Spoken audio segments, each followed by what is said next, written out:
We are getting very close now, that's for sure. Okay, so there on the big screens, you will, if you're near a big screen, you can see the cars lining up for the first race of Westlake Cup. Westlake was a guru of cylinder head design and also produced the V12 engine for the Gurney Eagle Westlakes. So lots of variety. This will be a terrific race, as they always are, because these are very closely matched cars. There have been some changes to the grid because some of the cars had an eligibility question after qualifying. So the grid has changed a little bit from the qualifying times that they recorded yesterday. But the pole man is still the same. Pole man is still the same.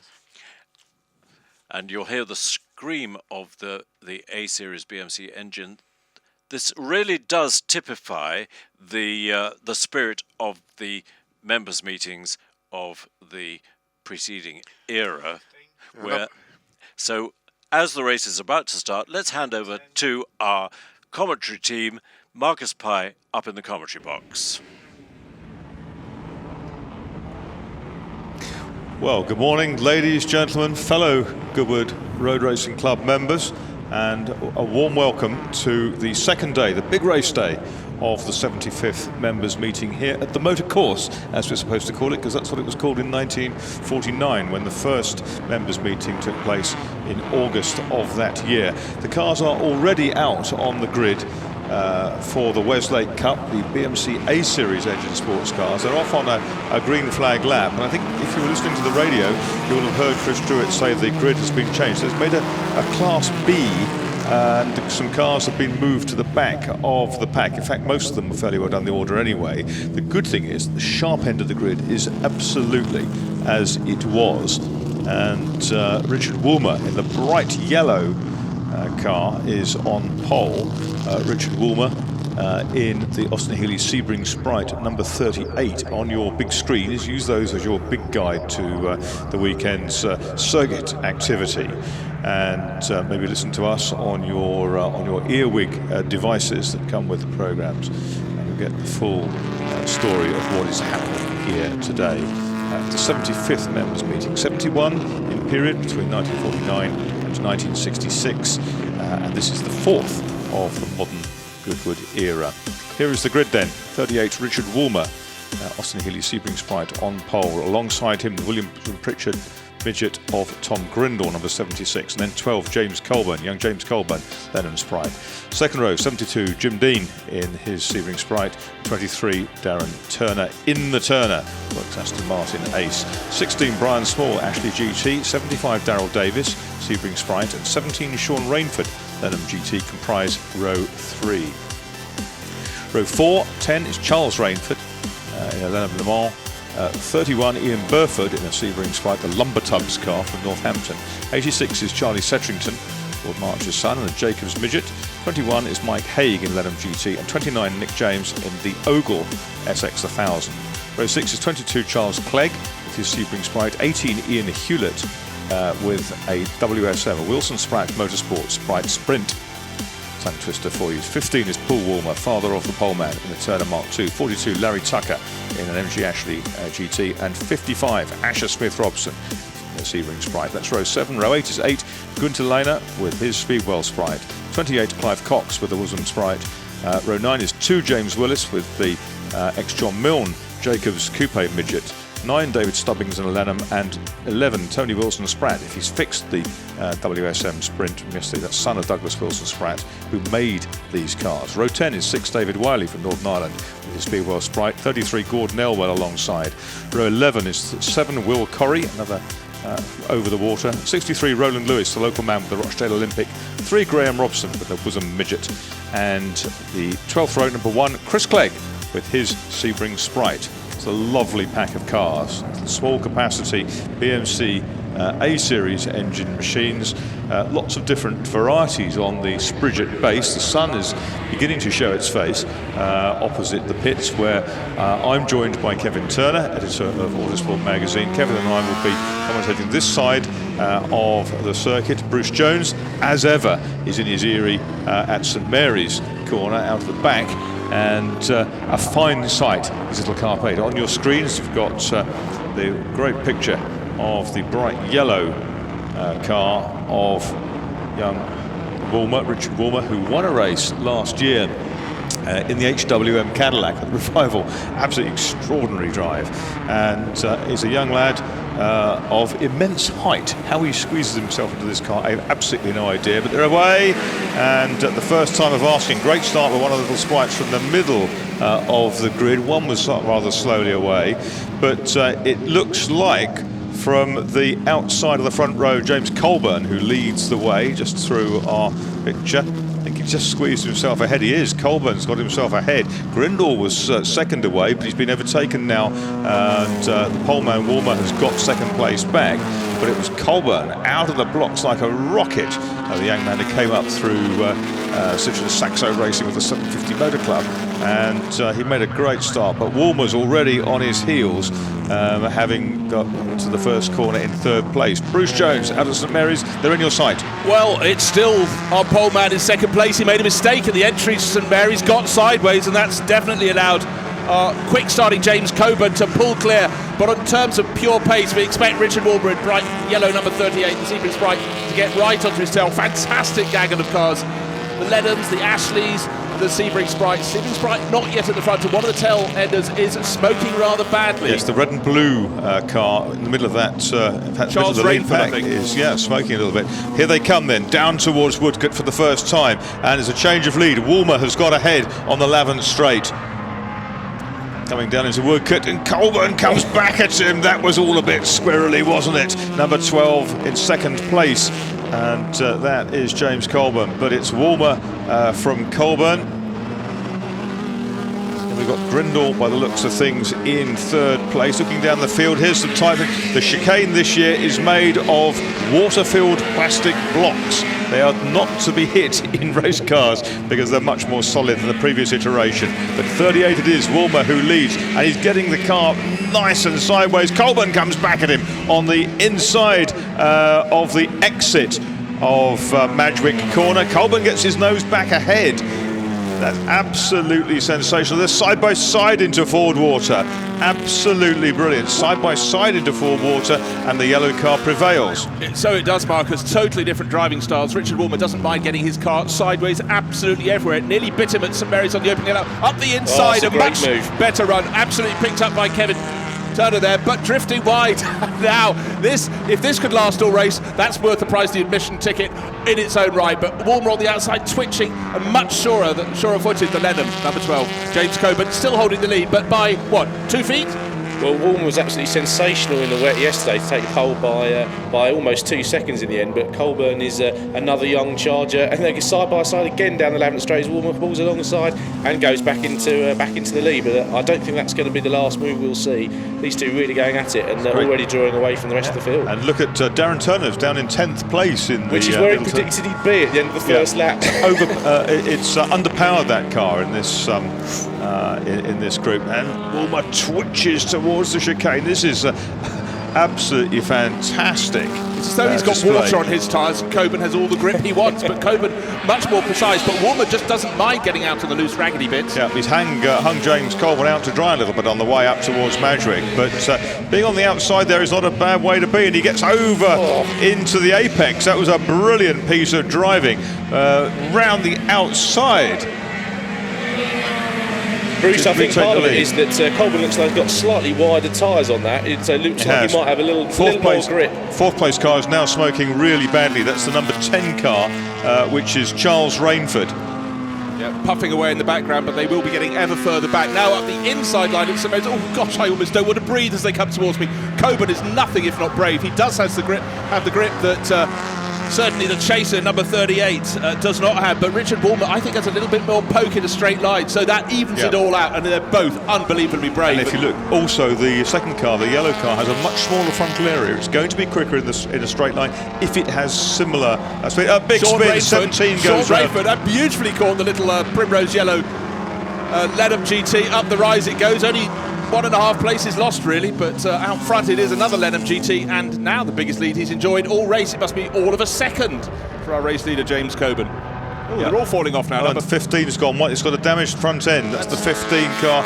And that's Paul Woolmer. That's father of the race disputer, the pole man in the yellow car. Paul Woolmer's gone off and round the outside of the chicane. That's going to be tight. And he holds on. Brilliant stuff.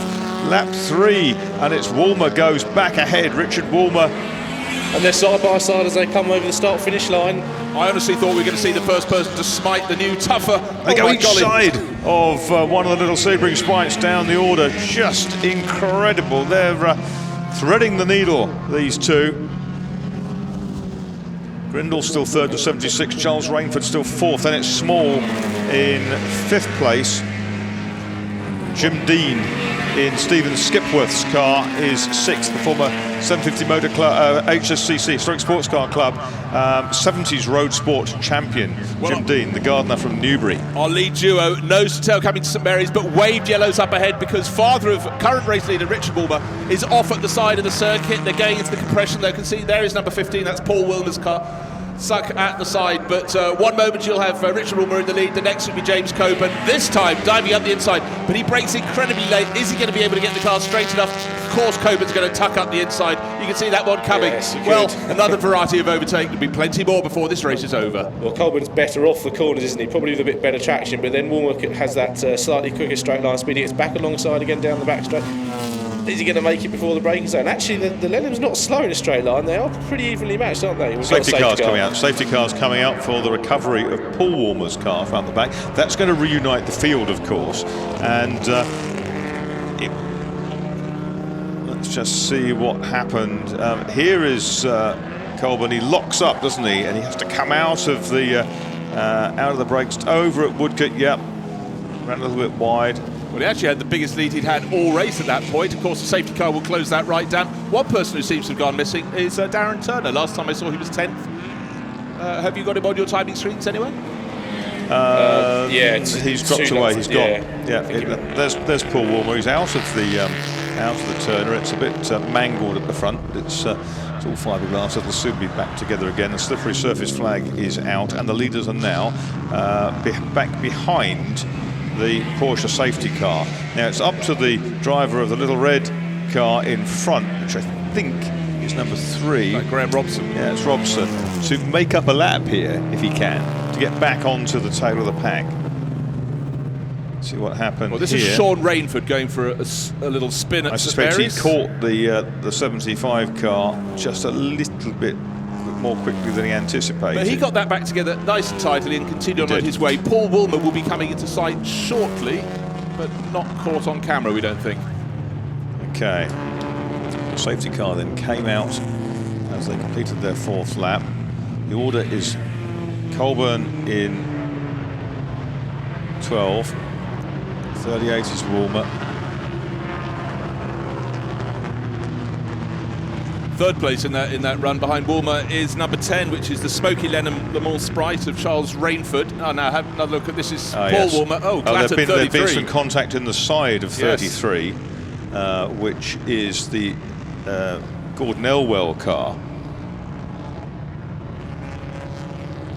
Well, it just shows what a difficult corner St Mary's is. Someone gets it wrong in front of you, you're dedicated to your line and very, very hard to shift off it. Rainford is 3rd in the Smoky Joe, and then it's Brian Small. Grindle has dropped back a little bit, and Dean. 72 there is the car of Jim Dean, Stephen Skipworth owned car. Jim Dean normally races Lotus Europas, the Historic Sports Car Club. There's a big moment, and that's where Tom Grindle had a spin, which is why he's dropped back. Well, he started from the middle of the front row, so it hasn't been the greatest race for him down in 5th place at the moment.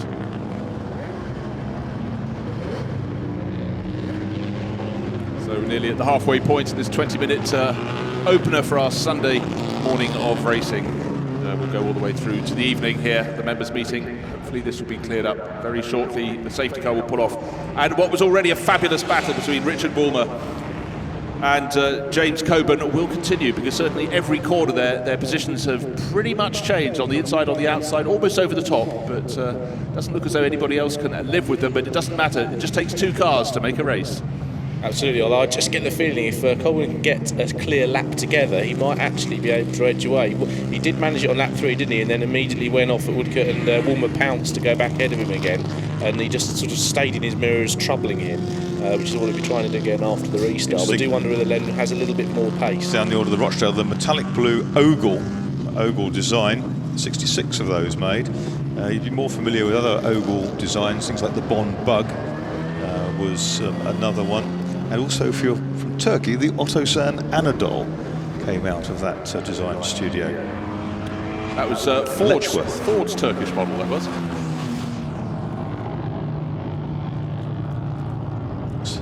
Let's have a look at the start again then of this Westlake Cup. Wasn't the greatest of starts from pole, from Richard Woolmer.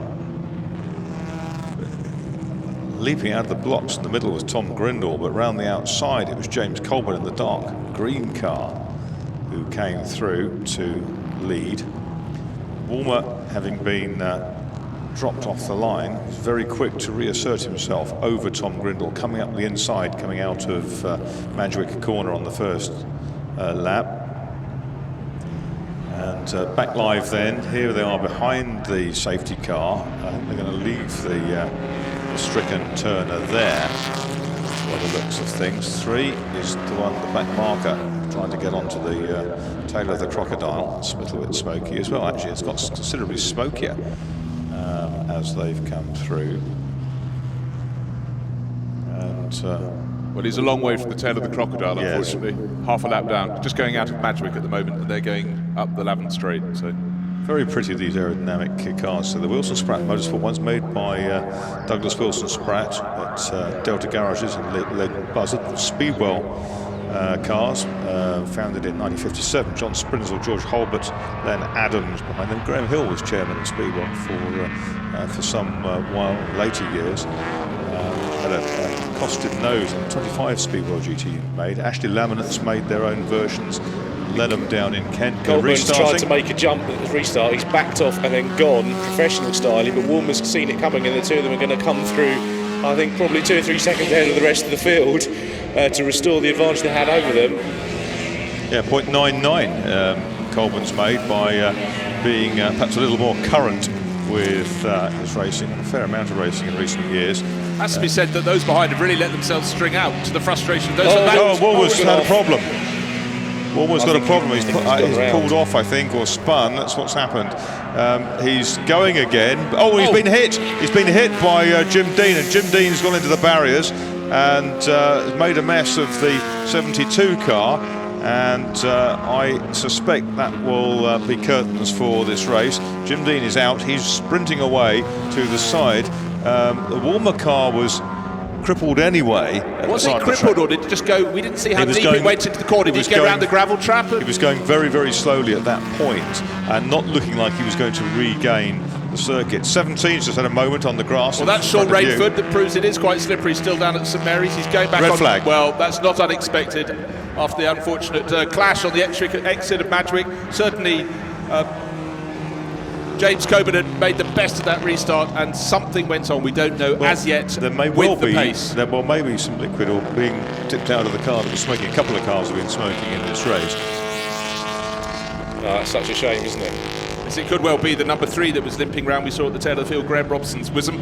That could have dropped some fluid. But anyhow, come what may, in making his challenge to get back, the pole starter, Rich Woolmer, unable to get round Madgwick, and then on rejoining, unfortunately enjoying a battle of his own, Jim Dean came across, and we had a big clash, and I think it was about 3 times that Dean rotated in the circuit after the impact. He hit the wall on the inside, and then bounced on the outside, then bounced back into the track, spinning. But certainly Colburn has won the race on 6 laps when the flag came out. It'll be wound back a lap, and that probably will mean certainly in modern racing that Woolmer wouldn't be in the results, would he? If he was considered as being a cause of the part red flag. of the accident. Yeah, he wasn't really a cause, he was part of it. Colburn, Walmer and Rainford at 10 were the top three as they came through at the end of the previous lap.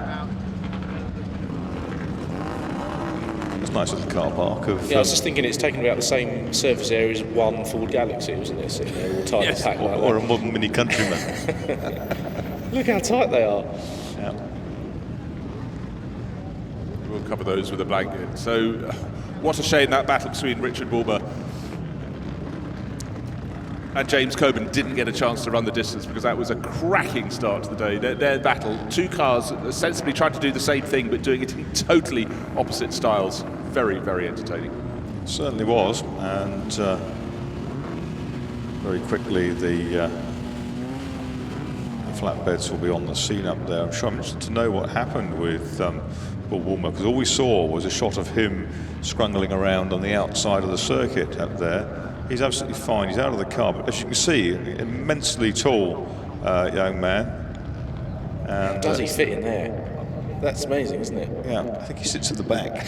I think he can only sit at the back. But the car's now being taken. They'll be signalled back into the pits and paddock. 86 there is Charlie Setrington, Lord March's son. Ahead of him, the John Milne midget, Jacob's midget of James Willis, John Milne's stepson. He's had the car for many years, car that raced internationally at Nürburgring and other places in the 1960s. If you're a Sprite and Midget spotter, inveterate Sprigget fan, you'll be standing up there in your element, taking photographs of the I Spy book of Sprite and Midget derivatives. It's a very, very niche edition. Stranger things have happened.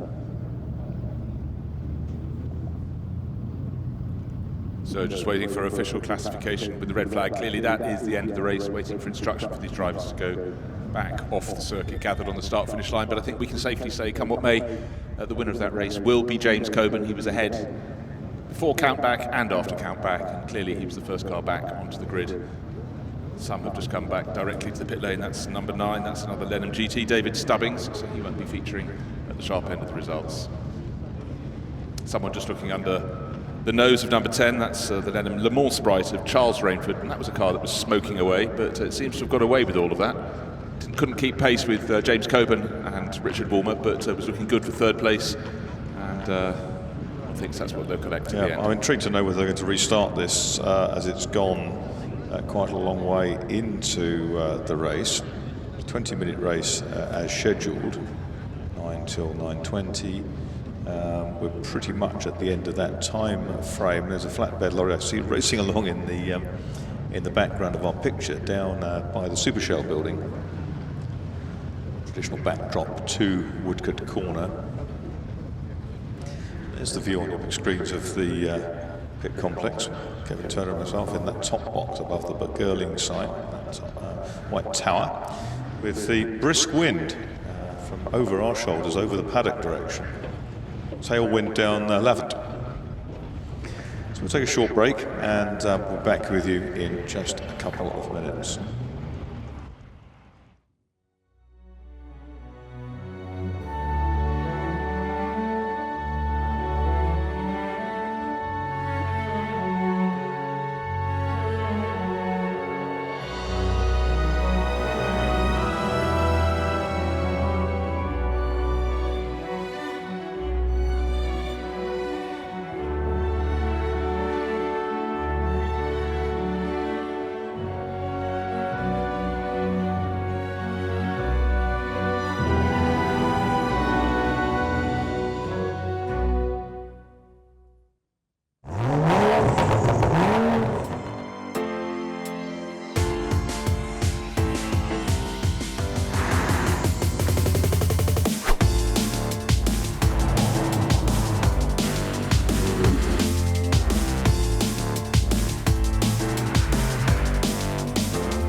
Absolutely breathless, completely amazing.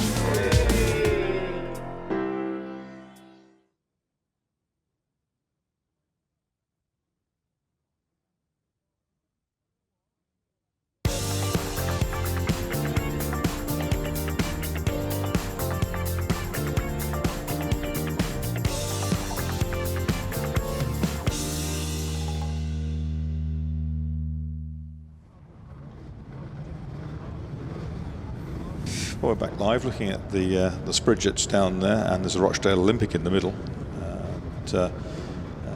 We hear tell of a restart over 8 minutes. We've got father and son having a chat. Lord March just proffering some advice to his lad. Bring it back in one piece, son. Yeah, don't worry, son. 8 minutes. We'll give you a bit more running. Yes, and little pat on the shoulder.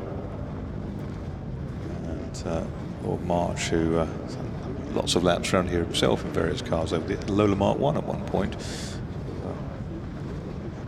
A stable of great taste. One or two of the team technicians just coming out, and probably a little extra information for their drivers. But the Sebring Sprites, very, very pretty cars. As Chris Stewart was saying earlier on, was a short race at the Sebring Enduro in the States for small capacity sports cars, and the likes of Sterling Moss, who those who not regular Goodwood goers would need to know, won the 500cc race here in the opening meeting of the motor course here in 1948, and had the best track record of anybody here prior to his accident here in '62. He raced those little Sebring Sprites. There was a super TV program recently about the restoration of one of them, and Sterling was talking about the car on that program. One or two cars in the pits. Not a good day for the Turners. Darren Turner's car didn't last very long, and Paul Walmer's was modified, shall we say, out of the back. Well, the Walmer family probably would like to start today again, I would have thought. Yes, it's about that film, was it About Time? You go into a cupboard, think hard, and then you go back and replay the day with a slightly different outcome. Bill Nye film, wasn't it? So, a depleted field, but they're going to get a little bit more time to play, I'm glad to say.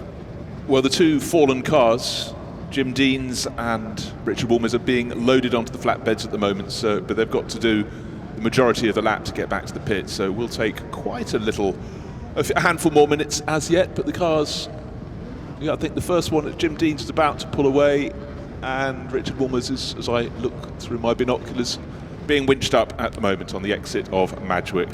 In a way, with the circuit not live, it would you'd have thought it might be sensible to bring them back the other way, or might be practicable, shall we say, to do that. But of course there are regulations and things to be adhered to, and sensibilities as well, and it allows the marshals in total safety to call the cars forward back onto the grid and reline them up as they would have finished that what is essentially now the first part of this Westlake Cup race.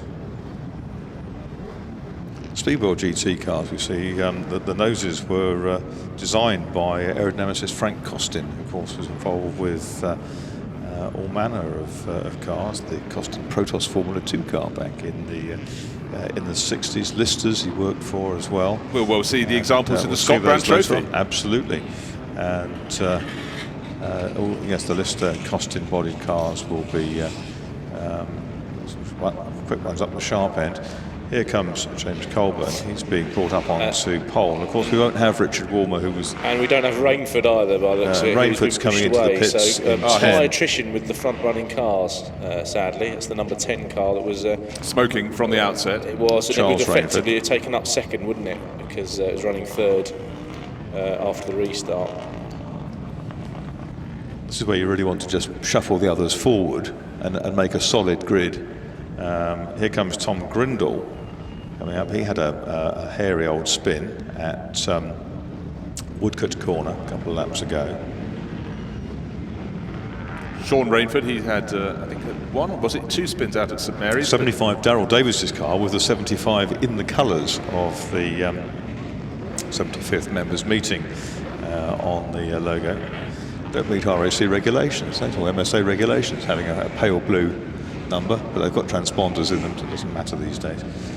18 is Ian Hewlett with one of the Wilson Spratt Motorsport sprites. Yes, this is a very depleted pack. There is 21, that is Mike Haig.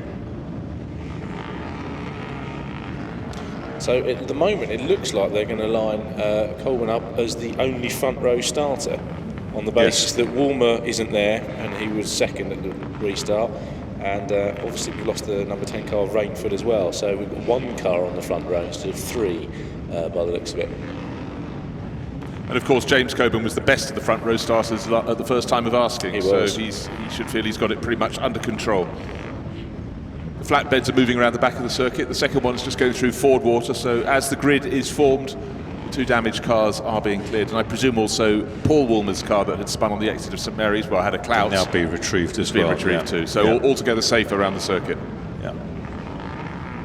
I'm still intrigued by the Rochdale, having been to Silverstone in the 1960s. Eventually, one of my father's work colleagues who took the car over contrived to roll it somewhere in Essex. And the people who were coming along behind, and I think in a Triumph TR, stopped, ferried our friend's wife, who had a broken finger or something, to hospital, but made the chap who had crashed the car drive it to the hospital just so he wouldn't lose his nerve. He sat in the back of his TR4, whatever it was, behind the seats, just sort of guiding him along. And I thought it was very trusting. Yeah, absolutely, yes. And it's worth pointing out, if you haven't got a race card, it's the white car with little blue markings front and rear. It's a mid-pack there, Marcus. Yes, yeah. Yeah, Designed by Richard Parker. Monocoque chassis car. They had BMC series or Riley 1.5 engines in them, I think, some of them, and all kinds of things. Yeah, there it is over by the pit wall. Yeah. 5 rows back. One of the cars lurking in the pits, that is going to start, I would think. Is that number 3? I think that is Graham Robson, yes, number 3. Still gusty, looking at those flags over by your commentary position. Waiting for this to get underway. We think 8 minutes of racing to be rejoined. Yeah, that's right. Almost as if your timing screen's gone blank as mine has, does that suggest it's being seen as an entirely new race, just formed on the grid of the other? It'll be a new race, yeah, absolutely. And they only had 3 racing laps, didn't they, in the end, in the first part? It's went round 5 times. And then, yes, and then of course the safety car, so they can probably get away with just starting it again. So we've got 2 gaps in the front row, and of course Dean missing from the 3rd row. there's Brian Small in the Ashley GT. That's the car with the BRM-esque colour scheme, the dark green with the orange Dayglow noseband. That's on the 2nd row alongside Tom Grindle. Then it's Sean Rainford in the yellow car. Sits on row 3 alongside Darryl Davis.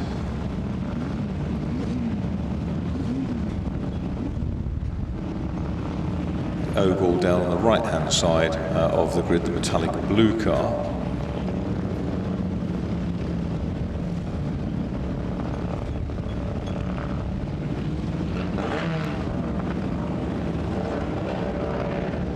Oval also responsible for designing the Reliant Scimitar GTE, certainly styling it. And other industrial products as well. It wasn't just a car design house. Breezy Barry Nutley has arrived. I think he's been blown into the box from somewhere in the paddock. He's wearing his bobble hat, which is very fetching and very bike shed. It won't be too long now until we're back underway. Well, just to let you know, Jim Dean's car is just going onto 11th straight now, so that'll give you a clue for time. Okay. Well, there is the revised grid. On his own on the front is 12 James Colburn. 2nd row is 16 Brian Small and 76 Tom Grindle. No one on the inside of the 3rd row, but 17 Sean Rainford and 75 Darryl Davis are there. Going back to row 4, nobody again on the inside, then 18 Ian Hewlett. Row 5 is 21, a full row, Mike Haig, 7 Will Corrie and 31 Ian Burford. Row 6 is number 6 David Wiley and number 2 James Willis. Row 7, 63 Roland Lewis in the Rochdale, 86 Charlie Setrington, and 29 Nicholas James in the Oval. Row 8 is 42 Larry Tucker, and 8 our German visitor Günther Lehner. Row 9 is 1 Chris Clegg, 55 Asher Smith Robson, and 9 David Stubbings. And we certainly know number 10, row 10, 28 Clive Cox is there, and the 3 car Graham Robson is actually in the pit lane rather than on the back of the grid. Looked over there at the classic car park down the Lavant Straight, overlooking that, and there's a marshal, or I think it is a marshal, gone out to chat to Brian Small on row 2 of the grid in car 16. I wonder whether there will be, because it's been quite a long time since they last ran that 1 green flag lap to take them round again, or whether they just say, right, go. I've got money on the Porsche 911 at the back, don't you, Kevin? I think that might just come through in this. Yes, it would have a good chance, wouldn't it? So, no intelligence yet as to whether we're going to have a green flag lap or whether we're going to go straight into the restart. It's a green flag. Green flag lap, I think. Probably not a bad idea to give them a chance to see where the oil and various bits and bobs is around the track. Also why it's probably not quite so critical with these sort of cars. The brakes will have gone cold. The car at the back of the grid is actually going to go back into the pit lane, I think. In fact, it might well have been 3. There's a 28 has come through, and that's Clive Cox with his Wilson Spratt Motorsport Sprite, and he just indicated he's got a problem, so he's pulled in. Whether 3 will go, it's being held. He doesn't get the luxury of a green flag lap. He has a car in front of him in the pit lane as well, which is very handy.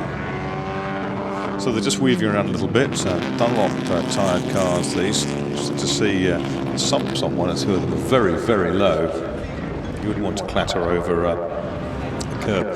David Stubbings in 9, that is in the no, it's before David Stubbings go back into the pits. Yes, that's the 9 car. It's been there for a while. So for the drivers around the back part of the circuit, just a chance to remember what it's like to drive at speed. James Coburn had no problem at all with driving at speed during the first part of the race.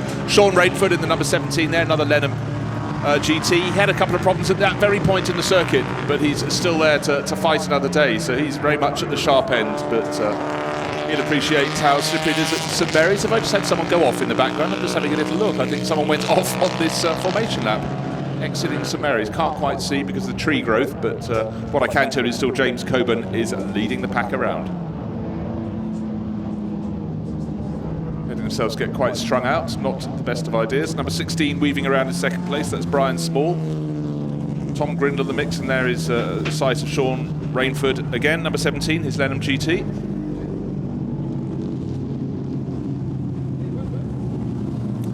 Certainly quite gusty out around the circuit. I'm in a commentary box, but the windows are open on either side, so the wind comes in. But those of you out in the full elements, you'll be able to tell me how windy it really is. But certainly, if rain comes, I do feel it'll blow through quite quickly. Not entirely sure that any is predicted, or any forecast for today, but no, it did change in the lead up to the event quite a lot. That's right. They're coming around now out of the chicane.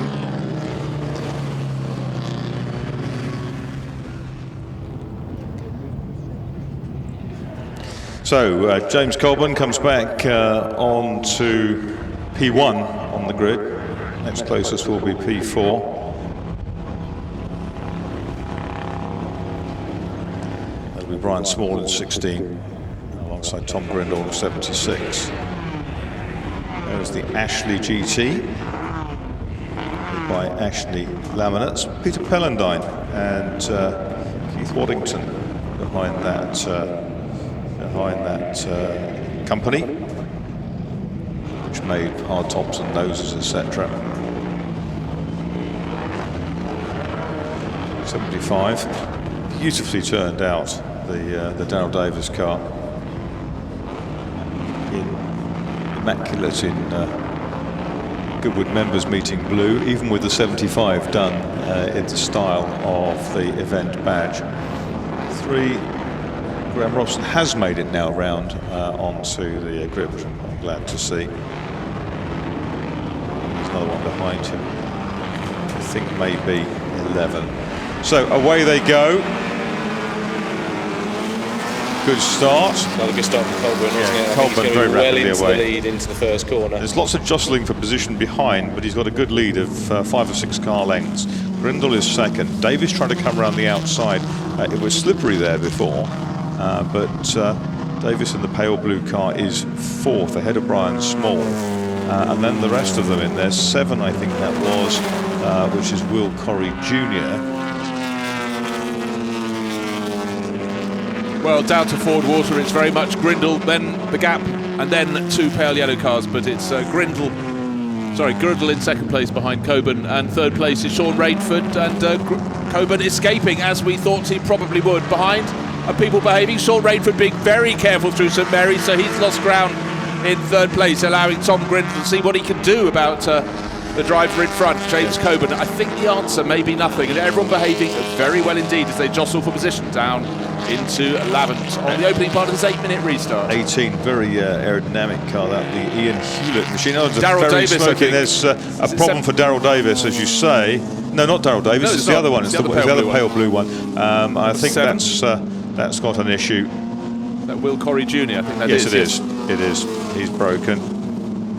It's just little puffs of smoke coming out from under the bonnet of that car, but out front it will still be the dark green car of Colburn. Second place is Grindle, then it is Sean Rainford, then it's Darryl Davis with Brian Small. And we've got another pair of cars jostling for position. So then the main sort of pack arrives, then the peloton comes through with the Rochdale Olympic at the back of it. Colburn, Grindle, Rainford, Davis and Small. Then it's Hewlett and Haig together, and Burford and Wiley are the next 2. 6 minutes to go. Well, as you'd expect, that lead is opening out 2 seconds on the start-finish line between James Coburn and Tom Grindle. By the time they get to Ford Water, I'd say it's eking out a little bit more down to St Mary's, and yet more because Grindle looked very good on the brakes, but just much braver through the corner is Coburn. He just seems to have amazing grip in that Lenham GT. He's now almost a distance between the first part of St Mary's and the second, and Sean Rainford in third place, the second Lenham in the race, is dropping back, and then behind him he's got Darryl Davis and Brian Small. Car on the grass down towards you, and that was number 18, Bruce. Oh yes, he's rejoined, got underway again, but that's his heart-in-mouth moment. Very quick part of the circuit on the approach to St Mary's. It is indeed. We've got a Tor Bolton 1, 2, 3, 5 and 7 and 9 at the moment. So Tor Bolton, which is was leading the points at one point yesterday afternoon. It was third at the close of play. Yeah, so it didn't finish well, did it? So leads the points. Yellow flags waving, double yellow flags waving down towards Woodcote Corner. Not quite sure what that is about. I'll try and pick it up from a different angle. Leader is already through, untroubled. Colburn, oh yes, there we go. Smoky. It's the Wilson Spratt car again, isn't it? That broke yesterday in practice. He had a difficult weekend. I saw the Ogle coming up the inside into the chicane there, but has to tuck back behind its sparring partner. Grindle second, it's now 5.6 seconds. There's Charles Setrington engaged in battle with the Ogle. I think that is Larry Tucker behind in the red and white car it is, and Roland Lewis, local man, in the Rochdale. So just outside the top 10 for that trio, 11th down to 13th position. Very respectable indeed. Nobody though could do anything about Coburn. He gained 3 and a bit seconds on that previous lap. 2-second advantage early in the lap, 5.6 on the start finish line, and now as he goes towards Lavant, it's getting greater and greater. The real racing is behind. There's Charlie Setrington in 11th place with the Ogle of James right in behind, and a great scrap. And today the hood is sitting down. When I say the hood, I do mean the bit that rises up to keep the rain off your head. Yesterday it was flapping around, which must have been very good dive. Oh, fantastic dive! But dive 6 on 31 there, and that was Wiley trying to get past Burford.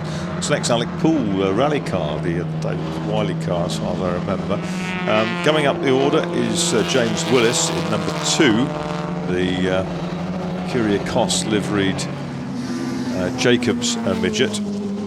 Dick Jacobs, who his competition activities, I think, pretty much kept MG Sales going for many years in the home counties. Mike Hayne, 21, appears to be on the move. I think he's going to come through ahead of number 16, Small, who's ahead of him at the start of the lap, and he's right up behind number 75 guy as well, so he could move up to fourth fairly soon, I think. Well, if he does, he'll then pull away, because he really caught. That was a great little battle between Davis and Small. He's not only caught it, he was some distance behind at the start of the lap, but he will go through anytime soon. Let's see if he's going to make a move down to Madgwick. Not close enough, but he's right in the slipstream. See what he can do on the run out of there and then down towards Ford. Or has he just ducked up the inside? He has. Mike Haig. Very neat. Very tidy driving there. So this is what these cars should be doing. They should be nipping and tucking and ducking and diving, but no such action like that for race leader James Coburn, pulling ever further clear. But Daryl Davis has been enjoying a great scrap with Brian Small. It is rejoined, and now they will just watch the driver who hunted them down pull off and go away. That's the Lenham GT of Haig, 21. So that means we've got a Lenham 1, 3, 4. So they're coming to the 4 towards the end. Bolton's, yeah, and Tor Bolton 1, 2, 3, 4 as well. Now with Haig up into fourth place, and if Small, who's attacking Davis now, can get through, we have Tor Bolton 1, 2, 3, 4, 5 in this. But just in case you wonder what the heck we're talking about, Tor Bolton is one of the 4 houses. Every person on their entrance ticket has a house nominated for them. They can pick up points, but the drivers can do a huge amount towards their house thrust. And Tor Bolton, that's Emanuele Pirro's house, seems to be gaining the points in this race, that's for sure. Yes, 8 Tor Boltons in the top 12.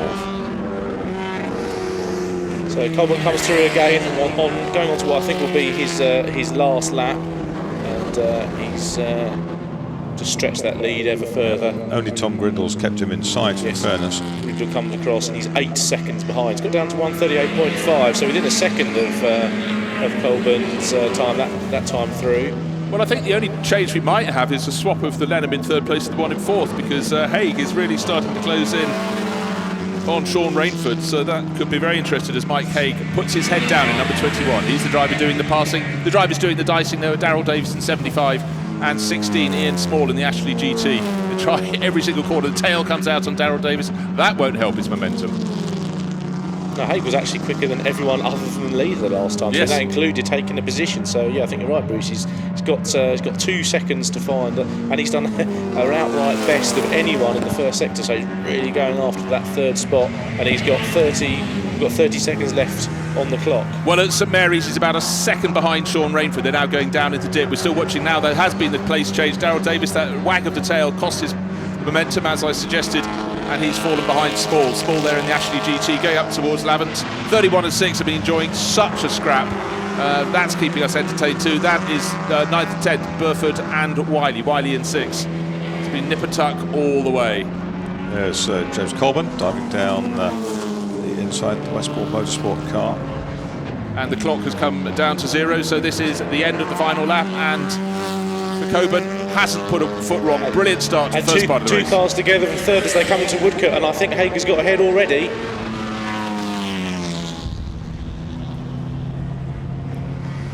He's carrying some speed in the. This is going to be as well. A quick lap from. He snatched third place on the final lap. And he comes through. And I think it's going to be his personal best lap as well. He gained gained a position every lap. Did Mike Haig. Came around 7th at the end of the first lap, so he's finished in 3rd. He's on the podium. Super lap there at the end.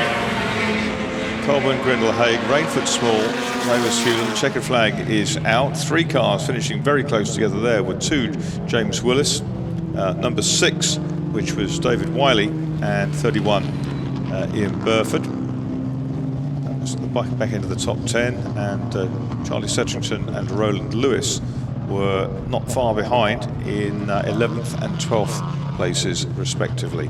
But that race, the restart of it, certainly belonged to young James Colburn, one of our younger competitors here at the members meeting. That's what members meetings were designed to do, bring on young talent. And of course James has raced in modern racing, but really enjoying the family team's activities with things like 835s and this lovely little car, the 12 Lenham Sprite.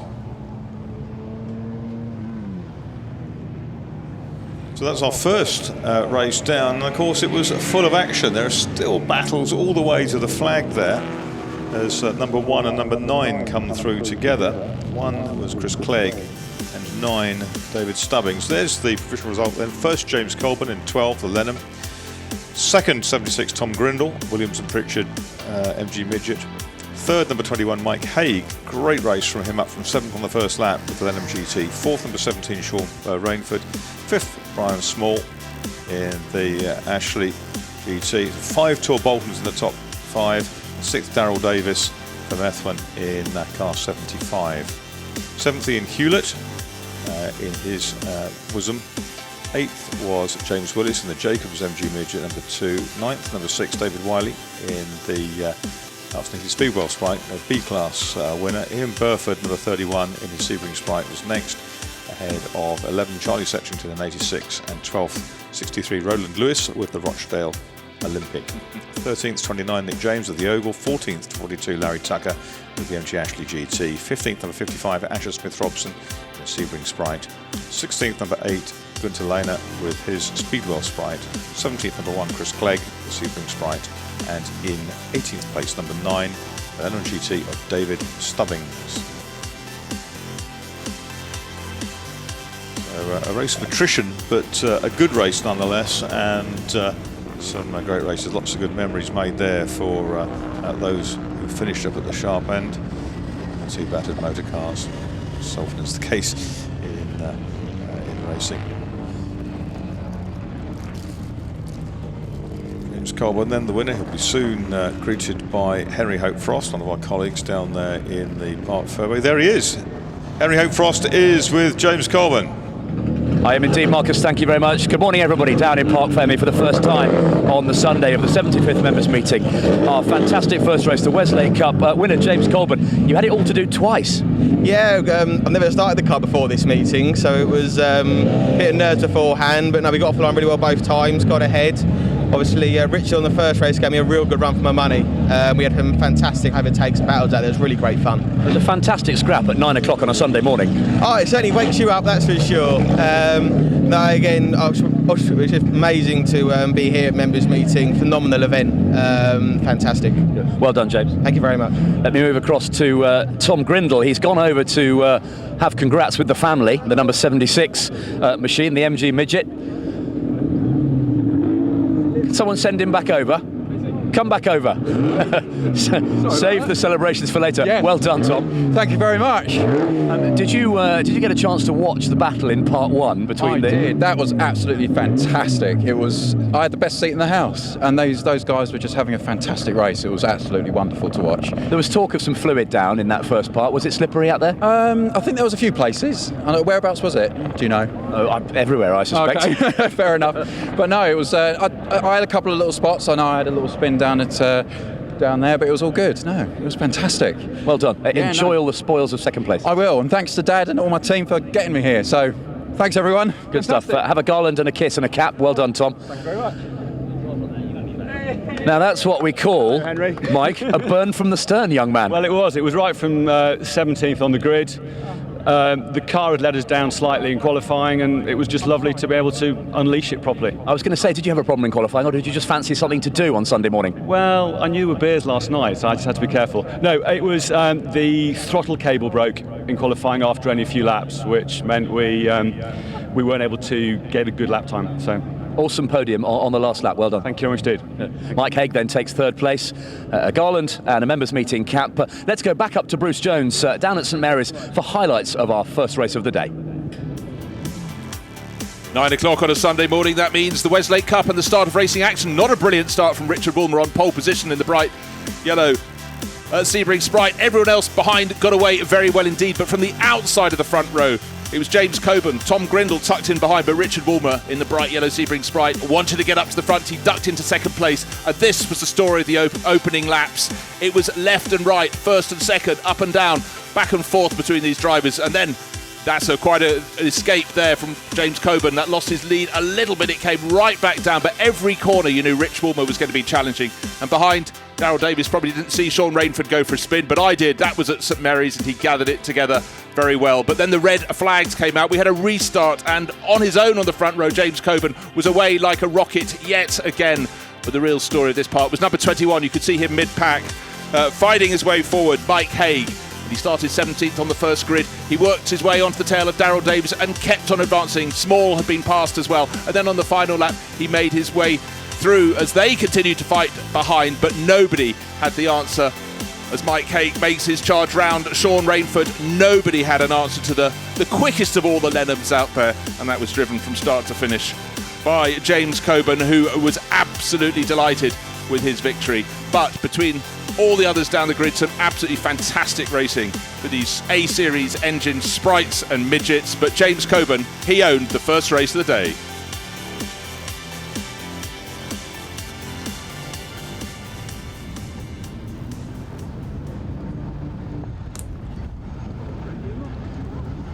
We're back live then, and preparing for the next of our day's spectacular action. It's Grand Prix cars of the 1950s, the 2.5 litre Formula One of 1954 to 1960.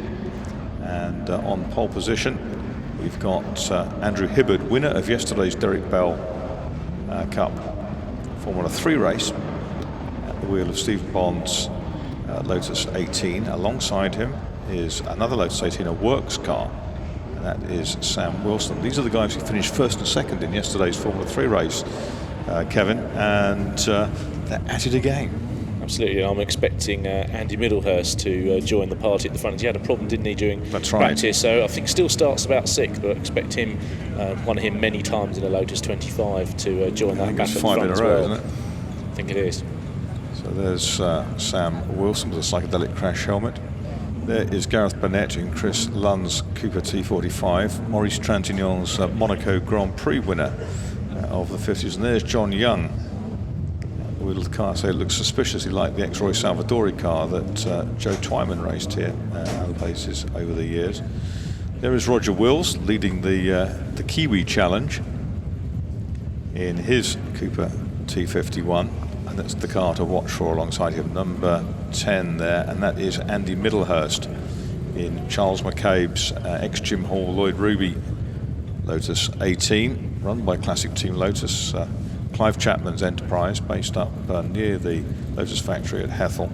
Matthias Selewski with the Cooper is next up, that's number 1. Then 2 alongside is Manuel Elisabe with his Cooper, the South American driver. Local man from the New Forest is Malcolm Cook with his Cooper T43, the car presented in Rob Walker colours, although not necessarily originally that. There's another Cooper Climax in Rob Walker's dark blue and white, that's Richard Wilson. The Cooper Maserati is next up, and that is Marshall Bailey, travels in from Dubai to race with us here at Goodwood. And then the Cooper T41 of Sidney George Hoole, proprietor of Hoole Racing, former fish and chip van proprietor from Bedfordshire. There is 61, Rainer Ott, his low-line Cooper, German aero engineer. And there is Michael Hibbard, father of the poleman, driving Helmut Gassman's Masking Shark spec Cooper. Tony Ditheridge from Hawker Restorations in 28. It's Cooper T45. And the bright iridescent blue car is the ex-Lance Reventlow Cooper of John Bussey down from Harrogate Way.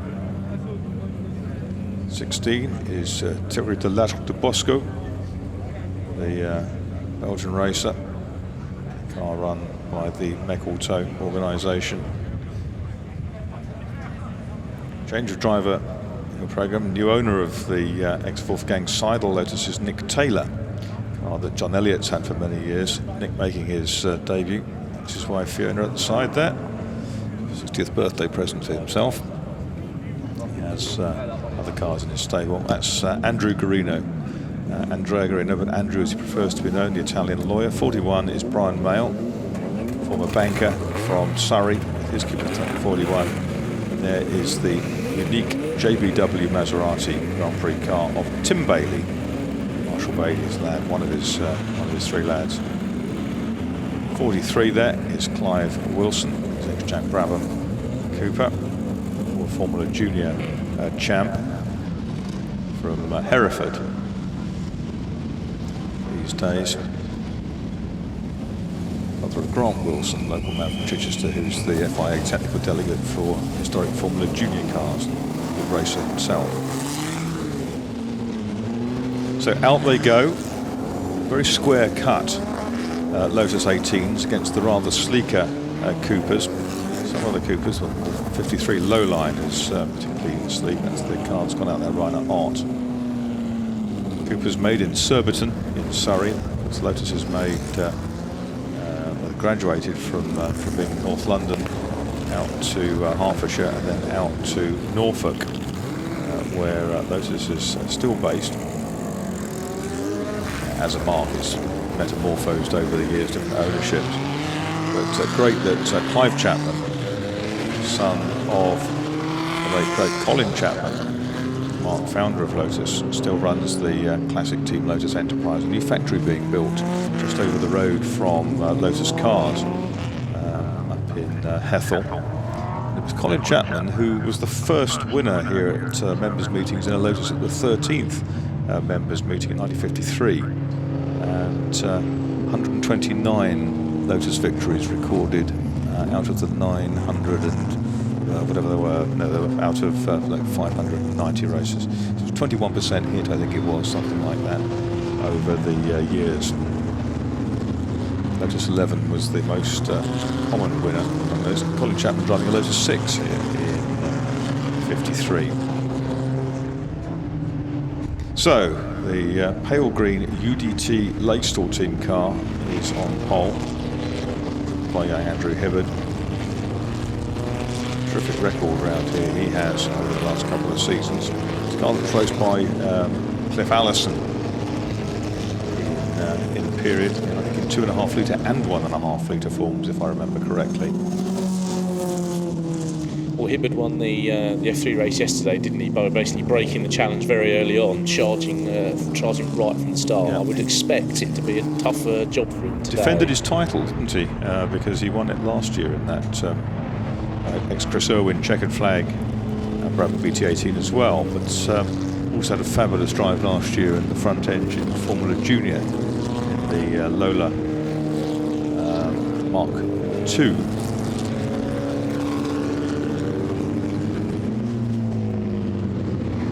Sam Wilson, who has won races here in 500cc cars before in Formula Junior 2. His races in Formula Junior, remember, in recent years between Sam Wilson and John Milicevic have been absolutely awesome. Terrific driver and a great engine builder too. Sam Wilson builds a lot of the engines for Formula Juniors and 1 litre Formula 3 cars.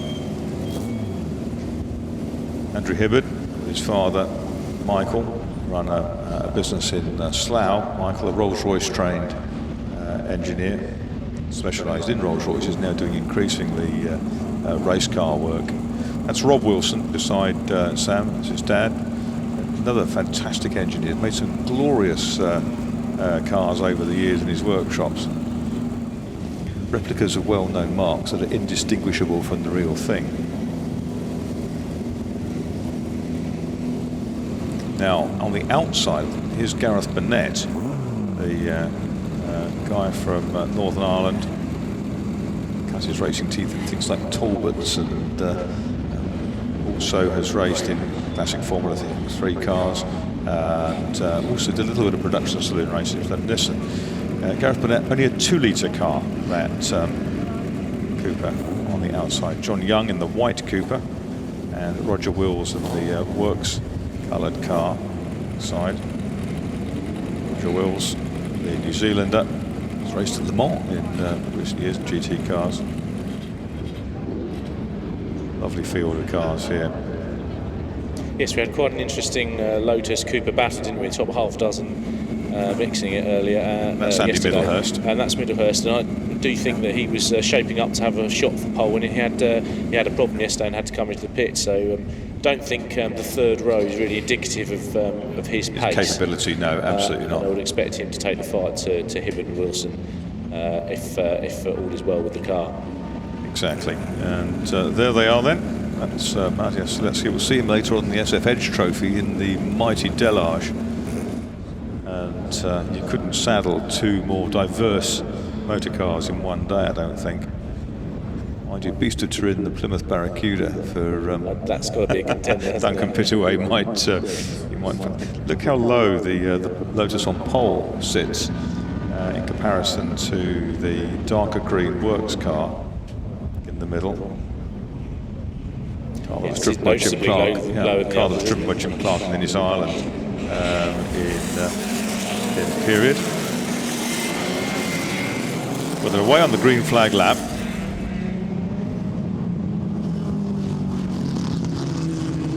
Yeah, Lotus's Coopers, the very odd-looking Cooper with the wide mouth.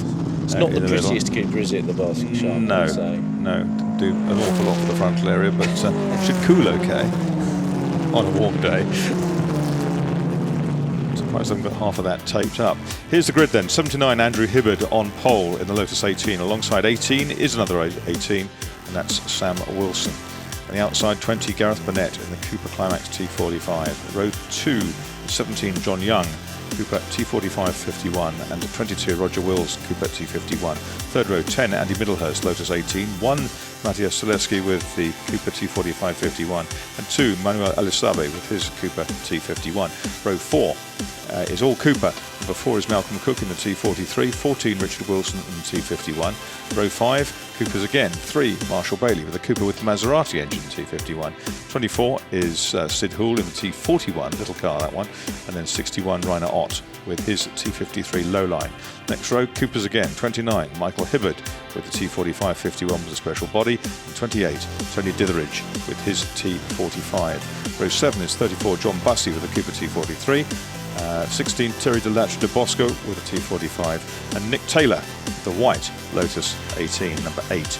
Row 8 is 69 Andrea Guarino with his Lotus 18, 41 Brian Mayle with the Cooper T41, 9 is Tim Bailey with the JBW Maserati, nobody in the middle, and 43 Clive Wilson completes the grid with his Cooper T43.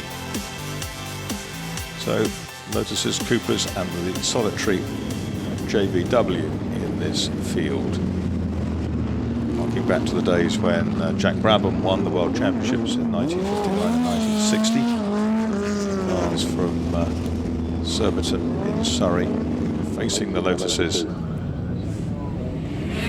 And the Lotuses have the advantage after practice yesterday. Conditions different today.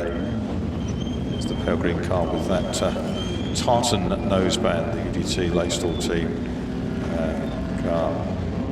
Laystall Engineering did a lot of very clever racing work. Here's the little Cooper. That's the 2-litre Cooper alongside 2 bigger engined Lotuses.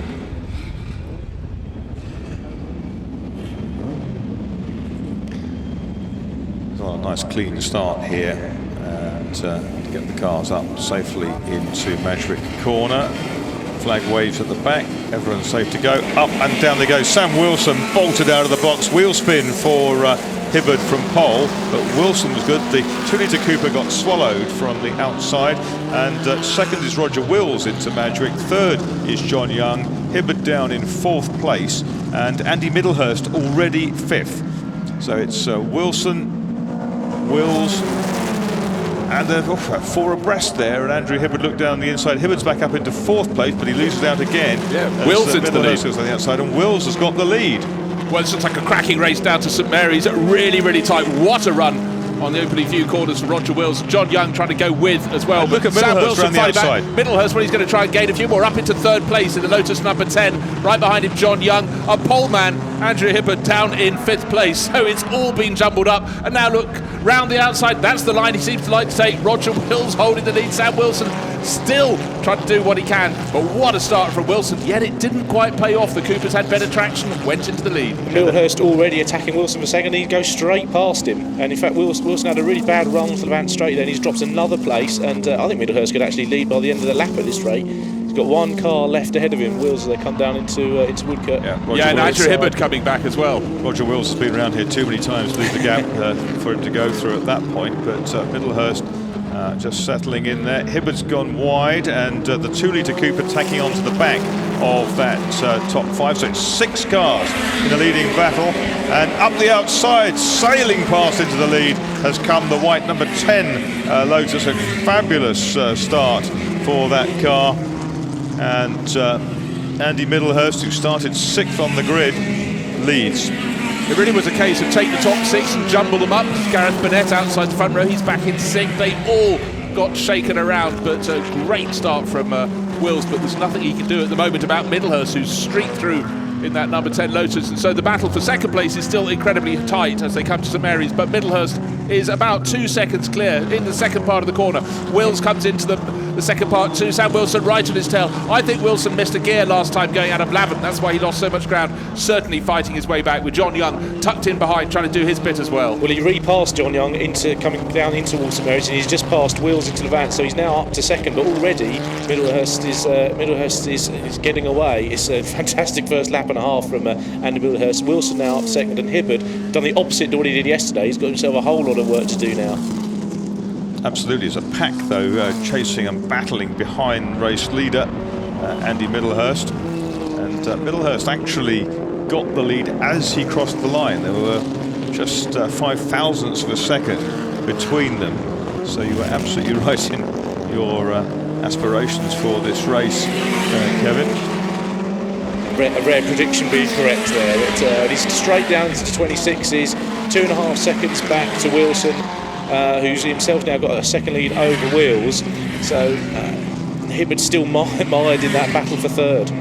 Yes, I honestly think if Hibbert could get round to those 2 Coopers, he could set off after the others. He looked very, very good in practice yesterday, but with Wills and Young using all the track ahead of him, makes it very difficult indeed as they go around Fordwater. Do you want to be on the outside line at Fordwater? Not entirely sure. Nor's Hibbert, so he tucked in behind. Wills leading the fellow Cooper racer John Young, and now making his move around the outside into St Mary's. Upper position goes our pole man Andrew Hibbert in number 79, the UDT Laystall Lotus. That was a very bold move, but of course in John Young is a very safe pair of hands. A change of lead, and Sam Wilson has come past Middlehurst. I suspect Middlehurst has a problem because it was an easy dive through, and there was no attempt to respond to that at that point. Maybe it was a gear problem for Middlehurst, but we've got the Green Lotus in the lead by a big chunk. No, hand goes in the air, and unfortunately it looks like Andy Middlehurst's race is run. He wasn't just hanging back to play. Well, that's a shame.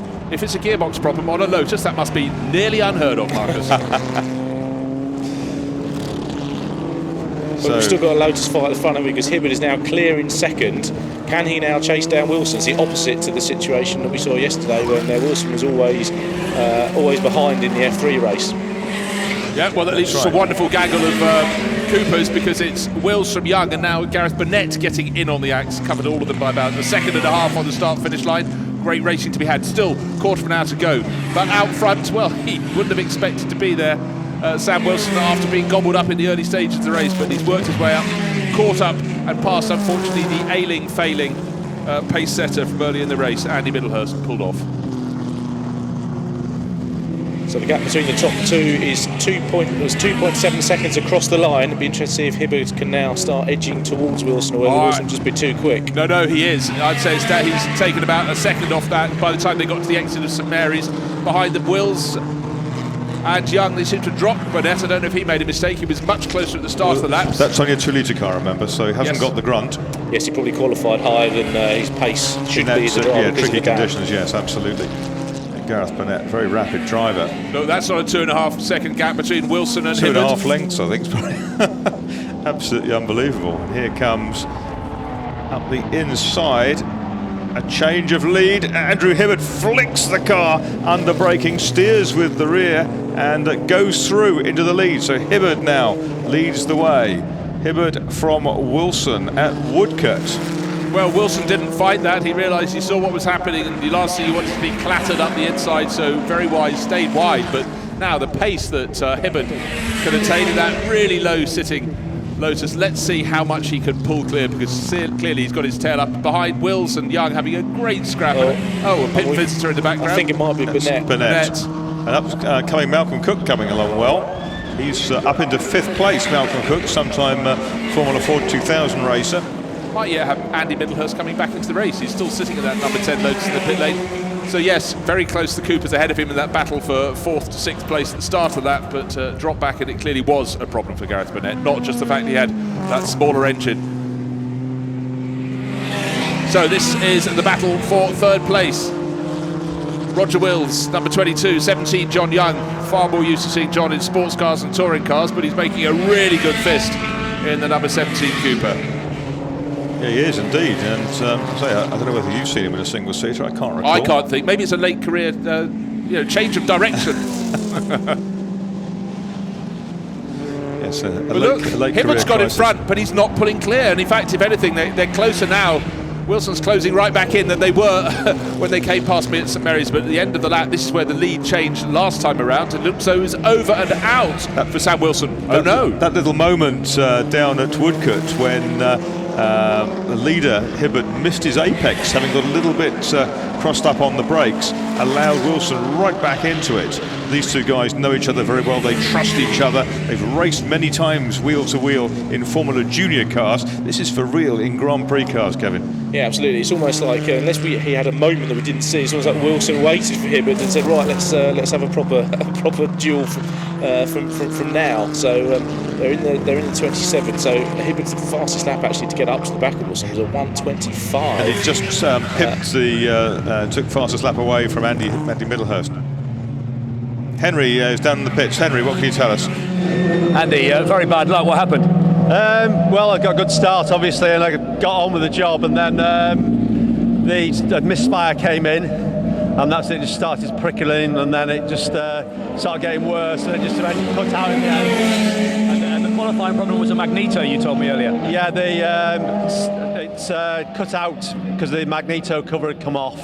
So it cut out, so I was out of position anyway. A bit disappointing really, because I could have had that one, I think. Yeah, shame, it was a stonking first lap. Yeah, it was, just went for it really, and I just went with the grip I had, so that was good. Hard luck, Andy. Thank you. What a shame. Andy Middlehurst, 6th to 1st on the opening lap, and out of the race then within 3. But the battle continues up front with the two Lotus 18s with distinctly different ride heights going through. Pale green car, the low rider, and the works car on the outside next Jim Clark in his Ireland chassis. But so far in this race, both of them have made the mistakes that's cost them momentum, and so they're absolutely on the edge now and can neither afford another little slip up. I think it was a gear change problem on the opening lap for Sam Wilson that lost him ground. But they've found one or two slower cars in difficult places, haven't they? Down by you, Bruce. Yeah, we've just gone past one before St Mary's. That's luckily hasn't really affected either of them. That's the JBW Maserati. So it is, little red flash up its nose. But Sam Wilson seems to have a little more grunt out of the corners, but in terms of braking, it seems though Andrew Hibbard more comfortable in the race-leading UDT Laystall Lotus. I suspect the UDT Laystall pale green car, newly rebuilt, has been very, very accurately set up. It's probably absolutely spot on. And Wilson, who doesn't own the car that he's in, may not have had the chance to have much mileage in it to get this far, but he's giving a very good account of himself as ever. Well, Michael Hibbard would have seen his son Andrew just flash past. That was Michael in the basking shark Cooper T45 51 they passed, but down into the chicane, and don't forget this time around, well, not this lap, but this year the chicane is rather more sturdy than it has been in previous years, and the drivers are treating it with the respect it's due, because it's plastic containers filled with water, and that's far harder to hit than the polystyrene blocks of old. Well, Hibbard upped the pace by 2.5 seconds that time around, and Wilson went with him, so he's now done a 25. Wilson so did two best sectors of anybody, sectors 2 and 3. No one has been quicker in that latter half of the circuit. Wills and Young now quite a long way away. They're 10 seconds behind. And then Malcolm Cook is in 5th. Rainer Ott has worked his way through the South Americans to get up into 6th place. Number 61, the German, ahead of Slesky. And in fact, where has Elisabi gone? He's fallen away, he's gone. Well, look at our leaders going through traffic down to Lavant. Who was braver? Well, Andrew Hibbert's been very brave indeed, and certainly Sam Wilson backed off. He was worried that 34 hadn't seen him, which is John Bussey. But I think they've come out about the same distance apart as when they came across that gaggle of cars. Andrew Garino in the background as well, with the Scottish Saltar on his Italian helmet. I think that was rather sensible from Wilson. Definitely. It didn't look like the Cooper had seen. The body language of the car was, I'm going to turn in, so he just gave it a little bit of room, and he hasn't lost a huge amount. He's lost half a second.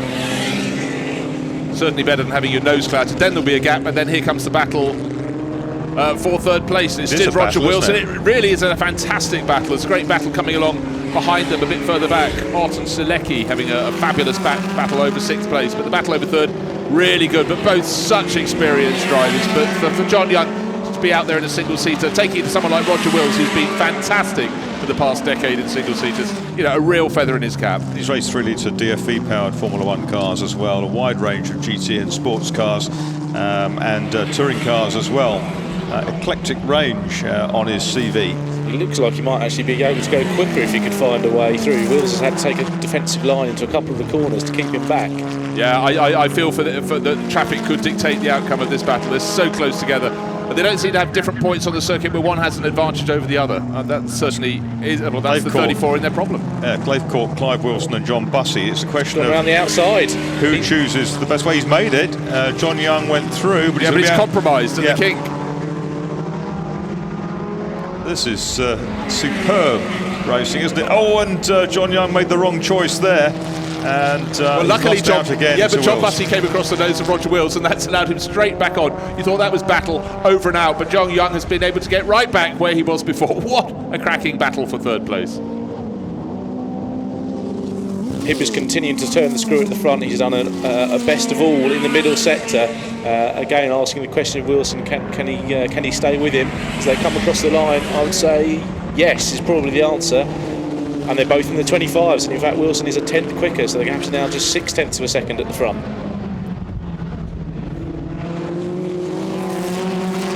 Yeah, well, this one's going to go all the way to the flag. 6.5 minutes remaining until that checker will be shown. Will it be to Andrew Hibbert leading the way, or will Sam Wilson be able to take the battle all the way to the finish? 0.6 of a second on the start-finish line. You'd have to say the answer to that is yes, but coming down out of Ford Water, it looks as though Hibbert has gained an advantage in the early part of this lap. They've got a slower runner just ahead of them. The Cooper battle for 3rd place will be coming across that group soon. But they're 15 seconds back, shows the pace of the Lotus 18s in the lead of the race. But right now, for Wills and Young, it's not a battle for victory. It's just victory in this battle that counts for them. The Coopers are much softer set than the Lotuses, aren't they? And they lean well through the corners. They are well poised through there. And they dangle their wheels too at the slightest provocation. Yeah, they look a much more comfortable car to race in terms of their grip and handling. Much less extreme than the Lotus.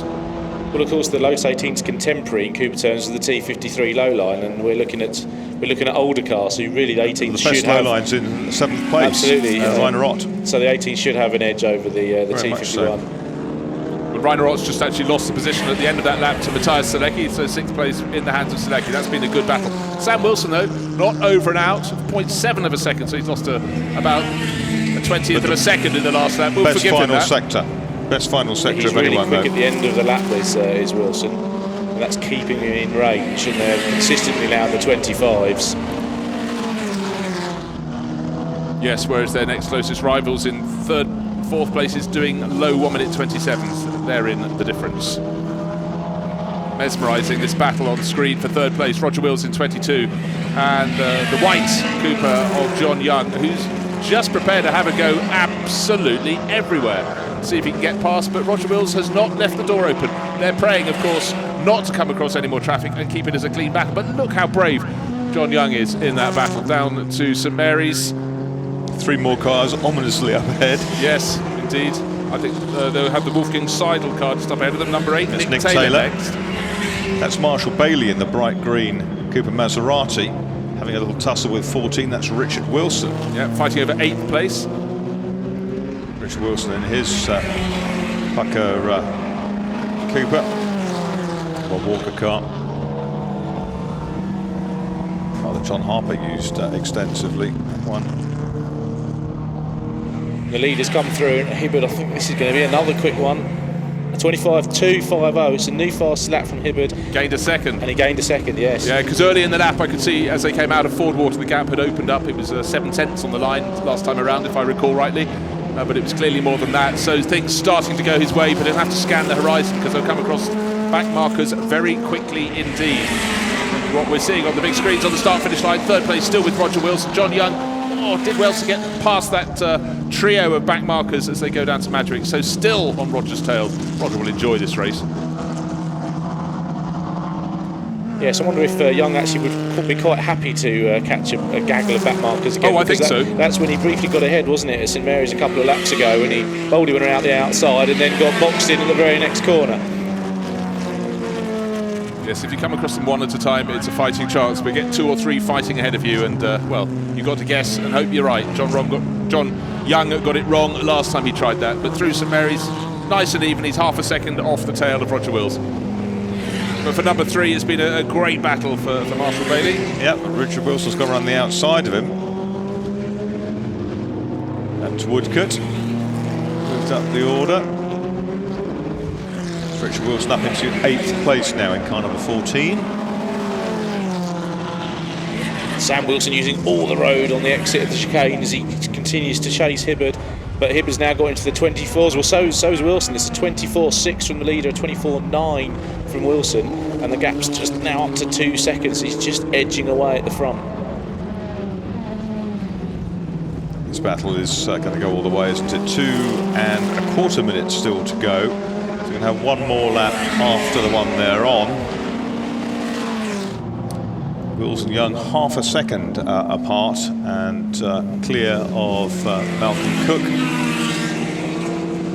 Andrew Hibbard coming across a trio of cars. The first one he passed at St Mary's, he went round the outside. That was his father, Michael Hibbard. But then he's coming up across that group we're talking about, Bailey and Wilson. But he's just, with that 2-second advantage, should be able to pick his moment to Sam Wilson. May close in a bit, but really the grouping that we're looking at now will not hit any more traffic. There's a big enough gap between them and any back markers ahead. So Roger Wills will have to just keep doing the defensive lines he's been using since the outset of this race to keep John Young behind him, but at least there'll be no traffic to interrupt their progress. The battle for 10th has been incredible. Sid Hoole in 24 was 34 thousandths of a second ahead of 28 Tony Ditheridge. And they're being closed upon by Nick Taylor, having his first run in the White Lotus 18. So a great battle, 3-car battle for 10th, but this is the battle for 3rd on your screens. 22 Roger Wills still holding off 17 John Young, as 79 Andrew Hibbard and 18 Sam Wilson go through, and it's a little bit closer this time, Kevin. Yes, there was some traffic there to work through, and I think Hibbard lost quite a bit of time in the middle section and down the back straight, and then Wilson lost it at the chicane, so it ended up at 1.6. And I think they're on to what will be their last lap now. Yeah, I think so. Been doing the maths as well. One presumes that to be the case. Looking to see how close they are, but the good thing for Andrew Hibbard coming down to the first part of St Mary's as Wills and Young fight him 3rd place into Madrick is there is no traffic ahead of him. Might catch one back marker, but it's one back marker on its own. So for Sam Wilson, I think the chase is up. He'll keep on going until he sees that checkered flag, but much, much closer in position is that tussle for 3rd place. Roger Wills in the dark Cooper, still ahead of the white one of John Young, but John has a look at the inside. Is that the place to go? Should come to St Mary's. Hold your breath, ladies and gentlemen. I thought he might have a look there because he's looked strong, hasn't he, through Ford Water and very strong. But he just can't quite get it done down the inside on the brakes. And he's running out of time now. Well, there we have it. 1 second on the clock. The checkered flag would definitely be out at the end of this lap. Where is the move going to come? So down into Woodcote for the final time. Leader. Andrew Hibbard leading the way. All he's got to do is thread the pale green Lotus number 79, owned by Stephen Bond, driven by Andrew Hibbard. It's Prepare, and he comes through and he shakes his fist with delight as he crosses the line. And Wilson sets a new fastest lap on the very last lap in his pursuit. He never gave up as they come into down to Woodcote. Young really right up behind Wills, but Wills hasn't cracked the race so far. He's just got to get through the chicane, get a decent run. Ooh, very defensive line on the way in. very conservative, but he's got a decent run out, and I think he'll win the battle of the Coopers as they run towards the line. But not by much. A couple of tenths maybe. 0.363 of a second. Absolutely brilliant. So superb battling. A second win of the weekend for Andrew Hibbert. He really is on top form at the moment. And again, a second place for Sam Wilson, the same two that dominated proceedings yesterday in the Formula 3 race, the Derek Bell event. Will's third, Young fourth. Malcolm Cook was going to finish an excellent fifth by the looks of things. Ditheridge got Hoole on the final lap, came home to the good by 29 thousandths of a second, so 28 Ditheridge got into the top 10. And there is the ale green Lotus with the dark green works car alongside. There's a little tussle. Clive Wilson and John Bussey, they've been at it most of the race. That's for 14th place behind Andrea Guarino, the Italian lawyer. The Lotus 18 previously raced by Roy Walter. Well, what a great race with really, really strong racing the whole way down the field. Whether you like your Lotuses or your Coopers, what we all like, of course, is racing. And there it was. Fantastic action for these Grand Prix cars. Absolutely superb. Very clean and beautifully contested. The battle for the lead boiled down from kind of 5 or 6 cars in the opening laps to just these two. And really was superb. Well, from that midpoint on, once they were together, and once he got the lead, Hibbert just got quicker and quicker and quicker. And Wilson did pretty much go with him, and actually ended up, as I say, with the fastest lap on the very last lap. 1:24.421. That's got to be comfortably over 100 miles an hour. Just great racing then, and that was the second of the day's racing. A very worthy tribute to Jack Brabham, who was named for first then, number 79, Andrew Hibbert, Lotus 18. Second, number 18, Sam Wilson, Lotus 18. Third, Roger Wills, 22, in Cooper. Fourth, 17, John Young, Cooper. Fifth, number 4, Malcolm Cook in his Cooper. And sixth, number 1, Matthias Sileski with his Cooper. More Coopers in the middle of the pack. 61, Rainer Ott was 7th. 14, Richard Wilson 8th. 3, Marshall Bailey was 9th. 28, Tony Ditheridge was in 10th. 11th, Sid Hoole in car 24 was next. 12th, Nick Taylor debuting his Lotus 18, number 8. 13th, Andrea Guarino in 69, the Lotus 18. 14th, 43, Clive Wilson with his Cooper. 15th, 34, John Bussey in a Cooper. 16th, Tim Bailey with a JBW Maserati. And Michael Hibbert and Brian Mayle didn't last the distance. Down with our winners is Henry Hope Frost in the paddock.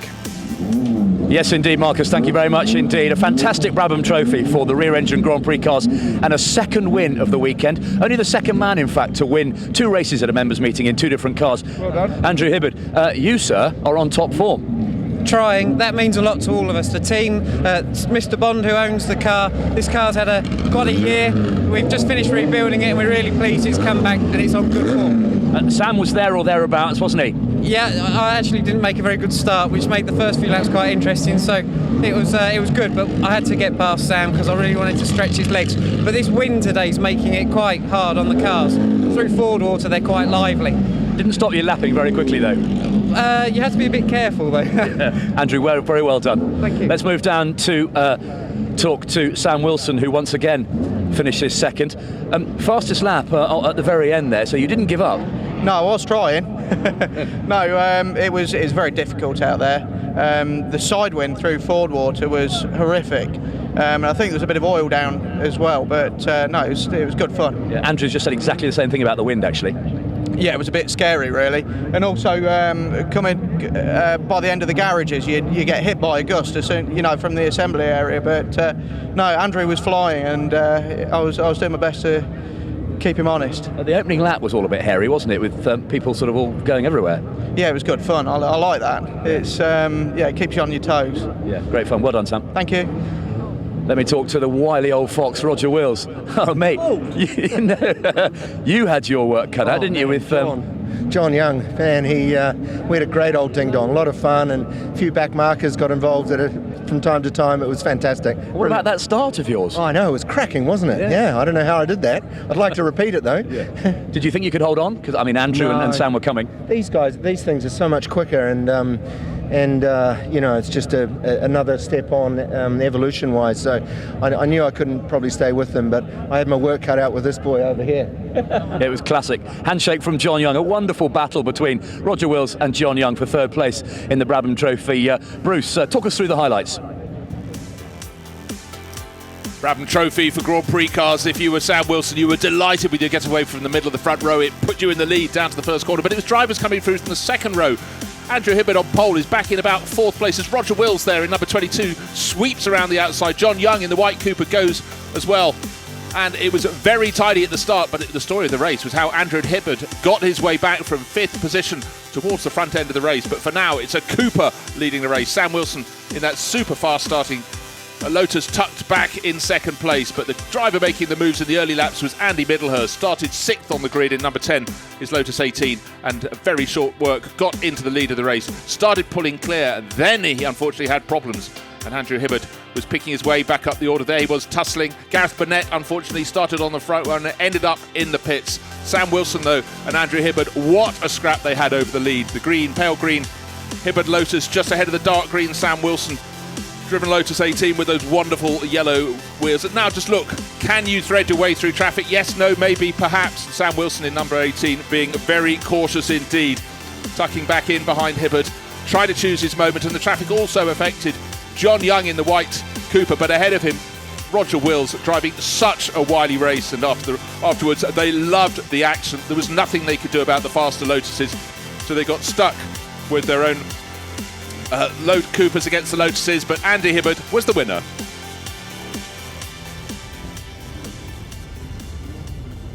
And now the sun is shining, Goodwood looks fantastic, but let's have a quick word from our commercial partners.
Absolutely breathless, completely amazing.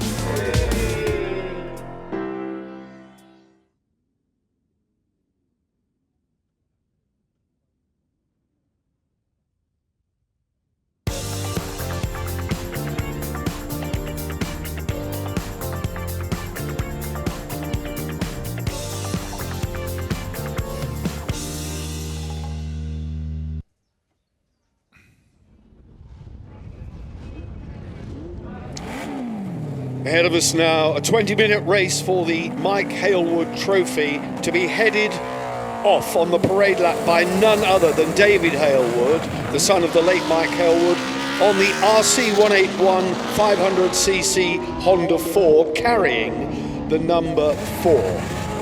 These bikes, though, 250 and 350cc, predominantly Yamaha two-strokes. The blue background for 350cc bikes and the green background indicating that they are 250cc bikes. We had qualifying yesterday where Mike Edwards put his 350 on pole position. Number 25 there, Glenn English qualified 4th yesterday, so we expect good things from Glenn English. Mike Hailwood, one of the most talented men ever to put his leg over a motorcycle, sadly lost his life in a road accident, ironically, when his son David, who is leading this parade, was just 6 years old. David was in the car and he lost that day not only his father but also his sister. and has pretty much dedicated the years. And there is the number 4 Honda 4, the 500cc RC181 ex Mike Hailwood Honda, leading the parade. Just listen to those 4 open megaphones bellowing as this bike makes its way around. David waving to the crowd. He's dedicated much of his life to preserving his father's memory and to exhibiting these beautiful bikes all around the world, I have to say. Must be an extremely difficult thing for a young man to come to terms with, and he admitted in an interview to me that he found it hard, tried to shut it out and live through his formative years almost blanking out his father's memory, but then when common sense prevailed and he got into maturity, he realised what a great legend his father was, and that name needed preserving, and that's why we have this race here today named after Mike Hailwood. Put your hands together, ladies and gentlemen, for Dave Hailwood leading the parade lap here as the bikes come around to form up on the grid. Rarely gets the opportunity to stretch the legs on that Honda 4, which is capable of 170 miles an hour. It's an astonishing piece of machinery. 1 lap completed then, and the runners will line up in the formation in which they qualified yesterday. Dave Hailwood moving the number 4 500 Honda 4 away into pit lane. The grid will be headed by number 121 Mike Edwards. Well, we're short of 1 bike, unfortunately, Barry. Parked up, I can't tell you who that is. It's largely yellow tank bike. Oh, 2. We've lost number 3 as well. That's Nick Bedford. Yeah, pushing his 350 out of the proceedings. Now, one thing we just heard. There's a quick guy. Sorry to interrupt. No, you go ahead. Nigel Palmer got that thing into 3rd place yesterday. He'd never ridden the bike before. He took the first 4 laps of qualifying, finding his way around the circuit, and then when he got his head down, I think you'll agree, Bruce, just how quick was he. Michael Russell, number 68, came within a hair's breadth of the pole position man who sat out the last 2 laps of the session in pit lane. Told me that he wasn't bothered that he'd lose his pole position slot. He said, I think I've done enough, but there he is, riding for the house of Aubigny. Mike Edwards, well into his 50s now, a veteran racer who just loves every minute of what he does. Richard Parker on a Spondon Yamaha, Spondon denoting the chassis maker. These Yamahas came as a production bike, a production racer, sold by Yamaha, but various chassis manufacturers thought they could improve on the basic frame design, Spondon being one of them. There is also a Jochen Yamaha out there, which is built by a German builder, and we'll be looking for that very quick one in the hands of Duncan Fitchett, their number 25, Glenn English, 4th fastest. Looking forward to this, Bruce? Oh yes. Now I just wanted to point out that the drivers in the previous race said how blustery it was at Fordwater, affecting their, and I'm just thinking how much it's really going to affect the bikes. Going to have to be so careful for the crosswinds there. Good point. Eyes down then, look in, wait for the starter's flag. It's a clutch start, everyone tentative, not yet in gear. It looks like it's, is it hand on the tank or is it an in-gear start? Let's see. Yeah, it looks like a clutch start.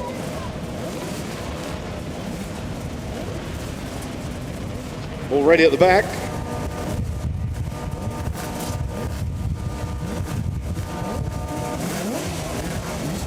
Few seconds remaining. Everyone tense. There'll be a cloud of smoke when these 2 strokes leave the line. Off they go on the green flag lap. Green flag lap then. That was the parade and assembly lap. Green flag lap for familiarization. Can you actually see any evidence down there, Bruce, of the strong winds? Because Fordwater could be the tricky area.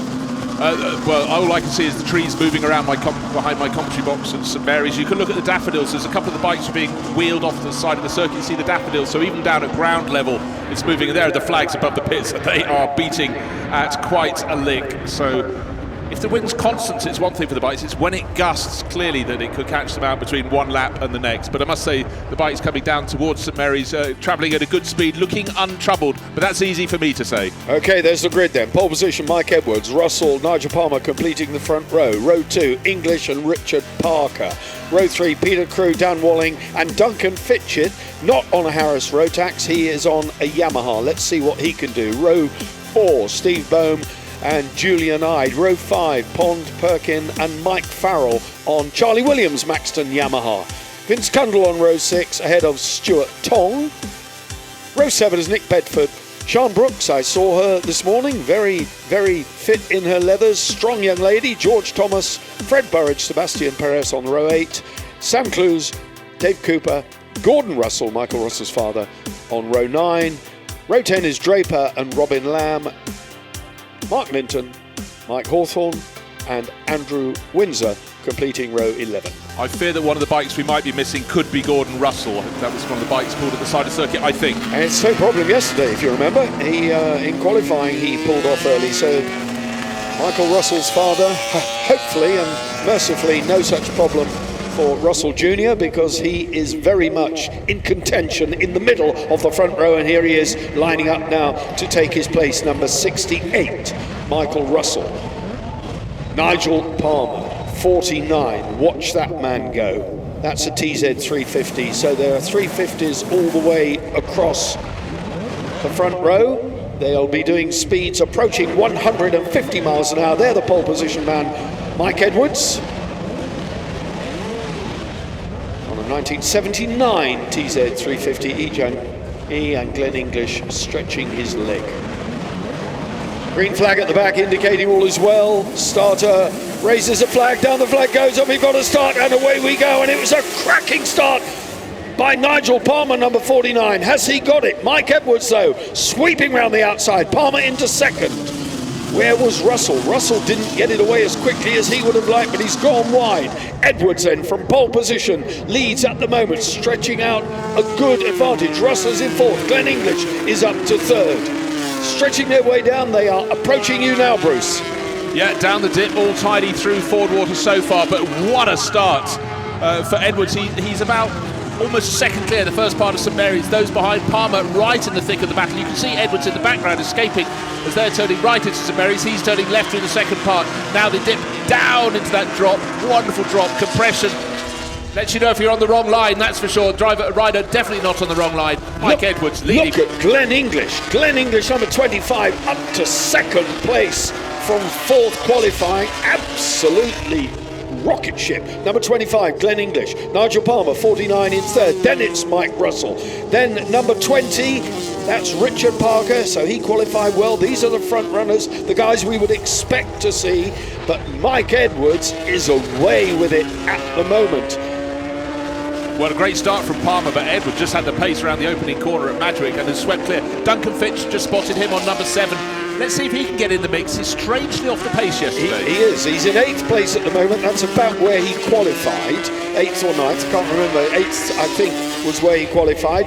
Glenn English then has got Nigel Palmer and Michael Russell for company, and all of them are equally mounted on TZ's 350 cc's, and they'll be using that 70 horsepower and the 6 gears to good advantage here. But out in front, 4 seconds clear, it's Mike Edwards. This though, the battle for second, and what a battle. Well, the sort of battle you could watch all day because you know it's going to change at pretty much every corner. In the distance, not that they can pay him any attention, is the race leader, Mike Edwards. He's sweeping through the second part of St Mary's. They're only just arriving at the first part. Who's coming through at the head of that battle?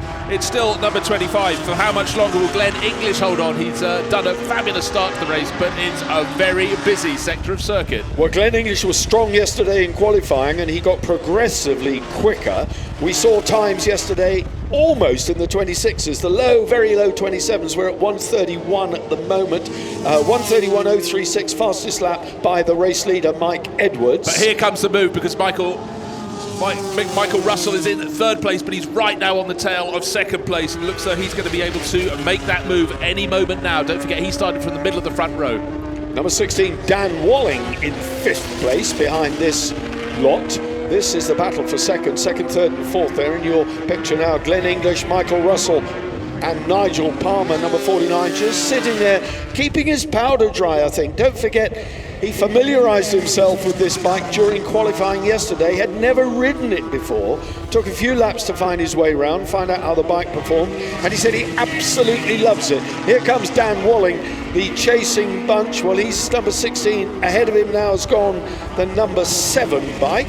Mr. Fitchett, our friend Fitchett, up into 5th place there, but for Palmer, you feel he's having the easy ride at the moment, tucked in the that grouping for 2nd place, letting them break the airstream ahead of him. Duncan Fitchett is 15 seconds off the lead, so he's got a big gap. If he gets now clear of that chasing bunch, he's got to wind in Nigel Palmer, and that is no mean feat. You can see how quickly these guys are going, but they are dropping Palmer away. Glenn English and Michael Russell dropping Nigel Palmer away. But half a second ago, I was about to say it looks as though it's all going the way of Glenn English, because Michael Russell had fallen off his tail and was fighting with Nigel Palmer, but in the blink of an eye, he's got right on the tail of Glenn English, who is now fully aware that, because he must have looked at over his shoulder a while back and thought, I'm actually making a break here. No, you're not, because Michael Russell is coming right back at you. Glenn English, not a tall man. Michael Russell, much taller, but by the same token slimmer, so I guess the power to weight ratio between these two, very little to choose between, and that's a shame. Richard Parker out of the running. Such a shame for him. What disappointment. The one race they have over the weekend, and it all came to naught. Russell then on the back of Glenn English over the start finish straight. Still 15 minutes of this riveting battle remaining, and this the battle for 2nd place. Can Russell muscle his way past Russell the Muscle?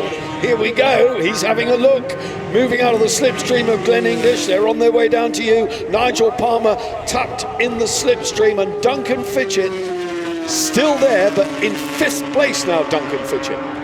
Yeah, Michael Russell in 3rd place does seem to have the legs, but he just can't make that move stick. He can't get quite close enough to Glenn English, and behind them the battling is absolutely fantastic as well. 16 and 15, a right ding-dong with Dan Walling still there, Peter Crew tucked in behind, looking to make a move, and catching the two of them. We've got Mike Farrell on Charlie Williams' bike. Yeah, so indeed. What a good, wonderful stuff. What a good result. That's one of the oldest bikes in the race, that bike of Charlie Williams. Yeah, 1974. A lot of these bikes are up nudging the 1980s. Didn't Mike Farrell and Charlie Williams have a brilliant ride at Revival on that pre-war Rudge?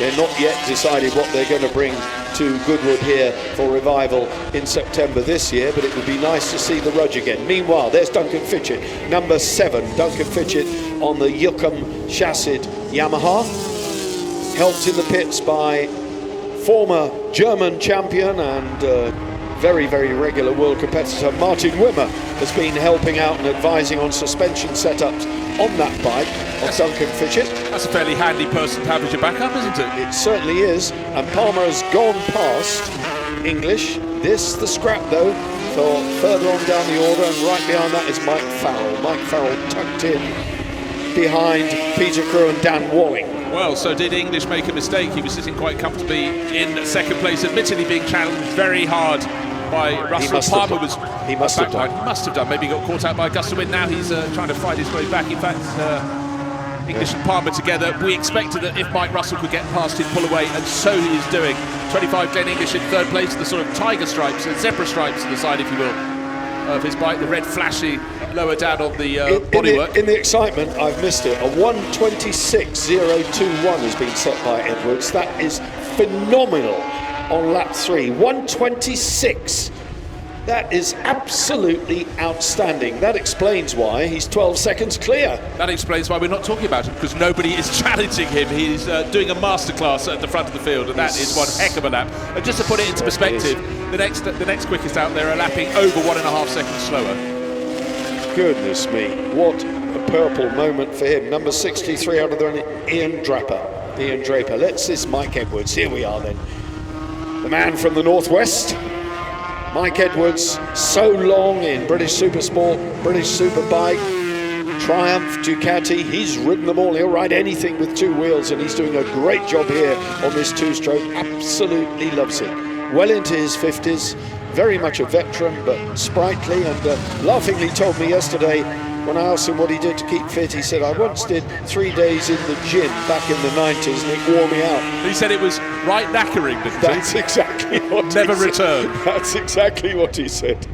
There's only one way to stay fit, he said, and that's keep riding motorcycles. Well, this is proof that that philosophy works. Mike Edwards then 13.7 seconds ahead of Michael Russell. Having a lonely ride, the race leader, but what a display he's giving. 26.021, the fastest lap by a country mile. Yeah, the next best, over 1.5 seconds slower than him, but at will he's lapping in the 1 minute 26. It just makes it look so effortlessly easy. But when you look at the shots, you can see how gusty it is. You can see the daffodils moving around every time you see a tree. So it's very tricky conditions. The track is perfect out there, but the wind conditions are really, really making it hard for the riders. Still over 11 minutes remaining of this race. We expect them to do something in the region of 15 laps. Palmer in third place. Glenn English still there in fourth. Duncan Fitchett is closing a bit. Well, he's struggling. He hasn't gone below 1 minute 30. Those ahead are lapping at the 1:28. So I think he's going to hold on to fifth place. But behind him he's got 15, which is Peter Crew. He seems safe in fifth, but doesn't have the pace the front runners. Looking at 49, he's been enjoying the race. Nigel Palmer, as you said, learning this circuit, learning the bike, and making a fantastic show of it. Yes, he is. Absolutely brilliant. And he was very pumped yesterday when I spoke to him, and thoroughly excited about his qualifying position. There, Glenn English still in a respectable fourth place. That's where he qualified, and that's where he finds himself in the race. 15 seconds now the gap Edwards has. He's just stretching out the lead. There is Duncan Fitchett on that Yukon Yamaha TZ. He always just tucks so low. There's not a lot of Duncan to tuck, and absolutely the ideal shape for riding a motorbike, and making it look super smooth here. Past me, that bike actually ridden by Manfred Fischer, former German champion in the World Championship in the 350 Grand Prix in the days when there was a 350cc Grand Prix class. Of course, back in the day we had 50, 80, 125, 250, 350 and 500. Lots of race action on a Grand Prix motorcycle afternoon. Not quite the same these days. We just have MotoGP, Moto2 and Moto3. Number 15, Peter Crew. Very respectable, I have to say, doing the House of Darnley a lot of credit. And ahead of him, Dan Waller.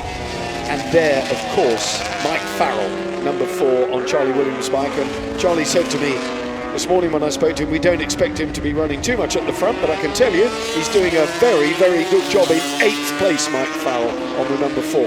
Yes, wherever you look down the field, there's a story within the story, and this little gaggle is certainly one of those. And Mike Farrell doing a great job on the number 4. Nobody can do anything about Edwards, though. Mike Edwards, Bruce, 125.895. He's going quicker still. I knew he'd been sandbagging in the early laps. 125.895, the race leader. 17.5 seconds clear, and that will continue to stretch. But he's in among the traffic now, I think, our race leader. But with his speed advantage, there's no disadvantage. Well, the wind will play into their hands coming down the back straight.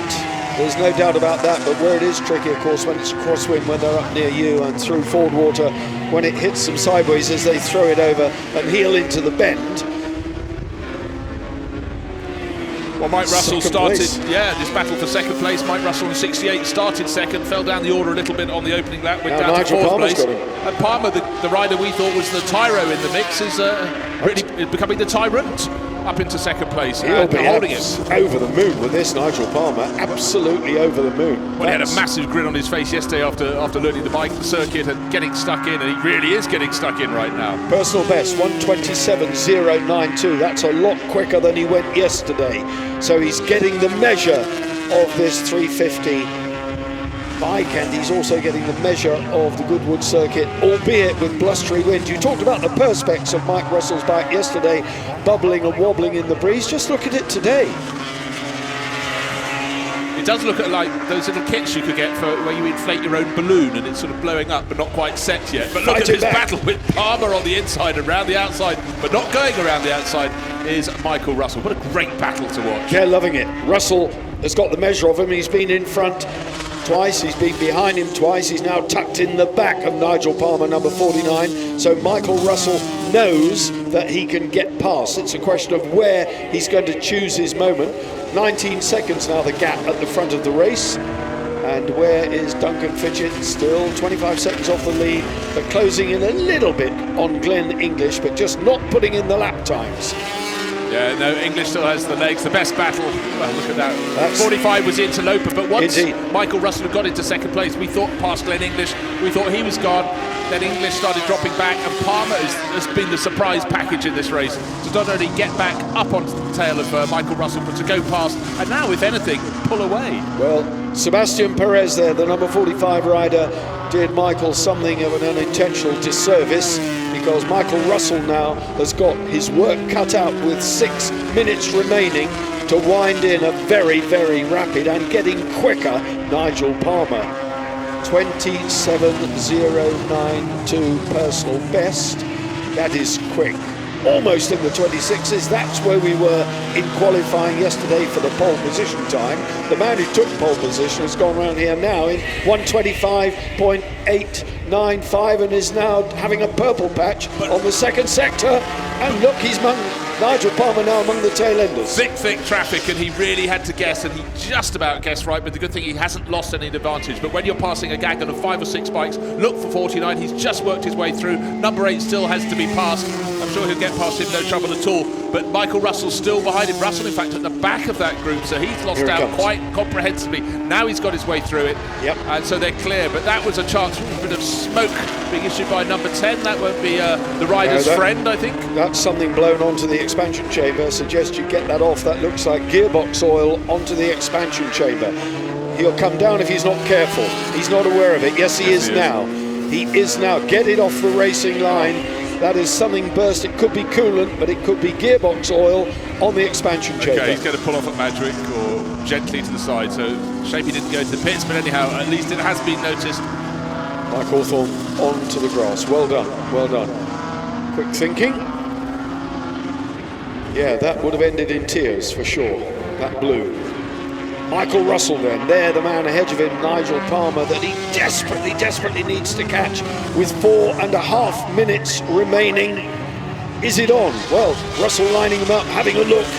Palmer then will know that he's going to be under real pressure on the closing lap. Russell is looking around the outside, sweeping around the outside, almost on the grass, but they're side by side with a back marker ahead of them, and this could be crucial.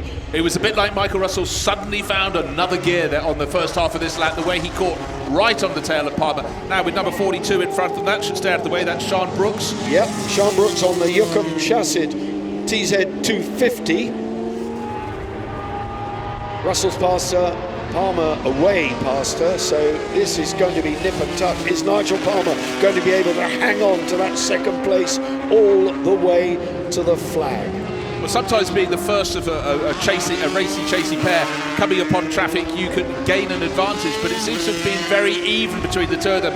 But when it really counts, it seems Michael Russell just has that little bit more pace. But I must say, Nigel Palmer has been the star of the race for me. He's taken some really stern battling, and he's coming out on top. Well, don't forget the man at the front who's gone quicker yet again, 125.155, Mike Edwards. This is absolutely astonishing. Nearly 2 seconds a lap quicker than the guys behind it. He has really got his finger out in this race, Mike Edwards. But I think time is running out now for Michael Russell. There's the race leader, Mike Edwards, 125.155 fastest lap. Just phenomenal. We thought 27s were quick yesterday, and in these blustery conditions today, he's dug even deeper and found something extra special. This is sensational stuff. So let's have a look, go past the pits, just over 2.5 minutes remaining. He'll get in this lap and the next one. Hunkered low, at this point then he's about to get the draft coming from the side as they go past the final pit garages. Well, I can tell you Mike Edwards is good value, so when he gets to be interviewed by Henry Hope-Frost down on the start line, he will have something to say about this, and what a performance. Mike Edwards then, on his way round, sublime. Some half a minute clear. 20 seconds on. I'm still waiting for the rest of them to go over the line before we get the reading on our screen, but he is well away in the lead. 29, you're quite right. Half a minute clear. This is phenomenal. 125.155. Mike Edwards with traffic.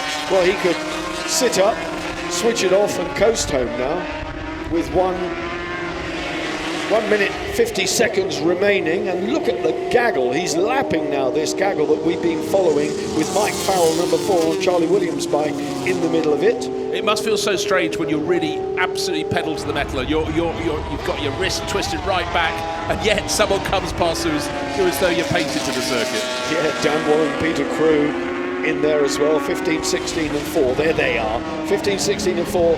This, the battle for 7th, 8th and 9th place. So Mike Edwards has lapped all the way up. When he goes past this bunch, he will have lapped up to 7th place, would you believe? And he's not far off it. He's in the thick of the traffic now, sweeps round the outside, goes past Mike Farrell, and Mike Edwards has now lapped up to 7th place. What a ride. And in fact, this is where his sport is coming. He's been putting these prodigious laps in, but the battling has all been further down the order. He's had nobody to play with. He was first into the first corner, first into Madwick on the opening lap, but then has just streaked clear. Hasn't had to do the racing, has done the pacing though. Flawless performance. Duncan Fitchett in 5th there still, but Nigel Palmer still holding off 2nd from Michael Russell. That's where the action is, and here they come. Here is Nigel Palmer, there is Michael Russell. He is too far back now to do anything about it. I think it's going to be 3rd place on the podium for Mike Russell. Nigel Palmer, conversely, what a terrific ride on a bike that he first saw yesterday morning and had never ever ridden. Did his first few tentative laps yesterday, finding out how the bike worked. He said, I didn't really know what to expect, but once I got on it, felt how it felt. He said it was very like my 250. I didn't have to rev it as hard. It's got more punch out of the bends, and in yesterday's qualifying conditions, he said I had to take it easy. Mike Edwards then, to the checkered flag. On his way. One has to feel the checkered flag is out. Yes, there it is. He had about 5 seconds short, but that's fine. What a race from him. Oh, absolutely stunning performance. But in terms of everything you're talking about with Nigel Palmer, he had to really race, get tucked in with the best of the rest, and he's been the best of the rest, because there he comes into 2nd place. Nigel Palmer then, number 49, coming down to the chicane. A well-deserved, in fact a very, very well-deserved runner-up spot here. Michael Russell will follow him home a little way further back now, dropped off on the closing lap, a clenched fist and a shake of the fist from Nigel Palmer, a wave in the air from 3rd place, Mike Russell, number 68, and Glenn English still there in 4th place, a very creditable performance from him. But wow, what an incredible race by Mike Edwards. Lapping up to 7th place, and a fastest lap of 1:25.155, 2 seconds faster than yesterday's pole position qualifying time. Rest of the field then coming over the line. Here comes Duncan Fitchett into 5th place. Not too shabby, Duncan, well done. Look forward to seeing you back here at Revival on the Max Norton, the more familiar Max Norton. This was, it's fair to say, something completely different for the man, with that aluminium chassis German-built TZ 350. But there it is, Mike Edwards bringing the pack home. Race winner indeed. How impressive with that average race speed, 99.12 miles per hour. And just actually to add one thing to that mix, Barry, Duncan Fitchett was the last unlapped rider in 5th place, because Mike Farrell was lapped at number 4. You can see him just riding around behind Mike Edwards there. So what a stunning ride from our race winner. Yep, absolutely incredible. What more can I say? Fantastic result. Confirmation then. 14 laps completed, Mike Edwards from Palmer and Russell. You saw that battle all the way through. Glenn English from Duncan Fitchett. Mike Farrell, very good performance on Charlie Williams' bike. Peter Crew, Dan Walling and Steve Pond. That was a bit of a scrap going on all the way down as well. 10th place, Tony Perkin. Steve Bone. The young lady, Sian Brooks, 12th place, not too shabby, well done. George Thomas, Robin Lamb, Sebastian Perez, Stuart Tong, 17th Vince Cundall, and Sam Clues in 18th place, 3 laps adrift. Brilliant, brilliant race for the Hailwood Trophy, and there, an extremely worthy winner. Mike Edwards, Nigel Palmer, and we have Henry Hope Frost with our top 3 once they get their helmets on. Henry, it's all yours. Well, our top 3 bikes back into Parc Fermé then. Our winner, Mike Edwards, on the number 121 Yamaha TZ350. Nigel Palmer, a superb second place on the number 49 Harris TZ350. Our third place bike, Mike Russell, pole sitter here last year, of course. We've seen him in the Barry Sheen Memorial Trophy race at the Revival. Wait for Mike Edwards, a dominant performance, absolutely supreme out front on the number 121, the yellow machine. Helmet off. Let me grab a word with Mike. Mike, superlatives included supreme, staggering, superb, and everything else. Everything else beginning with S. No, in races like this, I've often found it just break away early and then take a bit of the heat off. The wind was really strong, and these are quite light and they're very fidgety. And when you're in close groups, you can end up quite easily sort of bumping into one another. And I didn't fancy that. Right. So I thought, just get on and control the race from the front. You were lapping way quicker than yesterday. You lapped everyone up to and including 5th, I think. Oh, right. Sorry. Well done. Staggering. Thank you very much. Great stuff. Let's move across and talk to Nigel Palmer, who only saw this bike for the first time yesterday. The helmet is coming off. Nigel on the number 49 Harris Yamaha. Nigel, that was described by Barry Nutley in the commentary box as one of the greatest performances he's ever seen. Well, just surprised me, you know. Not ridden it before till this weekend. It's been unbelievable. It's been like riding me 250, but with the extra horsepower. You found the sweet spot straight away? I wish I did around St Mary's. That was terrible around there. Well, I think the last 2 laps I got it right. Mike was gone, of course, wasn't he? Yeah, if I had the balls like Mike did on the 350 on the first few laps, I'm sure I would have kept up with him. Do anybody know what his time lap is? No, don't know yet, but much quicker than yesterday. Yeah, a little bit. The wind was a problem? Yeah, it was. Coming up here, into the right, they're all over the place. But coming back up there, we changed the gearing yesterday and it helped tremendously. Great result, Nigel, well done. Cheers, thank you. Third place, Mike Russell, a familiar name and face from the Barry Sheen Memorial Trophy, and you were on pole here last year. Yeah. That was great. Oh, fantastic. I mean, I said it last year, the Yamahas around here are just unbelievable. The wind helped to keep it entertaining, blowing us left and right a little bit, but I'll be honest, without Michael Rutter, I'm sort of a bit lost here. But no, great, fantastic race, and fair play to the 2 winners. And how mega was Nigel? Oh, Nigel's fantastic. I mean, I've raced against Nigel for years, and great to see. Last year was on a 250. You put him on a competitive bike, and he can show you what he can do. So, yeah, I'm really pleased with him, and I've raced against Spike for years as well. So it's kind of like old mates out on track. Just I told Spike that we were going to go and do the foxtrot for the first few laps together, but he decided just to get his head down. I don't know what you mean. No, it was fantastic. It was, really. And I've got to thank my father who helped build the engine. I mean, that is an absolute bog standard Yamaha that's had no, it is exactly as it came out of the crate, as it were. So I'm really pleased to sort of get that standard bike out on track, and thanks to him, really. Superb work. Well done, Mike. Thank you very much. Cheers, everyone. Let's go back to Barry and get some highlights from that wonderful Hailwood Trophy. Thank you, Henry. Very well done down there. Those guys were buzzing, weren't they? And they were buzzing as the flag dropped as well, and away they went. But from the outset, Mike Edwards made no mistake at all. But the rest of them, Nigel Palmer, Mike Russell, made it abundantly clear what they wanted to do, but they were challenged in the early stages by a very determined Glenn English, who scrapped tooth and nail on the number 25, got it up to second place behind Edwards, but eventually was relegated to 4th, and that is where he finished. Further down the order though, the pace was thick and fast, the competitive nature of these bikes making the racing so exciting.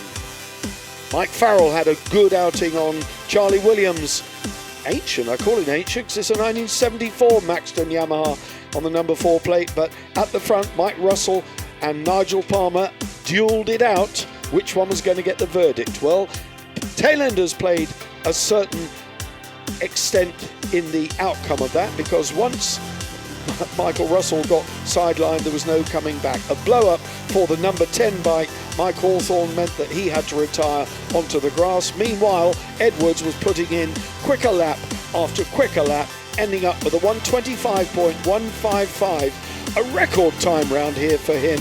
Checkered flag was his. Fantastic performance for the delighted Mike Edwards. Thank you very much, Barry Nutley. Wonderful commentary.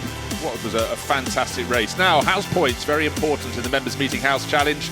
And Tor Bolton, they led yesterday. They fell down to third last night, but look, 2,410 points puts them well clear of Methuen, who was last night's challengers who took the lead. Aubigny in third place on 16.04 and 14.46. Darnley, they've been at the back. That's Jochen Mass's house. They need to get a move on. So if you're a Darnley member, your entry ticket will tell you which house you're in. Go and earn some points for that house. Bring them up the order.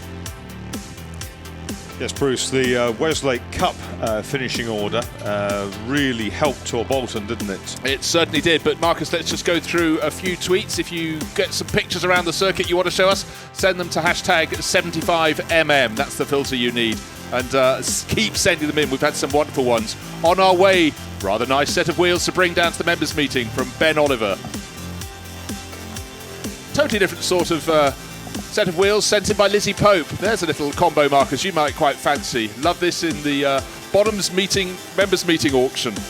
That's splendid, isn't it? On scale from 1 to completely unhinged, oh, I like that phrase. How balmy do you have to be to race one of these? Well, ask Ben Collins. It's from 1903, 60 horsepower Mercedes. Ryan Williams caught that beautifully in the paddock, so do get down there and take a look at the cars. And last night, the stage show, the funfair after dark was at full swing, but the stage show's absolutely fantastic. Paul Thompson, what a wonderful photo of the choreographed fire show, if you will. And let's go to a quick break.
Absolutely breathless, completely amazing.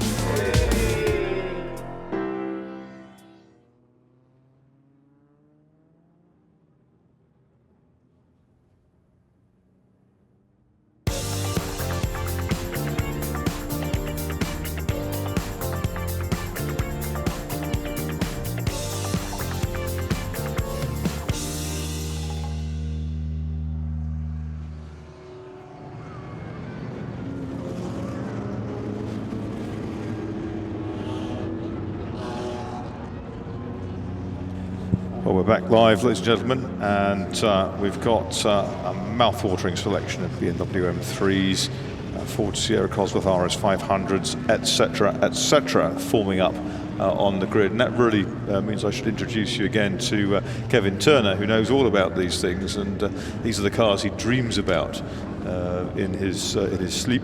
And here they are, Kev. Another great demonstration session. We've got a lot of touring cars here this weekend, haven't we?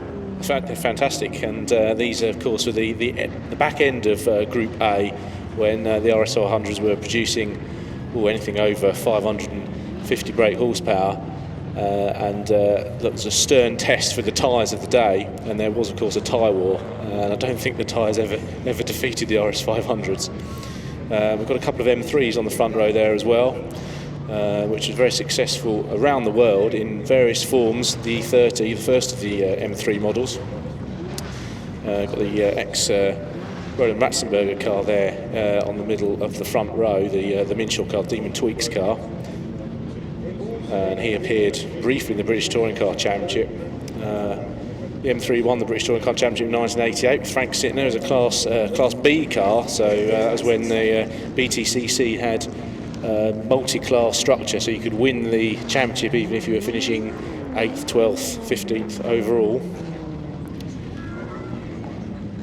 And Henry Hope Frost is down on the grid to see who he can find. Henry. Is that the first group or the second? Sorry, Kev, I was chatting to a touring car legend, the great Roberto Ravaglia. Roberto, lovely to see you at Goodwood. Yeah, it's a pleasure to be here. I can't believe it's 30 years since you and this wonderful Schnitzer E30 M3 did all those great things. Yeah, I mean, it's 20 years that I'm not driving this car, and I retired from motor racing, and to be at Goodwood in one of the best places that a driver could be, and to drive still my old car is something that is really emotional. Does it just take the clock back to 1987 straight away? Yeah. It's a wonderful thing. And yesterday in the demo, you were going very quickly. Yeah, and after a few laps, I get back the old feeling with the car, and actually, I was thinking yesterday. I was thinking, okay, tomorrow I have another chance to drive my old car, and it's really nice to be in this place. It was a fantastic era, wasn't it? Group A. The European Championship was very strong. The World Championship was perhaps less strong, but it had a global appeal. Yeah, I mean, every championship is strong, and I think the M3 make the story of touring car is, I think, the most famous car in touring car. And okay, I won 7 championship and DTM including, and I think DTM was the most hardest. It's lovely to see you. Enjoy the demonstration, won't you? Thank you very much. Roberto Ravaglia, ladies and gentlemen, an utter legend. I'm going to move across to the other side of the front row.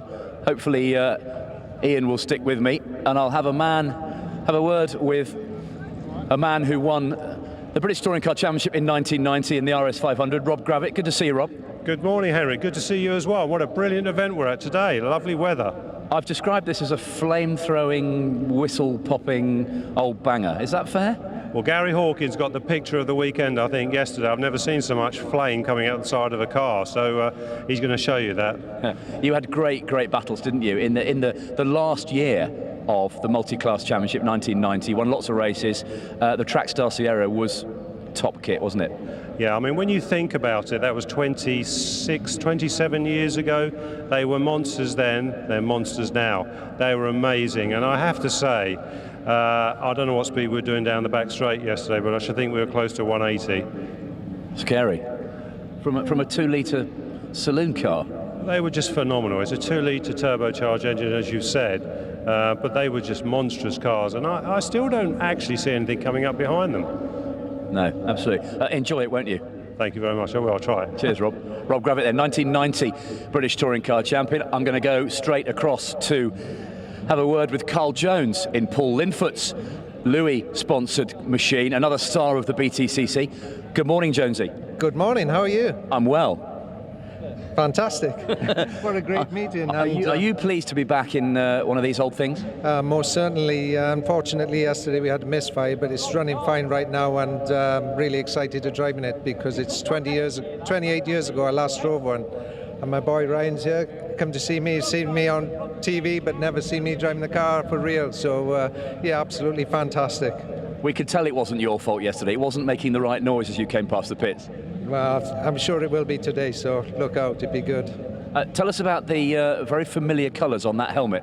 Yeah, it's Tom Price, unfortunately, was killed at Kyle Army 40 years ago, but he was my real Welsh racing hero, and he was a spectacular driver behind the wheel, and yeah, paying tribute to him today.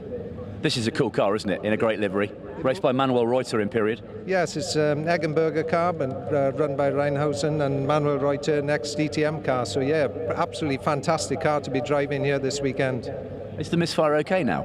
it is. We did a lap there now, just a warm-up lap, and yeah, it seems all fine. So really looking forward to driving it now. Will you give it big beans for us? Big Charlie bananas. Only you know how. Thank you. Well done. Carl Jones then back in an RS500. Absolutely great. Let's have a wander further down the grid. We've got all manner of wonderful Group A machines. A category of touring car racing that came in 1982. We've got the Ford Sierra RS500s. They're the very familiar colours of the Bastos Tom Walkinshaw Rover, raced by Tom Walkinshaw, Wim Percy. Let me go over here and have a word with Nick Whale, a stalwart privateer of the BTCC in period. I'm just going to brush the Jordans aside. Good morning, Nick. You can't brush the Jordans aside. They're legends in their own lifetime. You're bigger than them. That's true. Now, I just described you as a stalwart privateer of the BTCC. It was great fun, wasn't it, to get out there and mix it in a competitive car? Absolutely. It was a real privilege to be with the drivers of the day. You know, the Steve Sopers, the Andy Rouses, all these names. I mean, they were legends to me. And to get out on the same grid and to be there at the start of the 2-litre formula as well was very special, because we, of course, in 1990 were the first cars to run that 2-litre, which lasted for the next 10 or 12 years. And you campaign this car quite a lot now, don't you? I do, because my son Harry, who was 2 when I was racing it, no way, yeah, is now of an age where he can drive it too. So obviously father-son is very special, and we can go into Europe and do some great races. So we've been to Spa and all sorts of exciting places. And you just won a rally in one as well. You're very informed, Henry. Yes, I'm very lucky. I have a race Group A M3 and I have a rally Group A M3. And last week I was lucky enough to win Rally Mallorca, which was stunning, really special. That's just huge fever, isn't it? Yeah. So I'm a BMW M3 nut. I know. Thank you, Nick. Enjoy it, won't you? Thank you very much, Henry. It's a privilege to be here. It's not a race, but you're allowed to go quickly. I get the message. Well done. Thanks, Nick. Let's carry on down there. Is there a more evocative sight there than the Caliber Andy Rouse RS500 and the Texaco Eggenberger Sierra of Steve Soper? 2 cars that fought it out in 1988 in the BTCC. We don't have Andy Rouse here this weekend. Steve Soper drove it yesterday. I don't think he is in the car again today. There is somebody I want to have a very quick word with, if I may. Impolitely doorstep Lord March. Lord March, Group A, an incredible array of the greatest cars of the period. Yeah, it's great to see them all together like this, isn't it? All with the right liveries on and many of the right drivers in the cars. Fantastic. Where do your guys find them? Yeah, they work hard, digging them out, yeah, trying to get them looking like they did. They've done a great job. There's a great crowd. We've had some great racing already, and it's not going to rain. Sun's beginning to shine. Yeah, it's all getting better. Good stuff. Lord March, thank you very much. Thank you. Thanks so much. Let's carry on down the grid. I want to eventually get all the way down to the back and have a word with Gerhard Berger, reunited with the BMW 635 CSI that he raced in the mid-1980s. Tom Walkinshaw racing Jaguar XJS. There is Steve Soper, in fact, who we saw yesterday in the Sierra. He's in the Jaguar this morning. Excuse me, chaps. My baby. Great cars, aren't they? Fun? Let me see if Soperman is going to be able to hear me with his crash hat on. I drive an F-Type. I'm a Jaguar man. Good stuff. Steve, good morning. Morning. In a Tom Walkinshaw racing Jaguar XJS, it's a bit of a beast, isn't it? It's got a lovely engine, but it's a bit heavy. Takes a bit of stopping. Yesterday you were in the RS500, spitting flames every time you changed up. Yeah. Has it just sort of erased 30 years straight away? It did actually. It actually felt much better than I thought it was going to. It all came back. 30 years were gone in a flash, and it was lovely. I'm driving it again after this one as well in the next demo. You're a busy boy, aren't you? Because you're on pole in the Mustang for the Pierpoint Cup. Yeah, but it's very cold, so it's better be sitting in cars than it is walking around with just a coat on. Okay, we'll leave you to it. Enjoy, won't you? Cheers, thanks. Thank you, Steve. Let's keep on walking. It's very busy down here. Fantastic opportunity for fans to come down and check out these wonderful Group A touring cars. Another of the Rover V8s. We've got Volvo 240 turbos, of course, run in period by Eggenberger and Rasport. We've even got the Belgian Martin brothers Ford Mustang, a real wacky racer if ever there was one. If I can get all the way to the back in time, we will hopefully grab a word with Gerhard Berger. On the way there, I will try. Let me stick a microphone under the chin of one Nicholas Padmore. Good morning. Morning, how are you, all right? Yes, I'm good, and you? Good, yep, very good. You raced the 5:30 in the Jerry Marshall yesterday. Now you're in a Group A version. Yeah, very kindly Richard said, can you drive it on Sunday? So you can tell by my smile. I said, yeah, might as well. Just been out and back here and really good. What's the difference between a Group 1 car and a Group A car? Without giving too many secrets away. KERS, DRS, all those sort of things. Obviously suspension, tyres, slick tyres. I think it's a lesser power, but the chassis are a lot better. I'll let you know after this run. Nice and oversteery, yeah? Well, yeah, it'd be good if we have some slides through Madgwick and Laver. It'd be quite cool, wouldn't it? Yeah, you do that, will you, for us? Yeah, of course. Good lad, well done. Enjoy. Cheers. I can see the familiar colours, the Austrian flag on the side of Grand Prix hero Gerhard Berger, 10 times a Grand Prix winner. Let me see if I can squeeze in here and have a word with Gerhard. Gerhard, great to see you at Goodwood. Yeah, thanks. Thanks for wearing an open face helmet as well, so we can have a conversation. Yeah, that's what I did it. That's why I did it. Back in the Schnitzer BMW 635, great memories for you. Yeah, I have to say this was maybe one of my nicest time in motorsport. I did a couple of years for a factory driver for BMW together with the Schnitzer team, with this car. That was really something very special for me. Yeah. Was this quicker than your ATS in Formula One? It wasn't really quicker, but it was at least as much fun. Yeah. And you raced, of course, at Spa, didn't you, in the 24 hours with the Schnitzer team? Yeah, we won the 24 hours in Spa, and my teammate was Roberto Ravaglia, and I haven't seen him for many, many years, and this event today brought us together again. Yeah. So we raced together on our Ford yesterday, and today we do this demonstration together, and it keeps us reminding the old stories. There was a surreal moment in the assembly area yesterday. You and Roberto were standing together with the cars. I was 14 again. Yeah, the funny thing is we didn't see each other 15 years, and we were racing together 25 years ago. So we went yesterday out for practice, and we both had no clue where we are. So we on the lap time, and it was wet, and we came in, and then we saw the lap time, and we did exactly the same lap time. So just one small problem: we've been too slow. You had a long career with BMW, of course, in touring cars and in Formula One, winning Grand Prix with Benetton. You were also BMW Motorsport Director for a few years. BMW does things properly, doesn't it? Yeah, I have to say, BMW helped me a lot in my career. First, they brought me into this touring car as a professional driver, and out of the money I made here, I could pay my Formula 3 bills, and then they even helped me to go into Formula 1, and then we won the race in Mexico together in Formula 1. Then they gave me the opportunity to change the side of the pit wall, to come back to motorsport director, and I had for 5 years the pleasure to work for them on the management. Together with Williams and having the Le Mans project, what we won in, I think, 99 or 98. So my lifelong I was in some ways connected to BMW, and I have a big heart for them. It's great to see you. Thank you very much indeed for bringing this out to play. Thanks a lot, and it's always a pleasure to come here because it's such a good event. But event is one thing, but it's the people. Britain, it's the core of motorsport, and you feel it so much when you come here. And you guys all here on the circuit, it's great that we can give you enjoyment on this weekend. And thanks for coming. Here. Thank you, Gerhard. Bye. The klaxon has gone. Marcus, Kevin, I will hand back up to you in the commentary box, and we'll have our Group A demonstrations. Thanks so much, Henry. Yes, fantastic to hear from Gerhard Berger there, 10-time Grand Prix winner, Spa 24 Hours winner in the 635 that he's going to be driving in just a few moments.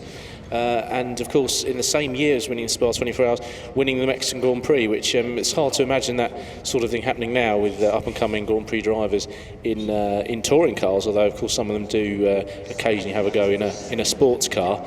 But fantastic array of machinery. I'm sure everyone's got their favourite. Mine probably is the 635 CSI.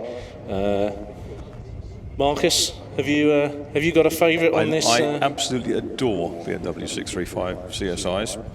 Prefer a CSL, but that's a little bit too early. Yes, yeah, that's decidedly pre-Group A. But that was very well developed by the time that Berger was racing 86. It was sort of one of the earlier Group A cars, and as things like the V8 Rover and of course the V12 XJS Jaguars came along, the BMWs were a bit outpaced really, but could still outrun the quicker cars over a longer distance through reliability and the usual BMW efficiency. So still proposition until it was replaced in 1987 by the E30 M3, which we've got at the front of the pack, which I think are now being wheeled away. In many ways, obviously, you'd think it was a downgrade because it's a smaller engine, a 2.3, but it was an entirely new era for BMW, really, in new chassis, smaller car, a very effective weapon for quite a few years. Started as a 2.3 when it won the World Touring Car Championship with Revalia in 1987, became a 2-litre for the Super Touring regulations as they became known in Britain after the 1990, first season 91, Will Hoy winning the championship, British Touring Car Championship in the 2-litre version. And in the DTM they went the other way. They ended up at I think 2.5 litres in the end, and they were really very quick cars there. The categories diverged a bit, so that now a DTM car is quite a long way removed from pretty much any other touring car on the planet, I would think. Are you out there, Bruce, or are you having a break? I'm out here. Fantastic. I'm not having a break. I was just absolutely enjoying Henry's grid walk, and you're very, very knowledgeable talk through these cars, but they bring back so many memories. Don't ask me about my favourite, because I don't want to sound exactly the same as you and Marcus, because sadly it is that 635 in that epic livery. But just a chance looking down now at there's a car that would have been in the 24 Hours of Spa, the Martin brothers, and obviously son and nephew Maxime Martin going great guns as a BMW works racer these days. But the Mustang, very different looking bit of kit, not elegant, I think we could say. No, the Mustang and the XJS, we were talking about this a bit yesterday, weren't we? They don't really, they're not the shape that you think a touring car would be. They're almost sort of it's coupes, aren't they? Really? Oh, entirely so. But still excellent shapes and sounds that they brought to the grid, and of course the XJS really allowed Tom Walkinshaw and Jaguar to move on and end up in Group C, winning the World Sports Cars Championship, winning Le Mans twice, going over to America for IMSA. So the XJS was a very key car for the TWR Jaguar relationship. Oh, exactly so. But also these cars bring back wonderful memories of the European Touring Car Championship and eventually the World Touring Car Championship, visiting great circuits around Europe. So I had friends who were massive XJS fans, so they spent the mid-80s going around Europe every time they could have a moment and a bit of money spare. They'd go off to race meetings. Brilliant days for them, and I went to quite a lot of those meetings too. So these cars are very special to me.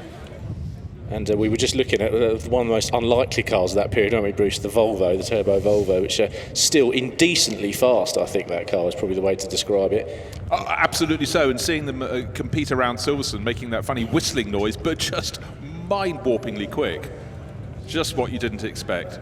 Well, they were one of the first turbo cars to be successful in Group A before the RS Cosworth and then the RS 500 really moved the goalpost really beyond everyone else, didn't they? By the late 80s, it was only Nissan with the incredible GTR Skyline, which was raced in Australia, that really was able to stop the RS 500. Pretty much everywhere else, it was the car to have until the end of Group A, really. Yeah, but when you throw your mind back to these championships, we've been talking about the cars we think of at the front, but MG Metro Turbo? Brace them sitting here, and they had roles to play as well. Absolutely. It's fantastic to see the two of them together, isn't it? Yeah, no, absolutely brilliant, and the level of preparation on them looks absolutely fabulous. And that's the beauty of seeing these cars being brought out again, and a lot of the drivers being reunited. Patrick Watson, Malcolm Harrison, with these right drivers, right cars, but a very different shape and a different sound as well, of course. Yes, actually, you raised a good point, Bruce. It was very much a multi-class structure, wasn't it, in touring car racing? Well, actually, before then, and all the way up through. Yeah, ever has Group been, really. A. Yes, and really, it was that Group A was really the last of that, wasn't it? Because then we had the 2-litre regulations, and really, since then, we've certainly in this country, we've tended to have one class. You win the race, you get the most points, which is certainly easier to follow, but perhaps takes away some of the eclectic mix that we had in the 70s and 80s. Yeah, and cars being pushed off the grid, don't worry, we will get to see them, but this group, it should be explained, is that the Group A cars are going to be sent out in two groups, and the later ones will go in the later group. That's why the M3 Evos and the RS 500 Sierras are being pushed off the track to leave the way clear for the earlier runners, including Gerhard Berger in that 635 CSI. They will do the first demo runs, and the second demo runs, where the speed should be even faster, will be from the later cars. Yes, and they've been pushed away to reveal one of the most unusual front rows I think I've ever seen, which is the two Metros and the XJS. I don't think you'd have seen that too often in period, Bruce, when you were going to the events. No, indeed, but it was always... Actually, I enjoyed the class battles, but sometimes you thought, well, hold on, all season it's been a wonderful battle between X and Y and Z at the front of the championship, and someone who was finishing 18th in a race actually is the overall champion. Well, It was a bit confusing. I had a fantastic chat with Gordon Spice about this, because he's, up until Matt Jackson surpassed his total last year, he was the most successful British touring car driver never to win the championship. And I said, did it great with you that you would win the big class and most of the races in a year but lose the title? And he said, well, no, because I remember when I was in the class battles and they were driving every bit as hard, if not harder, than we were at the front. So he was fairly philosophical about it, which I thought was quite nice. But then you look back down the history of, say, the British Saloon Car Championship or whatever, and you see Bernard Unett, champion in the Chrysler Avenger a couple of years running. Yes, yeah. My personal feeling is I think the champion should be the person winning the races at the front, but it certainly brought an extra dimension to it. If you could be clever enough to find perhaps the class that you could find the car that it fitted into the best, and you could win your class. John Cleland, of course, won his first British Touring Car Championship during this era in 1989 with the Vauxhall Astra. But if you speak to him now, he says he doesn't even count it because he hardly had anyone to beat. The Astra was so much quicker than everything else in the class, and he rates his 95 title win against all the hot shoes and manufacturers as being a much better achievement, which is hard to disagree with, really. No, quite so. So we've got half of the Group A runners out on the track. It's the earlier ones about to be released, and so they are out. They go onto the circuit, being released one at a time. They will possibly bunch up a little bit, but what they will do, and as we saw yesterday, they're not going to hang around. They're going to really start winding it up, and they shouldn't be so badly affected by the buffeting of the wind as certainly the bike riders were on the last session on the track. Fabulous race there, won so easily by Mike Edwards. Listen to the engine note on that XJS Jaguar. That sounds fantastic. Beautiful engine. Actually a very well balanced car, but you can't escape from the fact that the XJS was less than light, I think we could say. Yeah, and of course that was actually that V12 engine was developed and got bigger and bigger and transferred into sports cars, didn't it? So really quite a special engine in that car, really. No, but to go back to your point about pressing on, Gerhard did manage to go off yesterday, didn't he? So when he got it nicely wound up, I think there are a few drivers on this that will be giving it some. So it should be the emphasis on the high speed part of the high speed demonstration. Yes, I wasn't quite sure Rob Gravitt was entirely accurate about 180 miles an hour. No, I think that was wildly optimistic. I know that Tim Harvey reckons he did hit 175 down the Hanger Straight in testing. I think to be doing 180 down the Levant Straight this weekend might be considered slightly fanciful. But then again, maybe he's got a speedo that's just a bit out. Mind you, if he was doing 160, I'd be pretty impressed with that. So well, that's true. There you have it. But great to see these cars. And again, one of the things I love when you get reunited with cars you haven't heard being driven for quite some while is the engine notes. Those little things you forget. You can still look at a book, look on websites to see the pictures of cars. Yes, you could go in and get some live footage. But when you have them rumbling past you on a circuit, it brings an awful lot back. Well, and there's such a mix of different sounds as well. Sometimes you can close your eyes and pick out what cars are coming past you, can't you? Which just really shows how different some of the cars were. Obviously, a 4-cylinder turbo in the RS500s we have later, straight 6 going around with Berger now, and the V12 in the Jaguar. And actually, best of all, later in the day when we get the demonstration for the 3-litre sports prototypes, when that Matra comes past, oh yes, keep your eyes closed for that one. Oh, that'd be fantastic too, yes, absolutely. So there is Gerhard Berger. Oh, that wonderful straight 6 sound. Oh, works for me. Oh, let's two of them together, even better. Oh yes, why not?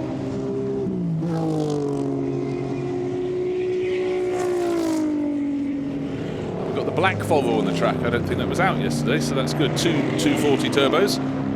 Now we've got Steve Soper's brought the XJS in, and one of the other Volvos has pulled in, so hopefully nothing too... Oh yes, the Volvo's going out straight to the paddock, I think, so an issue there, which is a shame. Oh, of course, I forgot when I was talking about the sounds, I forgot about the V8 Mustang. That made itself known. It just came past the start-finish line. They're not quiet, these cars, are they, Bruce? No. I do miss... Sorry, I'm just going to be quiet for a second. Just to listen to that BMW. I just love that engine note. I think Gerhard's starting to open it up a bit now. It came past here. It was howling along nicely. Oh, he's working the wheel. Excellent. Then a different sound entirely to that will be the Rover SD1s. It's 3.5 litre Rover. Absolutely mellifluous sound they make. Not with that sort of hard cutting edge a lot of racing engines have. No, but what a great, one of the all-time great engines, wasn't it? The 3.5 litre V8 in that. And actually probably the Rover's a bit underrated, isn't it, Bruce? Because it was very quick, won lots of races, and did straddle both Group 1 and Group A. Which I think is probably pretty much about the only car here that did. Yeah, certainly did it with any success, but then its days were really starting to be numbered as we got towards the Evo period, and the day was done. But look at the names on that. Steve Soper on the side of that one, the Aussie race. And what we forget is that, of course, these cars did race down under.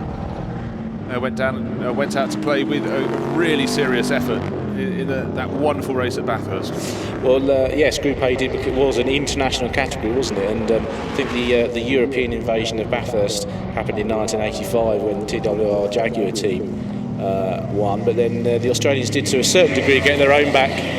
Certainly in terms of pace, when Dick Johnson brought his RS500 over for the TT in 1988 and was frankly blowing everyone into the weeds before the car broke.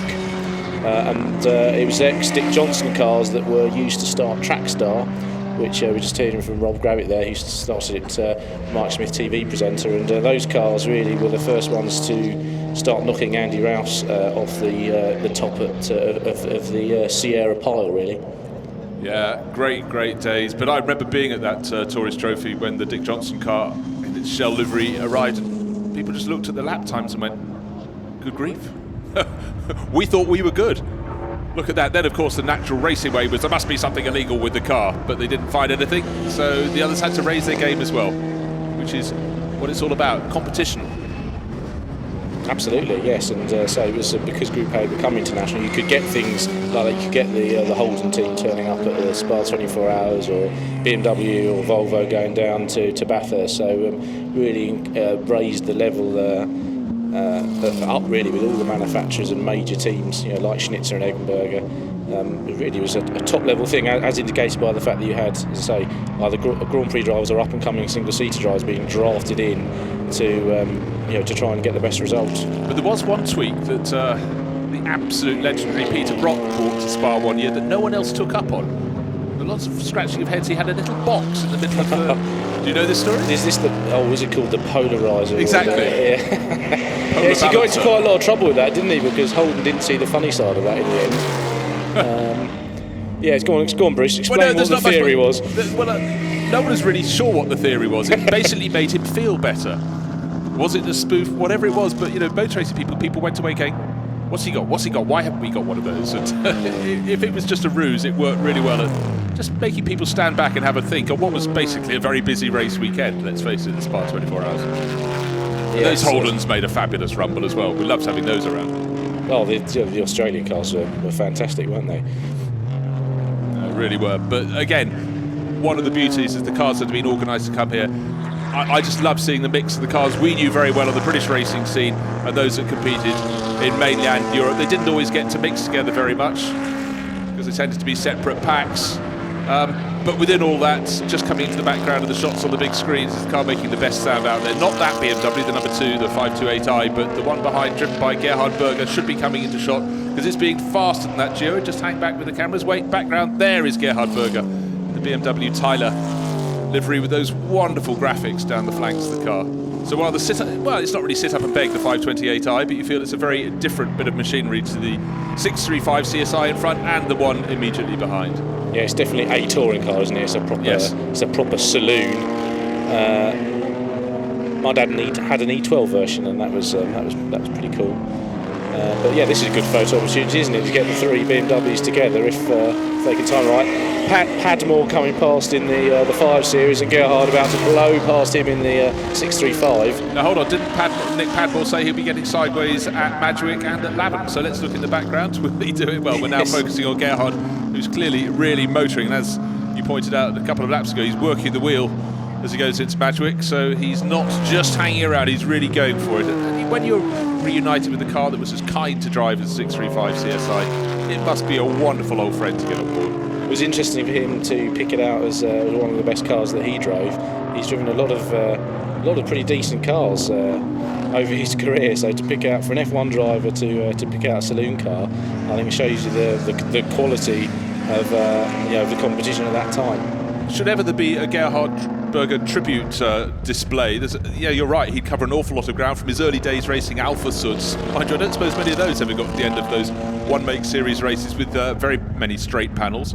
No, that's a good idea though, a Berger tribute, yes. We need to come up with some sort of anniversary that we can tie that to and have a word with Lord March.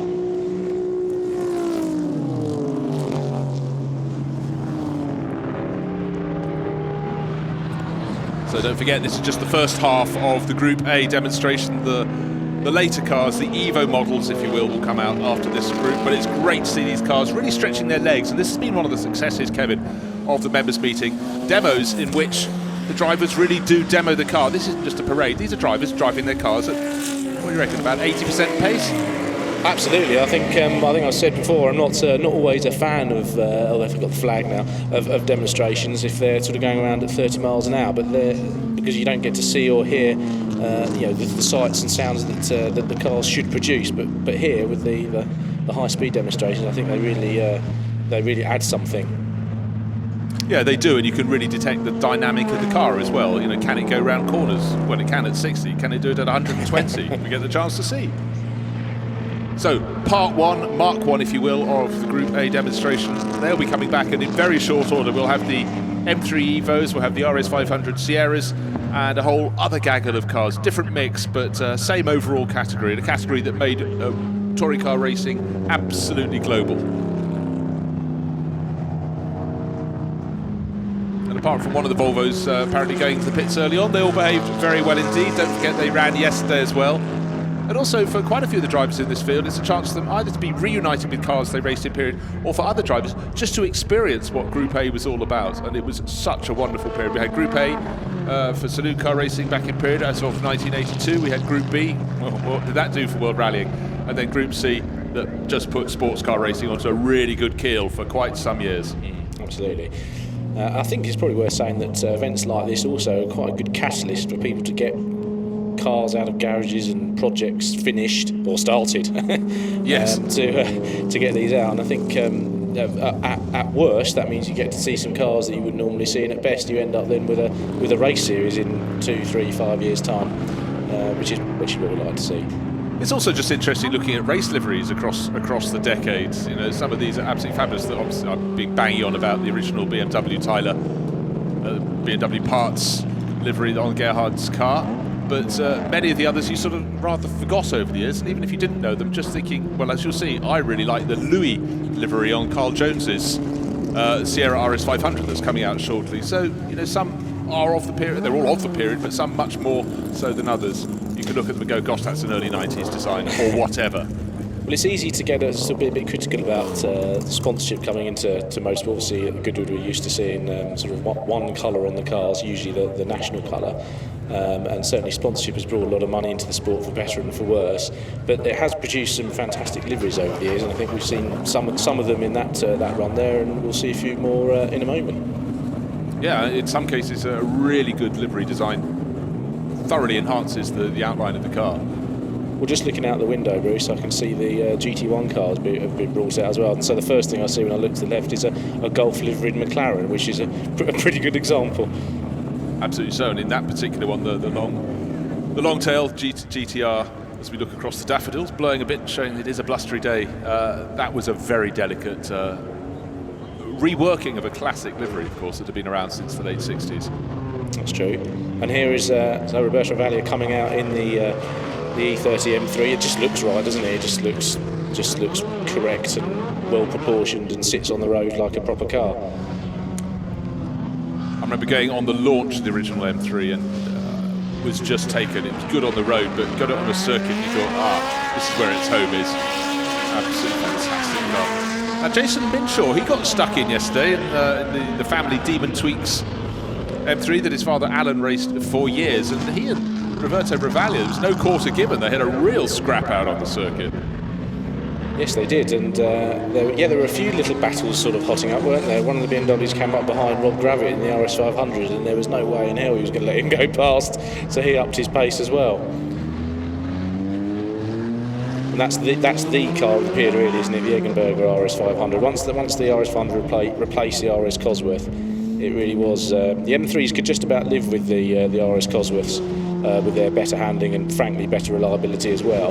But once the RS500 came in and was properly sorted, it was BMW really were reduced to fighting for class honours or for the longer races again. Exactly so. How many races did the RS500s have in the bag until they didn't have in the bag? It was relatively early days of turbocharging.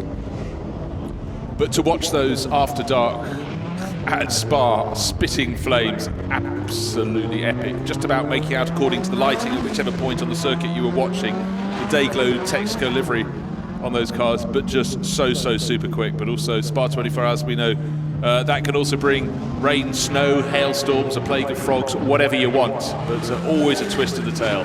There is Carl Jones in Paul Lindfoot's ex-Manuel Reuter German touring car racer, an RS500, entered by Eggenberger in period, and Carl, a man who never knowingly kept an RS500 on the ground if he could yump it at Brands Hatch. He means business, doesn't he? Because he managed to light the rear tyres up, and we've got the M3s almost side by side down the start-finish straight. Come on, Roberto, get on with it, is what Minshaw's saying, and if not, he'll pick a place to go past.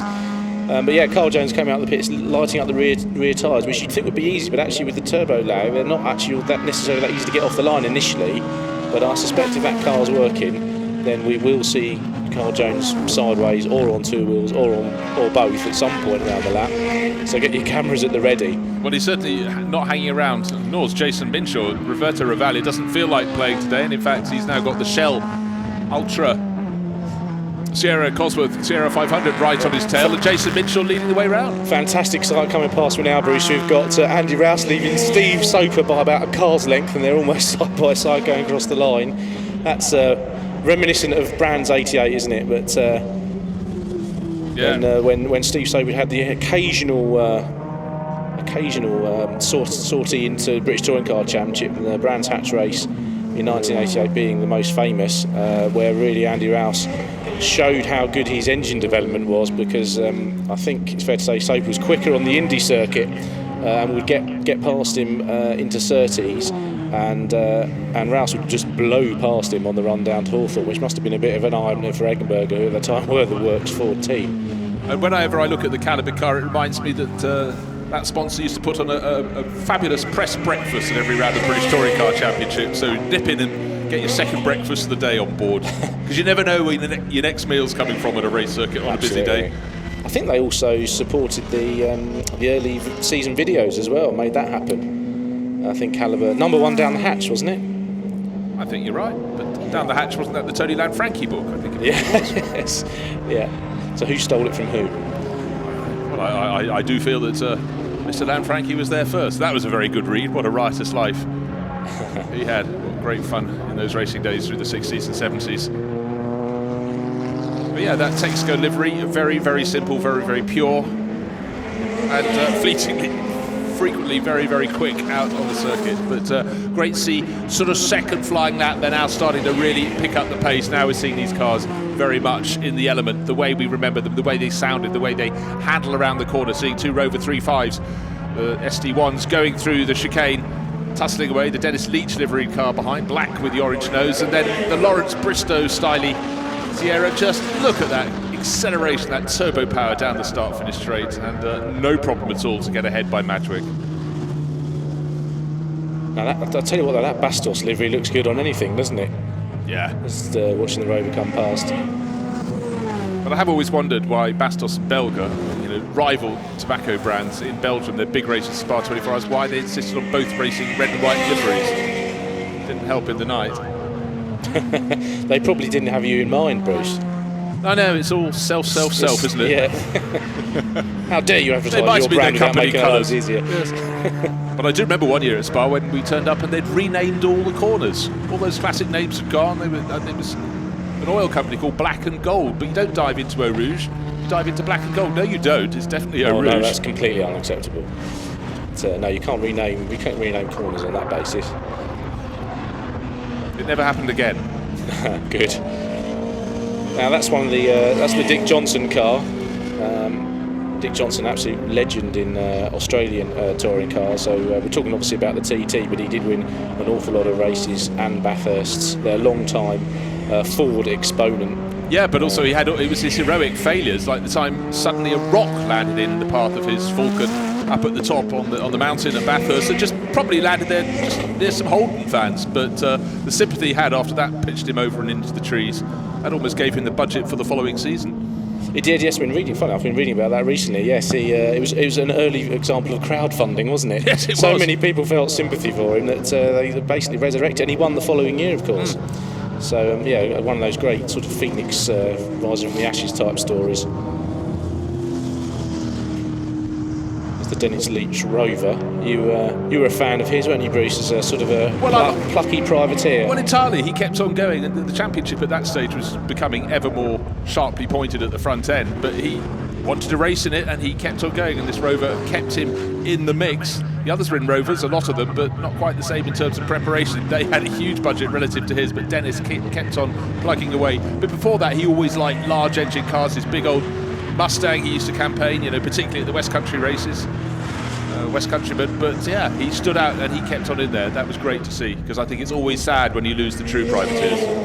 Yes, and he actually almost won the Class A title in '87 when that was a real changeover point. It was a season in which the Rover SD1 and the BMW 6 Series won races, but by the end of the year, the M3 had taken an outright win, and Rouse had rocked up with the early RS 500.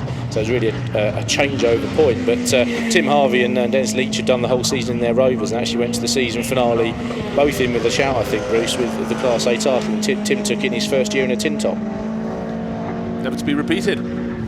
But tight old battles they had then, and that's what we expect from touring cars, and by and large that's what we've got over the years. But I am still struggling to think it's 30 years since Roberto Ravaglia was out racing one of these, and he was one of the names. When you get a driver who, when the competition is so tight at the top but just keeps coming just a few seconds ahead of the others, just to take points off them round after round, they've really got something. Roberto, very understated out of the car, but his history absolutely speaks for itself. It's a pretty impressive CV, isn't it? No, it most certainly is.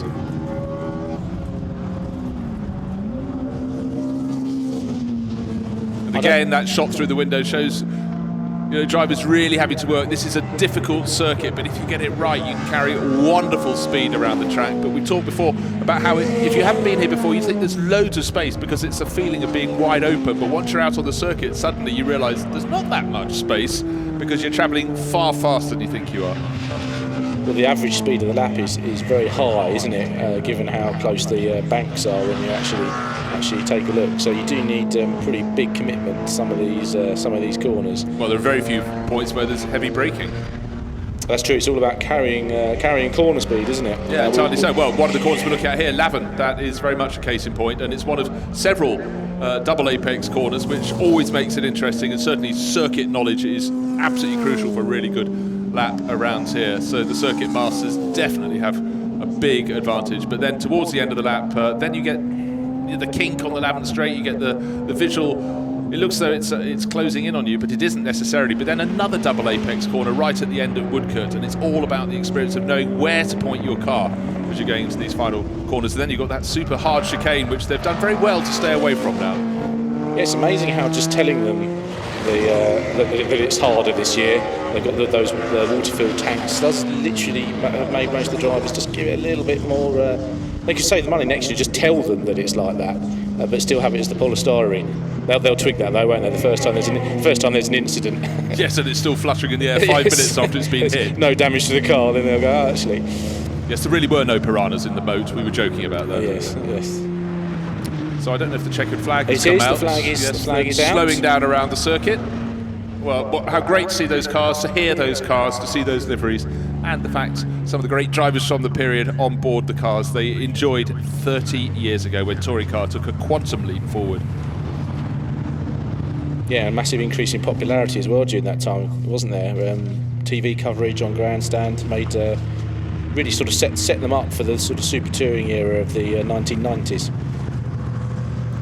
Entirely so, and touring car racing has never been the same since. Still, to me, this was one of the absolute high points, the end of the Group A era, because when you had a pack of half a dozen or more Sierra RS 500s going down to the first corner somewhere, Rob Gravitt, champion in 1990, standing by the side of the circuit there, unfortunately. Yes, yeah. Well, in fairness, I think it's probably indicative of the age to have at least one of the turbo cars fail. That's sort of probably that's fair, isn't it? That's keeping the period detail to the a very high level. Them coming back in.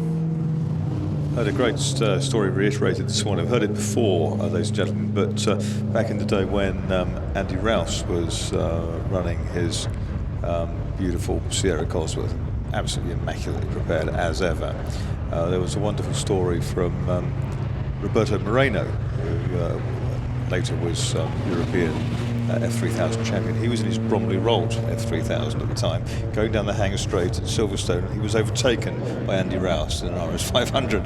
Came in and said to his team, is anything wrong with my car? He said, no, he's got 560 horsepower and you don't. But the saving grace was that I think Rouse had to brake at about 150 yards from Stoke Corner, and Moreno just went hurtling through. Well, that was the thing about those turbo cars, wasn't it? It actually didn't take the normally aspirated 2-litre cars more than, I think, I'd have to check, but a year and a half, a couple of years to actually match and beat the lap times, because they could stop and go around corners rather better, even though they were a lot slower down the straight. And they could finish racing in the mechanical condition in which they started, which took quite a long time to get. Well, the turbo cars never were 100% reliable, were they? That's pretty much on the screens there, pretty much the ultimate iteration of the E30 M3 with the adjustable rear spoiler. Best of the M3s? Yeah, I think say so. Yeah. And now we've got Henry Hope Frost down in the collecting area to hopefully find some drivers. Thanks, Kev. Yes, wonderful scenes on the big screens there of Dario Franchitti, IndyCar champion and Indy 500 winner. He's about to go out in a Lister Nobly, and he is going to be passengered by the inspiring David Butler, who, of course, is missing several limbs and is a pioneer in disabled activities. Let me see if I can, if they can hear me, and grab a quick word. Good morning, Dario. Good morning, Henry. This is fever, isn't it? Oh, lovely. I love the shape of this car, and it feels as good to sit in as the car looks. Brilliant. I can't wait to drive it. Yeah. Can you imagine Archie Scott Brown in the late 50s barreling round really dangerous places in this? David and I were just talking about it, and I just cannot understand how Archie Scott Brown did what he did, and repeatedly. He was something very, very special. Yeah. David, lovely to see you at Goodwood. Thank you. Archie Scott Brown, an inspiring guy for disabled drivers. Absolutely. When I was 13, I went to the Daily Express Formula One meeting and watched Archie drifting through Woodcote Corner in the Lister Jaguar, and that day I wanted to race, and that started a lifelong love affair with motor racing for me. Do you trust this man on your right? I've got to, haven't I? I'm not even strapped in here. Great to see you. Enjoy the ride. Thank you very much. Thanks, Dario. Thanks, Henry. And just behind, we are hopefully going to have Mike Anthony in the other Lister, who is one of the only men still around who raced against Archie Scott Brown. No sign of him as yet. Hopefully that is what's going to happen. Dario strapped into Sean Lynn's wonderful Lister, a car that we've seen race, of course, in numerous revival events. And this is going to come ahead of the Scott Brown Trophy, a new race on the members' meeting lineup. And I can tell you, it is going to be staggering. Martin Stretton in pole position from John Minshaw, Chris Ward, Sam Hancock and Gary Pearson. They are all within a second of each other. Henry. 5 absolutely top historic races. Henry, can you hear me down there? It's Marcus here. Yes, I can, Marcus, yeah. The white sort of Briggs Cunningham liveried car behind, the one that Mike Anthony is due to ride around, both Mike Anthony and Mike Pendleton, who own Tough One in period, will be here today. This is a car delivered to the States and was never raced. It was used in the odd Gymkhana. It's BHL 115, an unraced Chevy car. Andrew Keith Lucas is at the wheel of it, and it's absolutely immaculate. It was just sort of mothballed in the period, and has done so little work. It's unbelievable. But say Mike Anthony due to go for a parade lap round, and he was a local guy who raced Lotus Bristol and the Lister as well, and great to see the car here.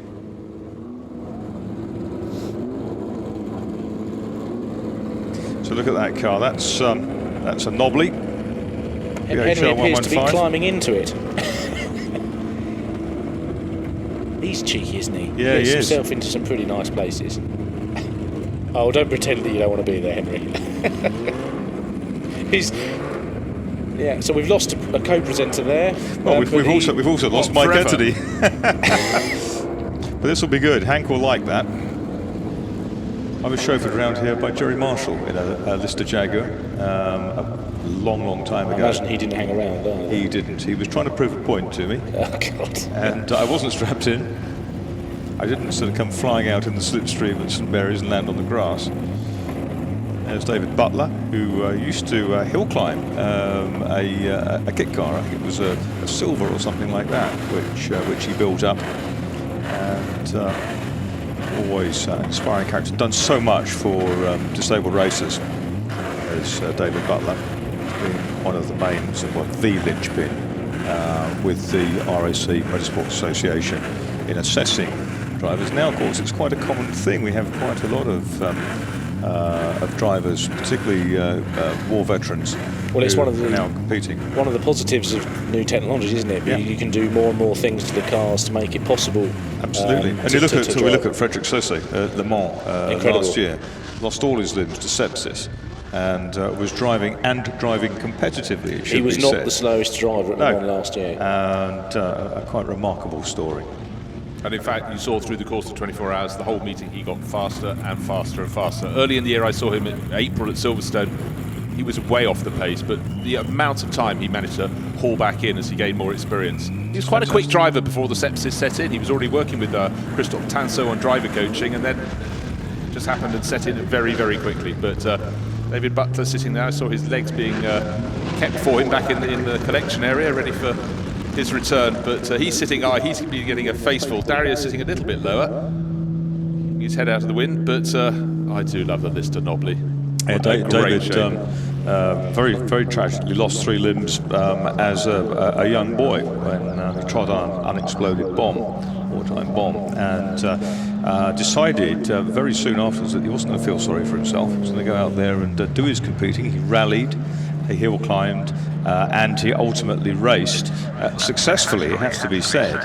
And always an inspiring character to meet. Used to meet him at the Motorsports Association sometimes, and a lot of competitors out there who wouldn't have had licenses would be very, very grateful for him batting for them and ensuring that times have moved on. And as you say, Bruce.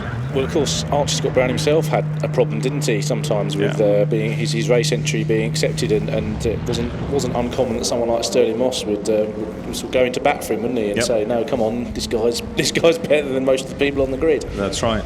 And of course, it was ultimately Archie Scott Brown's death at Spa in Leicester, which sort of brought a bit of a change. It was a negative because people like David Good, who was born with one arm, who was hill climbing, started out essentially in an ERA.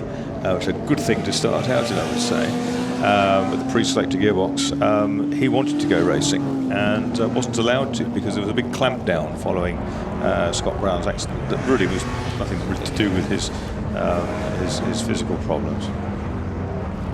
Well, he really just ran wide, didn't he? Yeah. There's some grainy footage of it. He just ran wide, and there was, I think, a post in the ground that he clipped. Otherwise, he would have been fine. David Good went on to win the British Hill Climb Championship in a 1100 Cooper Champ V-twin in 1961, and competed right through to 1974. Formula 5000 cars, DFV cars on the hills as well. Never did get his racing licence. He bobsleighed, he played golf, he played cricket, and pretty much any other sport that you could throw at him. Yes, you'd like to think now it would be quite different, I think. Yeah. So Henry will also be coming round in a minute, won't he? Unless he was turfed out at the last minute before getting his chance. No, he came past. Did he? Was he and looking of course happy? He's filming, yes.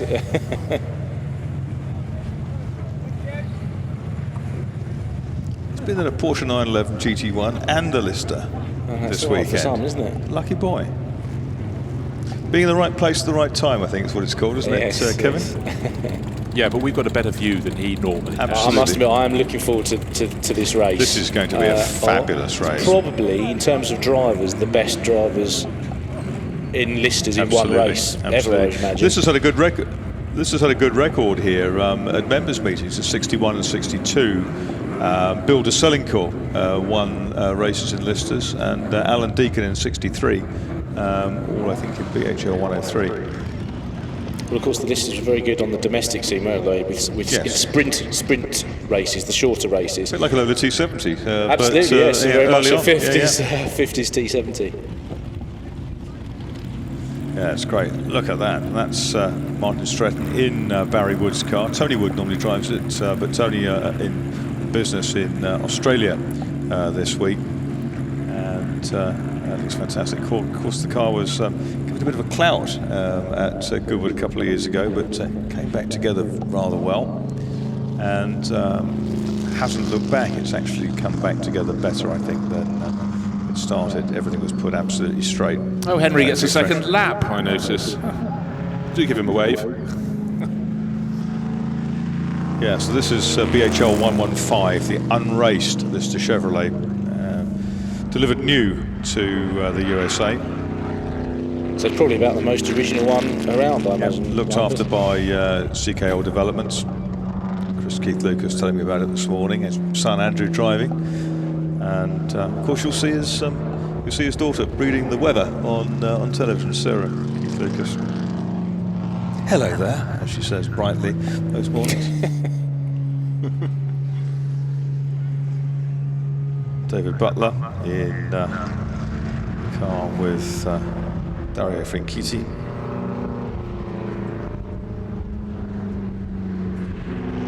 Of course, I drove a Lister Chevrolet at Silverstone at the Grand Prix circuit, and had a gear change drama. I think something fell out of the gear linkage on the opening lap, and I thought, goodness for that, I was a bit scared of it. And they said, oh, no, don't worry, but it was Don Shedd's car, don't worry, we can get that sorted very easily.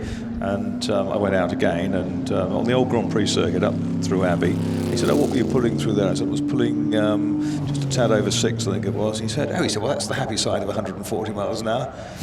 Happy for whom?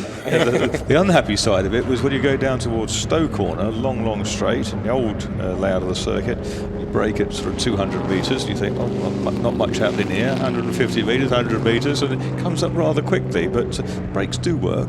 We just have to be a bit, you don't brake in Formula Ford distances away, that's for sure.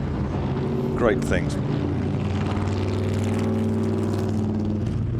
Lister company up in Cambridge. Andy Wolfe, who put the AC Cobra on pole for the Graham Hill Trophy race later in the day. He was an apprentice at Lister Engineering, not at the time when these cars were made, but that's where he learnt his superb engineering skills.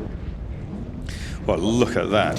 That's the Lister Knobbly, and you'll also see on the grid some Lister Costins, the slightly more aerodynamic, but sort of rather more bulbous looking cars. Yes, we decided. There's a Costin on the outside, Chris Ward and a Costin on the outside. Should be better, but we all preferred the Knobbly after a debate yesterday. The Costin car on the outside originally had a Chevrolet in it, and then was later re-engined with a Jaguar. But away they've gone, and we'll see the grid pretty pronto.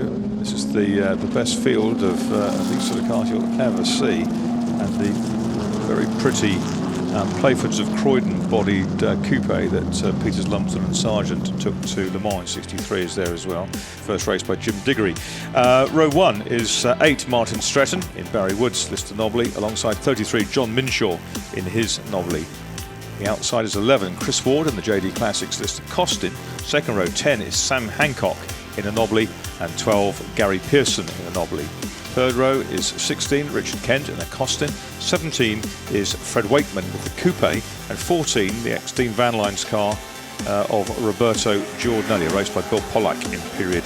Row 4 is 84, Mark Lewis with the car he built in Buckingham about 5 years ago. Beautiful replica. 44 is David Hart with his ex-works Lister Costin.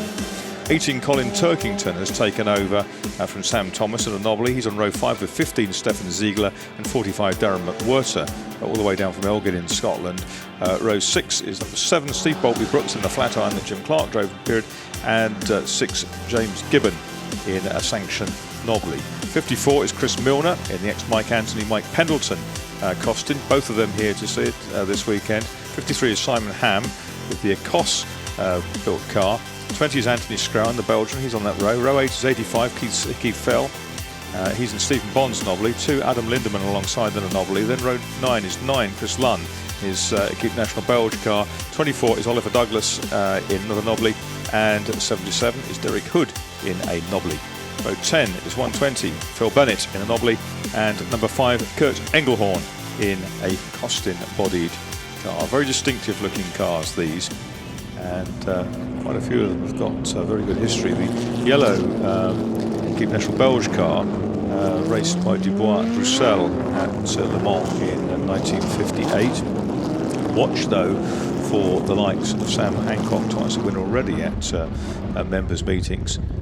He's in a Briggs Cunningham car originally. It was raced by Walt Hanscom, as indeed was the Michael Schmidt's T70 Lola we're going to see later on in the day, all immaculately rebuilt, sent to Michael during the motorcycle race earlier in the day.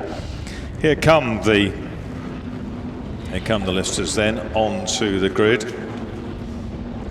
So we've got Stretton, one of the best historic races for the last, we think, twice an FIA thoroughbred Grand Prix car champion. Minshaw front running pretty much anything he drives. We've got Chris Ward, who won in that very car at the revival meeting in September. Sam Hancock, one of the quick up-and-coming guys in historics, and Gary Pearson, who's probably won more races in listers than anyone racing else. Back in 1984, Gary Pearson, and he's been in it for a long, long time. Gary Pearson in a car that Bill Ensley ran, bought from Carroll Shelby in the States in period. Works colours were green with the yellow stripe on them, but other colours available, thankfully. It'll be interesting to see how Stretton gets off the line, because he was saying that he doesn't know what revs to use, does he? No. Oh, a bit of wheel spin, but it's a pretty even start. And it's Ward into the lead. Chris Ward into the lead, which is exactly where he wants to be. John Minshaw is second. Stretton is third. We had the Lister Chevy of going round the outside, was going really strong with Dean Van Lines car. But this is Sam Hancock we're riding with that sort of martini straight helmet. He's gone past Roberto Giordinelli. I think that could well be Gary Pearson up ahead of him. This is absolutely fabulous. Riding in 5th place with Sam Hancock. And these are big, powerful, mighty motor cars. Chasing there is Martin Stretton. Yeah, but look, Minshaw's trying to have a go. He's got very wide the entrance. St Mary's going to have to tuck back across. Stretton will be able to regain a bit of momentum on him, but it's Ward leading the way into the dip. Minshaw in second place. Stretton trying to regain the lead in third place, and behind him pretty much in grid order. Minshaw snatches the lead at the van down inside of Ward, and not hanging about at all. And it's 11th. But in fact, Ward wouldn't mind. Ward gets nice and sideways coming out there, catches it on a big armful of opposite lock. It's John Minshaw who leads the way. Well, that was brave, wasn't it? By Certainly was. Minshaw leads the way.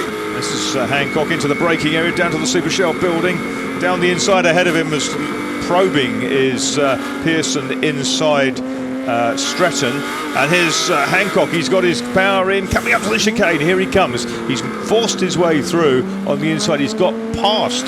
Well, that was a very good move to get past Gary Pearson into the chicane. Well, that would have compromised Pearson, because he'd have been slow out of the chicane, and he's dropped back a little bit off the tail, but a great move from Sam Hancock in number 10. Well, Pearson was held up, wasn't he, by Stretton ahead. He actually wanted to carry more speed in, but had to check himself, and that just gave Hancock the run he needed. They're running so close together that he was able to nip down the inside. Yeah, so John Minshaw leading the way after that brave move into 11.9 of a second clear at the front over Chris Ward. Can Ward fight back in the Costin-bodied Let's see. Ward very sideways as he comes down into St Mary's and getting very bold. Then the battle for third place. Stretton being pushed now very hard by number 10, Sam Hancock. Let's ride with Sam for a second. Up the crest of the hill they go. And then listen to the engine note now, hard on the... well, you don't want to be hard on the brakes. You dab the brakes, you settle the cars in this twin apex, dual apex corner. But being driven very well, as you'd expect, by Stretton ahead. Carpool over on the right of the circuit, though. Silver car is... Let's see which one it was. They seem to have lost a couple on the first lap. Very evenly matched down the straight, aren't they? Those hardly changed at all the way down. Minshaw's really asking the questions early on. 24, that's Oliver Douglas who has broken, and he's making his way back to the pits. Ward very sideways. Mighty sail out from Ward. The angles that Chris Ward gets to would put most people off the circuit, but that he is prepared to hang it out if he has to. But still, looking at the tail of Stretton, and certainly Hancock is driving really, really hard to see what he can do. But as we've seen, in a straight line, they all seem to have very, very similar speed. So it's going to be a lot of racecraft that involves a passing to get to a passing manoeuvre. But Hancock doing what he can to unsettle Stretton, but it takes a lot to unsettle Stretton. Exactly, they're falling away from the first two, Bruce, aren't they? Yeah, about 2 seconds between them. Yeah, Hancock's getting a bit frustrated here. He wants that place. He's got a good line, but he's not going to go around the outside of Martin Stretton there, not a driver of his calibre. What I'd like to see, though, it's great looking at this on-board action as they go to Laban. He hasn't got the speed to go up the inside. He's not that brave, but up front, John Minshaw is really hanging it out to stay ahead of our race leader. To stay ahead of erstwhile race leader Chris Ward. Chris Ward doesn't seem to have the pace to stay with him, though, but Minshaw really Gary Pearson is trying to tuck into the slipstream there, trying to pick that one up. And here comes Sir Hancock, trying to go down the outside now to get in a late turn and then do what he did to Gary Pearson, but this time on Martin Stretton, who's up ahead. He's not close enough to do just that. This is really holding those three up now. They're dropping away from Chris Ward. And Martin Stretton doesn't seem to have quite as much pace today in the race as he had yesterday when he put it on pole. Although I think they've already gone quicker than the pole time, haven't they, Marcus? So the pace of the race is faster. Yeah, pole was a 1:25.609. They're in the 24s already. Yeah, second and a bit quicker thus far. Conditions getting better. The sun ever brighter at this midpoint. Well, not midpoint. We're 5 minutes into a 20-minute race. These are going to be lapping within about 4 seconds of the T70s round here this weekend. Lovely sunny weather out there. Hancock continues to push, but they're falling back. Chris Ward in the lead just doesn't seem to have the answers. It's easy to keep your eyes on this battle behind them. Now there we can see the position of Ward in second place and Minshaw in the lead, but look how close Hancock is to the tail of Martin Stretton, and in turn number 12 Gary Pearson tried to atone for his little mistake earlier in the race, see what he can do about getting on their tails. But as Kevin pointed out, they are holding each other up, the three of them. Yeah, we see that Giordinelli's made a place. Roberto Giordinelli in car 14, the ex-Bill Pollack car. It's a Chevrolet powered, big Chevy V8 as opposed to the straight six Jaguars. He's the lead Chevy, isn't he? Yeah, he is. Sixth spot. Yeah, but it's worth pointing out, sixth spot is... He's 8.5 seconds behind this trio, of which Hancock is the meat in the sandwich, and he's not lapping as quickly, so not going to trouble them. But look, Chris Ward just turning in second place into Badgwick. Then there's that little gap back, not to number 5, that's being lapped, but it's number 8 you have to look to. Martin Stretton, maybe he was slightly offline there because Sam Hancock started to take a look at the inside, but his options dwindled. That was Kurt Engelhorn. They were lapping, going up into Badgwick corner, now on the hoof down towards Fordwater. Engelhorn started in last place, so he should be the first person they're lapping, and thereafter they will come across gaggles of cars.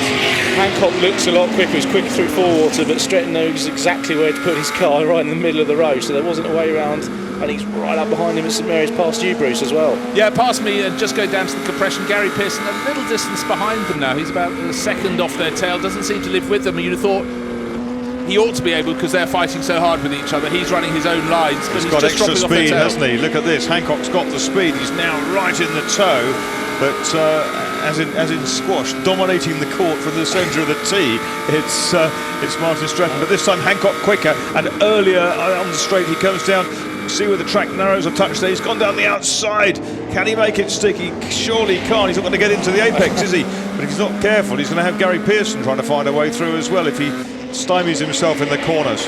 Always an interesting thing to be the third member of this battle to watch, and suddenly a space may open up in front of you, but he's got to be careful. He has. He almost, I think, unsighted by Stretton, he almost turned in too early to the chicane and clipped the inside barrier, and he saw it at the last minute and just jinked around it, so he's lived to fight for another lap.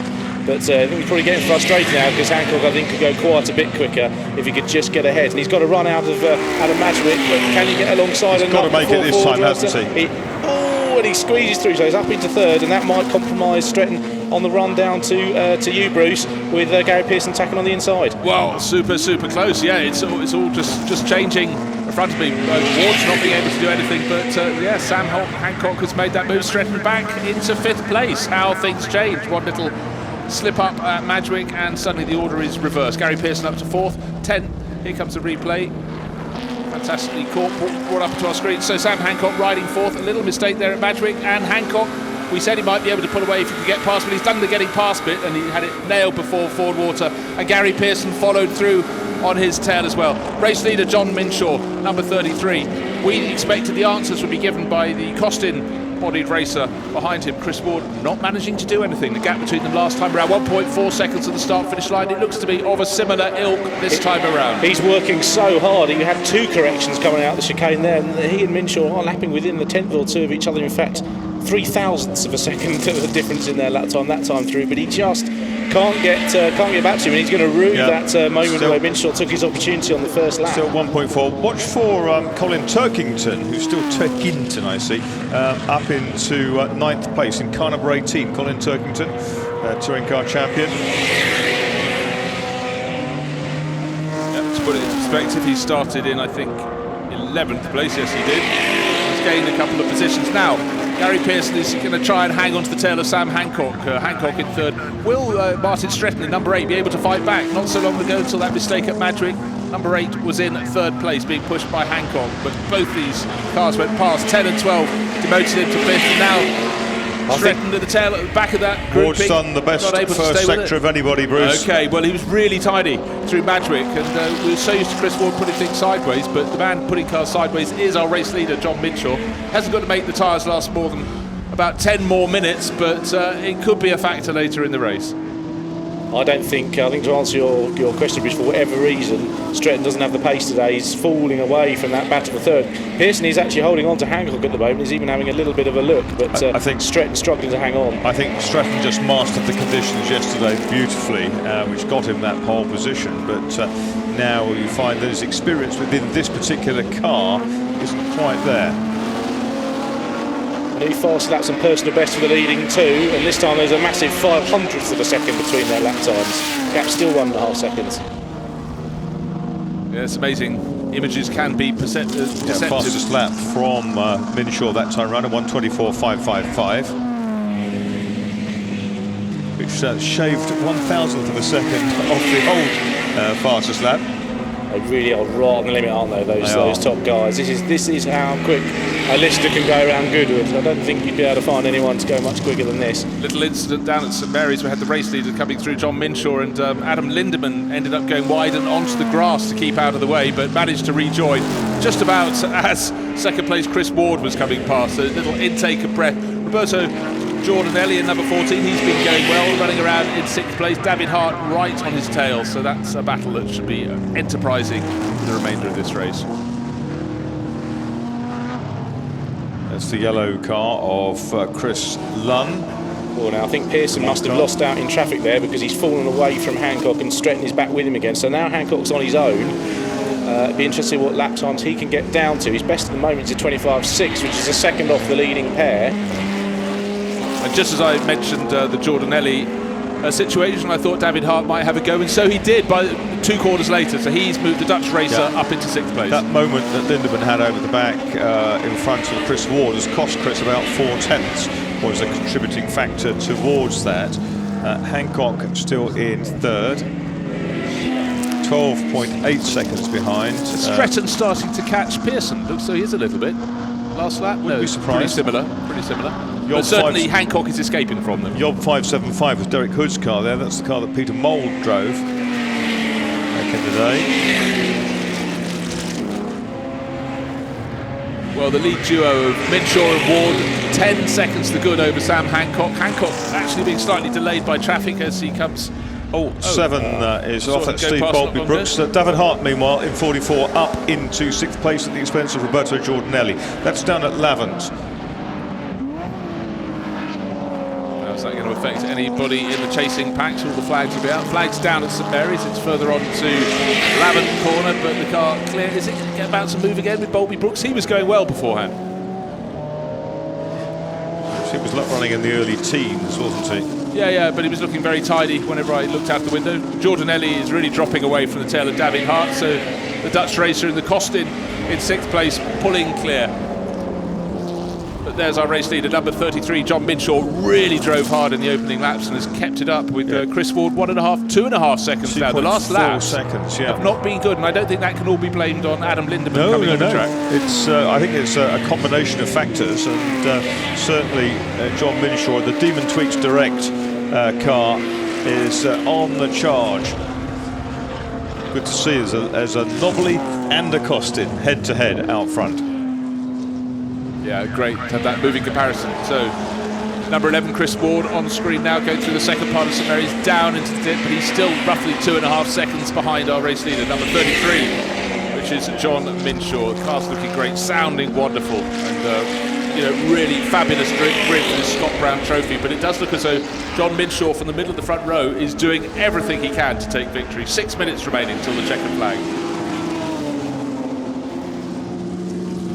It would be a big race for him to win, wouldn't it, Bruce? To beat the names. If you judge a race win by who you finish ahead of, this will be one of his better ones, I should think. Oh yeah, I would think so, unless some big ones have escaped my memory. But he's certainly driven brilliantly. Because Chris Ward is a very, very good benchmark to set, and it's always right at the front end in top machinery. And now the gap definitely must be going out from 2.4. Is it over 3 seconds? Just trying to gauge. It does look like it, doesn't it? 3.4. It's been a second a lap for the last 3 laps. Well, there you go. Well, I think Ward has been. I know that Minshaw's been quite extravagant by you, Bruce, but certainly out of in the lower speed stuff, Ward's been more sideways. I wonder if maybe he's hurt his tyres a bit more. Yeah, well, quite possibly, Kevin. Quite possibly. So 10 and 12, it's still Gary Pearson in 4th place. Martin Stretton a couple of laps ago was much closer to Pearson, but he's dropped back in number 8. Might have started on pole position, but he did start on pole position. Didn't make the best of starts. Fell down to 3rd by the opening corner, and he's really starting to struggle now. Boltby Brooks has got going again. Steve Boltby Brooks, who you can sort out your deal to fly in a CCD Spitfire from Goodwood in the summer. What a way to see the Isle of Wight, south coast. David Hart there in VPP 9. The Dutchman, whose lad will see out racing later in the day. This is next works. Lister Costin. I noticed, Marcus, Colin Turkington is now up to 9th and he's only half a second behind Wakeman in the coupe. So I think another position. This is squeeze down at the chicane. Lead us through safely. Behind him, 2 abreast coming in. You can drive an exemplary race and then the situation can work against you, but for John Minshaw, that was fine. He was ahead of that trouble. That's where he needed to be. 3.5 seconds is going out all the while, just a 10th that time.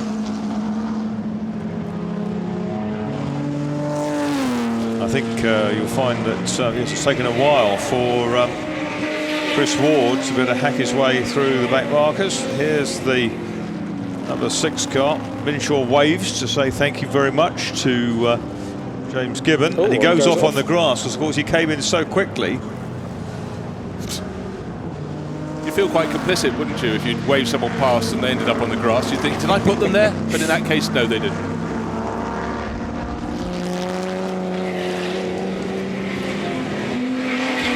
There's Chris Ward at the back part of the circuit, not being so extravagant and flamboyant, but doesn't have the answers, I'm afraid, to the pace of John Minshaw at 33 in the Lister Novelty. Ward in his Lister Costin, doing all he can, but it's not enough at this point in the race. Notice, Bruce, that the first 6 drivers all in the low 126s last time round. Yes.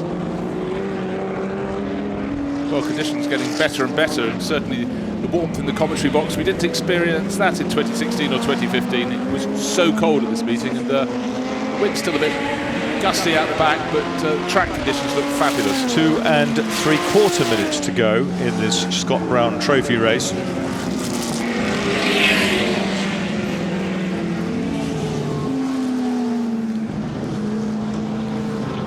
So now another second added to John Minshaw's advantage, 4.5 seconds over Chris Ward, and then back to Sam Hancock, probably about another dozen seconds or so. In fact, another 8 Oh, a spin, seconds. and that's Bobby Brooks again in 7.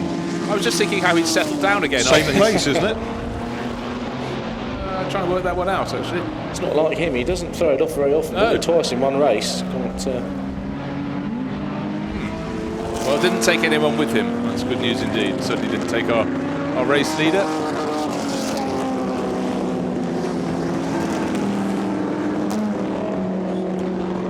So, 2 minutes still on the clock. There's the Mr. Coupe going through. Number 17, Fred Wakeman in 8th place through the chicane. Chased by 18, Yexi Kuriakos.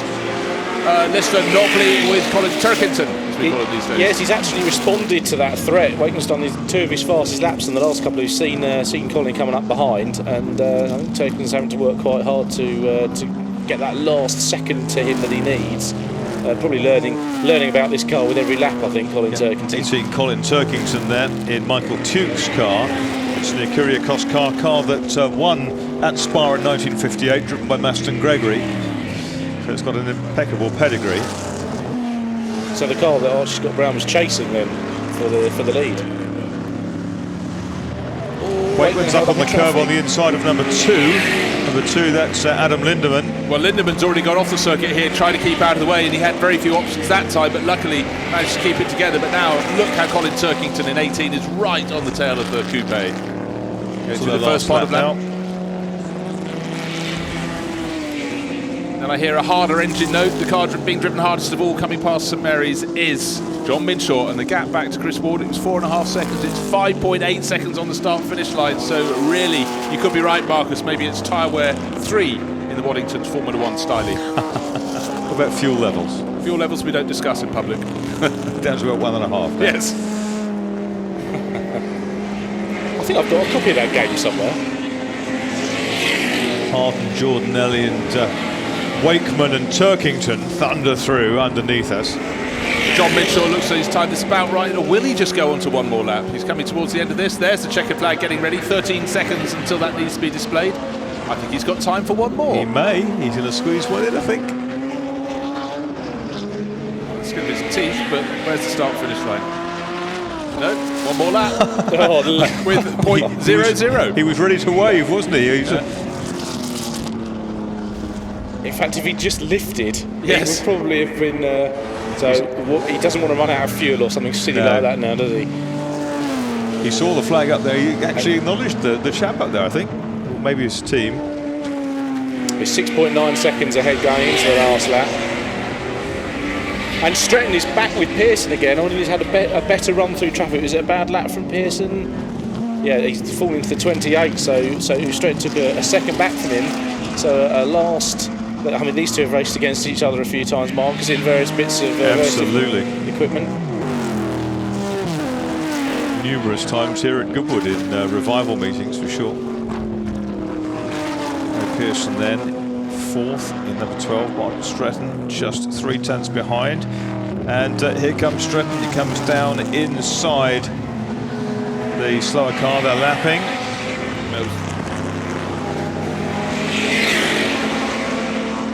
I think it was possibly Anthony Schrowen that went past, but John Minshaw in another green and yellow works liveried.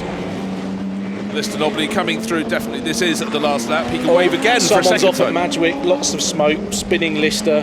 Couldn't see which one it was, it disappeared from view. But Minshaw comes through to take the flag, so it shouldn't affect the front runners. But that has stretched and stretched and stretched back to Chris Ward, who's coming across the start-finish line. Now 9.6 seconds at the end, so masterful performance from John Minshaw. And I think Ward backed off quite a lot in the last lap, didn't he? Here come the next chasers. It's going to be Sam Hancock in 3rd place. Sam Hancock comes through now in Helmut Rothenberger's car. number 10. He's third. Gary Pearson is just fourth from Martin Stretton, half a second between them at the flag, fourth and fifth, so 12 and 8, fourth and fifth. And next up should be David Hart with the number 44. Here's David Hart with that distinctive pale blue crash helmet, coming into the chicane for the final time. And they're not too far behind them. Wakeman and Turkington came across the line to start the last lap with 72,000% between them, so I think they pretty much should have been. And Turkington comes out of the last chicane sideways, but he hasn't made it by, so Wakeman holds on to that spot. And it was Giordinelli. It was Giordinelli that was spinning at turn one. This is Mark Lewis and the other Chevy, isn't it, coming back home, I reckon. Yeah, Giordinelli's gone.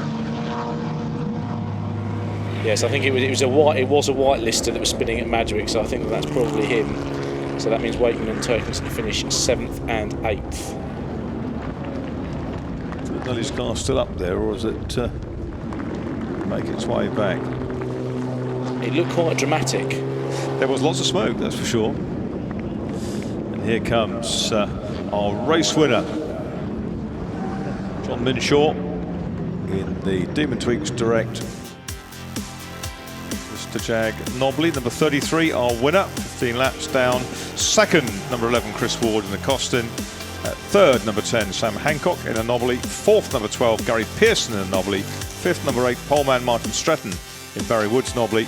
Sixth, number 44, David Hart in a Costin. Seventh, the coupe, number 17, of Fred Wakeman.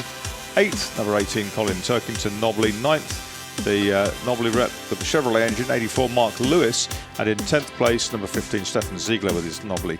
11th with 45, Darren McWhirter in a Costin. 12th, number 14, Roberto Giordinelli in the Nobley, who I don't think actually finished the lap. And a truck going out, so one assumes that will be. Next up was James Gibbon, number 6, Anthony Scrowan, then 20 was 14, 15th, number 2, Adam Lindemann, 16th, 85, Keith Fell, 17th, 53, Simon Ham, 18th, number 7, Steve Boltby Brooks, despite a couple of excursions.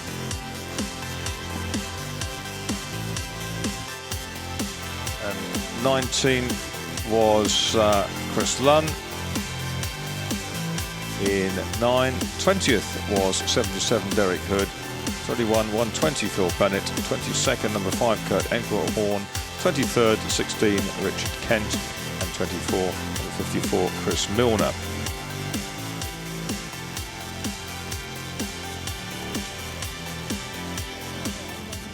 And Henry Hopefrost is down with the winners.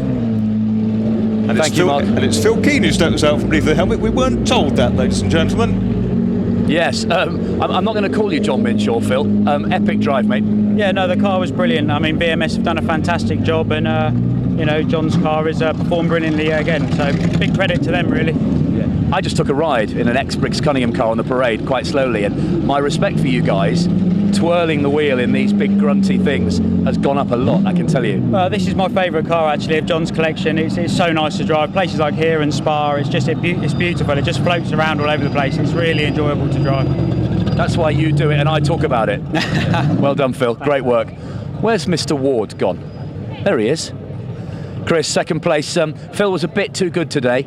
He was the better man on the day, to be fair. I tried my hardest, and I think that was probably what caused me the problems, in that trying to hold on to him in the early stages. I overheated my rear tyres, I think, and from that point on we started to lose a little bit of traction. But it's the fastest we've been with the car, so all credit to the boys for preparing another great car. Was it a tyre issue that made you slow towards the end? Because the margin was a bit bigger than it had been. Yeah, and at that point I knew that we were never going to maintain that pace, and whilst the tyres weren't gripping, I just thought, to be safe, just stick at a sensible pace and get it through to the finish. Good stuff, well done, Chris. Thank you. Chris Ward, second place in the Costin-bodied Lister. Third place. It's a bit late to check the tyre pressures now, mate. Quick. Sam Hancock, third place in the Nobley. Good fun.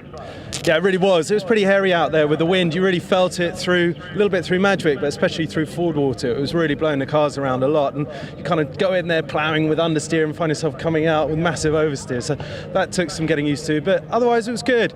I had a nice sort of quick fun dice with Gary at the beginning, and then with Martin, and then once I was clear of Martin, I thought I might have a chance of reeling in the guys, and I thought I spotted them on the horizon, and it turned out not to be them, and that was really annoying when I got there. But they were long gone, so well done to them. A small mistake by Martin, and you pounced. Yeah, although he was driving brilliantly and defending really well, because it's quite easy around here to make the cars really quite wide, because there's lots of little kinks on the straights that just when you think you've got to run, there isn't quite enough room to get alongside. So that was tough, but did it in the end. Great to watch. Well done. Good. Just little thanks to the owner of this car, because there's a very special Lister. This is the prototype. This is BHL 101, the first of the Lister Nobblies, and just want to say thanks to the owner for trusting me with it, and thanks to CKL for all their hard work in preparing it. Beautifully done. You're such a pro. Well done, Sam. So top three then in our Scott Brown Trophy. Let's have some highlights on the big screens of that race.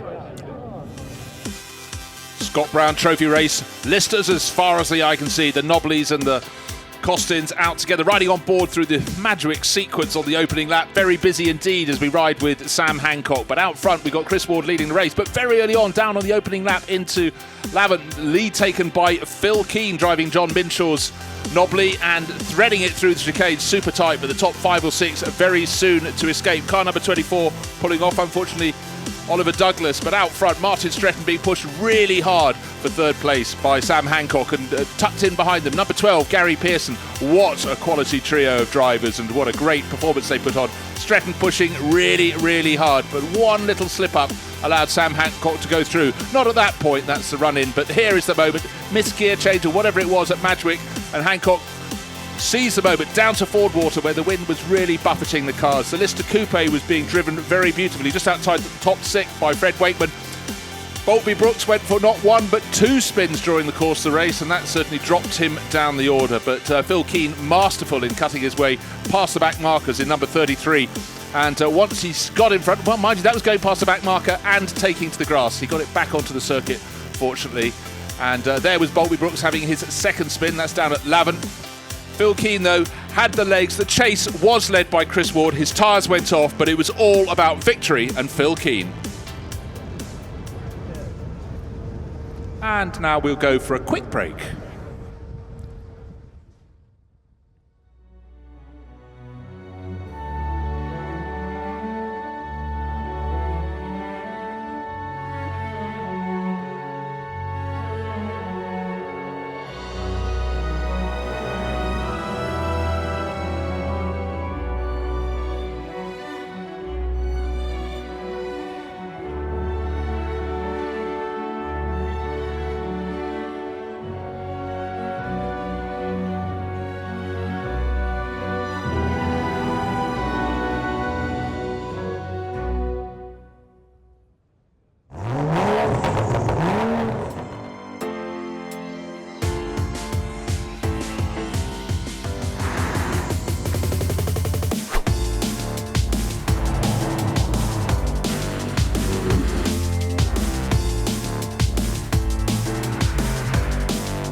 Absolutely breathless, completely amazing.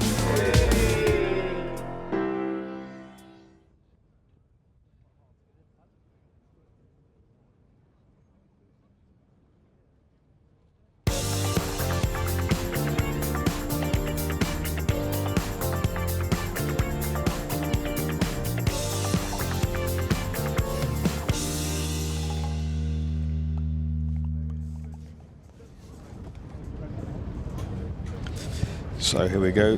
There is the view up to Trundle Hill, which overlooks the motor course here to the right. The horse race course, glorious Goodwood's home for hundreds of years. Appropriate, Marcus, because when Selwyn Edge, who was a great motoring pioneer, born in Australia, formed the Napier Company with his friend Montague, and when he sold the Napier Company, he had to agree not to be involved in motor racing, so he retired to a farm up on Ditchling Beacon, not far from here. So a local man. We're going to see the house points in a moment, Chris, because there's been one or two changes over the last couple of 3 hours. Look at that, out front, 2662 for Toll Bolton now. They're charging along. Methuen left behind in second place, Albany in third, and Darnley bringing up the rear, 1483. Got a Darnley badge on your ticket, go out and do your bit. Absolutely. And if you've got a Methuen ticket, Anthony Reid would be only too pleased to gain a few points. To give you a poon. I've just been speaking to Anthony. He was a bit depressed that he's lost his lead. Oh. Tour Bolton 2662. There you are. That's one way to gain points. A bit of clay pigeon shooting. Hope that real pigeon doesn't get it. Wonderful daffodils all round the venue. Yeah. Particularly nice when you come in and down through the tunnel, everywhere. Ever spectacular. Is that ferret racing, or was that sort of international underarm yo-yoing or something? I haven't seen the ferret racing. They race through a tube, a bit like the underground, commuting to work in London. Now someone's laid a trail of oil off the pole position, but we're into the SF Edge Trophy, which last year was one of the highlights of the meeting. Very much so. Everyone was expecting a rather slow-speed parade for these old cars, but in fact they were incredibly competitive and incredibly quick. Look at the GN Curtis, last year's race winner, in the hands of Patrick Blakeney, who hadn't driven it prior to coming here. It's the classic recipe for an Edwardian racer. Lightweight GN chassis, chain drive of course, with a great big World War I V8 Curtis engine. What you're trying to say is actually almost no weight chassis. Yeah, no weight chassis, yeah, exactly. Held together by the engine. One or two problems with that yesterday, even though it was going quickly, it was lapsing onto 7 cylinders at I'm point. told that it's got a bit of a 7-cylinder problem today. There's Seletsky's great big land speed record, Delage. Car that ran at Arpajon, René Thomas did 143 miles an hour in 1924. It did. There's the Indianapolis Sunbeam, that's been raced by Louis Chevrolet in period. There's Mark Walker with the GN Thunderbug. Entered for Huey Walker, but it's Mark driving. Each of those cylinders is 2 litres. Absolutely amazing. Richard Scaldwell for Lorraine Dietrich.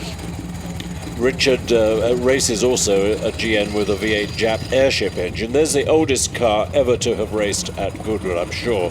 That's Ben Collins' 1903 Grand Prix 60 horsepower Mercedes. Staggering, isn't it? Alongside him, journalist Andrew Frankel in his brother's 1922 TT Bentley. It's a replica, isn't it? 100% replica, using a lot of parts of a Brooklands racer underneath it. Are we talking about the Bentley? Yes. No, the Bentley's got the original TT chassis. They discovered that. They put it into a spec, according to the notes here, that it says but it is the oldest Bentley. It's certainly Bentley underneath. That is the Moors, isn't it? Neil Dyer's Moors. With another V8 engine. The Monarch Special. Yep. Again, Curtis Ox 5 engine, and there's the star of the show coming towards this massive land speed record S76 Fiat with its 28-litre 4-cylinder engine. Don't stand near those square exhaust pipes. It is literally a fire engine, isn't it? It is. Duncan drove it on the road to Festival Speed, but trailed it to members' meeting. Targa Florio Alfa Romeo, early 1923 Alfa, and then next door the massive Horsted Benz. This is Captain Horsted was a Brooklands racer. He bought a Blitzen Benz, and then Benz took out the Blitzen engine and put an 18-litre aircraft Benz engine. Extraordinary styling going on there, the Hall Scott engine Fafnir. Yeah, I don't know the purpose of that device on top of the radiator grille. It's a pitot tube, isn't it? It's a pitot tube.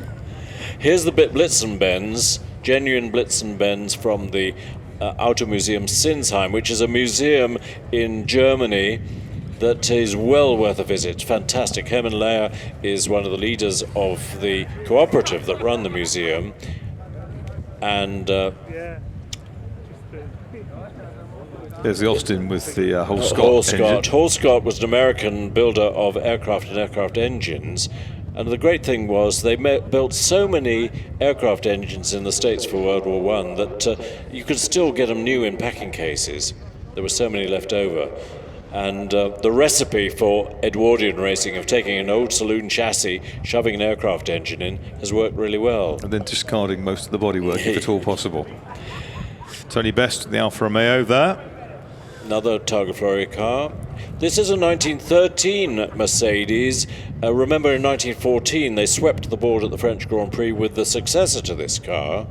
And next door is the Brazier, we call it, Brazier, with the Hispano-Suiza aircraft V8 engine. Suiza spelt wrong, Suiza, so Swiss-Spanish concoction. Then the genuine 1914 TT Sunbeam. Sunbeam, the first British make to win a Grand Prix pre-war. Yeah, Nick Pellet's car also races a Talbot 105. Gladiator. Paul-Emile Bissard, he's a French dairy farmer who works in Uruguay. He farms in Uruguay. Wow. Yeah. Next door, again, a very early Alfa Romeo. Steve Tillack from California, who also races 3-litre Cosworth-powered Formula One cars, among other things. And then the little Scat, Italian-built Scat built road cars and racing cars, and this one is of the type that competed at Targa Florio. I'm not sure it actually competed. Did you go to Scats as a kid and pick up your pet food and bits and pieces? I still do. Yeah, I'm sure it's the same company. So lots of well-wrapped-up spectators in for a treat with this the SF Edge Trophy. I've just been talking to Duncan Pittaway, who really was surprised by the speed of the S76. He says there's no difficulty getting it going. The difficulty is getting it stopped. I think he brakes at the half-mile point. Bruce, you've got some tweets. Coming up, hitting the big screens any second now. Let's see the latest tweets. Tom Howard, well, that amazing great hall. How does Goodwood RRC do? That's how it does lunch. Well, not for me, it doesn't, but get on down there, get out of the wind. Fabulous catering stalls in that wonderful hall, bedecked with lights. Tom Arnold again. Burger at 75 members meeting, quite right. Get in, and it's wonderful having these drivers. And that grid walk, get down close to the cars, but particularly the drivers. Well, that's what it's all about. Some serious kit here. Yes, wherever you look. Well done. Car crazed fool, and we're having the GT1 demo very soon indeed. Amazing selection of Porsches. I've made it inside, and OMG, the cars on and off the track are mind-blowing. Welcome to Goodwood, Paul Wallace. Where have you been? And yes, whatever you fancy, there's sure to be one of them at least here. Back out on the circuit, the Cognoscenti sitting, waiting for the Edwardian action of the SF Edge Trophy, and certainly there isn't a race, ladies and gentlemen, with a greater variety of cars, and they're about to be coming out from the collection area onto the circuit, and there is the giant Fiat S76, just so entertaining, the tallest car racing with the biggest flames out of the side. Bruce Duncan told me he still hasn't attempted full throttle. Well, he said when he came here that all he'd ever used was quarter throttle. Yeah, I think he's got to... But what was his statement? Did he say, it's all going to go well, but I'm just a bit worried about the corners? Yeah, that's right. Not worried about the straights, but it's getting it around the corners. Bonnet's nicely patinated, isn't it? Yeah, he said it was like... Driving it around Goodwood was like wrestling with a wild gorilla. He's a great character, as you can tell. You're seldom far from a chuckle from Duncan Pittaway. There he is, that helmet, very easy to pick out, yellow with the black bands on it, or black with the yellow bands, it matters not, but this car is just enthralling. Sadly, he took his Plymouth Barracuda up to 7,000 revs yesterday in qualifying for the next race, and it didn't agree with it, so he's blown it up. Look at that, isn't that magic? That was a chassis Duncan found in Australia. He proved that it was the genuine land speed record Fiat chassis. They made two S76s. This chassis was one of them, to the degree that Fiat gave him a great deal of help in recreating it, using the engine out of the sister car.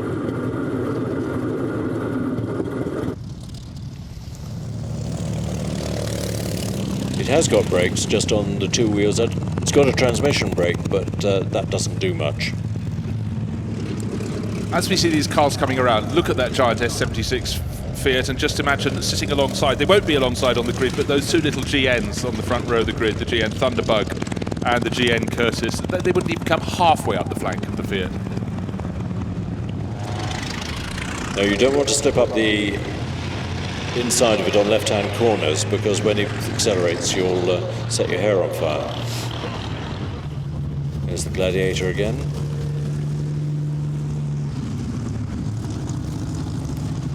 The Brazier, very early 1921 Alfa Romeo with artillery wheels, they're called, and I think two-wheel brakes again. And it is worth pointing out, Chris, the oldest car in the race, 1903. Ben Collins will be aboard that. Bruce, that must be the oldest car ever to race at Goodwood. I think it has no challengers. As the Austin with the Horscott engine. That started life as a big old Austin saloon. Chuck the body away, chuck the engine away, put in a Horscott 4-cylinder aircraft engine, and whoosh bang, you've got a nice Edwardian racer. GN Curtis has acquired a windscreen this year, and it's acquired a very rapid driver. I think the windscreen doubled its weight, actually. Duncan has handed the controls over to Blakeney Edwards. He's an intrepid pilot who told me this morning that a little different from the Lola T70. He was also saddling yesterday in qualifying. He's a great developer of Bristol-engined racing cars, Fraser-Nash's, Cooper Bristols. In the middle, the giant Delage. Let's give you the grid for the SF Edge Trophy, and 37 Patrick Blakeney Edwards and the GN Curtis is on pole. 47 Matthias Zaleski with the Delage DHV12 alongside, and then 23 Julian Mazoub with the 1916 Sunbeam Indianapolis on the outside. On row 2, 20 Mark Walker with the GN Thunderbug, and 5 Richard Scaldwell with the Lorraine Dietrich 130 horsepower.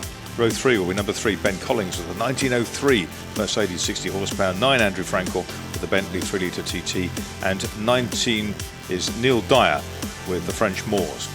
Row 4 is 21 Gareth Graham with the Monarch Special, 17 Simon Diffie with the Brescia Bugatti Tipo 13, then 6 John Polson is on row 5 with the Hudson Super 6 alongside 76 Duncan Pittaway with the Fiat S76, and 15 James Collins with the Hudson Super 6. Row 6 number 1 Christopher Mann with the Alfa Romeo RLTF, and 64 Marcus Kern with the Benz Hornsted. Row 7 is 14 Guy Lachlan with the Fafnir Hall Scott. Number 4, Edward Way with the Austin with a similar engine. 18, Andrew Howe Davis with the Scat Type C Racer Targa Florio. Row 8 is number 2, Herman Leyer with the Benz. 8, Tony Best with the Alfa Romeo. Row 9, 69, David Biggins with the Daimler. 7, Peter Wilson with the Brazia Hispano Suiza. And 25, Nick Pellet. Row 10 is 26, Paul-Emile Bissard with the Gladiator. 11, Steve Tillack from the States with his Alfa Romeo. And row 11, 16, Carlos Sileski with his Bugatti T16 5-litre. And 10, Philip Dressel is at the back of the pack. Duncan has brought the Fiat into the pit lane. He's reluctant to do a standing start, so in deference to the clutch, he decided to do a push start from the pit lane. So don't panic, he will be in the race. But we seem to have lost Julian Mazoub on that lap. Car number 23 outside the front row is empty.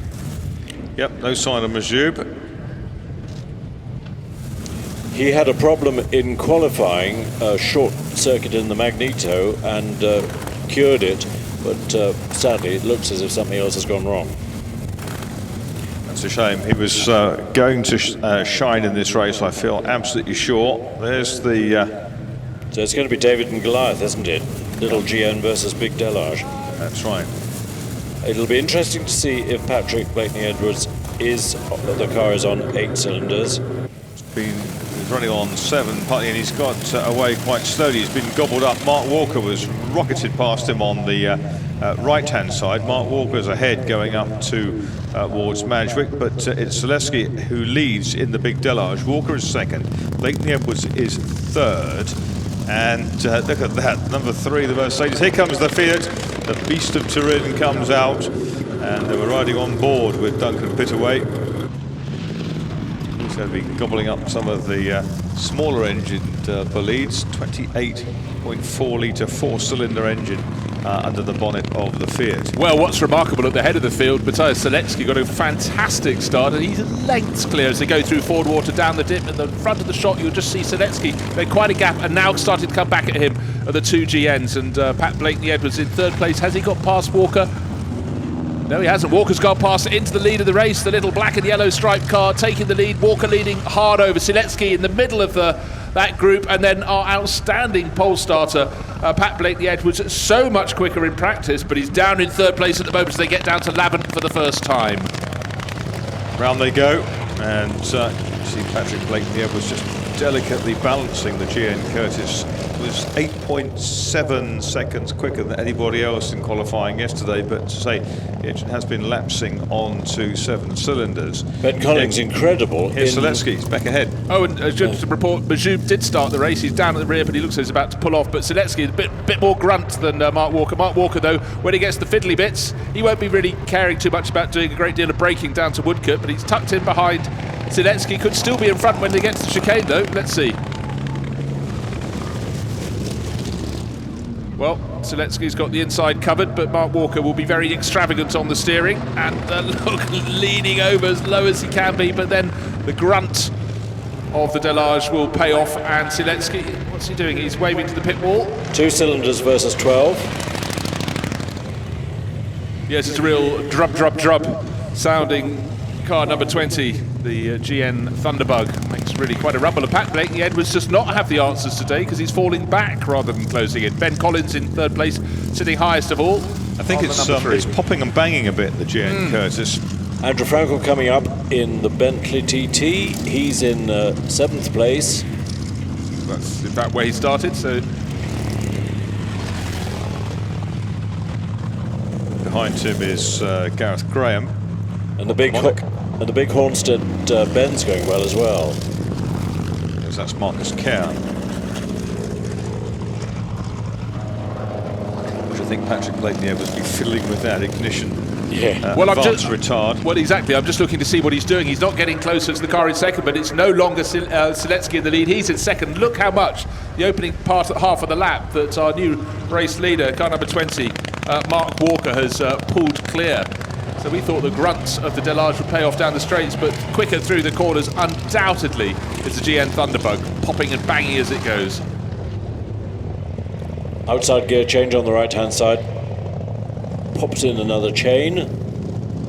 Got 4 of them, I think.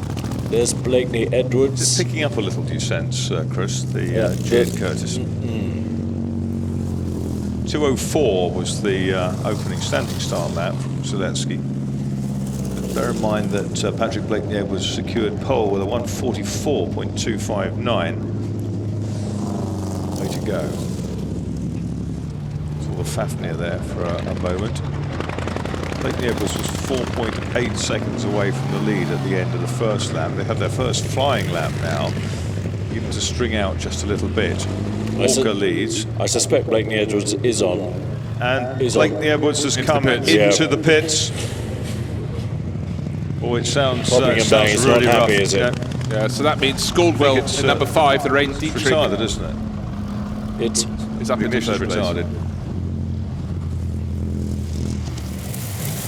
Yeah, the Blakeney, the out again with a plug lead maybe tightened up.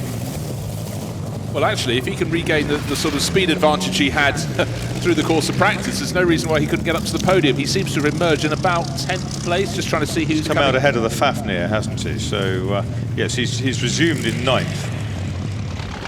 Okay, out in 9th. We'll just slot that into our memories. Quarter of an hour remaining until the checkered flag comes out. The S76 Fiat banging along with Duncan Pittaway on board down in 14th place. He's gaining positions and still flaming just to entertain the fans, of course. I think I glimpsed Julian behind, just up alongside the Fiat. Takes him on the inside of Madrick. Well, that car's had quite a few problems, Julian Majoub's Sunbeam. He's pulled to the side of the circuit once, he's nearly pulled off another time, then the car got going again, so look out for number 23, the Sunbeam Indianapolis, that will be working its way forward. Do you think, Chris, the fire spitting from the headers on the Fiat engine, is that why Fiat called their little 1 litre engine, 1100cc engine, the fire engine, the one that went in the Punto and Uno and things like that? Probably not. Would be appropriate. Here's Mark, hurls the Thunderbug sideways. Aim it somewhere towards an apex, give it a big boo for. It's fabulous. 156 was his flying lap. Well, just a great of the race. Great chance, Marcus, to enjoy the ever exuberant Mark Walker. Car number 20 leading the race. What's his advantage? 1.5 seconds last time, so it's 1.5 seconds now. And behind him, we changed the very different shape of the V12 Delage. Matthias Siletsky racing for Aubigny House, and of course he got into the lead at the start of the race, but the guile and the sheer bravado through the tighter parts of the circuit put Mark Walker ahead in the GN Thunderbug. Of course, for a long time we had Pat Blakeney-Edwards not performing. And here comes Blakeney-Edwards. That car's looking a lot quicker now. He's back up into 6th place, a 152, and while it's not showing as fastest lap, it is the fastest lap by about 4 seconds. Running third in the race, Richard Scaldwell, Lorraine de Dietrich, 130 horsepower, and then just in the background behind him, about I don't know, 5 or 6 seconds back, we'll see Ben Collins sitting high atop number 3, the 60 horsepower Mercedes. There is Collins sitting in the background, coming down out of Ford Water. He can see the turning in point of St Mary's long before his rivals. He sits so high, but very soon he's going to have Pat Blakeney-Edwards coming past. There is Pat actually right on his tail, the tiny little. He's gone past the Moors, hasn't he? Past the Moors, and the next target is the Mercedes. He'll pick that off. He almost drive underneath it, couldn't he? So that'll bring him up into 4th place. That was quite interesting because Ben Collins indicated you can come through on the right, but I don't think Patrick Blakeney-Edwards even could see his hand waving so far above he was the looking sight that line, high was up. it? Yeah, exactly. But he's upper place ahead of Collins, back into 4th place then Patrick Blakeney-Edwards. Has the fastest lap of the race, though it's not currently credited on our screens. There is Ben Collins. Gladiator in the background beginning to emit smoke, so that might be ominous. Amazing how quickly Ben goes in that 1903 car.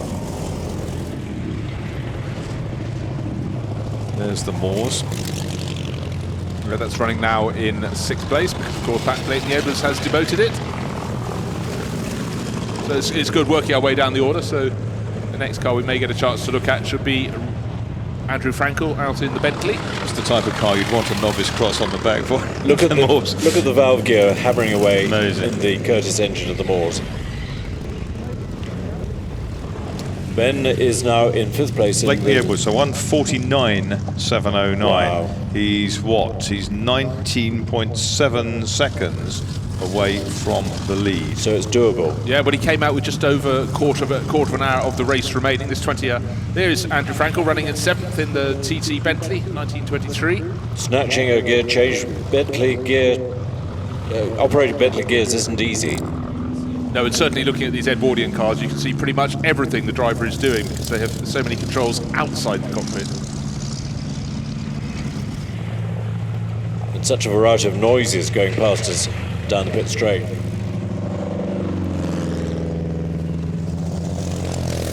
Gareth Graham in the Monarch Special down in 8th place, and I can tell you Pat Blakeney-Edwards, I think, has just taken Scaldwell's Lorraine de Dietrich for 3rd. Down at Lavant, I think that move should have been pulled off, but yeah, good to see Graham going so well in that Monarch Special. Duncan Pittaway back to 12th in the Fiat, where he started. Well, race leader Mark Walker still sliding exuberantly around in the GN Thunderbug as it's sort of lazy pitter of the engine. Now a much slower runner up ahead. Is that the Blitzen Benz? Yep. Pulling off. Well, putting to one side. Is he definitely pulling off? Has Mark Walker lost the lead? No, still leading the race. Still from. Actually, no. Siletsky is. Siletsky's come back at him. So we didn't. I see think that happen. Siletsky's gone ahead by quite a margin. There he is. He's behind Mark Walker. He's behind Mark Walker. It's a Walker. transponder problem. It's all right. It's rectified on screen. 1.2 seconds.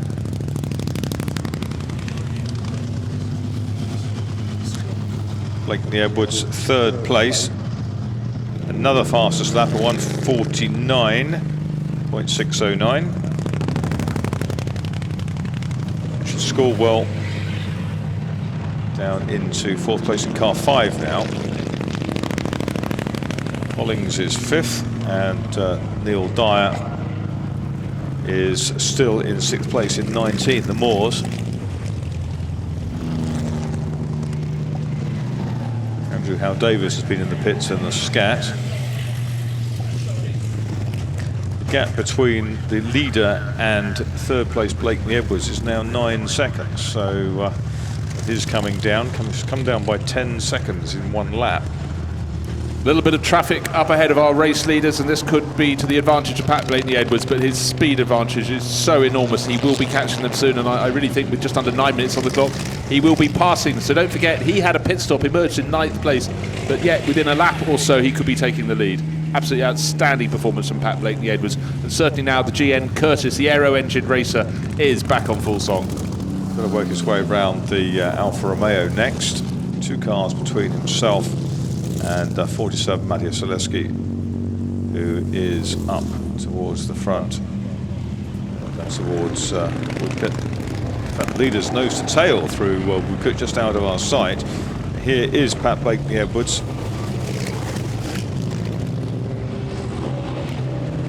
Patrick nips past the brazier. He can clearly see the Delage in front, and his mark indicating that the Delage should pass. I don't know, why would he want to do that? I don't understand. He's in the lead of the race. He's been racing with Zaleski close to him for a long time. Maybe he's saying, look in your mirrors, see who's coming. Zaleski looking over his shoulder all the time. Young man from South America. And in the background, there's Patrick Blakeney Edwards in the curious kind of Harlequin colour scheme. Looking down in the cockpit again, is a problem manifesting itself, or has he got a piece of fruit rolling around in the cockpit? Now he's looking out the other side, so maybe all is not yet well for Pat Blakeney Edwards. He's got the speed.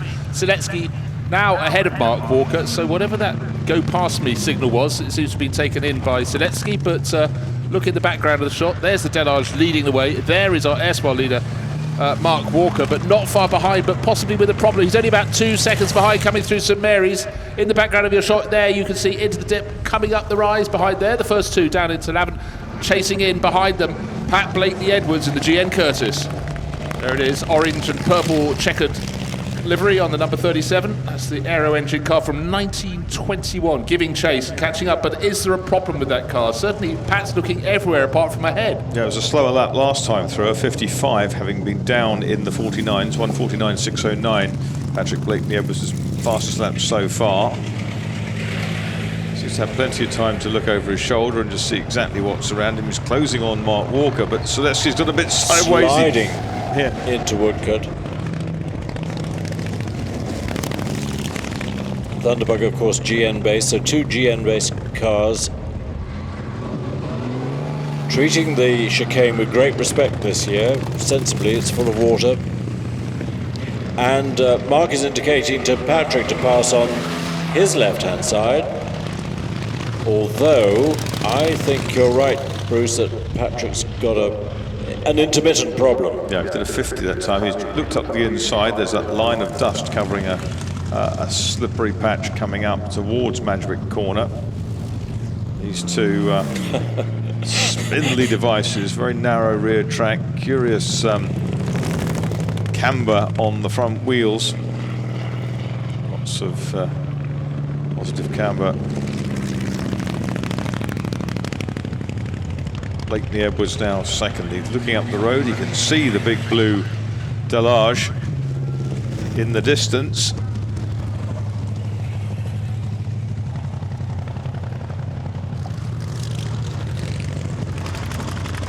No differential, of course, on the rear axle of either the Thunderbird or Blakeney Edwards GN. So they go round the corners in a series of...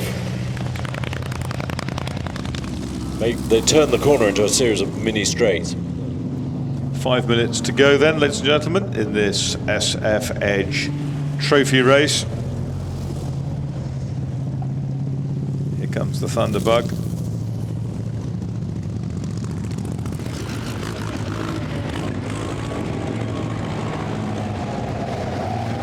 That's the GN Curtis. Fafnir ahead of it.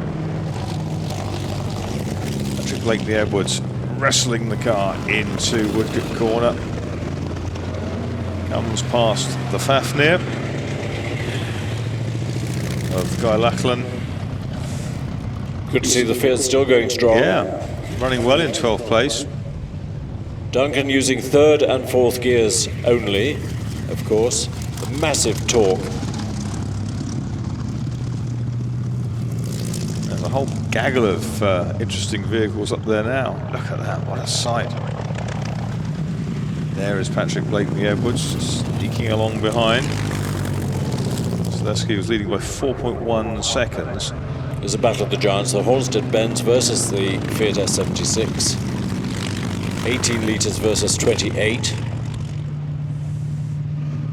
And Patrick dodges past both of them. Now he's very much within sight of the Delage, visibly quicker. Well, the GN Curtis beat the Delage last year. Siletsky second last time around, ahead this time, but 3.5 minutes on the clock. I don't think he can defend this lead from Pat Blakely-Edwards this long.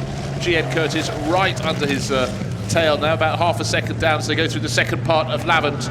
And of course, these cars have hugely different performance potential at different points on the circuit. But when it gets to the corners, you know the car you want to be in is not the car in the lead of the race, the Delage, but the little GN behind. Yes, last year Duncan Pittaway driving the GN Curtis won by 0.23 of a second, just under a quarter of a second from the Delage. But having rushed up to the rear of the Delage, Patrick's slipping back a little bit. Well, that's on the straights. Once he gets the corners, this part of the circuit, he should now pull it back in through Woodcote. But certainly down the straights, the V12 Delage is mighty for Matthias Zaleski. He's been slightly delayed, though. Is this an opportunity for a better exit by the GN Curtis? But then the acceleration, clearly on the Delage, he won't pick up immediately. But once he gets it really spinning on the start-finish straight, he should open out, and so he does. Time for 2 more laps. I think a new fastest lap to Blakely-Edwards, a 1:48.756. Of course, he did a 44.259 in qualifying, so he's still about 4 seconds off where he was yesterday. Gladiator still smoking away, but going strong. What we don't know, of course, with 2 minutes on the clock, is really if Pat Blakely-Edwards thinks his car is going to last the finish. He's spending almost all the race looking around in the cockpit, looking left and right, whereas Matthias Zaleski is just driving absolutely smoothly, calmly in the lead car. I think there's a story to be told, and hopefully we'll get Pat Blakely-Edwards to the finish and Henry Hope Frost can download information on what's happening with him. But Zaleski for now, but for how much longer as they go past St Mary's into the dip up the other side. Is this the moment we see the change of the lead again in this race? We do. Round the outside, over the brow before Lavant. Patrick Blakely-Edwards goes ahead.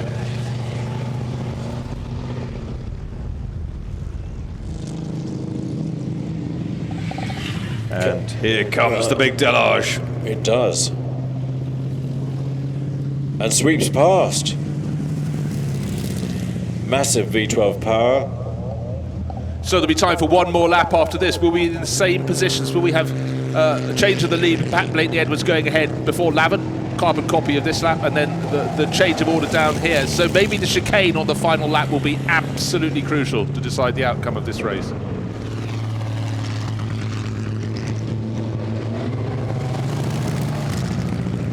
Really is top quality cat and mouse stuff. So let's see with that majestic view of the Alfa Romeo as he comes up towards Madrid corner. Blakely-Edwards attacking into, I guess, a little bit of a slipstream. And of course, the absolute crucial thing for Pat Blakely-Edwards is not to lose momentum, because once he gets to acceleration down the straight, such as out of Madrid, the Delage will go away. So providing he can stay close in behind it, there is half a chance when it gets the slippery, the curvy bits of the circuit round past me at St Mary's. Will we have history repeating itself? But right now, last year's winner is in second place in the race, car number 37. And a lot of cars to lap on this last lap. So they have to thread through this lot. Well, he's got a much smaller car to thread through, but of course he doesn't have the grunt when they come out. Julien Majou moves to the outside of the circuit and trying to go in the gap between the two cars. Does it beautifully. Cheeky Pat Blakely-Edwards down the inside, but the Delage had a little bit more grunt. Now he's saying, go through, because I can pass you on the straight anyhow.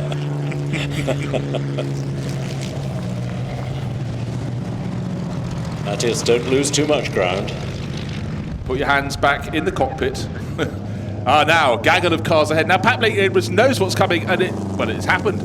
But now, a change of angle, because he couldn't, with the back marker ahead of him, Delage had to go to a different line. But now, I said it could come down to the chicane on the final lap. It won't be do or die, but it might be pretty close for Pat Blake-Edwards. Is he close enough to make a move? Not there, he isn't. Head to the fastest lap of the race last time round into the 47s. It's all down to the chicane. It's all busy ahead, isn't it? It is. Looks up the inside, but over and out. Not quite going to make it, is he? Fantastic. It's going to be a dead heat. Is it a duck out of the slipstream? No, he can't get there. And what a fabulous race. What a fabulous race. Zaleski wins. The youngster wins from Blake-Edwards, 0.592, turning round a deficit of 0.23 from last year. Fantastic stuff. And we're waiting for the Thunderbug to come through into third place. Well, it showed how his performance really drops Here he away. comes. Yes, here he comes. A huge slide. Mark Walker knows how to drive one way, and that is absolutely balls to the wall. Julian Majoub finishes in the Sunbeam, so an intermittent problem again for him. Richard Schoolwell in the Lorraine Dietrich, the lofty machine comes through. 1909. And next up should be 1903 Mercedes. Is the Fiat not going to make it back? Or was he going to finish in the pit lane? No, he's going to continue.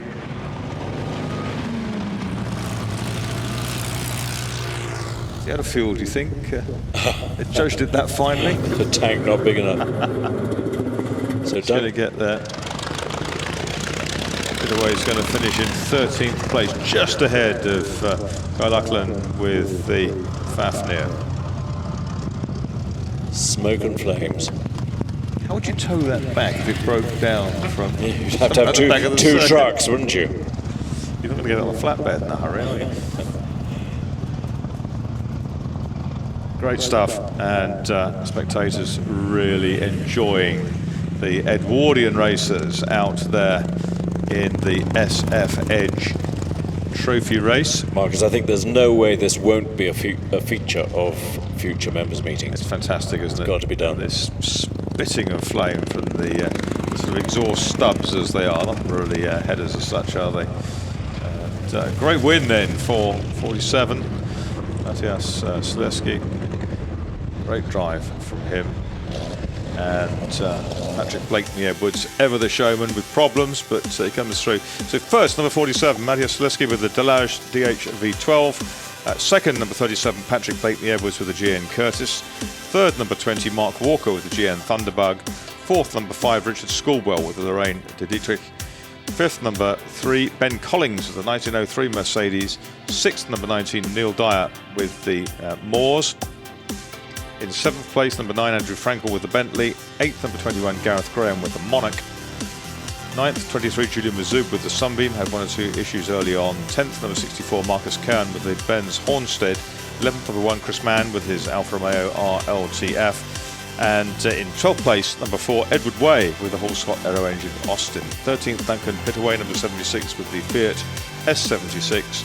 14th, number 14, Guy Lackland with the Fafnir. 15th, 25, Nick Pellet with the Sunbeam. 16th, number 7, Peter Wilson with the Brazilian Spina Suiza. 17th, number 8, Tony Best in his Alfa Romeo. 18th, number 69, David Biggins with his Daimler Mercedes Rennwagen. And down in the receiving area there, we should be able to see Henry Hope Frost. There he is, just moving into view. Henry, you're with Matthias Zaleski, our winner.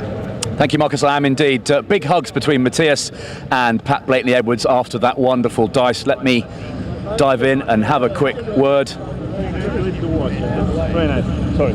Matthias, yes, you've gone one better than last year. You've won the SF Edge Trophy. Yeah, it's enough. One better than last year is more than enough, right? Yeah.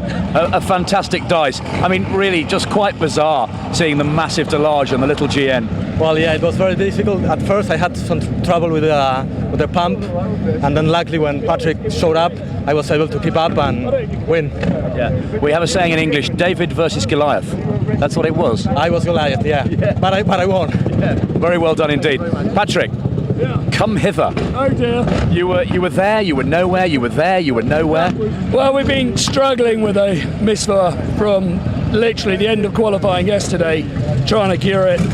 And I think it's on, 5.5, 6 cylinders, which is why I came in, because I thought one of the plugs might have come out, or plug lead needed tightening. Nothing wrong with it, so just thought, well, I might as well try. Nearly pulled it at one point because it was getting hot. Great to catch up with the GN of Mark Walker and obviously Matthew in the Delage. What a privilege to follow that thing. He drives it like a lunatic. The guy's a nutter. That's rich coming from you. Well, I probably taught him everything he knows. Brilliant. Well done, Patrick. Let me have a word with Mark.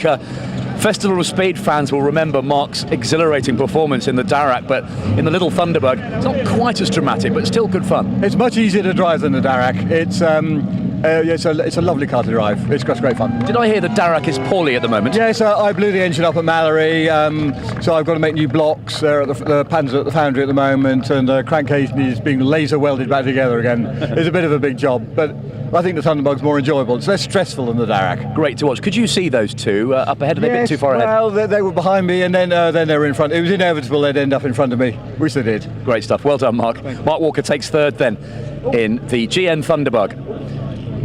And let's have some highlights of the second running of the SF Edge Trophy.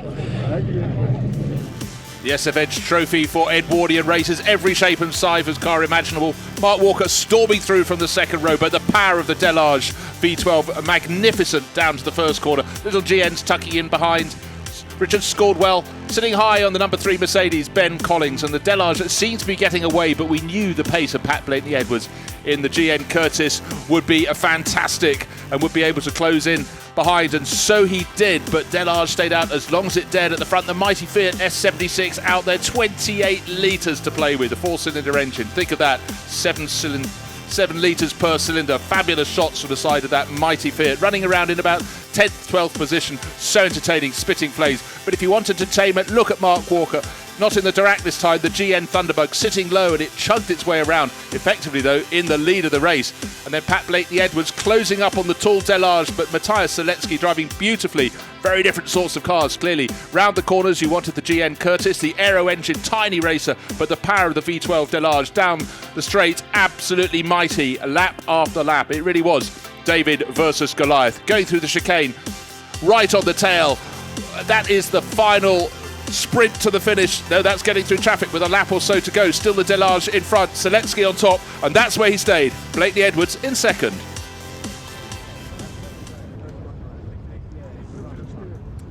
And now time for a quick break.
Absolutely breathless, completely amazing.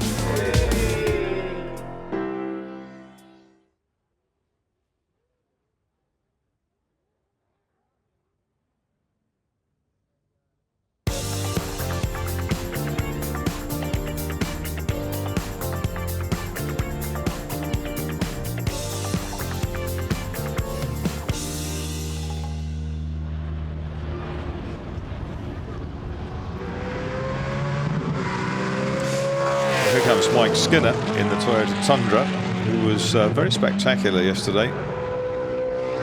doing his sideshow Bob bit. Got some grunt. Tundra for the NASCAR Craftsman Truck Series. Coming past you, Bruce. That's funny, I hadn't heard anything approaching. I think again, what a rumble that makes. And twitchy everywhere. Well, there you go. I mean, Mike Skinner's out to entertain us, but I think he's finding cold tyres there as he went down into the dip, up the rise into Lavant. Now we know he's going to be putting some donuts together at the end, but for the first few laps he's going to really start widening the speed up. I think not the natural habitat, I think. Everything here is, we've seen today, has got more power than grip. This is absolutely ridiculous, isn't it? This has got so much spare grass. It has. I wonder what percent throttle he's using. It's making a great sound, but there's a lot more to come from that. Ever seen a truck that rides quite so low? I think it's a truck only in name, really, isn't it? Yes, it's a tube frame chassis with a truck body tacked on the top of it. This is where he got quite excitable yesterday. Yes, we thought he was going to be the first one to assault the chicane, didn't we? There he goes. He's changed down. He's given it a big old boofer.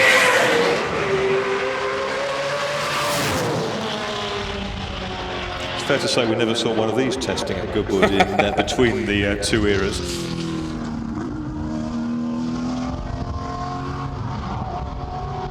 But you know, with Mike Skinner going around, he's plotting something, isn't he? He's thinking, what can I do that's even more spectacular than yesterday's demo run? But absolutely fabulous. And just the thought of 40 of these side by side, nose to tail, around a quarter-mile oval doesn't bear thinking about. Have you ever thought that Tundra is an anagram of Ardnott? Not recently, no. But it is, and it's quite appropriate.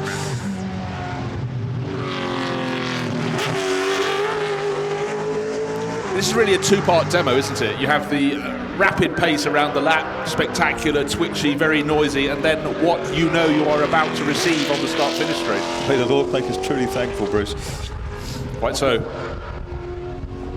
Kevin, weren't you saying yesterday that you think there's even one of the races in this series where they go on a dirt oval? Yeah, a few years ago they reintroduced a dirt track, which now that I would quite like to see. I think that'd be pretty spectacular with a pack of those. What was the legendary dirt track? Nigel Roebuck often used to write about it. Was it Langhorne, Pennsylvania? Wasn't it? The scariest paper there place, the Widowmaker, and so on and so forth.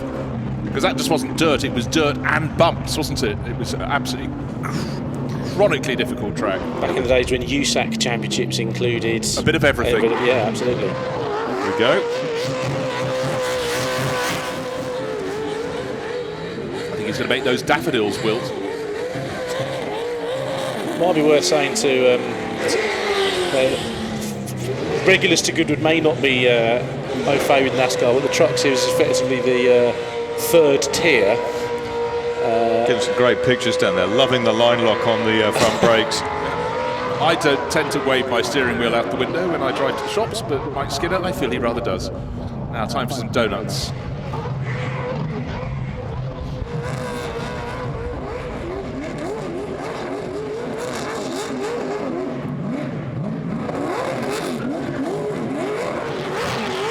Mike went out and walked to just check how wide the pit straight is, because you can see precious little as he's rotating round and round, but the pit wall's not far away from the tail of that car.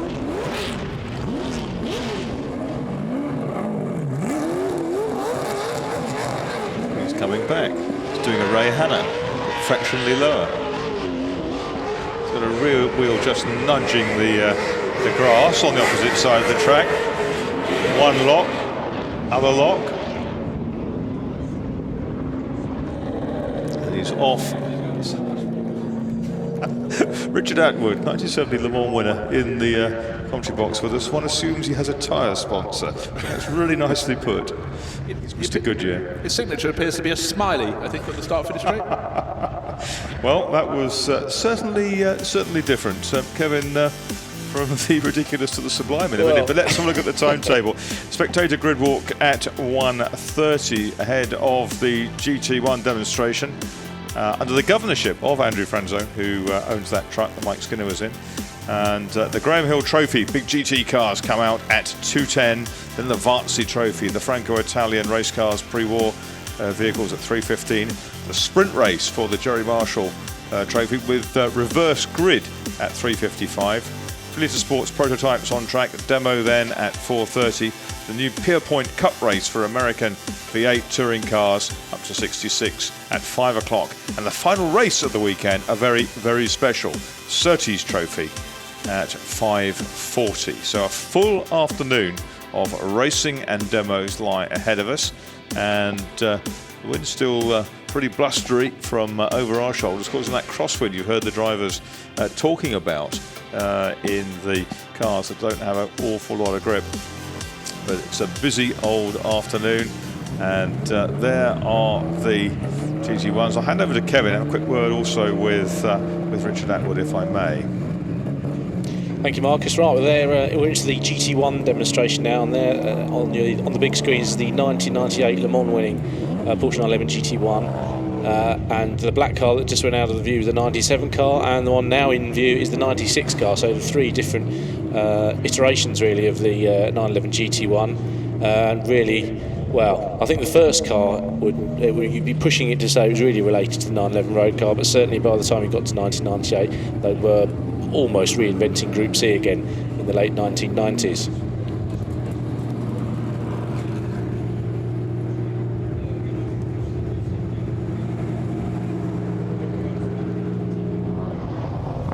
Now already out on track there is the McLaren F1 GTR and the Ferrari F40. They were the earlier cars that really resurrected GT racing. When Group C died in Europe, it carried on a little bit longer in America, but it died in Europe really in 92, 93. Sports car racing was having one of its sporadic downward moments, and really cars like the F40 and the McLaren F1 really resurrected it in the BPR GT series, which Stefan Rattel was involved with, who now runs many GT championships around the world, and it gathered more and more momentum.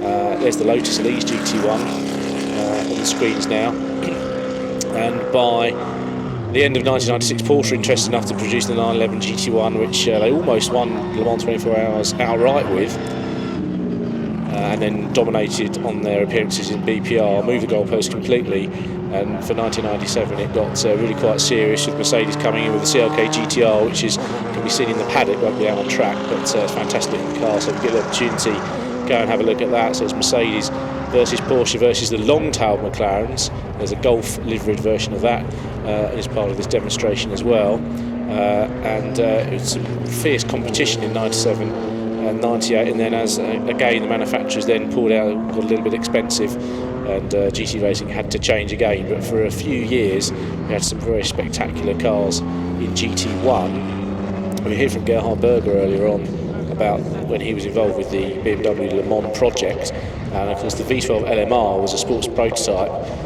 which went up against these cars at Le Mans and won in 1999. That's the 98 winner of the Porsche there.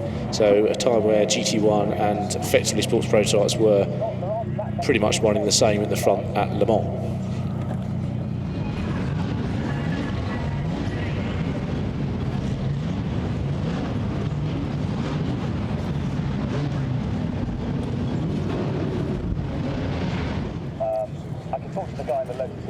It's Mr. Franchitti who's driving the 911 GT1 98 today. Very experienced racer. Hopefully we'll get a word with him a little bit later. He's already driven the Lister today, Dario Franchitti, and I think the main difference, when he drove the Lister, he had a black woolly hat. Now he had the pucker mixture of the Scottish-Italian flags on his helmet. The helmet he's worn for so many years in his racing career. Can't really blame him, can you, Bruce, with no, you can't. That car. Very special car, very fantastic to have it. And Henry Hope Frost is down on the grid to try and speak to some of the drivers. Henry. Thanks, Kev. I've had my little lie down after the Lister experience. Let's talk FIA GT1, some of the most outrageous, specially built prototypes that raced in the late 90s at Le Mans and in the FIA GT Championship. This car here on an imaginary pole position, the Porsche 911 GT1 98, the very chassis in which Alan McNish, Laurent Aiello and Stefan Ortelli won the 24 Hours of Le Mans in 1998 on the 50th anniversary of Porsche. This is a bespoke pucker GT racing car, not really in the spirit of the traditional sense of grand touring, but an absolute beast nonetheless. I'm going to have a wander over here and talk to Dario Franchitti, who's going to be driving it in the demonstration in a moment. He's chatting to Mark Sumpter, who's driving the 911 GT1, the PlayStation car alongside. Is it true that Alan McNish left you a gift in the seat? That's what he left a gift in the seat when he raced it at Le Mans, but as I explained to Alan, they took the child seat that he used out of the car and put one in that normal human beings can fit in. Well, that makes it 1-1. Yeah, I think I won that exchange. It is the nuts, isn't it? I mean, it's just unbelievable. It's amazing. The engine is so sweet. I can't tell you how sweet it is just going up through the gears. I wasn't even pushing hard there. I was just trying to get some heat in these new, cold, slick tyres that I'm a little nervous about. But it's a wonderful thing so far. Absolutely loving it. Everything I expected it to be. Now, you're recognised around the world for your exploits at Indy and in the IndyCar Championship, but because you raced sports cars, didn't you? You finished second at Sebring. This is kind of sports car nirvana, isn't it? Yeah, it is really. You know, I had a fun. There was this fun sort of period. We're quite successful in winning Daytona and stuff like that. But this is really special.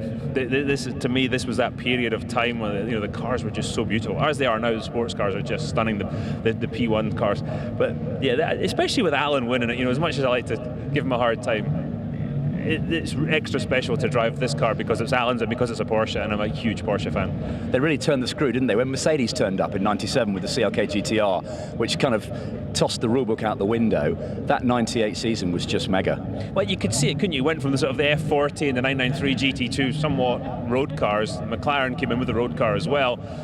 Then Porsche and Mercedes came in with sledgehammers to crack the nut, didn't they? And it just got a little bit out of control, and we saw what happened to the championship. But as a group of fans, everybody adores these cars, don't they? And I think it's because of that. They're kind of like Can-Am cars. There was a rule book and everybody just went, yeah, forget that. We'll just have our own interpretation, thank you. Are you going to give it some beans? I'm going to give it as much as I can, yeah. I've got to be a little careful with insurance and whatnot. And obviously the fact it's a very valuable car, but I'm going to, yes. What am I talking about? Yes. It's the actual chassis, isn't it? The very one. It is the very actual car, yes. And that makes it really special. The fact that Porsche just said, yeah, come on, have a go. Am I allowed to touch it on air? Yeah. Thanks, mate. Have fun. Thank you. I hate you, really. Thanks. Let's take a walk. I want to chat to Mark Sumpter, who's in a slightly earlier version of the 911 GT1. Great Porsche exponent. Let me dive in. Thank you so much. Mark, with a PlayStation 911 GT1, slightly tamer than the GT1 98, but still an utter beast. Yeah, they haven't let me drive the 98 car yet, so I can't really tell you which one's nicer. I like my PlayStation car. You get out in that quite a bit, don't you? Yeah, I've done Silverstone Classic about 3 times. We've been to Paul Ricard with it. We did the Brands Hatch Festival. So yeah, I've tried to use it at least once a year. And you let Goodwood Road and Racing's track tester Andrew Jordan have a go, didn't you? Which was silly of you. He's in there now. Look, I think he's vying for a drive around in it. Was he quick enough? Yeah, he was okay. Yeah, he's not too bad. You're supposed to say no. Well done, Mark. Thank you. Ian, follow me across here. I'm going to try and grab a word, if I can, with Nick Mason in this very, very special. He's not there, actually. Where is... anyone seen Nick Mason? He's gone for a walk. Let's see if we can feel like Martin Brundle down here, guys, trying to find drivers. Let's take a walk further along the grid and see what other sort of beauties we've got in this FIA GT parade. Another wonderful opportunity at the members' meetings for fans to come down and get really close to these cars. The Lotus Elise GT1, a very, very rare machine indeed. They weren't in the championship for its entire duration. They made a pretty good fist of it, but they were up against the likes of Porsche and Mercedes and McLaren, of course. I've had some intelligence that Nick Mason is just there. There he is. Let's see if I can doorstep Mr. Mason on the grid. I went to the car, Nick, and you weren't there. Oh, sorry about that. It's a very special F1, that one, isn't it? You've had it for a long time. Yes, I've had it quite a while. I mean, it's actually not an F1, to be picky about this. It's a GTR, which is the race car, but modified to go on the road. Originally, of course, they only intended to build road cars, didn't they? That's right. And pressure from customers meant that race cars were built. That's right. It's an extraordinary story of the success of the design, that it just went so seamlessly from being a road car into being a very competitive and a Le Mans winning race car. Yeah. Has that been in the stable for quite a while? Yeah, it has. I can't quite remember how long now, but yeah. And how often do you get out to play in it? Not that often, but in fact there are more and more opportunities to use it in a way, because there's there's a really good group of owners, and there's consequently rallies and tours which you can take it on, and the roads are always chosen for really good driving. Yeah. It's a wonderful road car. It's really smart. It's got the central driving position, which means that you can take it on the continent and you haven't got to have a frightened passenger ducking about going, yes, you can overtake. Oh, no, you can't. You'd probably be biased as an owner, but is it the greatest supercar ever? Has it been superseded? It hasn't been superseded yet, but probably the Ferrari 250 GTO still just edges ahead. Yes, and you have one of those too, don't you? Well, curiously, yes, I do. Great to see you. And round here, of course, you can stretch the McLaren's legs a lot, can't you? Yes, it probably wants a proper Mulsanne straight somewhere with 8 miles of straightaway. But no, it's still nice. There's hopefully nothing coming the other way. Perfect. Thank you, Nick. Pleasure. Let's keep walking in. I'm going to see if I can find James Littlejohn, who is sharing this extraordinary 911 GT1. I was very lucky to come down to Goodwood on Thursday in this car, and you can imagine the sort of reaction we got on the road. It was driven on that occasion by Joe Twyman. He drove it in the parade yesterday. James Littlejohn, very, very accomplished historic racer, is having a go today. This car finished on the podium in the Daytona 24 Hours in 1998. It's been detuned for road use. It's got road tyres on it. It's got a tax disc and an MOT, but essentially it's the same car. This is a road-going version of the 911 GT1 that first appeared in the mid-90s. It's liveried in the factory colours, but if you look inside here, you can see it is full road car. It has road seats and a road interior. Absolutely magnificent. A little bit quieter than the race cars, which you will notice when they go on their demonstration. We found our way to the back of the grid last, but by no means least, the McLaren F1 GTR that was so good in the FIA GT Championship and in the BPR Global GT Series before that. Spectators starting to make their way off the grid. We are just a few moments away from this FIA GT1 parade here at the Goodwood Motor Circuit. There indeed is the klaxon. Marcus, Kevin, I'll hand back up to you. Thanks, Henry. Yes, great to hear some of the owners there, and of course Dario Franchitti. He just loves these historic events, doesn't he? Into some of these special cars, and why not? But yes, we've got quite a good range of the 1990s GT1 cars there. The F40 and the McLaren F1 GTR really sort of starting it off again around about 95. Before that, it had been sort of modified 911s, Venturis, things like that.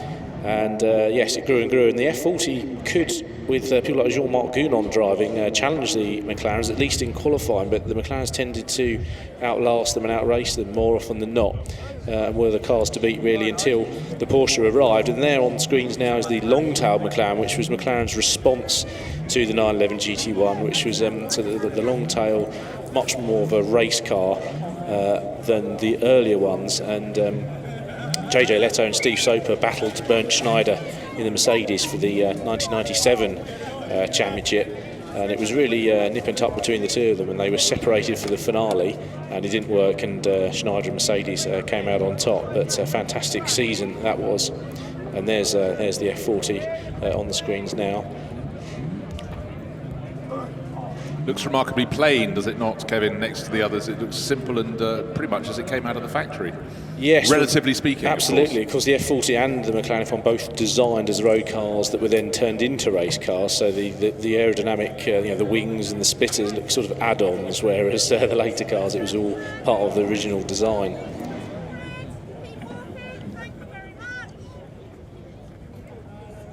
And there's the Lotus Elise that Henry was talking about. Never had the big budget of pretty much everyone else, actually, all the other manufacturer teams, so didn't really achieve a huge amount, but was another fantastic shape and representation to have on the grid at the time.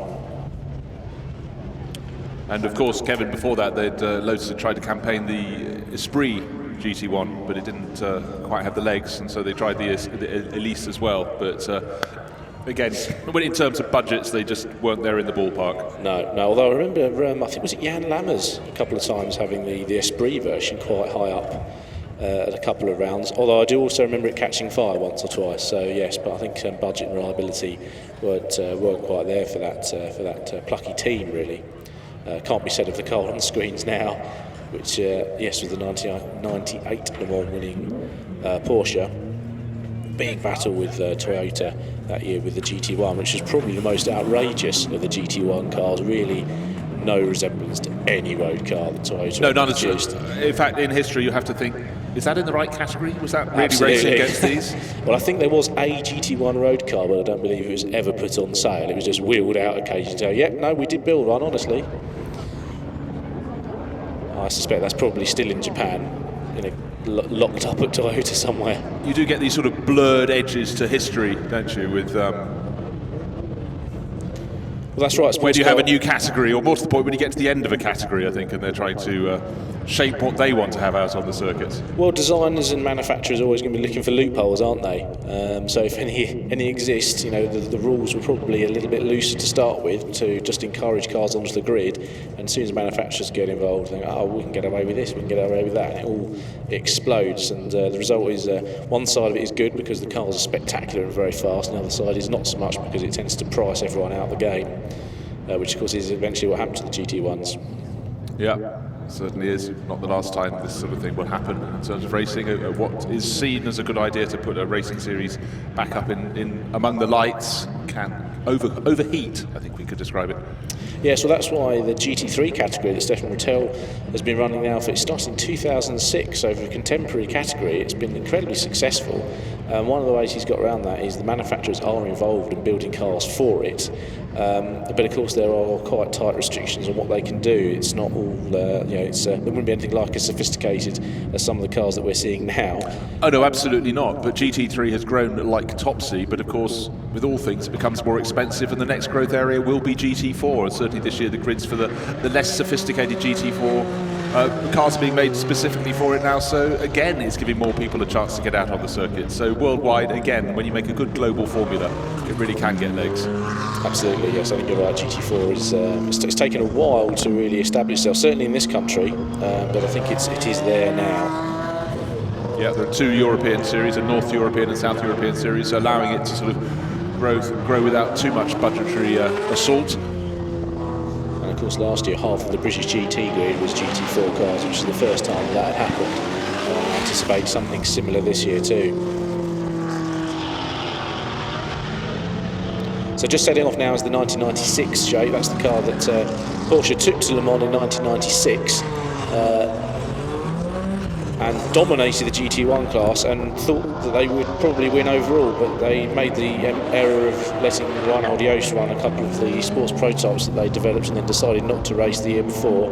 And Jost, being a pretty smart operator, ended up beating them, outpaced them.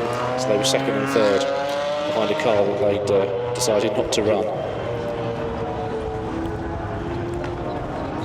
They did happen the following year as well, didn't they, Bruce? I was just absolutely about to stop eating my piece of flapjack and comment on that very thing. But yes, lightning did strike twice, but it was a peculiar combination of cars. But again, it just showed the ability of Reinhold Jost to run a super, super tight team. And clearly he's done amazing things with Audi over the years. Absolutely, of course it was. Even then, that wasn't the first time he'd done it to the factory, because he'd beaten them in the Group C era as well by going away and being clever with his engine electronics and the rest of it. And Dario Franchitti just come past very quickly on the start-finish straight. Just wants to get it over with. Yes, the Franchitti family, Marino as well, absolutely. They've been versed from the cradle by George, their father, former racer. They just love particularly historic racing, but they know it all. It's really great to be able to have a racing driver. You could change subject and still talk about a totally different period, and they're on it. They know what you're talking about. Absolutely, Dario is very knowledgeable, isn't he? And actually, in fairness, a lot of the drivers, I think that they do love their driving, their racing. When their careers come to an end, they are then a bit more open to learning new things. I think when they're in the process of being professional drivers, trying to go quicker at the next event tends to be their focus, which is probably fair enough. Yes, and as long as they don't slip into the "it's all about me" syndrome, that's exactly. Fine. Yes. Was racing before I raced? Well, in fairness, I remember Sebastian Vettel correcting Christian Horner over the radio when he won one of his championships. Yes. Which was rather good. You've forgotten Alain Prost, I think he said, which I thought, given that you just won his 4th World Championship, was pretty cool. The Lotus sounds quite raughty out of the back of the circuit, coming past me, but the Le Mans winner, the 98 GT1 Porsche, made for purpose, and it really delivered. And a great photo in the race program of the trio, Aiello, Ortelli and Alan McNish. Looks as he's about to explode on the podium, but great days for the Scot there. Yes, he had to wait a long time to get win number 2, didn't Very he? big on a spin. Lionel Robert has shown me both sides of the Gulf livery GT1 long-tail McLaren. Oh, he's done it again. Yeah, well, he's going downhill into the bottom of the dip and finding his slick tyres are, well, not much use at the moment. But that was a very low-speed spin, but no damage, glad to report. And again, we were talking about... Oh dear. We were talking about Gulf livery. That's Gulf with a difference, isn't it? The little orange pinstripes around the edge and makes the car look even sleeker. As the Dario Franchitti luckily saw the flags being waved by the marshals at St Mary's and was able to slow down. And finally, the long tail McLaren GT1, the GTR back onto the circuit.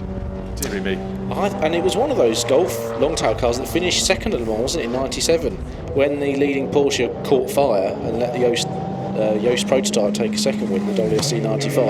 I think it was one of the Golf McLarens that picked up the pieces to win GT1 and take second overall. Your memory is better than mine. I know they're in the mix, but I couldn't remember that particular detail. Now talk us through the PlayStation car. Different livery, clearly from the works cars. Yes, the Paragon on the windscreen. The Porsche always has been very good at selling their cars, haven't they? And so a lot of customers bought the 911 GT1 for 97 and then 98, and this is the 97 shape. But of course, as usually happens with privateers, they do tend to get left behind by developments from the works. But yes, there were quite a few 911 GT1s of the 2 different body shapes sold to privateers. Not the 98 car, not the Le Mans winning car, but the earlier ones were sold to a number of privateers.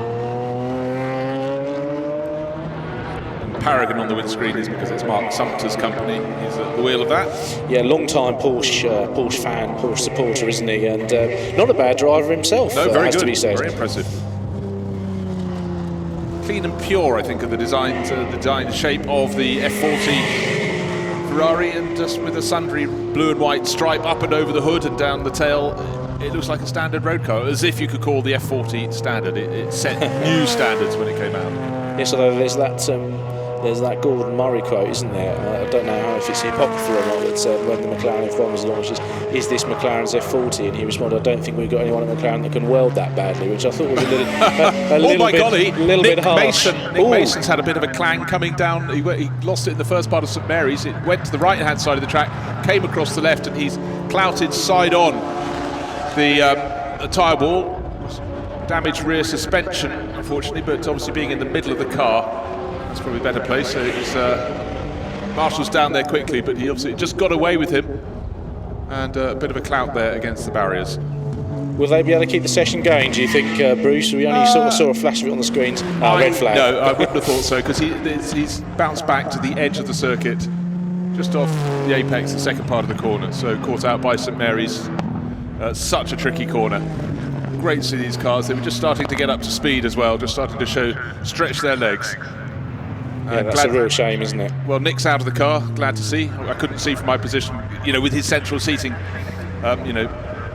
see where he was exactly, how he was faring, but he's out, he's looking absolutely fine. It wasn't a particularly high-speed impact, but of course, once he went on the grass, there was little he could do. I think, and I hope, the damage is restricted to one side of the car. It's pretty much on the left-hand flank. And Nick's pulled up, looking sprightly enough to be pulled up the tyre wall and up onto the banking. So that will be trailered away. It'll have to get lifted, but absolutely the right call to bring out the red flag. It is, after all, only a demo, so no point in taking any risks. Absolutely.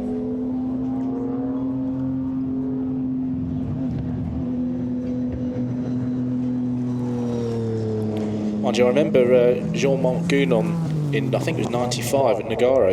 He's at the end of at the start of the first lap, I think first corner, he was in the barriers with the F40 and came absolutely charging through the field.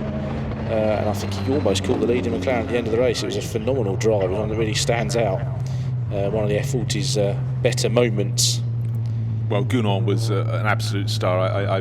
He just didn't get a fair bite at the crack of the whip. Fabulous in Formula 3000 days, and also just an absolutely top fellow. And great when he was here, wasn't he? He did drive the DBR2 Aston Martin like it's not been driven for many years. Yes, I can't believe we haven't really seen him back. Maybe it's always clashed with things, but of course he's now overseeing the career of his son Jules. Yes. Yeah, it would be great to see him back, wouldn't he? He would have been good entertainment in the Lister race, I think. I think any race, frankly. I think he'd have been good in the SF Edge Trophy race.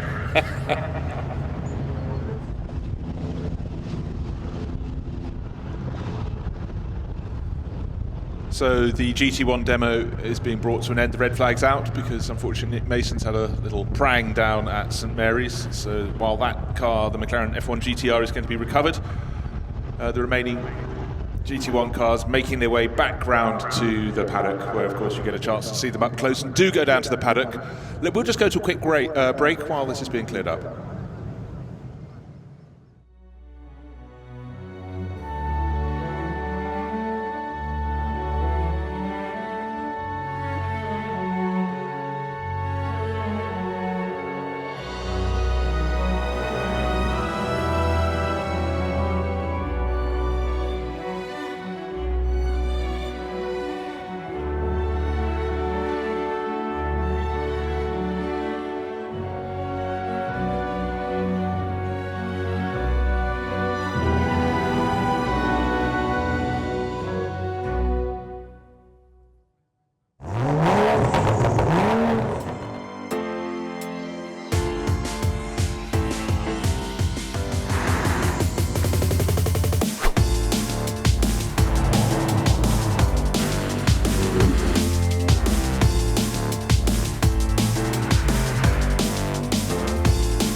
Absolutely breathless, completely amazing.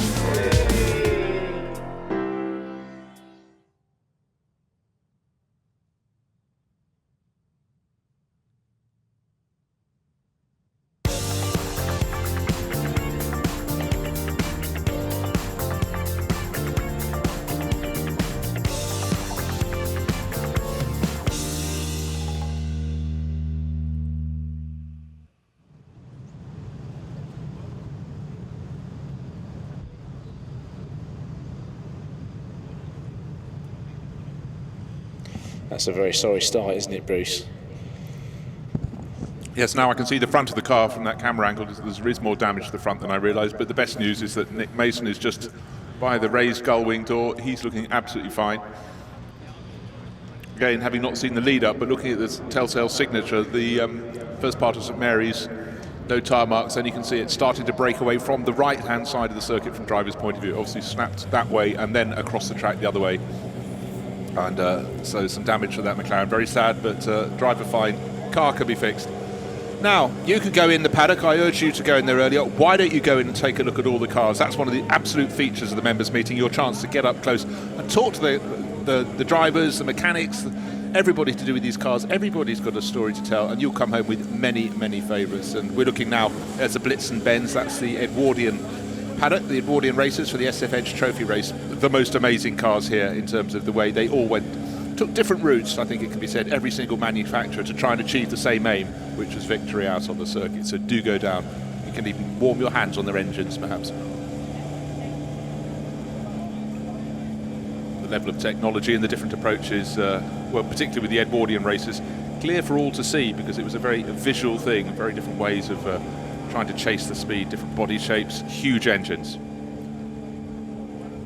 And why don't we go down? The next race is coming soon. Henry Hope Frost down in the collection area. Indeed, Bruce. Eagerly anticipating the Graham Hill Trophy, the second of our two-driver races, the RAC TT celebration of the members' meeting, if you will, for wonderful GT cars of the 1960s. Here's the pole car, the number 94 AC Cobra. Michael Gans is getting ready to start that car. Andy Wolf will take over. The second quickest TVR Griffith of Mike Whitaker and Mike Jordan. Let's have a quick word with Mike. It was Mike's lap that stuck the car on the front row. Impressive, Mike. I really enjoyed it. The car's great round here. It's a bit of a handful, but all these powerful cars are, aren't they? But thought we'd got it. They gave me P1 as across the line and took the checker, but Wolfie pulled a lap out there that just pipped us off. But I think we're a strong pairing, so fingers crossed for the race. Yeah, Michael and Andy are good together as well, aren't they? Yeah, they are. I mean, I've raced against Andy, not raced against Michael, but Mike Whittaker has, and he said, it should be a good battle all the way through. Yeah. Have fun. Will do. Cheers, Mike. Move a little bit further down. The number 14 Jaguar starts in third. Richard Mines will start that car. World Touring Car Champion Rob Huff will take over. 29 is the Hancock Ritvega E-Type.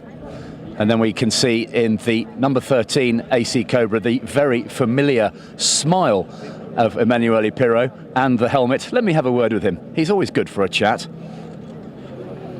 You just love all this, don't you? Yes, this is the first time I'm interviewed by you, so I would like to say hello to all the spectators. Thank you for coming. Thank you for being so passionate, so kind with me, and I'm sure with a lot of other people. And we are all happy to be here. You've driven some very, very pucker, high downforce, 200-mile-an-hour prototypes around Le Mans and all the great international circuits. Describe pedalling a Cobra around Goodwood. Well, the more I drive these old cars, the more I feel sorry that I was born so late in motor racing. Although I had the chance to drive some, at least on the circuit side, some challenging and somehow dangerous circuits. But these cars, I've always admired old guys, like Sterling is the example. But when you know these cars, you have even extra admiration for these people. Motor racing was even more wonderful than it is today. And here, somehow, we are living this dream, keeping it alive. It's no surprise. We love having you here. Thank you. Oh, I look horrible with this. Sorry. You actually look quite cool. I just forgot about it. Ciao, ciao. Go and finish getting ready. Thank you, Emanuele. Alongside the number 6 Cobra, the Haddon Chuckborough car, and then the unique Ginetta, the number 82 car. James Guess is standing right next to me. It's a cool thing. It's an amazing car, actually. There's only 3 in the world. This is number 1. It's the X-Works car, and it's beginning to come into its own. We feel like we've done a lot of good to it, so it's good, really good. And we're so excited to be here at Goodwood. Best of luck. Thank you very much. Cheers, James. One quick extra word, if I can. He's got his helmet on, but I'll try and stick it under the chin. Dickie Meaden in the Elan. You were spectacular, mate, yesterday. Yeah, a little bit too spectacular, I think, at times. But is it #grassy? Yes, very. We nearly got blown off the straight in the crosswind. It's really such a little car. It's a lovely thing, isn't it? Yeah, it's great fun. Really good fun. Yeah. I'll leave you to it. Have fun. Thanks, H. Dickie Meaden then starting the little Lotus. We are ready to go, guys. I'll hand back up to you. Thanks very much, Henry, and looking forward very much to this next race, the Graham Hill Trophy, named for the twice F1 World Champion 62 and 68, who raced here a lot, won the last 2 TTs here, the last GT race in 63 and the sports car race in 64.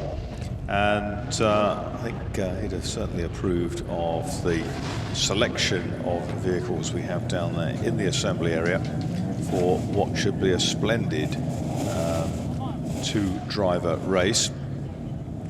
We've got all the major marks of the period represented. We've got our start drivers in order. I know that the 46 car, the Cheetah, at the back, has been withdrawn. That was withdrawn yesterday. So everyone else, I think we've got, courtesy of Brother Bill, who's been down there and scouted around the assembly area, just to keep us up to speed with who's doing what and with which.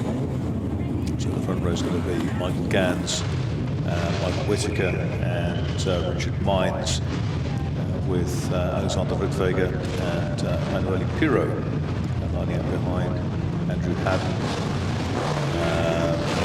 and Mead outside them. So that is John Gorman colours, fabulous.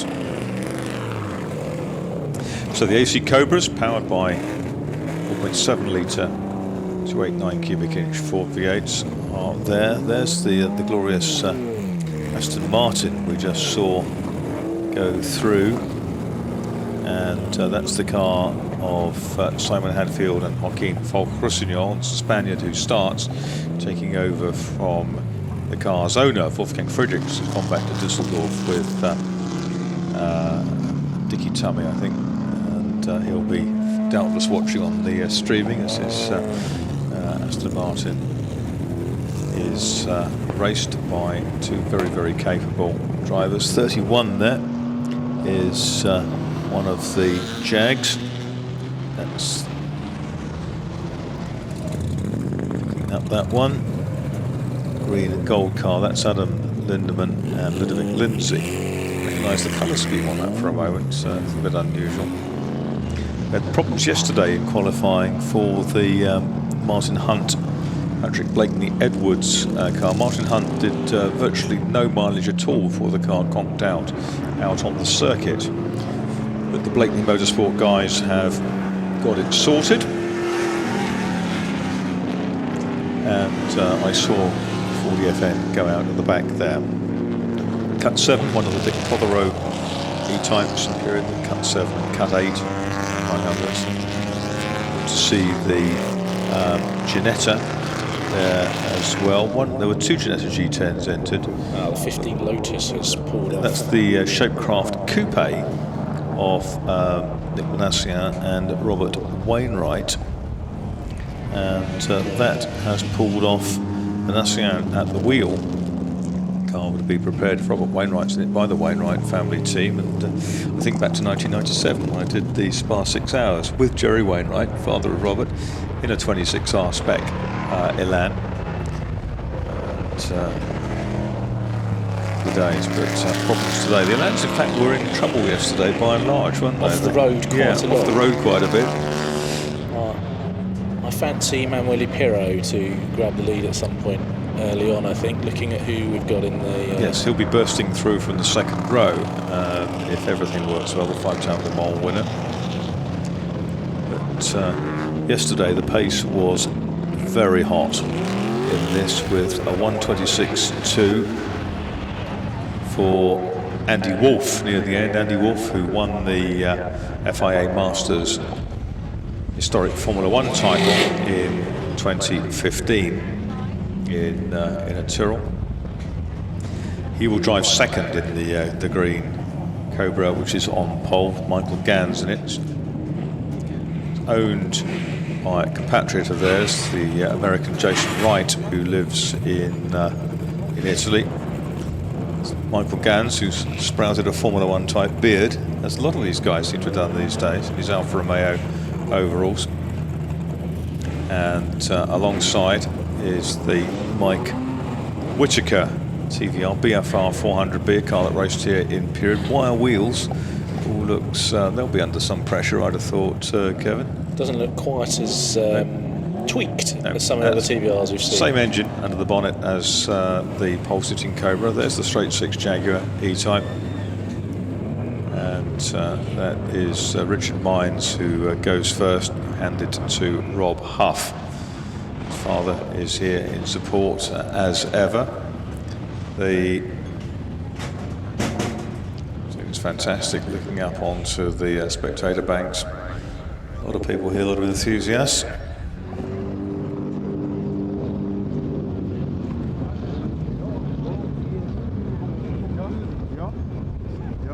Obviously worth pointing out at this stage, this is a 2-driver race. The pit window in the 45-minute race will open between the 15th and the 30th minute. So the co-drivers all in the pit lane at the moment.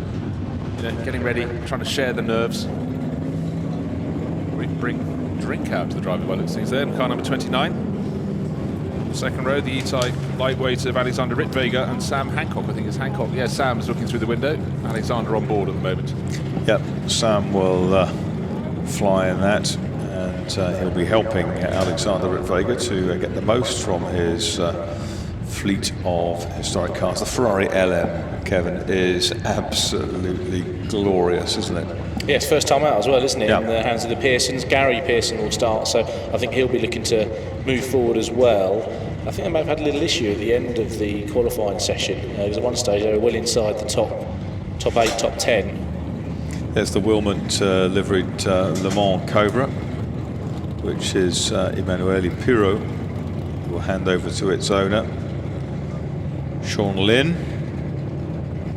Car that competed at Le Mans period. I think the cars appeared in a kind of factory green metallic, didn't they, at one point? Then in the Wilmot colours.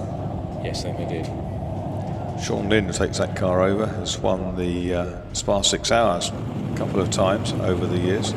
Number 6 is the Andrew Haddon and Ben Schuckner car. Ralphie Haddon, as he's known, is at the wheel. Very capable historic rally driver as well, real all-rounder. Is Andrew Haddon. He used to share with Sean Lynn quite often. They're just towing the 1964 Shapecraft Coupe Elan back to the paddock. Again, it's probably going to be somebody halfpenny fuse that's failed, or a condenser in the ignition or something like that. There's the Ginetta G10. It's MGB doors, which is quite interesting. And that's James Guess and James Hilliard. James Hilliard, who takes the car out to start with. Again, we've got some amazing. We've got 5 Tor Bolton cars on the first 5 places. If we're looking at the house points, Tor Bolton doing very well today and moved ahead. And if they can convert this into a good result, they should be in good shape. So 45-minute race, pit stop window between 15 and 30 minutes, as Bruce has explained. And should there be a safety car period, if you've already made your stop at that point, no problem. If you haven't made it, the pit window will be suspended until the safety car is out, and there will be a little bit of time added to the end. Great scene, and the Ferrari LM looking just superb. There's a 64 shaped GTO down in the field as well. Rittberger really struggled to get away in the number 29 E-Type. Yeah, Sam Hancock, but I think he has got going again now. Yeah, you have to hope that's not something he might be doing again at the fulsome start of the race. No, quite. Yes, second row start is big pressure for the far less experienced driver in that partnership. Here's the grid then for the race, and the Graham Hill Trophy, governorship of Kurt Engelhorn. 94 is Michael Gans in the Cobra to start with, 68 alongside Mike Whitaker in the TVR Griffith, 14 Richard Mines in the Jaguar E-Type on the outside. Row 2 is 29 Alexander Rittberger in his Jaguar E-Type, 13 alongside Emanuele Pirro in the AC Cobra. Next row is 6 Ralphie Haddon with his AC Cobra, 82 James Hilliard with the Ginetta, and then 85 Richard Meaden in the Lotus Sedan with Purple in that one as well, secondly I think, yeah. 24 is the John and Jack Young AC Cobra. Then it is Joaquin Falk-Broussignol, reserve driver in the number 2 Aston Martin. 66 is the Fiskin and Hall car. Andrew Hall started in the Bizzarini. Then it's 17, the Wakeman and Smith car. Fred Wakeman in that. 25 is Gary Pearson in the Ferrari LM. 98 is the Gerardo Summers Cobra. 11, the Cottingham Pastorelli Ferrari. And that's Summers and Pastorelli in those 2 cars. Row 7 is 15, Nick Manassian in the Lotus that's broken on the outlet. 5 is the Alexander and Wilmot Aston Martin. Adrian Wilmot starting that. 72 is Boot and Reuben. Jamie Boot in the green TVR. 27 in row 8 is the Sleep Family Mustang. Then it's the 47 Bill Shepherd Jim Farley AC Cobra. Row 9 is 10 Reed Gom from Canada and Andy Keith Lucas Jaguar. Cook and Dowd with the Elan 86. 7 Cleveley and Garrod with their Shelby Mustang. Row 10 is 31 the Lindsay and Lindemann Jaguar. 1 is Reed and Rosina in the Bizzarini. Row 11, 4 Huguenots de Blanc, the Dutchman, the Shelby Mustang. 11 Mass and Tucko, Shelby Mustang. And 8 Breslow and Kahn Jaguar type. Row 12, 46 Rainford Burford Cheetah is a non-starter. And 12 the Blakeney Edwards Hunt Jaguar E-Type that broke in practice yesterday. Martin Hunt starting that from the back row of the grid. So here we go then. High octane GT racing in a mini enduro format, and the last of the cars just wriggling through the chicane. Cut 7, Dick Prothero, E-Type of Richard Mines, alongside the 2 V8s on the front row. Last few cars just moving. Oh, we've got a Cobra pulling off down towards the back, and that is the Bill Shepherd Jim Farley car by the looks of things. Jim Farley due to start that one. It's like the old red stripe car that used to be run from the Dutch team. Just going to push it out of the way. Probably not the lightest car to be pushing off the grid. But they should be okay. And here's 11 starting from the pits. That's the Jochen Mass and Larry Tucker. Larry Tucker, the driver, you see Jochen Mass and the team captain's blazer alongside. I don't know what the problem is with the Jim Farley Cobra, but unfortunately it is not going to take the start. Oh, Marshall goes topsy-turvy on the grass. Just pushing it away into the end of the pit lane, I suspect they are.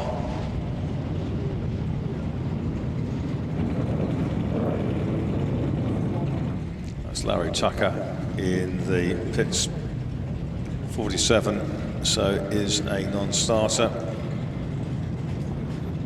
46, also a non-starter, the Rainford-Burford cheater.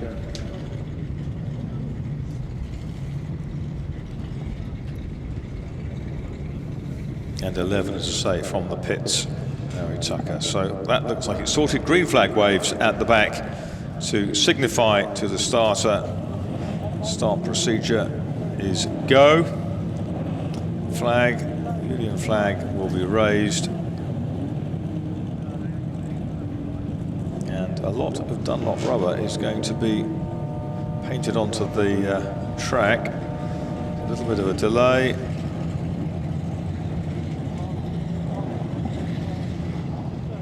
Drivers getting a little anxious, no doubt. Like to be underway with this race. Yeah, they want to start getting some air through the cars. Through the radiators, absolutely. Oh, they're having another green flag. They're going to have another green flag lap. Another green flag lap. So.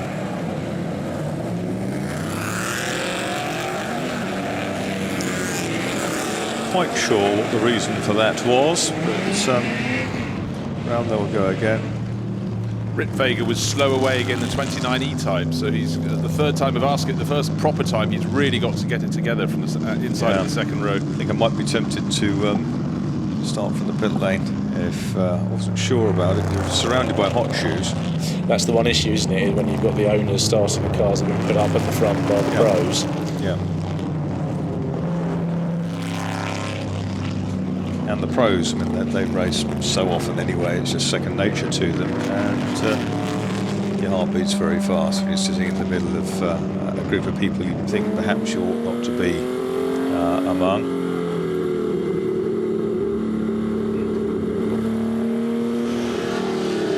Certainly track conditions as we ride around the Ferrari going out towards St Mary's now.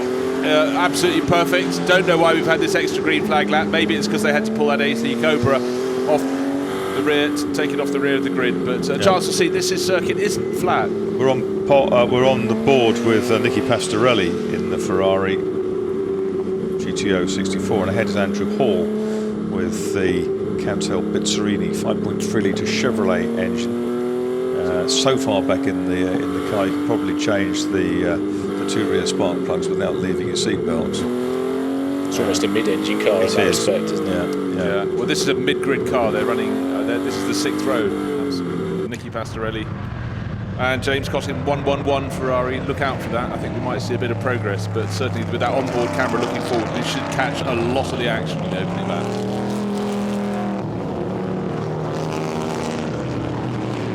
Aston Martin project car in the middle. That the team of Wolfgang Friedrichs not driving today, and Simon Hadfield been successful some great races here over the years, including a big surprise in the GT field one year.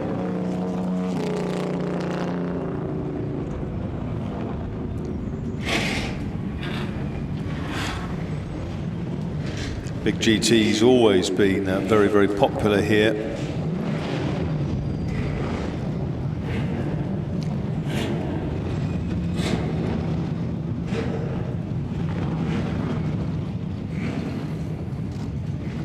Wolfgang Friedrichs' Simon Hadfield won in Wolfgang's Aston Martin DB4 GT here at the 72nd members meeting, the sort of the revived members meeting, and Manueli Pirro Sean Lynn won the Graham Hill race in the 73rd meeting. Green flag at the back, so hopefully we'll get away this time. Oh, they didn't mess around this time, and away they go.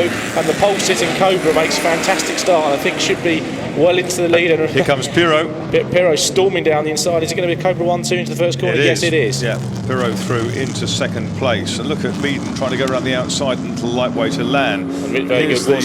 Had a third bad start, Marcus. Yeah, but everyone missed him. That's the key. That's Pastorelli trying to work his way past the back of Andrew Hall. There's the LM Ferrari coming down the inside. There's the Schneider in the middle. LM Ferrari wheel to wheel with Meaden in the gunmetal coloured Lotus Elan.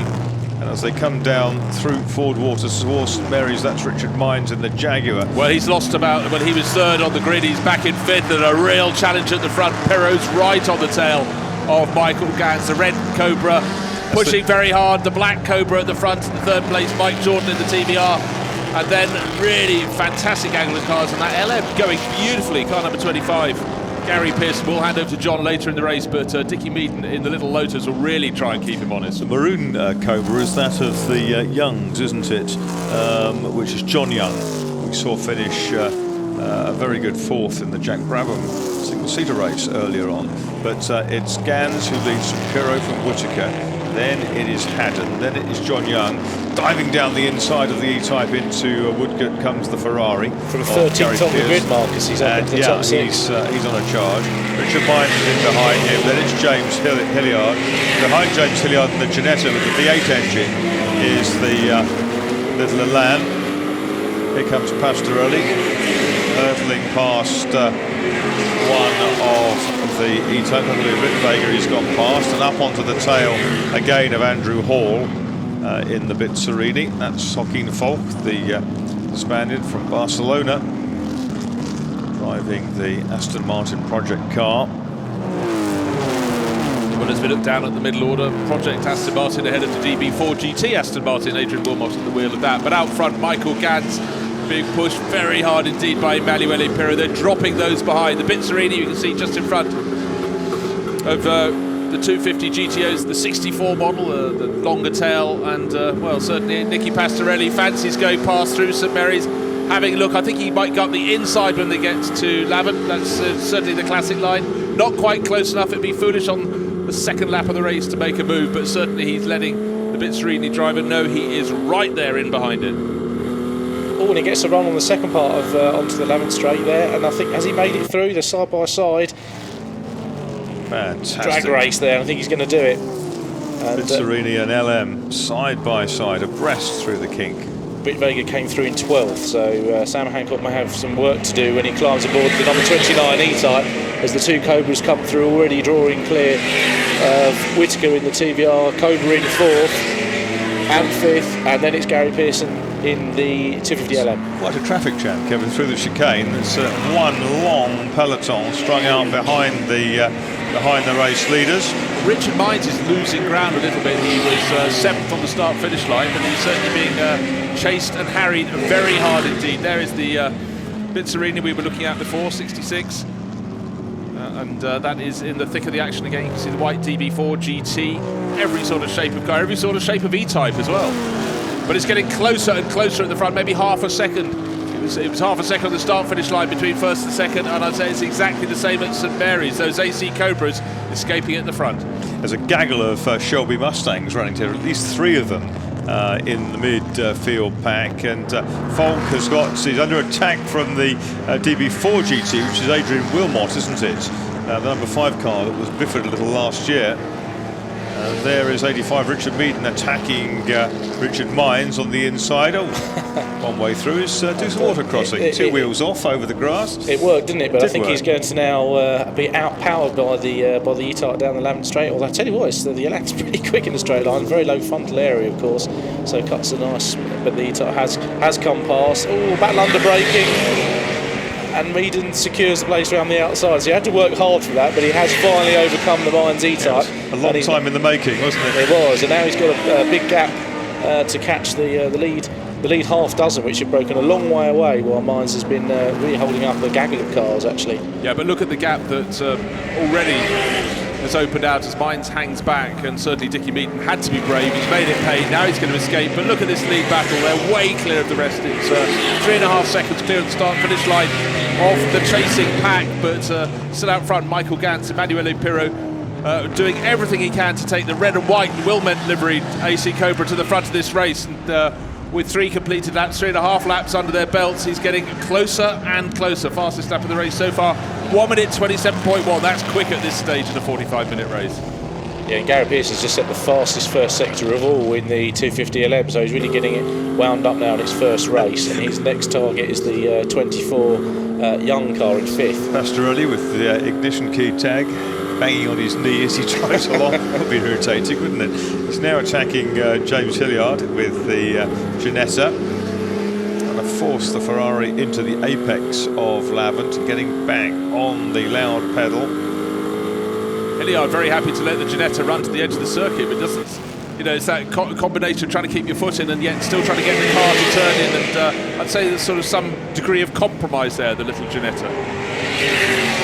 So Richard Mines busy first, and he's got the Ginetta right on his tail. Oh, big switch from Pastorelli there. He nearly caught the tail of the Hilliard Ginetta down through Woodcote. That was to avoid it, didn't absolutely so. Did you see the way the key fob was swinging around? I was busy watching to see where the Ginetta was, frankly. So was I.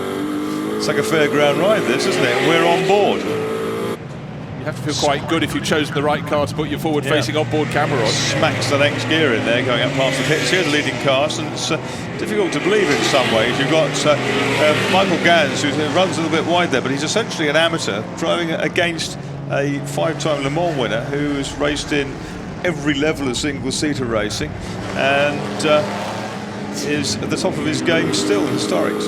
Do you get the impression that Pirro's body this time a little bit, perhaps letting them break away? Pastorelli's through. Chasing pack. He's gone down out of forward water. He's gone past Hilliard in the Ginetta, and now looks to square up to Richard Mines in cut 7.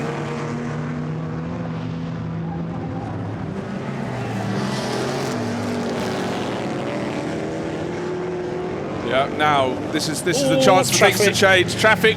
They finally reached it, and it's not where they wanted to find it. Number 5, absolutely in their way, which was the number 5. What number is it?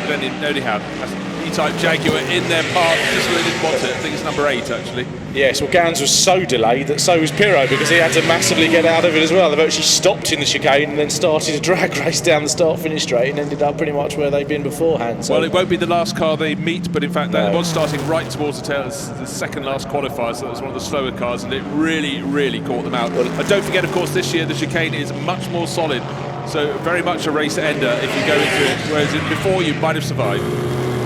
What that has allowed is Whittaker to... Oh, and Pastorelli now up goes down the inside Richard Mines. Didn't make it. No. Looked as though the job was done. It did. Pirro's ever closer to Michael Gans fighting for the lead of the race, but this is mesmerising stuff. Now look how close he is. He's 1 car length behind. Where's the next bit of traffic they're going to meet? That's the question. Where they don't want it, of course, is at the chicane. And you know what? I think that might be where they next find it. So Gans still leading in the 94 Cobra, being pushed super hard by Emanuele Pirro in the number 13 red and white Wilment livery car. And what that moment of the chicane did do, Bruce, was allow Mark Whittaker to take a second and a half out of them. So the time he'd been losing, he's got a little bit of it back. You never know when that's going to come in handy. Good news indeed. Now they are absolutely nose to tail, and Pirro looks so relaxed in the second place car. No histrionics, that's for sure. At this point. We saw Michael Gans at the Silverstone Classic a couple of years ago weather enormous pressure up front in the dark green Cobra, looked after by Andy Wolf's Wolf Manufacturing team. Yes, Pirro had a look down the inside, didn't he, and saw all the cement dust and thought, that's probably not a good idea at this stage of the race, and slotted back in behind again. Yes, I think he's on a fact-finding mission, just trying to line up where the best points to overtake. But of course, the factor they can't factor in is traffic, where they'll find it, how fast it'll be travelling. Because really, they are as equal can be as they lap at the moment. Cobra's 1 and 2 leading the race. Pastorelli in the 111 Ferrari up into 8th place. Hines now 9th in 14. 10th is Hilliard in the Ginetta, number 82. 11th Falk in the number 2 Aston, and 12th 72, which is Jamie Boot. And Pearson has taken the LM up into 5th place now. Yeah, went through on that last lap.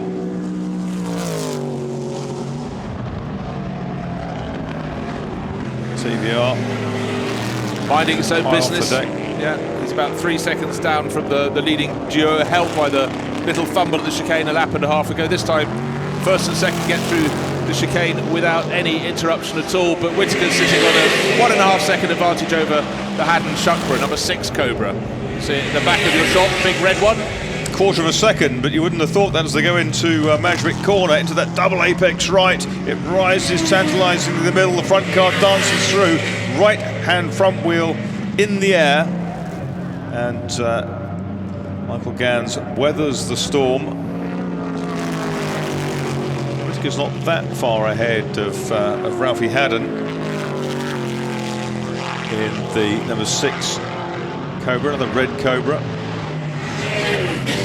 Whittaker did his best lap last time through at 27.3. A little bit of smoke out of the back of Mike Jordan's TVR, but I think it was just the bodywork as the car rolled going out of St Mary's. I hadn't been looking at that point before, but we'll keep an eye out on that for you. Great battle at the front. Michael Gans in the last few years really has raised his game. He has. He's got a group of back markers that they will be catching fairly soon, and that will be 3. I think it's 3 cars ahead. They'll be catching the next lap or two, and that could give Pirro the opportunity to find a gap that he hasn't managed to so far. Rick Vega in that Jaguar E-Type that started on the second row, 29, qualified there by Sam Hancock. He's 53 seconds behind the leader at this point of the race. And 15 positions is his. Here he goes, moves for the chance. He's gone for the inside line, but Gans isn't going to give it up that easily. You want to be on the wider line if you possibly can, but certainly Pirro is making him think. As you say, Bruce, Gans very impressive to not crack under the pressure at the moment, but now he's got a new challenge.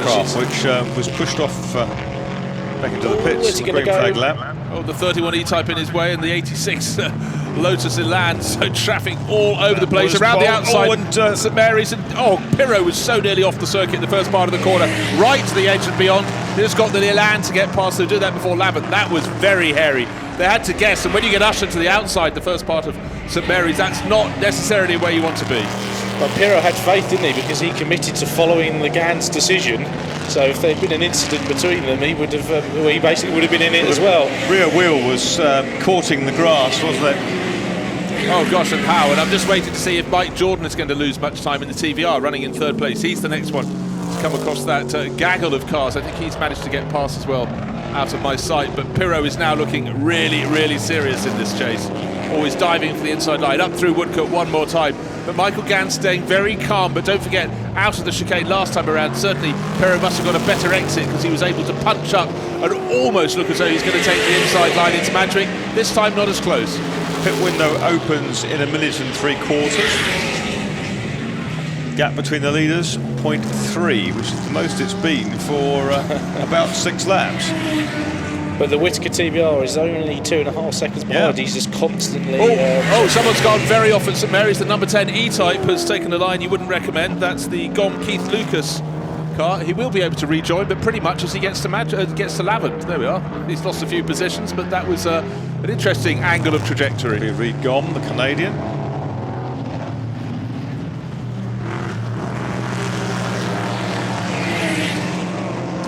Gans still hanging on in the lead of the race ahead of Emanuele Pirro. Emanuele's looking to the inside. Is this the chance he's been waiting for so long? Decisive he was. Is he going to run wide and let the classic cut back? No, he won't. Was that Michael Gans waving out of the window? I think it was. The exit of the corner. Now the boots on the other foot. And Whittaker is at a grandstand view of that from the TVR, hasn't he? Close right in. Yes, in all of that, he had been creeping closer and certainly he had the better of the traffic. They were both interrupted, the two AC Cobras running first and second a lap and a half ago in St Mary's. And Mike Jordan is getting closer and closer. There he is in the picture, so the top three are going to be covered by, what, 2 and a bit seconds? I think it's Whittaker in the car. Whittaker in the car, not Jordan. He's doing a very, very good job to give Mike Jordan a fighting chance for the second stint. Former HSCC Guards Trophy champion Mike Whittaker in another of his TVRs.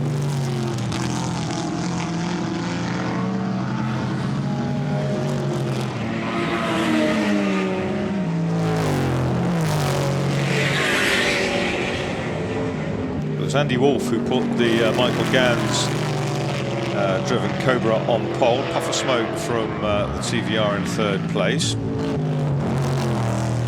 Adam Pearson and Young are the chasers.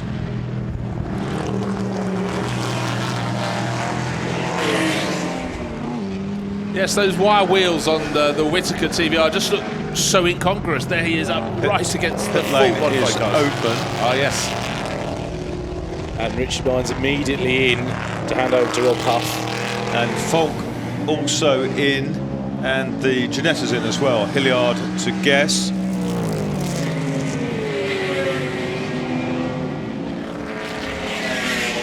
Okay, this will be a replay, presumably, of Emanuele Pirro going up the inside into Lavant. Had just the right degree of handling as he came up the rise out of that compression into the first part of Lavant. The move was done very easily indeed. So the Ginetta, as you said, in the pits. Richard Mines behind, handing over to Rob Huff, and James Guest taking it from James Hilliard in the red and black Ginetta. Nice empty pit lane for them. Pirro now in front. He's got a lead of just under a second, but now, of course, Mike Whittaker is right on the tail of Michael Gans, so he'll have to defend from a different sort of chaser. New fastest lap from Pirro, 27.0, but Whittaker's been getting quicker and quicker as well, and he's also done a 27.0, so the TVR are in pretty good shape as we approach the pit window for pit stop for that car. And 27.4 for Michael Gans in all of that. 11 laps down for our race leaders.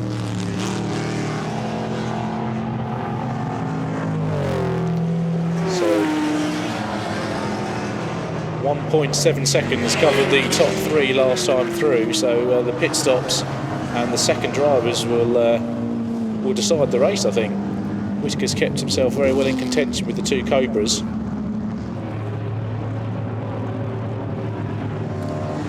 Yes, just little things, very narrow pit lane. It's a question of which other cars are near the point you want to stop. Will you lose a second here, a second there? Because on the track they've been dealing only in fractions of the second. There's the number 8 E-Type that was running around near the back of the field. Ludovic Lindsay you saw briefly there. Won races at the very first meetings Look in the at RA the outside of the left-hand window, the passenger side window of the race-leading Cobra. It's hanging out. The top part is angling away from the roof frame. Whittaker in after 12 laps. First of the top guys to stop. Mike Jordan is there. Great drive from Mike Whittaker. Out he comes. Nice goggles on top of his helmet. Don't worry, it's only the livery as he clangs his head on the door frame. New fastest lap for Pirro, 1:26.4, which I think is quicker than he went in qualifying. In fact, I think that's the second quick. That would have put him second on the grid. 26.2 was Andy Wolf's qualifying time, of course, on light tanks at the end of the session. That looked like a pretty quick stop from the Whittaker Jordan TVR. And I'm sure Mike Jordan will get on it pretty quickly. So looking pretty strong at the moment for them. Come through out of the pits in 6th place. Still ahead of the Mead and Milan. Mead's got young Nick Padmore, the outright circuit record holder, in with him. It's a pretty good lineup, isn't it?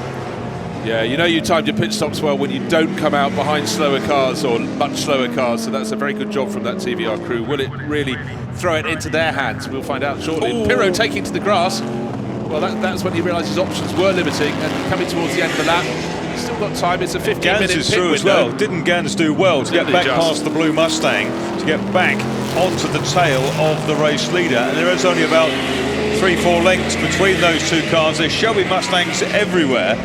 Yeah, there were 3 of them together, 2 white ones. You can see the blue one in the background. They've been having a great scrap. But slightly broken up, but fair enough, it's the leading duo coming through. But that will really help the Whittaker-Jordan TVR, won't it? Because they did the pit stop before they had to negotiate all of this traffic, and that was a slow lap from both those leading Cobras. So if Mike Jordan can get on it quickly out of the pits, it might be enough to put him into the lead when the 2 Cobras stop. Yeah, well, effectively before the TVR came in for a pit stop, it was what, 2.5 seconds covering the top 3 cars, maybe slightly less than that. So yes, it was a swift little run through the pits, but there, oh dearie me, what you gain, you lose.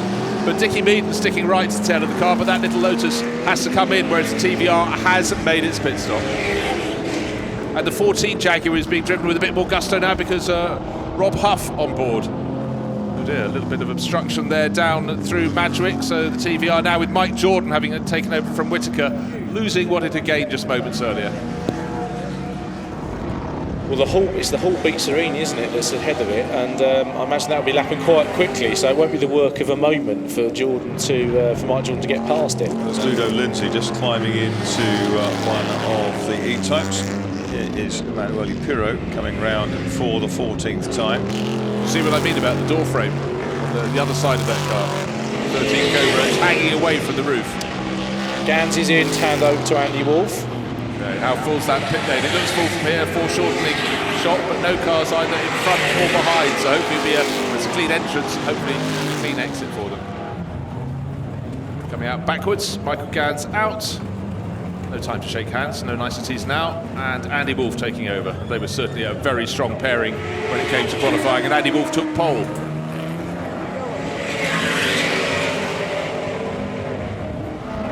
Yes, Mike Jordan in the TVR. Out goes the 94 Cobra. Look like Rob Wainwright waiting there in the pits to take a car over as well. Shapecraft. Well, he's come out with a greater lead over the TVR by about, I don't know, gained about a second and a bit there, I reckon. I think it might end up as more by the time I get to you, Bruce. The gap looks quite sizable. So Mark Jordan's got his work cut out now, given that Andy Wolf did put that car on pole. Yeah, just trying to look to the distance, see how it is. At this point in the race, after the driver changes, you often have the first lap out is when you get incident. I just had the 86 Elan only just staying on the circuit at St Mary's on its first half lap since the pits. What's the gap coming past me between Andy Wolf and Mike Jordan? I reckon it's about 4 seconds, 4 to 5 seconds. Number 17 E-Type popping and banging. I think they've just had a driver change. That's the Andrew Smith, Fred Wakeman car, so I don't think that will be long for this race. Nicky Pastorelli, James Cottingham, number 111, the 64 model of the 250 GTO, going very well indeed. We've got some fabulous onboard footage from the early laps of the race from that, but for once, a clear stretch of track. Cottingham still finding time to do his belts up a little bit tighter as he goes into Ford water. Quite twitchy in Ford water there, but he's got a gaggle of cars now up ahead. The next one he'll find fairly shortly will be the number 1 Bitserini. He's certainly quicker, should be able to haul that in, but lots of adjustments as James Cottingham just gets the feel of the car, what's the track grip, level of grip. I think he's just about worked it out now. He's got a half a lap in, and we'll see some overtaking from him soon. 5.8 seconds between Wolf and Jordan. Jordan's just done the best lap of that car, a 26.7, which is 3/10 off Pirro's fastest lap. Pirro's still out there in the lead. Yes, I see what you mean, Bruce, about the sort of loose window. It shouldn't be troubling him too much, I wouldn't have thought. It's not flapping around excessively. No, yeah, it was just in case it got worse, but still, eventually they'll coax Emanuele into the pits. Is it going to be this time? No, going on one more. He's still got 6.5 minutes before he has to definitely make his pit stop. Yeah, he's got plenty of time.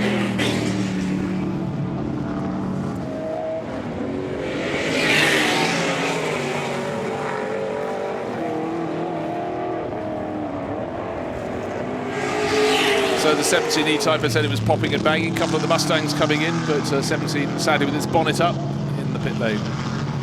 I don't expect that to be really running at full speed anymore. Fred Wakeman and Andrew Smith. There's the number 7 Mustang, been enjoying that great battle with number 4 and one other of the Mustangs down in the middle order. Don't have the legs of the top cars, but still look good. Look great out on the circuit. Gary Pearson has brought the 250LM in to hand over to John Pearson. He's got the car up to 5th before the pit stops and had run as high as 3rd once the leader started coming in.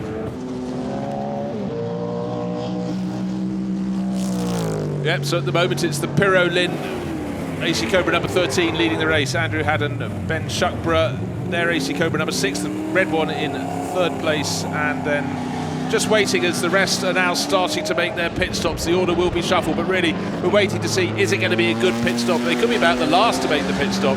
Last car on the lead lap is the Elan, isn't it? It's, Dickie Meaden. Yeah, Meaden and Padmore. Yeah, LM is out. I honestly think that when the 13 Cobra comes in from the lead of the race, it will be one of the last in the pit lane, so it should have a very empty pit lane, which is always a good thing. John Pearson now in the LM, resumes in 7th place, ahead of the white Aston Martin. This is Wilmot and Alexander Still, Adrian Wilmot, sometime Formula 3 racer in that. New fastest lap for Pirro de 1:26.2, and he needs to be doing that because Mike Jordan is in the 26s as well, high 26 from the TBR, and Andy Wolff did a 27.5 the last time through, and I imagine he might go quicker now that he's not, doesn't appear to be in traffic.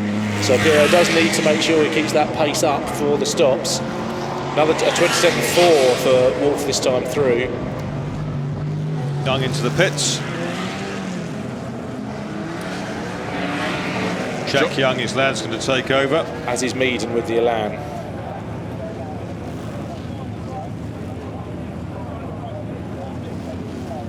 Yeah, good strong run from Meaden there. Manuel Pirro's still going. He's got another less than 4 minutes now until the pit stop has to be done and dusted. So will it be this lap? Will it be the next one? You can still see the door frame sort of hanging loose on the passenger side of that AC Cobra. It doesn't seem to affect Emanuele. Luckily, it's not the door they're going to have to play with during the pit stop. Into the pits, leader Emanuele Pirro in car number 13 with 18.5 minutes still to go. Arrives. And he's right down by pit exit. No one should be parking in front of him, so it should be a nice, clean exit. Pat on the behind for Sean Lynn as he gets on board. Emanuele, well, we know there's a smile inside that helmet. Rob Huff has just done a 1:26.9. Well, he the reach mine started, but he's 10th. So yeah, but the thing is, Kevin, when he came out, he was enmeshed in the worst of the traffic for a handful of laps. He just couldn't get going. It's going to be close. Well, Sean Lynn's come out ahead and should just be ahead. Yes, he's getting up to full speed as he goes down to the corner. So it's pretty much as they were before the pit stop. So about 1 and a bit seconds. Yeah, and Wolff's absolutely up to speed, though, isn't he? And he's got a couple of laps under his belt. Feeling his car, he knows it's good. Yeah, how confident is he going to be to press on really quickly? Because as you said, Wolff has got a couple of laps under his belt. Really getting the car started by Michael Gans from pole position. The 94 Cobra up to speed. The 111 has spent the whole race making its way forward. And James Cossingham took over from Nicky Pastorelli. And listed at the moment at 9th position, but still with a handful of cars to make pit stops ahead of him. That should gain some more position. It's now right on the tail of the Lotus that Dickie Meaden started. Nick Padmore on board at the moment, so they'll be having a good laugh after it. All these historic racers that know each other very well indeed.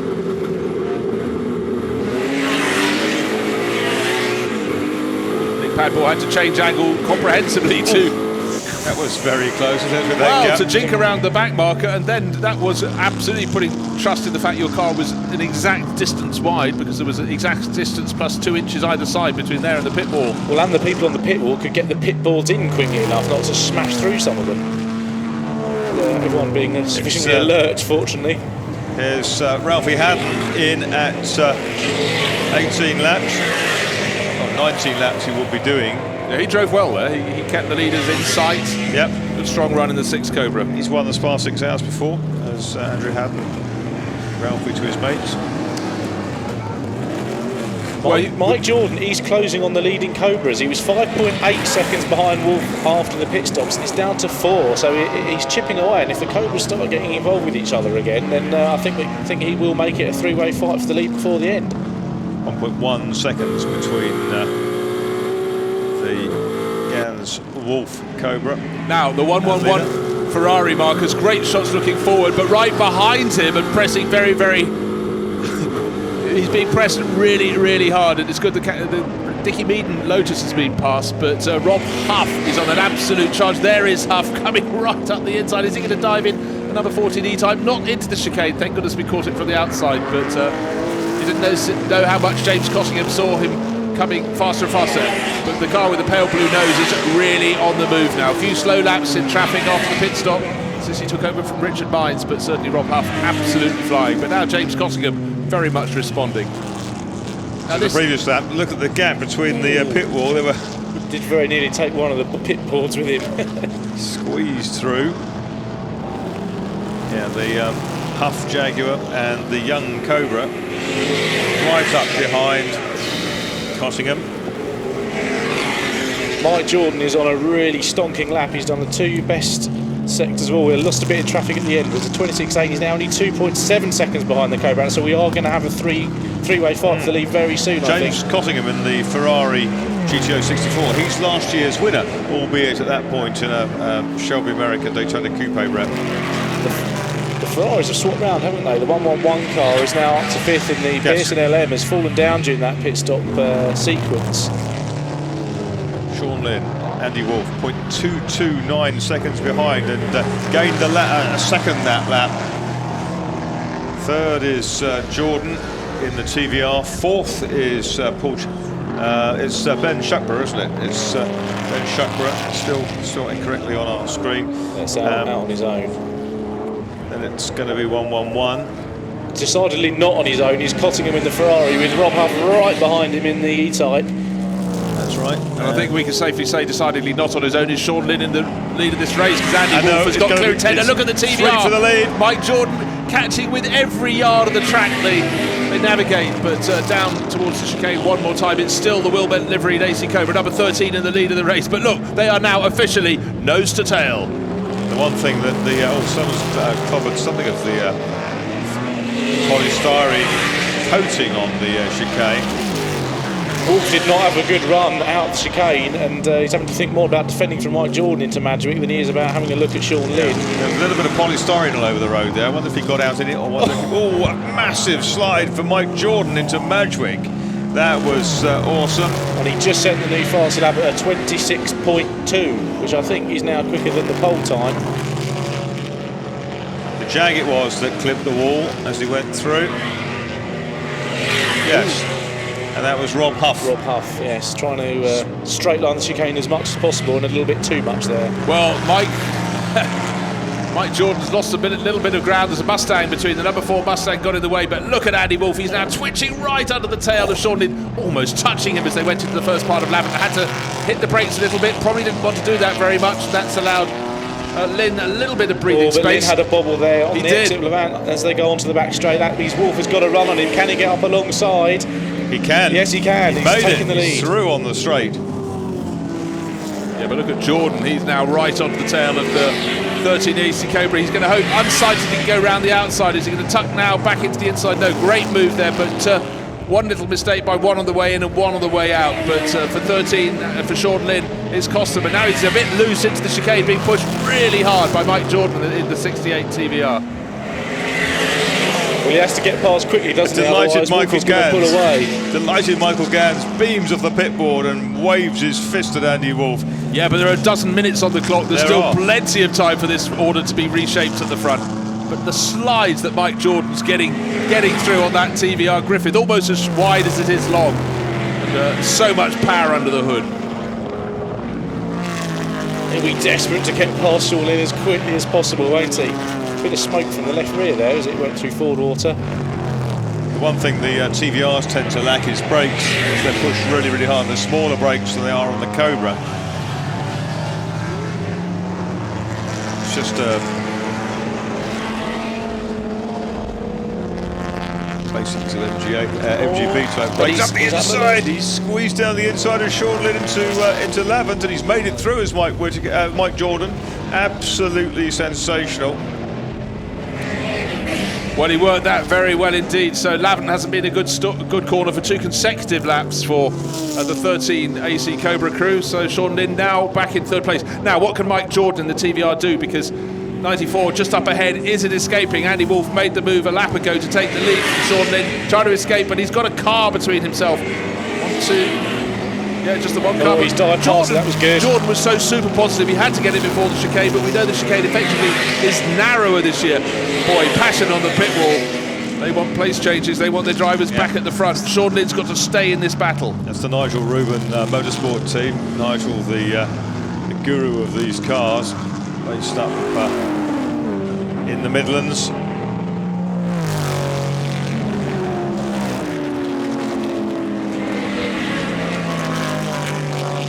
Mustang's quick there, isn't it? Yeah, Martin had to go really deep into Ford water, and that's Rob Wainwright in the Elan Coupe, the historic Formula Ford racer. He's won numerous races in those championships. Another twitch from Andy Wolff.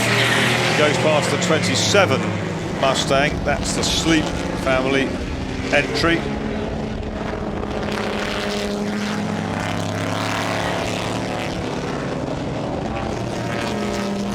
I think Cottingham has seen off Rob Huff in the battle for 5th. Yeah, well, Huff past with a bigger gap. Yeah, Huff got close and it's gone out the other way. Cottingham took a little while to settle down, and then he's really worked it very well the past 2 or 3 laps. Well, he's just done a 26.6, which is actually quicker than all of the leaders, and he's quicker than everyone except for Sam Hancock in the 29 E-Type as he battles back. Oh, there's a Jaguar cutting the daffodils. That is not allowed. So 2nd place still in the hands of Mike Jordan. He was 1.3 seconds down last time around. Has the gap gone out? I think it probably has a little bit. 1.5 seconds, only by 0.2. But the real key is, where is the traffic? There's one back marker between he in the number 68 TVR and the car that he is chasing, the car that's been in the lead of the race for about 2.5 laps now, the 94 AC Cobra. Yes, they exchange tenths, don't they, when they've got clear-o, but you can lose a couple of seconds if you get the traffic wrong. So Mike Jordan's still very much in this race, I think. We've got Sam Hancock in 29 up into 10th place. He's closing all the while on the Ferrari LM of John Pearson in this half of the race. Still 8.5 minutes to go.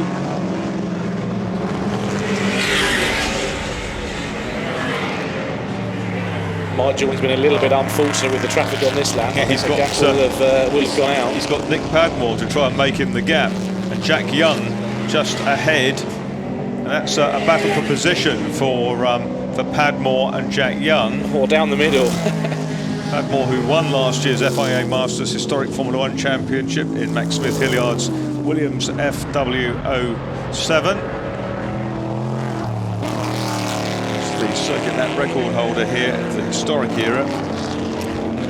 What I'm looking forward to see is, can Mike Whittaker afford to be as flamboyant as he has been in the earlier laps? Sorry, this is Mike Jordan now, but this car was thrown around in the early laps of the race. How good are the tyres at the moment? That's the question. Certainly that flamboyant style really can eat, but what's the gap? It was 1.5, it's 1.6 seconds now. He's losing about 0.2 of a lap, second per lap, but where's the traffic? That is the key. I think he lost more than that in the traffic, so I think Mike Jordan's done an excellent job when he's had the chance on that lap to minimise the loss. So now he's got some, now they've both got a bit of clear road, haven't they, Bruce? When's the next car ahead of them? Coming down to you now. Well, they're coming through Ford water. I haven't had a car go through St Mary's for quite a number of seconds, so they should have possibly about 3 or 4 laps untrammelled by traffic. And Mike Jordan, yeah, well, he's getting the tail out on that TVR, but tucking it back in very neatly.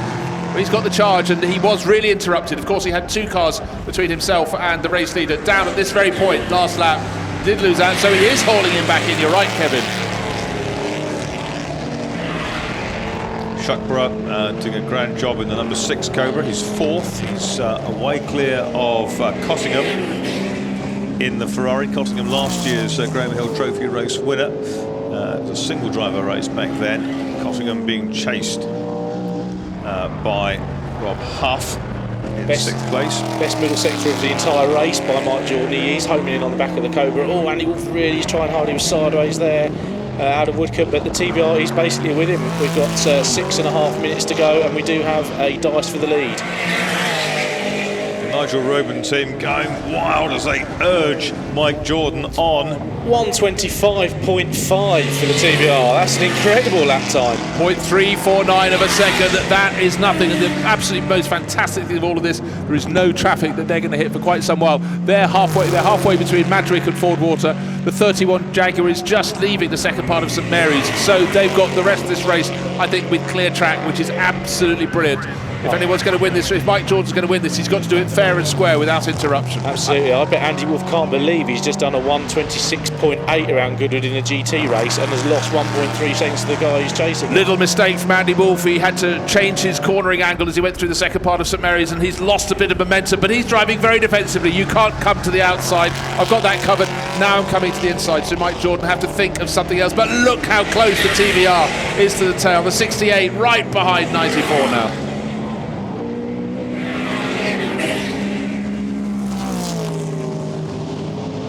Jordan's having a go, isn't he, Kev? Up the outside this time. He's so confident on the brakes, I think he might do it.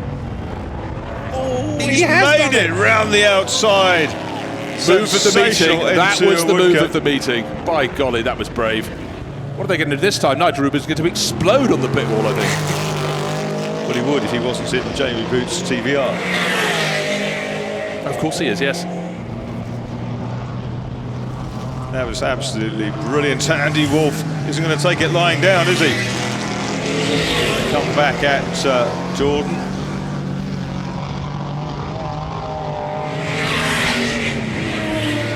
Sean Lynn's fallen away in third place.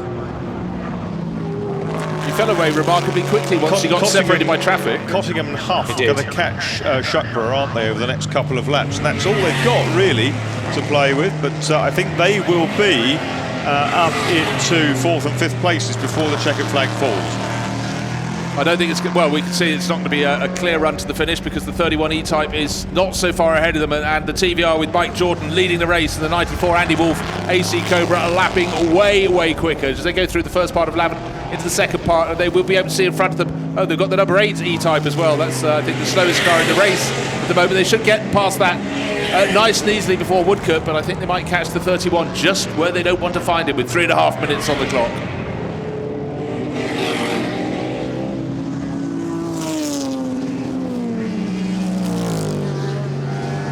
Well, they got past the 8 E-Type nicely before Woodcote. They won't be troubled by the 31 E-Type. The next car they've got to pass until after they've come out of the chicane. They should blast past it. Well, actually, just before Madrick, or actually at Madrick. That could be critical.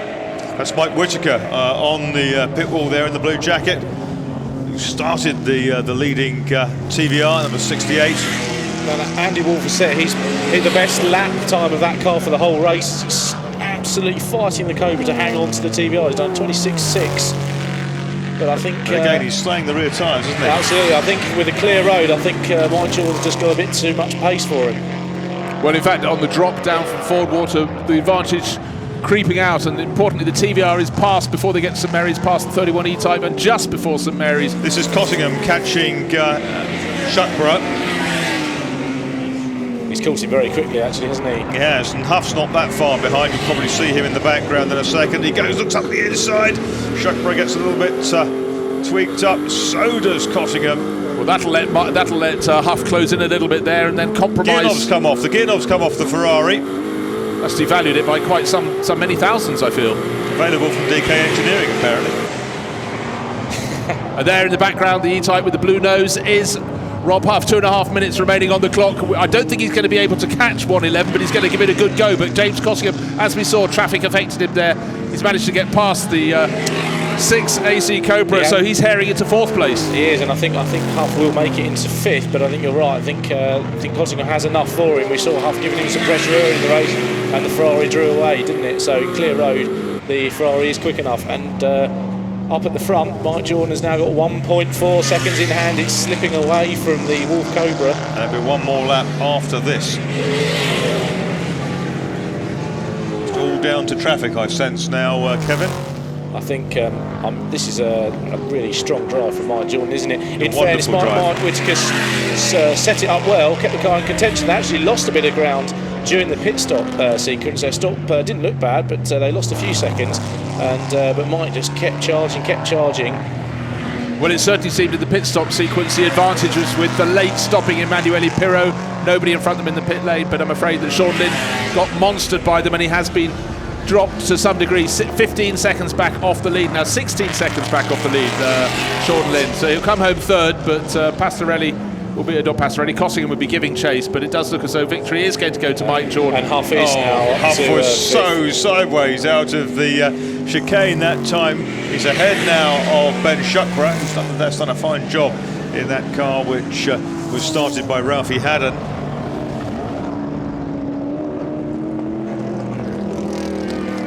Lap 30. There's ultimate lap of the race. Yeah, Sean Lynn trying to bring that home. He will in third place. We just saw fleeting ahead of him Andy Wolff, who looked good for victory, but the pace of Mike Jordan in particular after he's taken over from Mike Whitaker, absolutely fantastic. Going on to his final lap, will it be about 1.5 seconds his margin? Might be slightly more than that. How did it go out to 7.6 seconds? Yes, no idea. Wolff must have had either a big problem or a moment somewhere. He's at 1:34, which is 6 seconds off his pace. 6 to 8 seconds off what he was doing earlier. Yeah. So is he up to speed now? Well, No, he's not. No, he's not. He's been overtaken by the 29 Jag, which of course is Hancock. There is a problem with the Cobra. Right now in St Mary's is the TVR. Well, I'm just looking back to see where the 94 is on the circuit. Can't picture from the outside how much time he's losing, but he is limping it home. Is it down on one side? I think it could be. I'm just trying to see. Sean Lynn is about 6 seconds behind. Yeah, you can pick him up in the background, but certainly don't forget that it was about a 6-second loss on the previous lap. I think, unless the problem gets worse, Andy Wolff will have just enough to come home in second place. There's no doubting who's going to win the race, though. TVR going to pull a major surprise here this afternoon at the 75th Goodwood members meeting. Owned and driven initially by Mike Whitaker, trained by Nigel Rubin, ridden at the end brilliantly by Mike Jordan. 68 TVR Griffith 400 is going to come home victorious over the Cobras and the Jags and the Ferraris and everything else that can be thrown out. There is Mike Whitaker. Harry Hope Frost is now kissing him. Oh no, he's the kiss. He's the kissee rather than the kisser. 94. Well, Wolff's done just enough. Place. Andy Wolff in second. And it's going to be third, Sean Lynn, not far at all behind Andy Wolff at the flag, 2.5 seconds. So another 1:37, 7 seconds taken out of Andy Wolff by Sean Lynn on the last lap.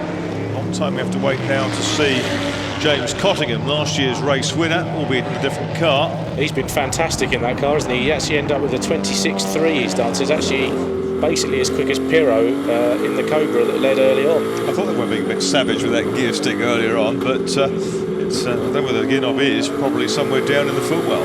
Yeah, I hope not among the pedals, but... So, Pastorelli and Cottingham in the 111 Ferrari are through. In fourth place, fifth, 14, Rob Huff in Richard Mines' ex-Dick Prothero Jaguar. E-type. And in sixth place, it's going to be Ralphie Haddon and Ben Shuckborough in their Cobra. Sam Hancock actually came through to 7th in the end with the 29 E-type, started by Rick Baker, so a fine charge from him. We didn't see much of him, but he was on the pace of the front guys, apart from Mike Jordan, who really was incredible in that last 20-25 minutes. So what a breathless race that was, and a fabulous win for the two Mikes. Mike Whitaker starting, Mike Jordan finishing, and Mike Jordan of course cut his racing teeth in a Morris Minor. He was a classic saloon champion a long time ago, long before Andrew came on the scene. Graham Hill Trophy then. And the result, a magnificent victory for number 68, Mike Whitaker and Mike Jordan with the TVR Griffith. In second place, 94, was Michael Gans and Andy Wolff in the Cobra. In third place, 13, was Emanuele Pirro and Sean Lynn in Sean's Cobra. Fourth, number 111, which was Nicky Pastorelli and James Cottingham in the Ferrari 250 GTO 64. Fifth, number 14, was the Mines and Huff Jaguar E-Type. Sixth, number 6, the Haddon and Shuckborough. They finally spelled correctly, AC. Seventh, great battle back from Sam Hancock after Alexander Ritveger's start in the 29 Jaguar. Eighth, 85, Meaden and Padmore with the Lotus Elan. Ninth, 24, the Youngs, Perry Feast with the AC Cobra. 10th, 25, Pearson Brothers in the Ferrari 250 LM. 11th, 66, Hall and Fiskin with the Bizzarini. And in 12th place, Boot and Rubin with the number 72 TVR. 13th, was the Hilliard and Guest Ginetta, number 82. 14th, Manasseh and Wainwright. It's battled back into contention with the 15 Elan Coupe. 15th was 10, the Gom Keith Lucas Jaguar. 16th, number 7, the best of the Shelbys, Cleveley and Garrett taking it from Sleep in 27. And Alexandra Wilmot next up in the 5. So Henry Hope Frost is down in the paddock. But I think we're going to see the moment where the gear stick came off, the gear knob came off in the Ferrari. But here is Mike Jordan down with Henry Hope Frost. Shake your hand before I talk to you. Round the outside at Woodcote, Michael. That was everything I'd got. Well, that was just epic. I got in the car and Whit said to me, got no left rear tyre. He said, the left rear tyre is nailed, it's scary. Okay, fine. So we just have to get on with it. And you did. I mean, I've nearly binned it twice through forward water, just got on the grass coming out. But I love that carrot dangling in front of me. I always used to love that in British GT. I love that carrot, and you just get on, get your head down there. Well done. I want to go and talk to Mike Whittaker. He's disappeared to go and get him, Mike.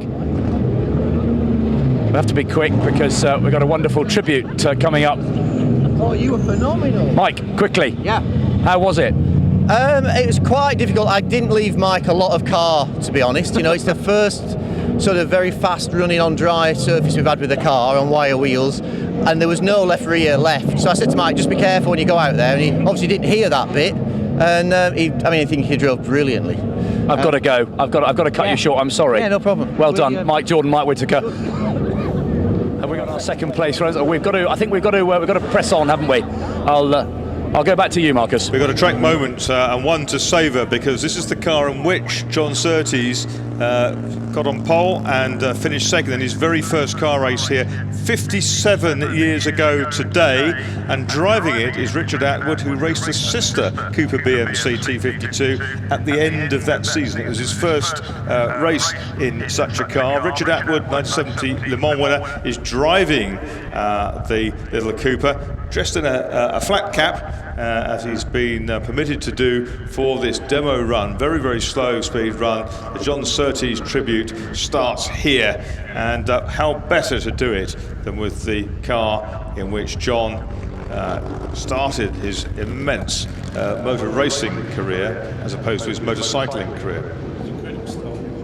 It was an incredible start too, wasn't it, Marcus? He qualified on pole in his first race ahead of Jim Clark. It wasn't a minor field. No. And I think he only lost the race because he got caught out in traffic and Clark was able to slip through. So not too bad to be beaten by only Jim Clark in his first car race. Was rather good. He had tested here a couple of times in other cars before, but nonetheless, to come out and do it so brilliant, it was great. And this is Richard Atwood, I say, a great Formula Junior racer himself, winner of the 1963 Monaco Grand Prix Formula Junior race in a Midland Racing Partnership Lola Mark 5A, and he made his debut. He raced one of these cars here at the end of the 1960 season.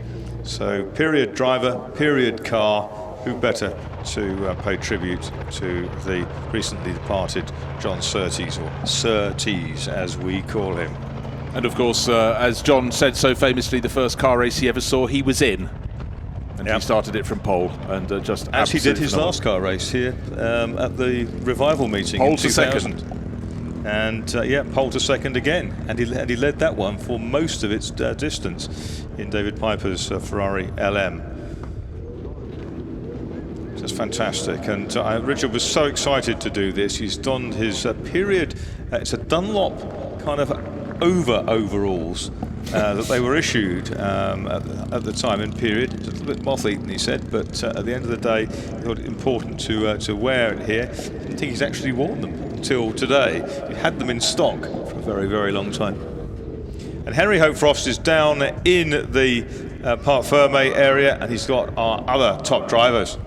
Marcus had to talk to Andy Wolff because there's a very good reason why he fell away at the end. Andy, explain all. Well, unfortunately, he got a puncture about 3 laps from the end. I was keeping Mike very honest, I think, and thought we could have a really good race to the flag. And suddenly the car just went away at the front, and end of story. So I've seen the near side front. It is squelchy. It's done. But a great fight nonetheless. Yeah, thank you very much. Well done. Right, let's have a word with our third place finishers so we can come back to them. Emanuele, you started. You were predictably rocket-like off the start. No, honestly, I just drove the car as she wanted to be driven. I was gentle. Can I say thank you? Because I really enjoyed this car.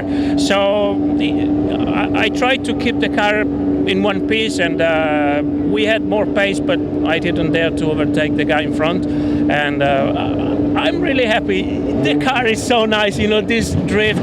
Really, really good. But I was really scared about driver's change because, believe it or not, Sean, who is just a little bit bigger than me, he's so agile to get in and out of the car. So I was concerned to keep the pace, but it worked well. Thank you. Strong podium, Sean. You happy with that? Not really, no, because I gave it away. But you're put in an impossible position. 7 times Le Mans winner puts you in first position, and you got 5. I apologise. Sorry, I'll discount the 2. But then you've got so much pressure behind you with the pros, and I just bottled under the pressure, to be honest. And of course, the other side of the Atlantic at midnight last night, your boy Alex won the Sebring 12 Hours, which is quite cool. He did. It's amazing. Congratulations to him. He did a better job than I did. Do you secretly wish you were there? Absolutely, but I couldn't let Lord March down. Yeah, so good stuff. Well done, Sean. Thank you. Let's have some highlights then of the Graham Hill Trophy. Graham Hill Trophy for glorious GT racers from 1960 to 66, and a really strong start from Michael Gans, leading into the first corner, but Emanuele Pirro got right in the action early on, and we got to ride with Nicky Pastorelli in the GTO 64. He had our onboard camera, so the Cobra's escaping at the front, the TVR trying its utmost to keep up with them, and Richard Mines, the Blue Nose Jaguar E-Type, right in the thick of the action. Look how the Ginetta was passed very easily indeed by Nicky Pastorelli in that Ferrari. But then, picking the way through the traffic, the 94 Cobra leading the race, Michael Gans having to try and find a line, and Emanuele Pirro going around the outside. Quite a few people going off. That was the number 10 E-Type of Gom and Keith Lucas, but out front, eventually we knew the speed was with Emanuele Pirro. He made it down the inside into Lavant corner, and then it came to pit stop time, and Emanuele stayed out as long as he possibly could before handing over to Sean Lynn. Front top of the door on the passenger side of that AC Cobra coming adrift, but the 94 car, Michael Gans out, Andy Wolff in. It looked very good as a challenger for victory, and then eventually Pirro got out of the number 13 from the lead of the race, handed over to Alex Lynn. So it was 94 and 13 duking it out, but behind them, Mike Jordan had taken over the number 68 TVR, and he really got in. We didn't think he had the speed, and he went faster and faster, and he got up the inside of Sean Lynn, father of Alex, of course, to take second place. Then he set off after Andy Wolff, and after the race we discovered that Andy had picked up a puncture, and that cost him a fair bit of pace. And around the outside at Woodcote, that is the bravest move of the whole meeting to this point. Victory then went to Mike Jordan. What a great drive from him. The TVR crew from Nigel Rubin Racing, ecstatic. And now let's go for a break.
Absolutely breathless, completely amazing.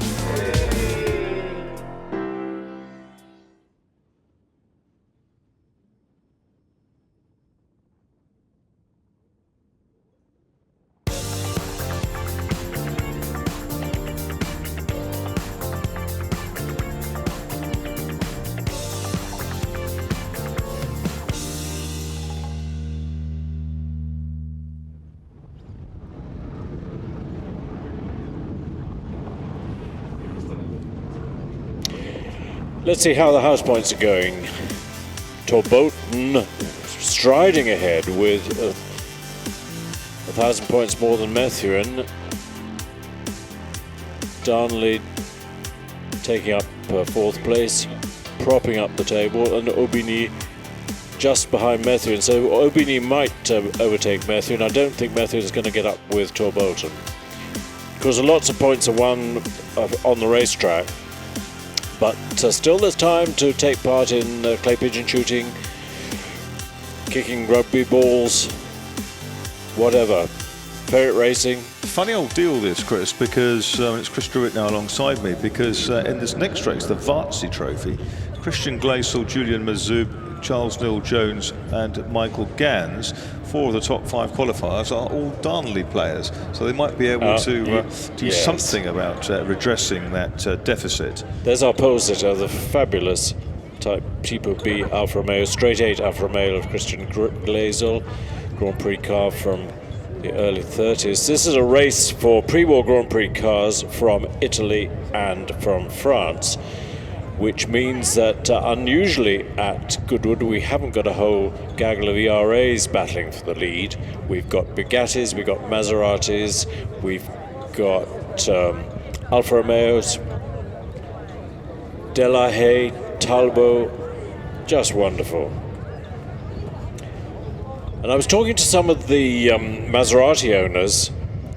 Maseratis, when they raced here after the war, they're all pre-war cars, but they were raced in UK at Goodwood after the war. They always tended to break down. But modern materials, modern blocks are cast in much stronger materials, and now they're much more reliable, and they're very quick, as we saw at Revival. The classic horseshoe radiator of the type will be our Bugatti Type 35. That's Charles Neil Jones. And beyond it, the incredible V8 Maserati. That's with Michael Gans, who finished second in the previous race. He started the car. Yeah, he might be a little bit weary. That's got independent suspension.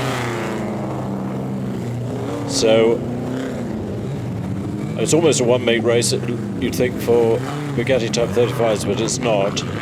Type 51 coming out. There's a number of single-seat pre-war Maseratis. Type 35 again. There's the Neil Twyman in the white Monza Alfa Romeo. Maserati. Another Type 35. We always drone on about the difference between the Type 51 and the Type 35. Type 51, the twin-cam version of the Type 35 Bugatti, inspired by the American Miller engine. Number 6 is a little 4CL Maserati. Good that is fixed from its problems yesterday. We were worried that we saw it at the side of the road. It was a burst oil pipe. Luckily they stopped the engine before it did any damage, and quickly overnight mended the pipe. Number 12, another Daniel AC Goes, Monza. There are 4 fantastic Maseratis with great history in this race. Let's run through the numbers so you can spot them. 1 is car number 4. That is the car of Adam Painter, the 4CS that was repatriated from Singapore by his father Ken many years ago. Chassis 1126. 1 is number 20, which is the HCM of Chris Jakes, driven by Rob Newell, ex-Prince Bira, ex-Whitney Strait, Novice Sparrow and Danny Margulies.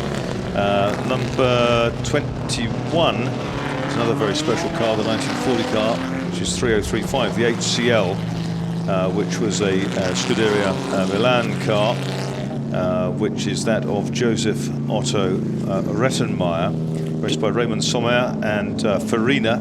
And the other one is 28. That is 4501, the V8 RI we saw earlier on, which ended up with Phil Cade in the States. Did the Rettenmeier car go to the States and race at Indy? It did, and it was repatriated from the museum at Indianapolis. It's by the Rettenmeier brothers, who have a sensational collection of Maseratis. It is the most wonderful car with big straight engine, straight 8 engine, beautifully prepared. Do go and have a look at it in the in the paddock. The blue cars, the blue Delahaye and Talbot, they could race as sports cars or as racing cars. They're effectively two-seater cars, as is the Type 35 Bugatti. Just stick wings and lights on and you're eligible for a sports car race. Type 35, number 13 is the plain Type 35 of Duncan Pittaway, our star in the Fiat S76. That's the unblown version of the straight 8 Bugatti. The anoraks amongst us can identify a Type 35B by the blower hole on the offside of the bonnet. So there's our front row lining up. We'll pretty soon get the grid. Because they're so narrow, from that sort of foreshortened angle, it looks like it's a 5-car grid, doesn't it? It does. So a lovely mixed grid with Bugatti, Maserati, Alfa Romeo. Number 14 is the Julian Majoub, who's hopped out of the Indy Sunbeam into the Type 35.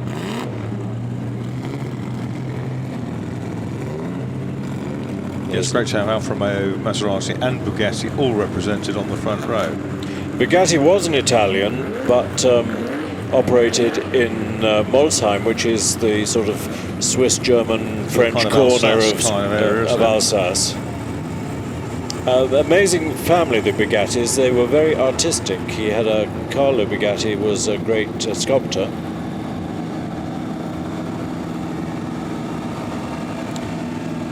That's the Stephen Shoesmith Type 51. It's like we're missing Rob Newell from the third row in the Bira Whitney Straight. In the HCM. Yeah, I saw it in the paddock, so hopefully it'll maybe start from the pit lane. I think we're also missing maybe the Rettenmeier car from the next 3 row. We've seen Pittaway. Behind Pittaway should be Joseph Otto Rettenmeier in car number 21. That, for some reason, is not on the grid either. So 2 of those really special Maseratis we talked about have appeared to fall by the wayside. Marcus, we've put the commentator's curse on them. Well, no, I don't think so. I think we're just flagging out to look for them, and they're not there. Late for that. So there's one car appears to have failed to start, so the yellow flag is warning the following cars. It'll probably get a push start when the green flag lap. Pre-World Grand Prix cars are temperamental? They are indeed. Discuss. Yeah. So there's going to be a certain amount of push starting, I think. The V8 Alpha in the middle of your screen, that's got a couple of pushes behind.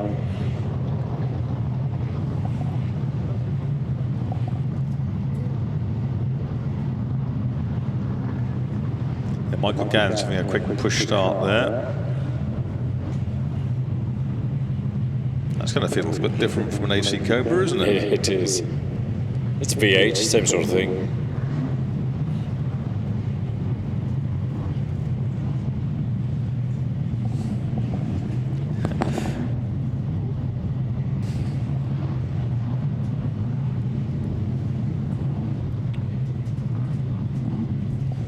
So Christian Glazel on pole in the Tipo B Alfa Romeo with its unique transmission. The drive shaft split behind the gearbox and then the 2 little differentials on the back axle. The idea being to lower the driver a little bit. Well, you wouldn't think so looking at the height of the driver.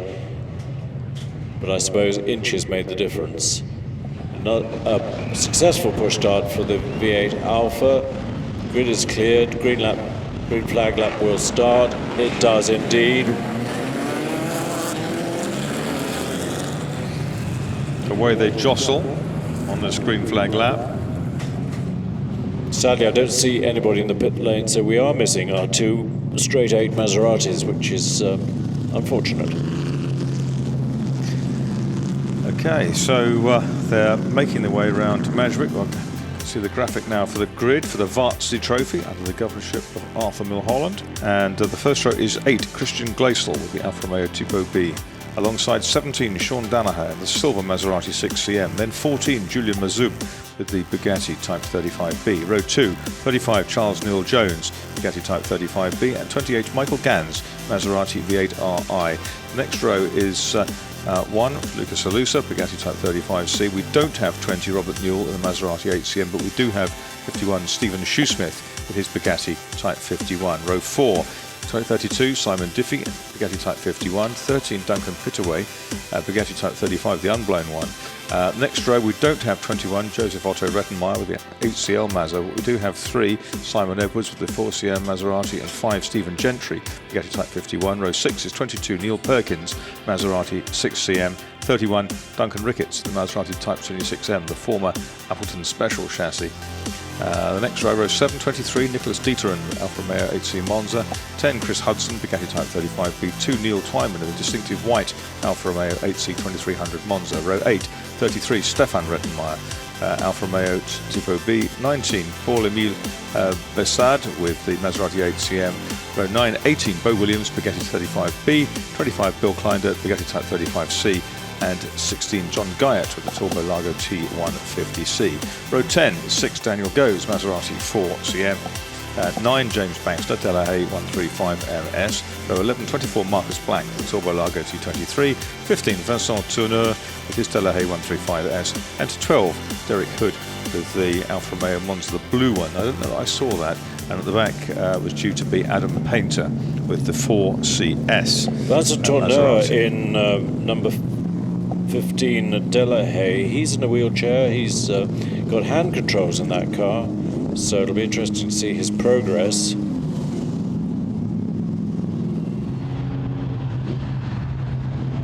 Alfa Romeo, Maserati, Bugatti. He wouldn't call it a one-make race. Type 35B, you can see the radiator is slightly wider than the unblown one. Look at the difference between the 35B and the 51 and the unblown car of Duncan Pittaway. And there was a 35T, which was a plain-bearing touring, if you can call it that, version of the Type 35 that had an even narrower radiator because it had less power.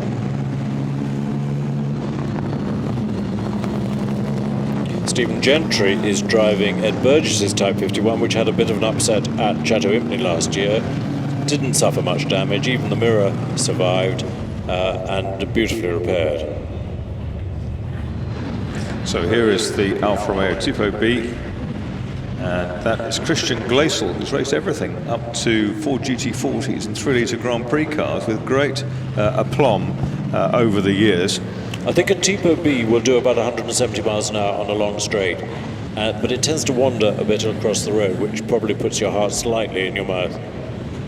Nothing to be proven here today. No. He was on pole by a considerable margin for this race. In fact, he was on pole by 4.8 seconds. So it should be reasonably easy pickings for him if he plays his cards right and gets it neatly off the line, which is often the problem here at Goodwood. And it's the Bugatti of Julian Mazoub from the outside of the front row that's got away best. And Julian Mazoub, who's nailing the gears up through. Everyone's away, which is good.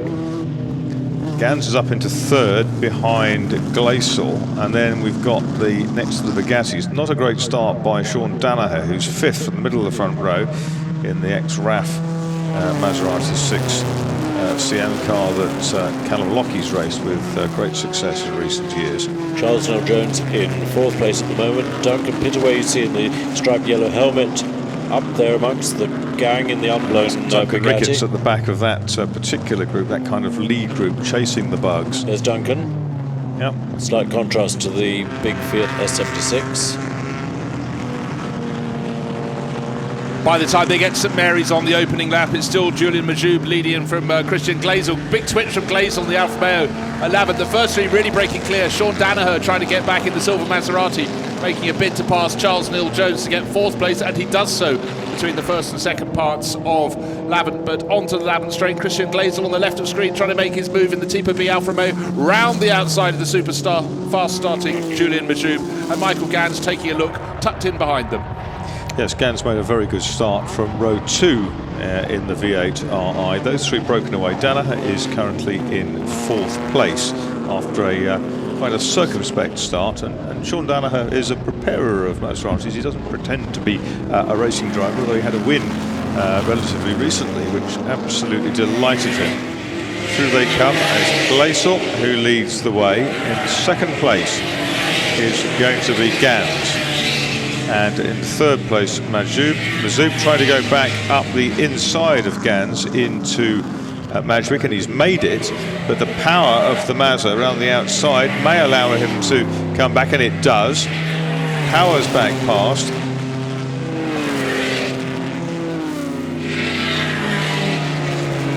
So the Bugatti is 2.3 litres, the big Maserati I think is 4.5, so a lot more power, independent suspension, more sophisticated car, 6 or 7 years younger of course than the Bugatti. Remember, all these cars have cable operated drum brakes, some rod operated, but drum brakes, difficult to get them nicely balanced, and you have to treat them with great care.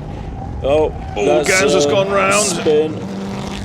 Did well. What a save! Yeah, that could have come back. There was a bit of a gap back. The next car to come across will be Danaher's Danaher. gone through, so he's fourth now, isn't he, Gans? So yeah, so Gans. So his Maserati's back. So it's Alfa Romeo, Bugatti, Maserati as it was before, but a different Maserati. So Sean Danaher up. Now can Michael Gans get his heart rate down below 3,000? Let's have a look at that incident.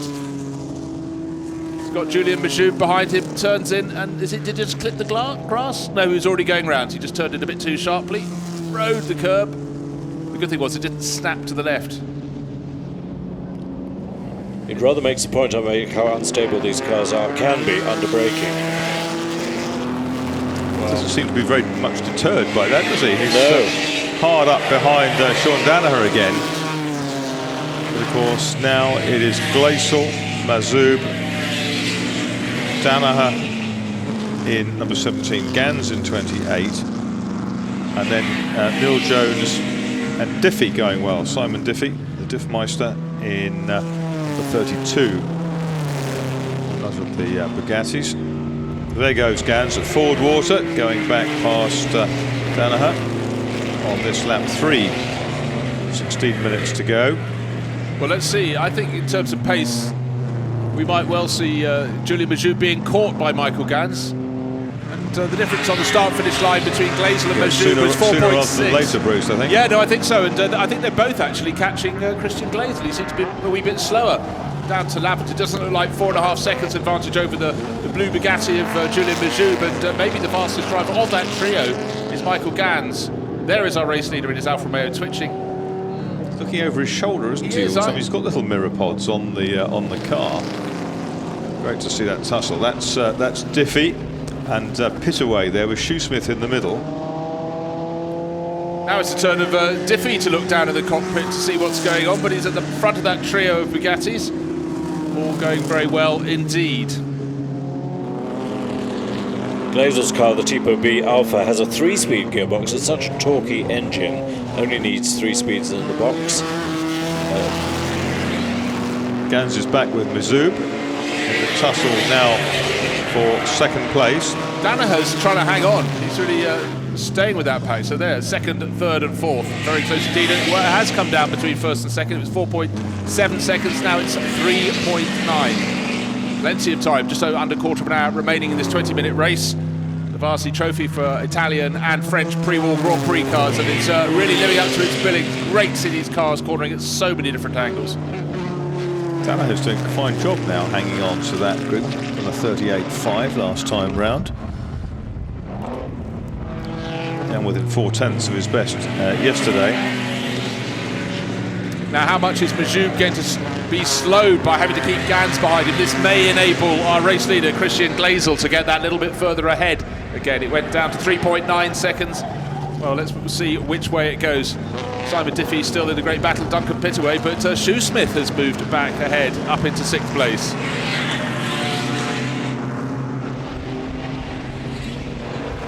So a good run for more house points for Tor Bolton. Stephen Shoesmith doing a great job. But now here comes the charge up the Lavant straight.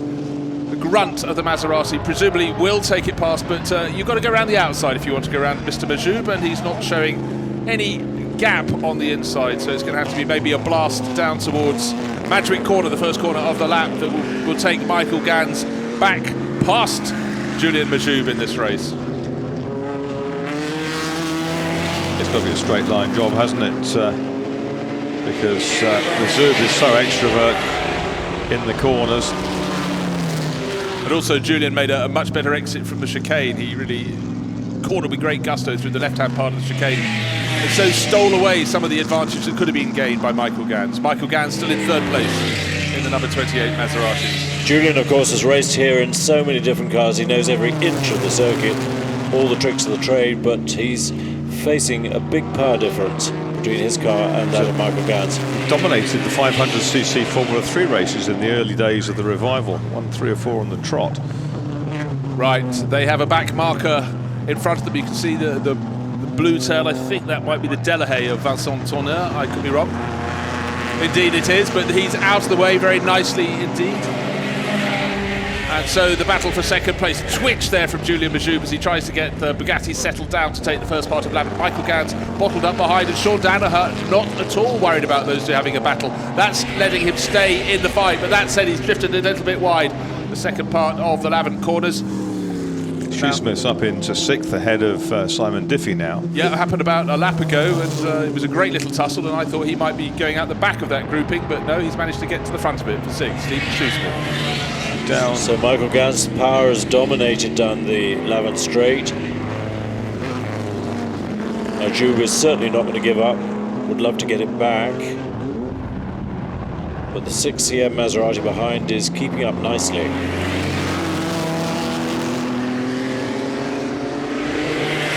It is. 6-cylinder Maserati of Danaher now going to close in on Julian Majoub. How Sean Danaher would love a podium out of this race.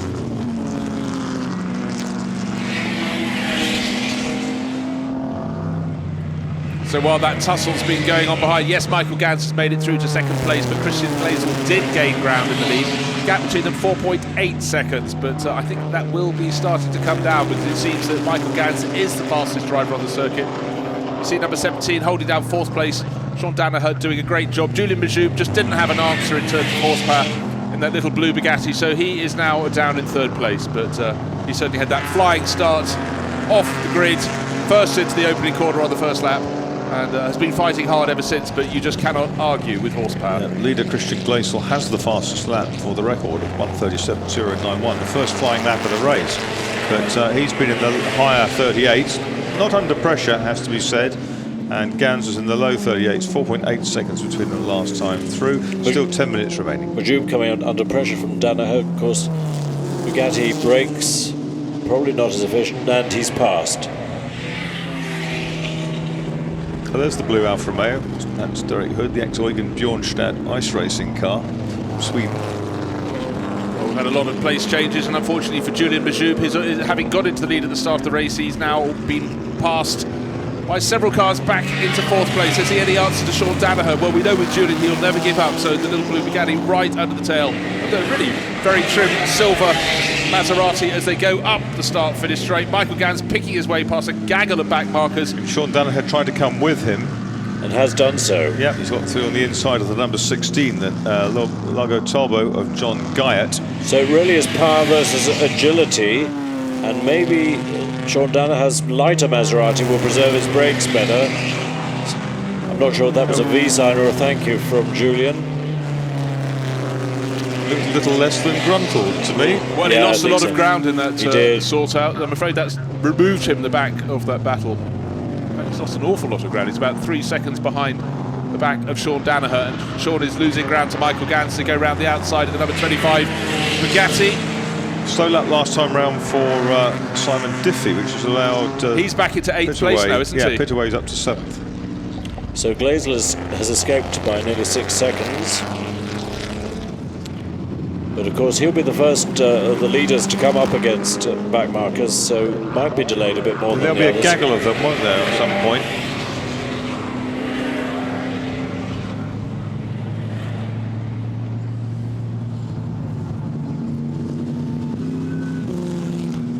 Well, you talked to Simon Diffie losing ground, his Bugatti sounding absolutely fine. I don't know what the problem is, but he certainly dropped down a couple of positions in the last 2 laps, and now it's about finding position on the track, even down in the tail end groupings. They're fighting really, really hard. 8.5 minutes remaining. Somebody locked up there. That was Gans, Gans, wasn't it? Gans, yeah. urging the car forward, leaning forward in the cockpit. Gans is suddenly back into 4th place. What happened there? Now to our side, because Danaher is now 2nd, Mazoub is now 3rd, and Gans with his 2nd moment of the race. What happened? Here he comes.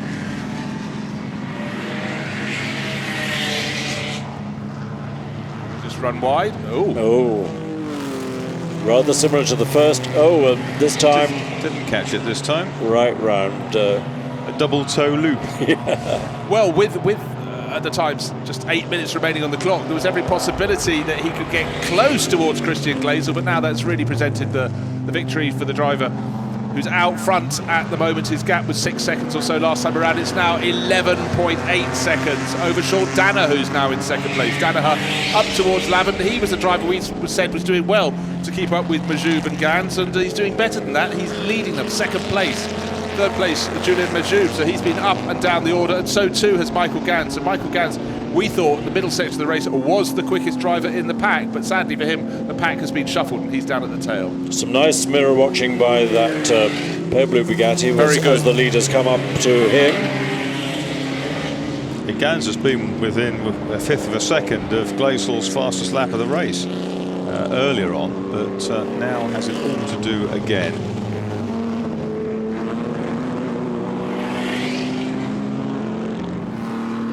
Past smoke, of course, we forget that Michael Gans not so long ago, actually the previous race was out for quite a good long stint for about 20 odd minutes in one of the pace-setting AC Cobras. He'd already had his physical workout. I'm not saying it's down to tiredness, it's just down to jumping from one car to another. Perhaps he's slightly forgotten which he was in, so 2 big spins, but each time he's managed to keep them under control. They've also got a central throttle pedal, these cars, which is easy to forget when you've jumped out of a Cobra. We talked about Vincent Tourneur early on, and his best lap at 2:03.7, his last lap at 2:03.9, his qualifying effort at 2:03.3. That's really consistent. super consistent, isn't it? That's good.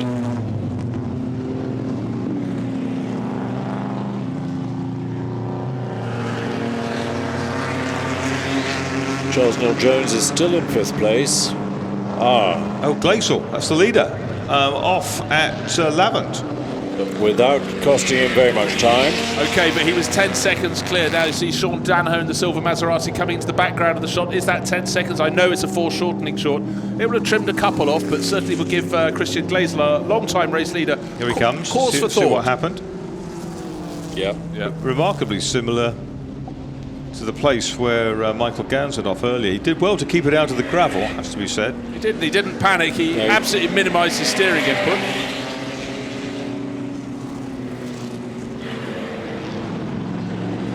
And there's a shuffle there, and yes, look at that. The Bugatti has got through back into 2nd place at Woodcote.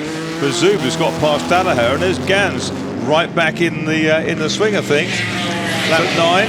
So not so long ago, looks as though it was all over for Julian Mazoub. He'd had his turn in the lead. He went down to 2nd, down to 3rd, down to 4th, dropping off the back of out of this pack, fighting for 2nd place. There he is, back in 2nd all over again. Sean Danaher, the 17 silver Maserati, in 3rd, and Gans has it all to do all over again in the much more powerful red Maserati. 4 seconds made up due to that problem for Glasel. And there's Danaher back ahead of the Bugatti. He's come through out of Madgwick towards Fordwater. Such close racing from very disparate cars, but they're coming up against a gaggle of relatively slow cars. Yeah, they got the Delahaye of Ross Keeling and the other Delahaye 135S of Vincent Tourneur.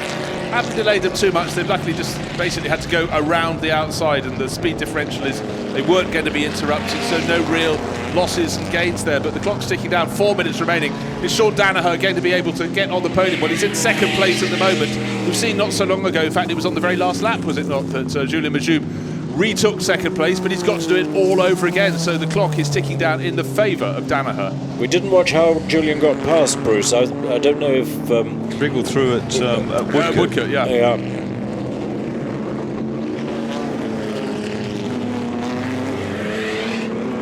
I thought Michael Gans was going for spin number 3 there. The tail really started to push out from under him. It's a bit smoky. I wonder if oil is getting onto that rear tyre.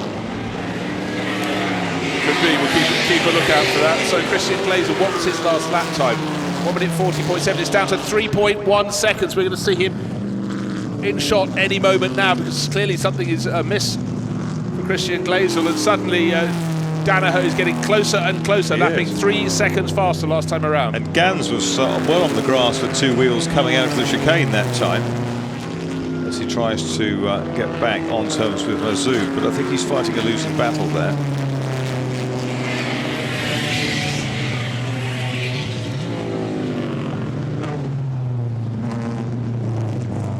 So Christian Glazer has 3 back markers ahead of him as he goes out to St Mary's. Coming through the second part of St Mary's is Sean Danaher. It's probably still at about 3 seconds, but the key to this race is going to be how Christian Glazer can go up the inside. It looks as though the door was starting to be closed on him, whereas Danaher should get past these cars after the corner. This could be his opportunity, but is that enough of a lead? We can see the Tipo B being caught, but now the gaggle of cars is working against Sean Danaher as he gives chase. Julian No, he's fine. They've all seen him, they've all done well. They've all done well. So there'll be one more lap, I think, after this one. They're lapping in the 30s. Could be 2 Could more almost be laps. 2. Could be 2. Yeah. It's going to be close, but Danaher now, would like it to be 2. Glazer would like it to be 1. yes, therein lies the divide, but certainly now we've got clear line of sight. Christian Glazer just turning into the chicane. Really, I reckon only about 2 seconds behind him now is Sean Danaher. Julian Majoub a little bit further back in 3rd place, and then Michael Gans. I don't think his race is finished yet. He's in 4th, but in fact he's way off the tail now of Majoub. Doesn't look as though we're going to have a podium for Gans after all. There will be another lap after this. 2.6 seconds is the gap, first to second. So Christian Glazer still leading to get some valuable points, no doubt, for Darnley, but will he hang on in the lead of this race? Sean Danaher giving chase, but the clock is ticking down, but Danaher is getting closer and closer. Maybe he's thinking, anything Callum Lockie can do in my car, I can do as well, and he's certainly giving it a good shot. Mazoub, his personal best of 37.868. In fact, the top 4 have all done personal best in the 37s. 37.091 of Glazer, our race leader, still the best lap. Now Derek Hood in the 8C Monza, 1933 race, the blue one with the white, creamy white stripes on the bonnet. That is the next car that Christian Glazer has got to get past. Now is he going to favour him as he comes past, or is he going to favour Sean Danaher? Well, they've got past it very easily, and 40 seconds on the clock. We will go on for one more lap. Is Danaher close enough? I don't think he is going to be quite. It's going to be really tight at the end of the race, but I think Christian Glazer will have done just enough to hang on to take victory in the Varsi Trophy. But we still have one more lap to go, and swinging the tail out through the double apexes of Woodcott. Woodcott through the chicane this time. The Alfa Romeo still in the lead of the race. Danaher lapped quicker than he went yesterday in qualifying. 1:38.118 yesterday for number 17, second place, the silver Maserati. Well, he's 2.5 seconds, 2.459 seconds down, and last lap he gained, we're talking tenths he's gained. He's not going to gain that much unless there's a angle of traffic. Certainly now it looks like Christian Glazer has settled down to his best form again in the lead of the race. Sean Danaher looking left, looking right. He knows that Julian Majoub isn't close enough to challenge him, but I think he, in his heart of hearts, knows he's not close enough to Glazer to take a tip for victory. 4 cars ahead.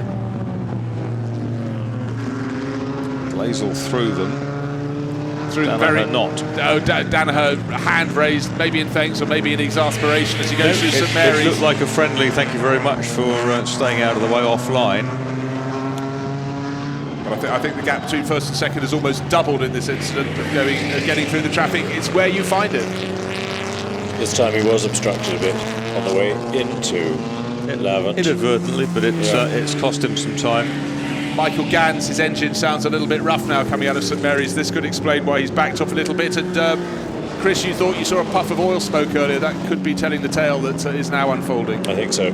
Danaher did the best first sector of anybody on the circuit on this final lap. Then, of course, got stuck in the traffic. So we'll have undone that. Last lap then, our poleman racing up towards the checkered flag, and it's Christian Glazer in the Alfa Romeo Tipo B who comes through to win the Achille Varzi Trophy. Italian car wins the race for the Italian. New fastest lap of the race, last lap round for Glaisel, 1:36.829. Perhaps the ball's just a little bit in reserve. Danaher 4.2 seconds behind in second place in 17. But Zub next up, and Michael Gans very, very smoky up to the line, and will switch off as soon as possible. Great drive by Sean Danaher, giving away quite a lot of power in the little 6EM Maserati.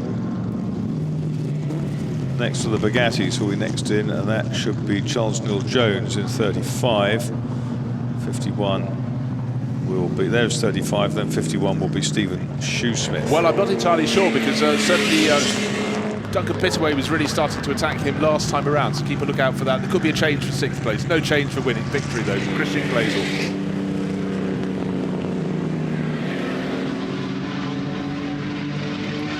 Shoesmith and Pittaway, yes, 6th and 7th, 51 and 13.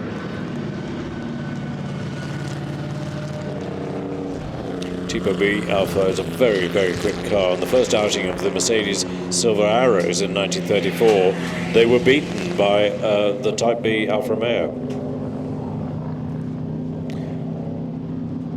That's glorious straight 8 Alfa Romeo. Beautifully prepared. Absolutely immaculate. Last battle in is that between 32 Simon Diffie and 5 Stephen Gentry. They finish 8/10 apart in 8th and 9th places respectively. That's Christian Glaisel on the screen, looking very comfortable.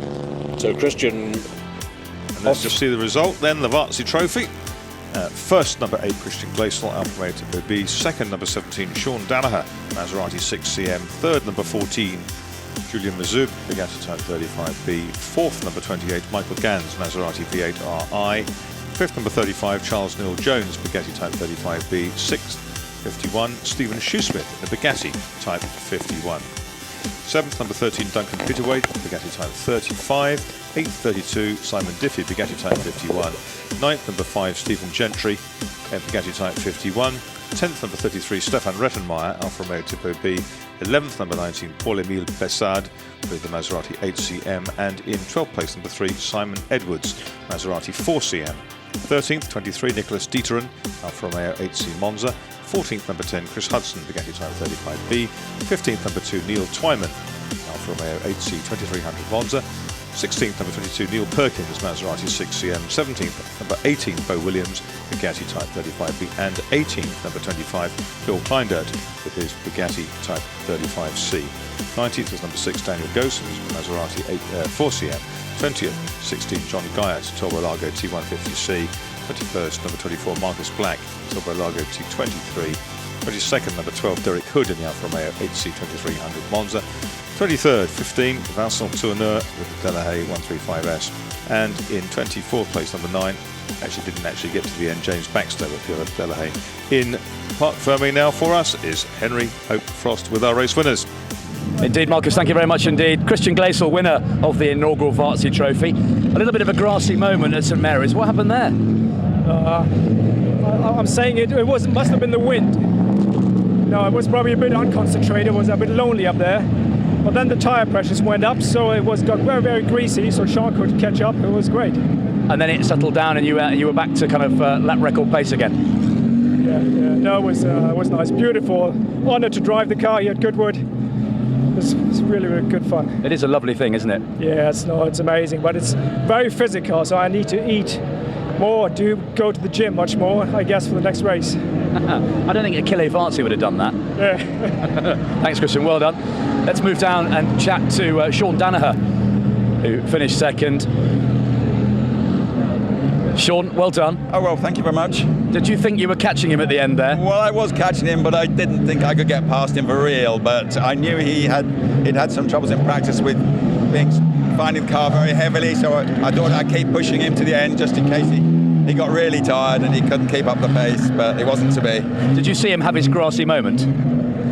What, Christian? Yeah. No. He did. So you caught up a bit, even more at the end there. Okay. No, I was probably busy trying to avoid the V8RI at that particular moment. Well done, Sean. Okay, thank you very much indeed. And our third place man, Julian Mazoub in the Bugatti. Well, you went up and down the order all afternoon. Yeah, I was going as fast as I could. I don't think there was an ounce in it. Yeah.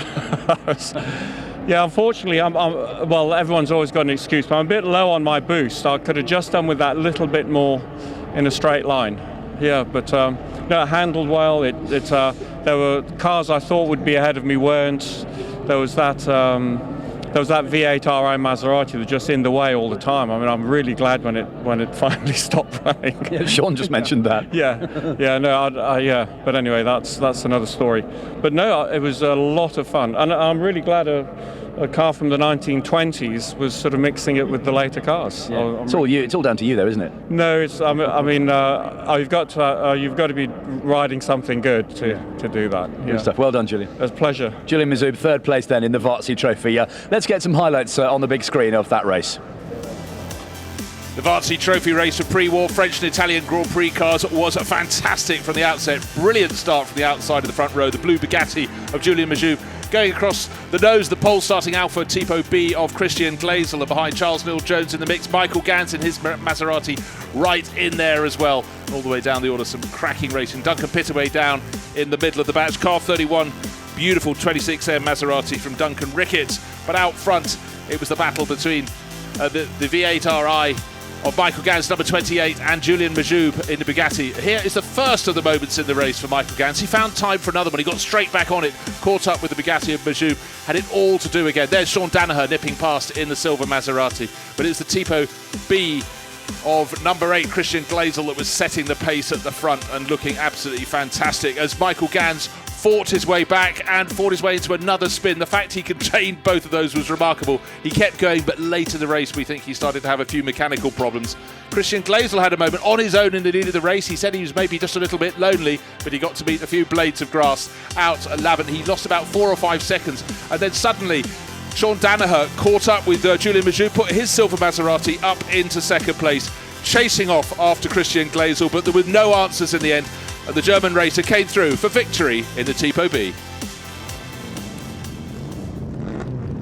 And now time for a quick commercial break. The car's already gathering on the grid for the next race.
Absolutely breathless, completely amazing.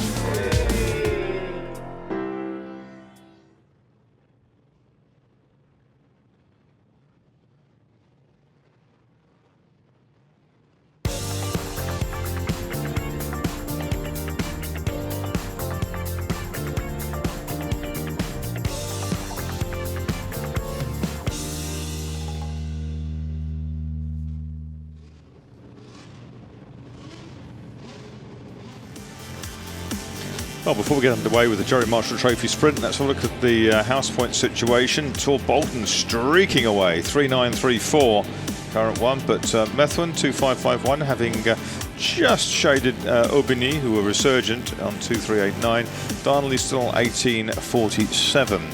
So Tor Bolton it is, which is looking odds-on favourite with what 3 races to go. And a few tweets then. Those who on social media. A great spring day with my teammate. They've been fighting hard for Methuen. Oh, it's Anthony Reid. Another 100 points for the Methuen team. Now that's what I call a grid. It's a fantastic picture from Emily Murrell at the So Franchitti, you look like you were having fun, says Tony Hall. How could you not? Picnic lunch in the Daffodil tent. Cheers.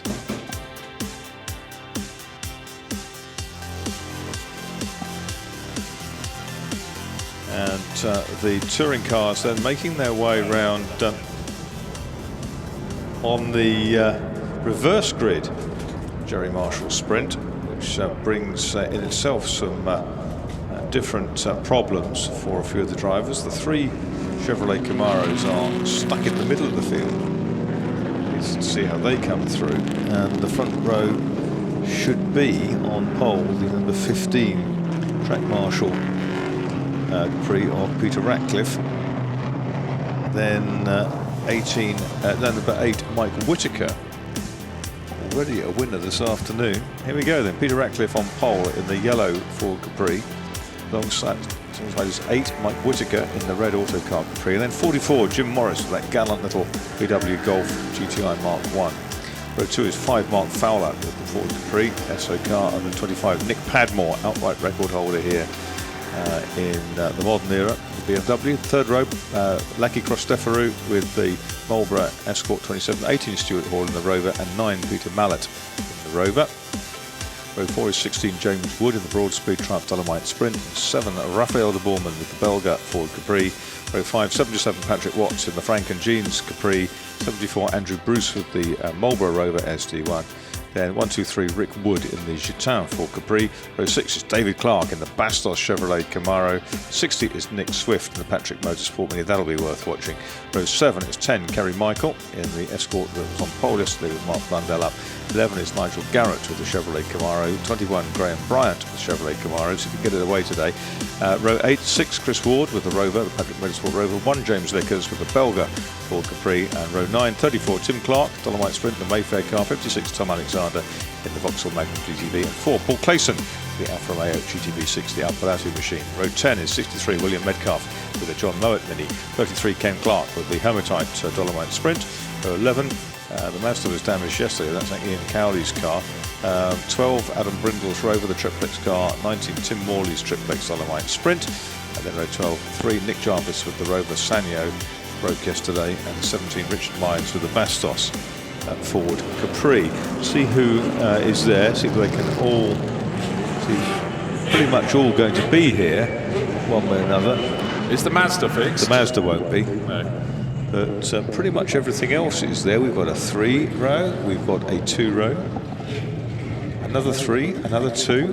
Everyone present and correct on the first 5 rows, that's for sure. A thudding Chevrolet Camaro, Fabergé Racing. They do look, to all intents and purposes, to be there apart from the Mazda that was thumped into the tyre wall yesterday. The person out of position most is Padmore, isn't he? He's higher up than you would expect given the reverse grid in the BMW, yes. So he might grab the lead before the likes of Chris Ward come through the field. They're away. Very even start. Who's going to be ahead into Matchwick? Like the M25 on a Monday morning, and it's Mike Whitaker. And round the outside though, it's Jim Morris, and then Nick Padmore in the UFO BMW. It's Jim Morris in the Morris Vulcan Lifeline Golf GTI that leads the way. Whitaker now is second, Padmore is third. Peter Ratcliffe in the yellow Capri is in fourth place. We're riding in one of the Rovers. That's the Stuart Hall car, I think, from yesterday. I remember. Express Rover, the Gitan, pretty beautifully turned out that car. Well, with the reverse grid, we're going to have lots of changing of position, I think, in the first 2 laps. It's still Jim Morris leading, but the UFO BMW Nick Padmore coming through to second place at St Mary's. One of the Capris, the SO1 on the grass, keep it calm, or you'll go across the track. Oh, good grief, he's managed to stay on the green stuff. Well done, but it's still Jim Morris leading the race after that little interlude, but that could have had a few cars going like Skittles if the Capri had rejoined in front of the middle of the pack. So Jim Morris actually pulling away from Nick Padmore in the BMW right in behind, and then it's that Whitaker in third place now. Yeah, Whitaker, who was second at one point. Padmore, they're going like a train in the BMW. Look at the red and white to the Belga Capri coming up as well. One of the Rovers, this is Chris Ward. The Belga Capri's gone really wide. He may or may not come back to the circuit, but he'll certainly be behind the Rover, so place lost by the very wide running Belga Capri down there. Absolutely, and Chris Ward making his way up, the second of the Blue Rovers there. You've got door handle to door handle. That's Lucky Christoforou in the Marlborough. Lucky Christoforou. Capri's are quick in a straight line, as are the Rovers. You'd expect. Patrick Watts in the middle of the pack there, the Franken-Jean Capri, waggling its tail. He'll be picking his way up the order. Getting behind well, Nick Swift, he's bound to be on the move, and there he is in the little Mini. We're filming from his car. That is the back of a Belga Capri, the car that ran wide last time. Will it do so again? Will it favour Nick Swift in the little Mini? But you can see the grunt of the Capri pulling clear on the faster sections of the track. First three, though, almost nose to tail through St Mary's, and there they are. Jim Morris, Nick Padmore in the BMW, and then Mike Whittaker. He's shifted from TVR to Ford Capri and giving a really good showing. They're just starting to edge clear of the best of the rest, which is now Peter Ratcliffe, who's under pressure from one of the Rovers, diving up the inside. It's number 18. Stuart Hall. Chris Ward was up to 12th across the line and Nick Swift up to 8th, so they are making progress to see how far the top three can get away before they get through that pack. Little touch of bumpers there, and the Belga number 7, that's Raphael de Bourman, is very racy down the straight, but Ratcliffe looking like he's managed to hold him off to the inside. De Bourman couldn't quite get the nose up alongside. It's fantastic to see the Rover there with 1, 2, 3, the Mini, Chris Ward's Rover in behind. They then pan out across the road. Nick Swift, I think. Yeah, horsepower's really counts against Nick Swift, but we'll get to the twisty bits. He'll catch up again, but he's really suffered. 2-3 cars have come past him in half of that. Rover's forcing up the inside. Nick Swift comes back round the outside of Chris Ward in the Rover. Yeah, the Belga Capri twitching all over the place in front of him. He should be able to pick him off because the Belga Capri almost on the grass, but the Rover up the inside of both. Yes, he boxed Nick Swift in behind the Capri then, didn't he, Chris Ward? He wasn't really amused to get repassed at Madgewick, and he's continuing his march towards the front.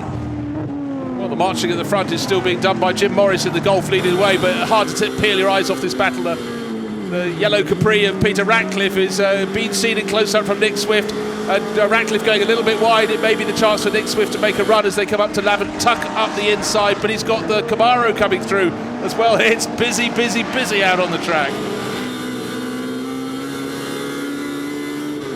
Yeah, best of the Camaros is Graham Bryant in the Simonised car in 10th place, with the other two, that's Garrett and Clark, Fabergé and Bastos respectively, 15th and 16th cars, 11 and 14. Mike Whittaker really started to make moves on second place, but Nick Padmore keeping that UFO Jeans BMW just in front. Now the two Patrick Rovers starting to come in, aren't they? So Hall being chased by Chris Ward, who's really put in a mighty lap or two. Yes, he comes across the line in 5th place and he is 5.5 seconds behind the leading Golf, and he's set the fast lap of the race, but unsurprisingly the winner yesterday, marching his way through the field up to 5th. Teammate Stuart Hall next on his list, Bruce. I imagine they'll be together by the time we get to you. No, absolutely so. I almost dare not look away from my screen to check out of the window, but the first three still well clear. Whittaker still in 3rd behind the BMW, and still leading the race Jim Morris. But I looked for the grouping behind, side by side on the entry to St Mary's, the two Rovers, the two Patrick Rovers, and you sense that Chris Ward is going to be ahead when they come out of the corner. Well, he's bounced across the curbs, and I think he's just about got it done, got past Stuart Hall, but let's see what happens when they get up to Lavin.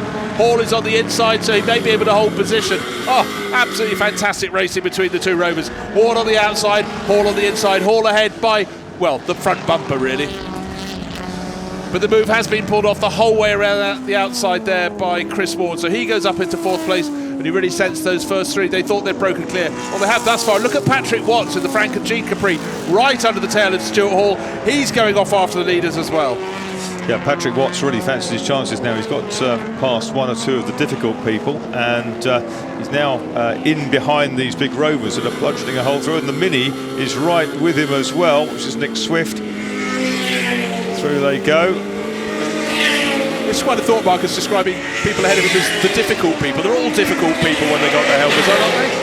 And here comes Patrick Watts trying to line up Stuart Hall. He's diving one way, when the other, trying to keep Stewart guessing where the Capri will be, and is the space up the inside? Not quite, but he might get it by the exit. And Nick Swift commits massive corner speed while they're messing about on the inside. He's going to try and go all the way around the outside, but he's going to run out of puff as they come out of Madgewick. And here comes Graham Bryant, but look at Nick Swift, looks so he's just driving to get the papers. Graham Bryant. Oh, he's now talking to himself, that's a good sign. And then he gets into the corner and the Camaro suddenly drops back in the mirrors.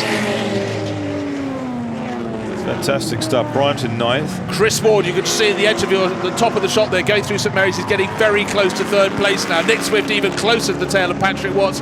They in turn are still really pushing. Oh, we've had a change for 3rd place. Chris Ward has caught and passed the Capri. Yeah, Whittaker's front bumper's a bit awry, I noticed. I wonder if he got a little bit too close to Padmore in the BMW. May have done. Okay, so Chris Ward really on a charge. His number 6 Rover started down on about the 8th row of the grid and has really worked his way forward. Look at that Camaro coming up 21. I suspect that's Bryant. Will Swift try and outbrake him, or will he not bother? It's only a 15-minute race. We're packing a lot of activity. We're halfway through, 7.5 minutes remaining, and you certainly feel that Chris Ward has got the pace to get past Padmore's BMW. May do it on the run to Madgewick, may have to wait until Fordwater, even St Mary's. Well, he's done it before Madgewick. But what can he do about the race leader, Jim Morris, who has escaped? He's about 2.5 seconds clear at the front of the race, but once into 2nd place, you feel that Chris Ward is going to be hunting him down very quickly indeed. Yeah, he's lapping a good 2.5 seconds quicker, so it's a matter of yes, when rather than if, I think. Now and the Bryant Camaro comes alongside Swift, but Swift's trying to hang on around the outside. There's just enough space for the Mini to hang on there. And I bet he's going to try and go all the way around the outside to the right-hand at St Mary's, so that he's got the inside for the left, so the Camaro, he's going to have to find another way through. Well, he's nothing if not brave, but you want to be on the outside of a much larger car at Fordwater of all places, where one little tap will send your Mini into oblivion and beyond. But anyhow, brave man, Nick Swift, and he keeps it all together. But look how Jim Ward, he was sitting on that buffer of 2.5 seconds. It's now a 10th of that, one would suggest. A quarter of a second is probably the only gap between those two, 1st and 2nd place. Yeah, he's done so well, Jim Morris, in the black Golf car that his father John drove under the Morris Falcon banner. Whittaker around the outside of Padmore down into Woodcote, so he's snatched 3rd place off of the BMW, and I think we'll probably have a change for the lead going past start finish line this lap. Chris Ward right up behind the Golf and opens the taps in the V8, changes his mind about which side to go. I tell you what, the Golf's not slow in a straight line, is it? It's not slow in a straight line. It's good into Madgewick as well. Morris comes back on the inside of the Rover. I think you get the whole way around the outside. Now, can Morris hang on to the tail of Ward? Ward took the lead going around the outside of Madgewick, 5.5 minutes remaining. I'm looking for my commentary position, and unfortunately the gap is opening between the two of them down the straight towards Fordwater. By the time they come through Fordwater, Ward throwing the Rover so sideways, looking for the pack behind. Still Graham Bryant is fighting with Nick Swift. They're fighting over 7th place. Both of them, if they won't fight with each other, might have a chance of deposing some ahead, but we're not complaining. Great battling, wonderful to have the in-car camera seeing just what Nick Swift gets up to on a Sunday afternoon. And in fact, he's doing it very well indeed, because he's dropped Graham Bryant over the last lap. First 4 pretty close together, and Patrick Watts still threatening the second of the Rovers. That's Stuart Hall. Yeah, less than 3 seconds between the top 4.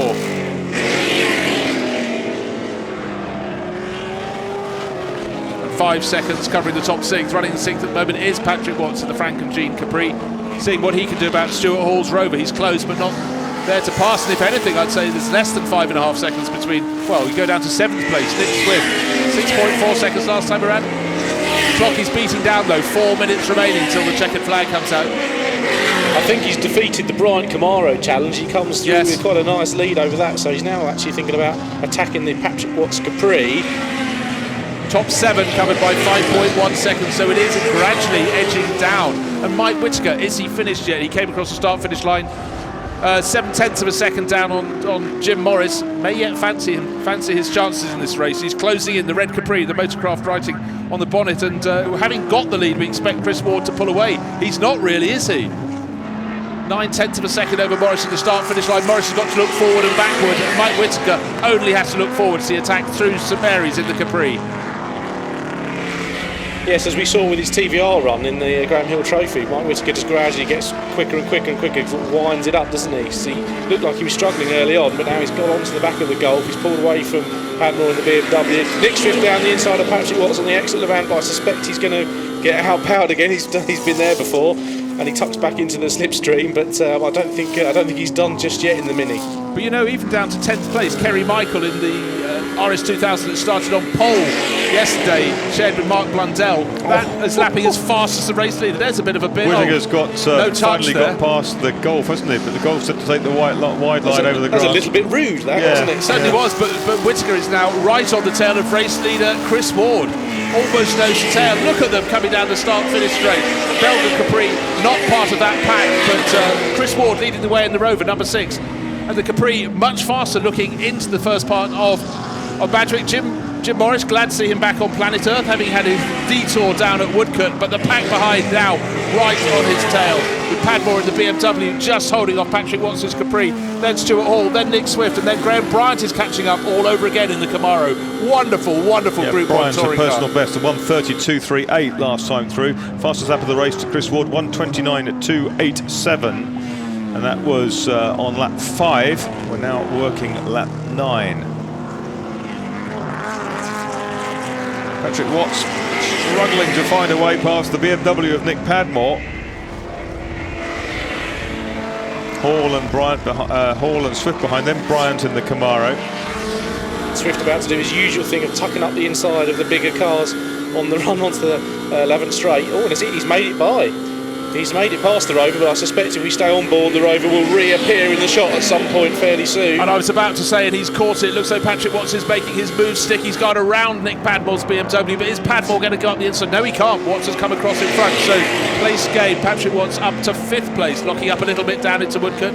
And now Stuart Hall has been picked off by Graham Bryant. Yes, he didn't come back past all, and I wonder if he's got a problem because he was quite slow down the straight then, and didn't trouble the Mini at all.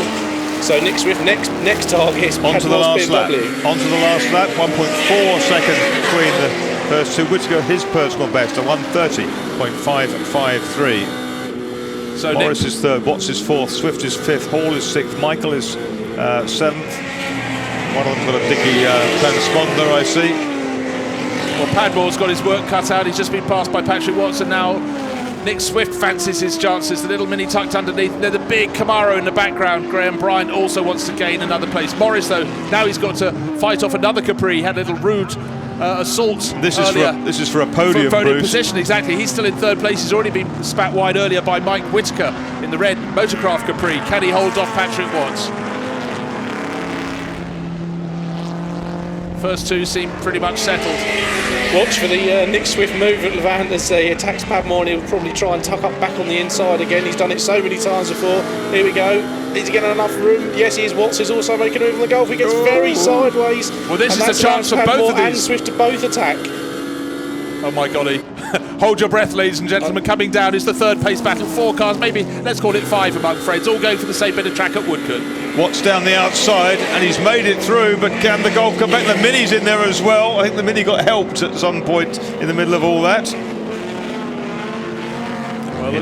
Well, this is the final lap. We'll have Chris Ward going out of the chicane towards victory. There we have him. 2nd place will go to Mike Whittaker, and Patrick Watts worked so hard to get up to 3rd place. He's just deposed Jim Morris. But accolades to Jim. What a great drive in the Golf. And Graham Bryant very nearly pipped Swift across the line.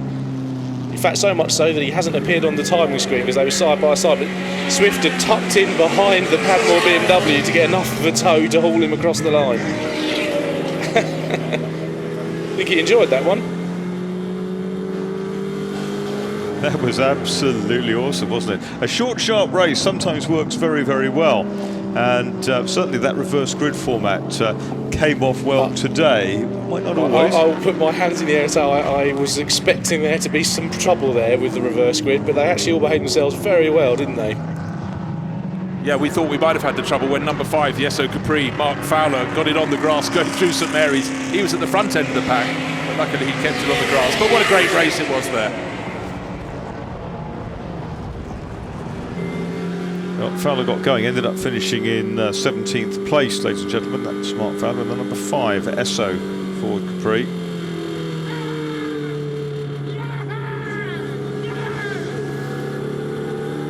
That is why Nick Swift goes racing, because he just needs to be kept out of the house. I think he might be quite excited. He was 77 thousandths of a second ahead of Bryant as they crossed the line. So if he'd not tucked into the toe of the BMW, there's a good chance that Kamara would have passed him. There's the result then. Jerry Marshall sprint under the governorship of Tim Summers. First, Chris Ward in number 6, the Rover, Patrick Motorsport Rover. Second, number 8, Mike Whitaker in the Autocar Capri. Third, number 77, Patrick Watts in the Frank and Jeans Capri. Fourth, the gallant Jim Morris in number 44, the VW Golf GTI Morris Vulcan entry. Fifth, number 25, Nick Padmore with the BMW, the UFO Jeans car. And in 6th place, number 16, Nick Swift in the Patrick Motorsport Mini 1275 GT. 7th, just behind him, 21, Graham Bryant in the best of the Chevrolet Camaros. 8th, number 18, Stuart Hall and 2nd, Patrick Rover. 9th, number 10, Kerry Michael in the Castrol Ford Escort RS2000. 10th was number 7, Raphael de Bourman in the Belga Capri. 11th, number 16, James Wood in the best of the Dolomite Sprints, broad speed car, number 16. And 12th, 1, 2, 3, Rick Wood in the Gitin Ford Capri. 13th was the Fabergé Camaro, number 11 of Nigel Garrett. 14th was that 74 Andrew Bruce, the Marlboro Rover. 15th, the man who started on pole, car 15, Peter Ratcliffe with the Track Marshal Ford Capri. 16th, number 27, Pantelis Christoforou with his RS2000. 17th, first lap spinner Mark Fowler, number 5 Ford Capri. And 18th, William Medcalf in the John Mowat Mini, number 63. 19th, number 9, Peter Mallet, the Rover. 20th, number 14, David Clark with the Chevrolet Camaro. 21st, number 4, Paul Clayson's Alfa Romeo. 22nd, number 19, Tim Morley with the Dolomite Sprint. 23rd, Ken Clark, his Dolomite Sprint, number 33. And Tim Clark in the 34 Dolomite Sprint, number 20, was 24th. Down in Parc Ferme with our race winners, Henry Hope Frost. Yes, thank you, Marcus. Chris Ward, he's done it again. It's a bit loud down here. Took you a bit of a while, though, to catch them, didn't it? It did. What a super format, though, that Lord March has introduced for this Jerry Marshall Trophy race. The racing was very, very clean, and to be up against the other cars like this with the likes of Stuart Hall and Nick Padmore and side to side, that was a really fantastic race. Thoroughly enjoyed it. Boys did another great job from JD. We made some changes to the car to see if we could make it any better. I think we have done. So a good result all in all. There was a little bit of scepticism about how it would be in traffic, but everybody was very well behaved. The driving standards out there were fantastic, and like I said, we were door-to-door handled with a lot of people, and especially when I was with the other sister car to this, with Stuart, we were just around the outside, inches apart, and we just knew we could trust each other, so it was fantastic. Yeah.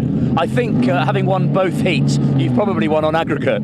I would hope so, yeah. Well done, Chris. Thank you very much. Let's let me move Mr. Watts aside just for a moment. Hello again. Hello. Mike Whitaker, that was fun. Yeah, that was brilliant. That was really exciting. It was like a sprint race. And we had the benefit of starting from the front row because we'd had troubles yesterday. And yeah, had to sort of get on with it. But I knew, you know, you knew the Burnley rocket had come. Sort of Chris would be there in his in his Rover. And then, you know, you just got to work hard and just. I would say after the TVR it felt slightly uneventful. Yes. Yeah, it was great. It was very good. I didn't strictly want you to catch the Golf because that's a good story. Yeah, Jim was brilliant. Yeah, and he was really good. He let me through when I stuck one up the inside and got a bit ambitious. But it's just one of those things. Actually, that's quite a quick car in a straight line. That Golf. That sort of surprised me. I thought we wound him in and it'd just be the first straight. But it wasn't. It's quite a quick car. Yeah. 2 podiums in one afternoon. Well done, sir. Great. Thank you. Thanks, Henry. Where's Patrick gone? Where's Mr. Here he is. Well done. Oh, that's fantastic fun. Fantastic fun. I suppose you're used to kind of picking your way through traffic, aren't you, and seizing the moment. Yeah, but it's nice without Nick Swift in your mirror trying to make a point. I used my teammate in the Metro, though. Actually, my director said in my ear, if Nick Swift is around, get him over. I'll call you back. He is better. He's better than Viagra for giving me incentive to to do well. Oh, that was awesome. Sorry, Patrick, I don't know what you mean. You were not going to beat me. You were not going to beat me. That was great. I mean, how can you beat the boss of the Metro Turbo? You know, you're not allowed to. Yeah. And I tell you what, Nick Padmore was looking in his mirror a lot. Oh, I did. I was giving him everything, all the V's. I gave him everything I could give him, and he's giving them back, to be fair. It's all going to be over YouTube, you know that, don't you? Oh, I hope so. That was awesome. Well done, fellas. Patrick Watts, third place then in the sprint race of the Jerry Marshall Trophy. Let's get some undoubtedly epic highlights on the big screens. So the Group 1 Touring cars, the sprint element for the car owners, the Jerry Marshall sprint race, absolutely fantastic. Riding, looking forward from Chris Ward's windscreen in his Rover from row 8. We'd see more of him later. Mike Whittaker looks like who's leading into the first corner, but Jim Morris took the lead. This amazing gaggle of cars into Madwick. You see the little black Golf leading away on the sprint from Madwick down towards Fordwater. There he is, Mike Whittaker holding down second place. Peter Ratcliffe in fourth in the yellow Capri, but the story of the race was the ever onward march through the traffic on this reverse grid as the Belga Capri gets sideways. Chris Ward making endless progress in the Rover, but there was some really tidy racing up at the front end. The number 5 Capri got it wrong on the grass. We didn't want on the opening lap for him to snap across the track, and thank goodness he didn't. A great avoidance by those behind. And then, how's that for a moment? That's where the bodywork went missing. The front bumper knocked askew for Mike Whittaker against Nick Padmore. But the other Nick Swift, was performing absolute masterful overtaking manoeuvres in the little Mini. He knew the Camaros were coming up from the back. There's Jim Morris being edged aside by, as he admitted later, Mike Whittaker making an overly ambitious manoeuvre, but it got him up into second place. This is the view from Nick Swift's Mini, looking at the tail of Nick Padmore's UFO Jeans BMW. He did manage to get very close to it, but up in the lead of the race we had our race winner Chris Ward came through and took a fabulous victory.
Absolutely breathless, completely amazing.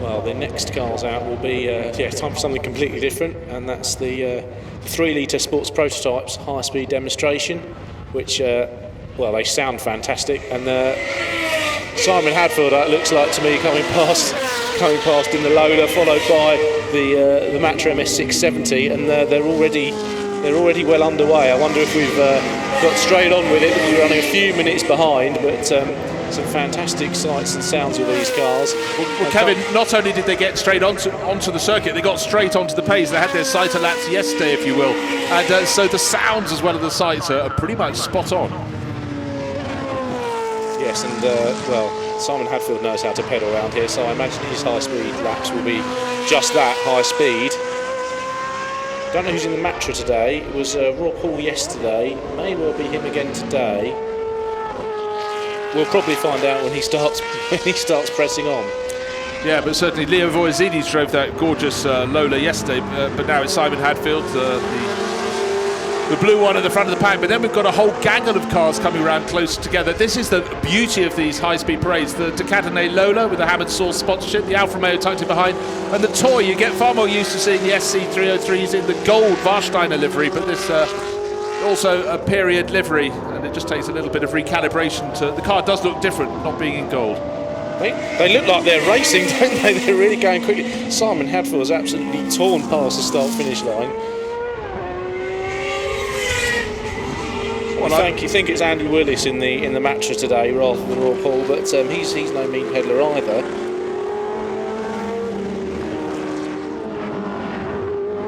But you know, as always with sports car racing, you look over its history, there are endless periods of change. This was a period in the early 70s where they said, right, we're not having unlimited engines anymore, you can't have the big blocks, you've got to come down a size. And 3 litre was the format they chose. And it might look wrong to have that M8C McLaren in the mix. It doesn't have a great big Chevy V8, but that one, the Acuri Evergreen car, the ex-Chris Craft racer, of course, had a Ford DFB in the back. Yes, you're absolutely right, Bruce. Of course, they had the 5 litre 917 and 512s that we saw here last year, which were basically on a fast circuit quite a lot quicker than the contemporary F1 cars at the time, which I think the rule makers decided was a bit much. And so they cut them back to 3 litres, which really had been the intention of the 1968 regulation change anyway, and they closed the loophole. But it wasn't long before these cars were lapping, and that one on screen now in particular, the V12 Matra, that the lap times were basically where they had been previously. The MS670 was a sort of the ultimate evolution of the Matras that sort of came out in the late 60s and took 3 consecutive Le Mans victories. In 1972 they took the first one, but without Ferrari, which had dominated the championship. They skipped 1 round, which was Le Mans. Matra only did Le Mans, so the 2 titans of the era didn't. They sort of kept away from each other in 72, and then they went at it absolutely hammer and tongs in 1973, and Matra it was that came out on top, and they continued that domination after Ferrari pulled out at the end of 73. But if you're a French manufacturer, the only race you really care about is Le Mans, and Matra was actually one of the rare French marques to achieve its ultimate sporting aims in those days. But on top of that, not only did the car succeed, they looked brilliant, but the sound, that V12 engine note, it is absolutely outstanding. I think it's one of the top 5 best sounding racing engines. That's a debate as well, isn't it? BRM V16 obviously being one of the others. But Simon Hadfield sounds good too as he comes past. Yes, and he's lapping rather quickly. I think the quickest laps of the weekend, ladies and gentlemen, may be happening right now with Hadfield in the Lola. And they'll say it said on the tin, high-speed demo. It did, yes. Only doing what's asked of us. But I do think that Lola is absolutely beautiful. The T282, so low and purposeful, looks brilliant in the Gitane livery as well. But to see it driven as hard as it is, well, Leo Voisini's pressed on yesterday, but Simon Hadfield's gone up another notch this afternoon, for which we thank him enormously. Absolutely. And Sam Hancock driving the Alfa Romeo T33. He's just come past the start-finish line. He's pressing on too. The T33 had a very long life, didn't it, Bruce? It started as a 2 litre coupe and ended up as a 3 litre high air box bewinged domination in 75. This is the car sort of in between. Yeah, we sort of joked that every race it had a different appearance. I'd say this is a rather unfortunate middle stage of its development, not a pretty device. It wasn't, although it was quite effective. Although they didn't win the championship in 71 when they were still up against the big 5 litre cars, they did manage to win 3 races through being reliable, even though the 3 litre Ferrari was quicker. They did get some decent results, but they tended to be overshadowed by Ferrari and Matra. They were always the third team, but they plugged away. And of course, when Ferrari and Matra did leave for 1975, they were left to finally take the championship that they'd been chasing for a while. But obviously, when we talk about sports prototype racing, we talk about the main manufacturers, but there were the interlopers as well, such as Toy in the background. Jorgo Obermoser around the cars, but the Toys were great-looking devices, and they were there to pick up the pieces when the others got it wrong, weren't they? Absolutely, yes, and I think it's probably fair to say with these particular examples that it's the better-looking of the 2 cars as well. I think there's no comparison between the 2. We haven't really talked much about Porsches. We saw fleetingly the 9083 earlier with Charlie Eastwood at the wheel of that young British Porsche racer. but certainly having an interesting time yesterday. He'd never driven a car just with regular controls, had he, a racing car? He's only ever used a paddle shift gearbox, which tells you something about modern racing cars, doesn't it? But he looked slightly worried before he got into the car yesterday. But I think now he's got his first runs under his belt. He's probably these cars they were designed to do a job, and they did it very well. So he's coming past at a decent pace, although he's about to be gobbled up, I think, by Simon Hadfield, who continues to lap rather rapidly. But the 908, I think, probably one of the underrated great sports cars. Tends to be overshadowed by its bigger brother, the 917, but it was a much more usable car, and the 908-3, such as the Golf liveried car that Charlie Eastwood is driving, was more effective at places like the Silent Florio and the Nürburgring 1,000 kilometres, to such a degree that the works teams didn't bring the 917 to those events. They just committed with the 908. Yeah, but we just had sight there, Kevin, of the Curie Evergreen, the white McLaren M8C. Of course, that's the oddity because it had the Ford DFB in the back, but also you tend to think of the odd inter-series race, but generally think of the M8C as a Can-Am car. Now here's the earlier Porsche out on the circuit, number 38, going around the 9. Is that the 908-2 or is that the Flunder? It's both, I think, isn't it? It's the 908-2 Flunder, yeah. Robert Fink car, okay. Yes, so that was sort of in between the car that dominated the 1969 championship, that had the original 908, which was both open and closed versions depending on the circuit, and the 908-3, which was the one, the Golf livery car we've been talking about. This is the one in between, which is a very good privateer car. Porsche obviously always very good as a supplying of privateers, and that was an effective tool if you wanted to go endurance racing in the early 70s. Yeah, well, I'm afraid I saw a sight I didn't want to see, which was the checkered flag. I very much enjoyed seeing this session, this high-speed demo for the 3-litre sports prototypes, but better to have a little taste of something than not to have it all. But bringing back a lot of memories. That Cabernet Lola obviously went very well indeed at Le Mans. That was the race that really counted, but also had some fantastic results. The Cabernet team down at Monza, I think they picked up a 3rd place one year as well. So a good British propelled effort there from them. Well, of course, once the DFV was, it wasn't an ideal sports car engine to start with, and it had quite a few vibration issues. But once they got that sorted out, it was quite a good. Just as lots of F1 teams began by buying a DFV engine and bolting a Hewland gearbox to it, it was a similar thing with sports cars. You could go out and do your own project. And of course, the Golf Mirage won Le Mans with a DFV in the back in 1975. Yeah, so a changing time, but as always with sports car racing, it moved on, evolved into other things, and well, that is very much the history of sports car racing. But great to see those cars, great to hear those engines again. Yes, we all know what a DFV sounds like. Still the bedrock of my motor racing background, really. That was the soundtrack of my youth, but it obviously then moved across to sports cars. But obviously the Matra I knew in Formula 1 terms, but it was also fantastic when those cars used to come to Brands Hatch. Well, don't you think the DFV sounds better when they've got some V12s around them as well? Do you see what I mean? Just, if it's just all DFV, you think, yeah, well, that's nice, but when it's mixed in and there's a V12 and then DFV and then another V12, that really sounds special. Yeah, discernible engine notes, very, very important in motor racing. So that was a high-speed blast right from the outset. Just see Simon Hadfield coming in the T282 loader in the back of the shot there as we look up the start-finish straight. He was quick from the blocks, probably got the most laps in. I was going to say, I think he did a lap more than everyone else because he got out first and then completely got on it. But of course, he's raced this car before, so he knows it very well. So he'd been able to drive pretty quick laps around here and still keep a reasonable safety margin, I would think.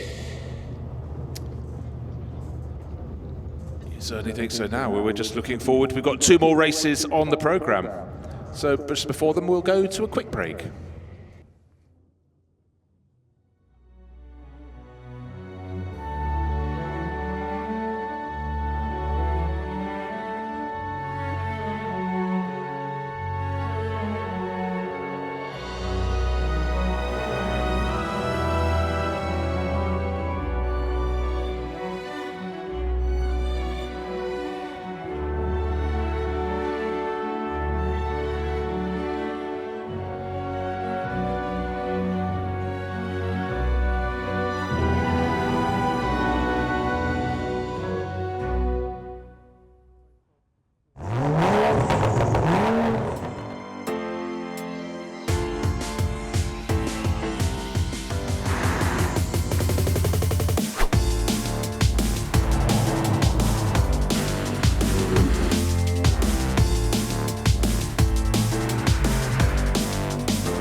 absolutely breathless, completely amazing.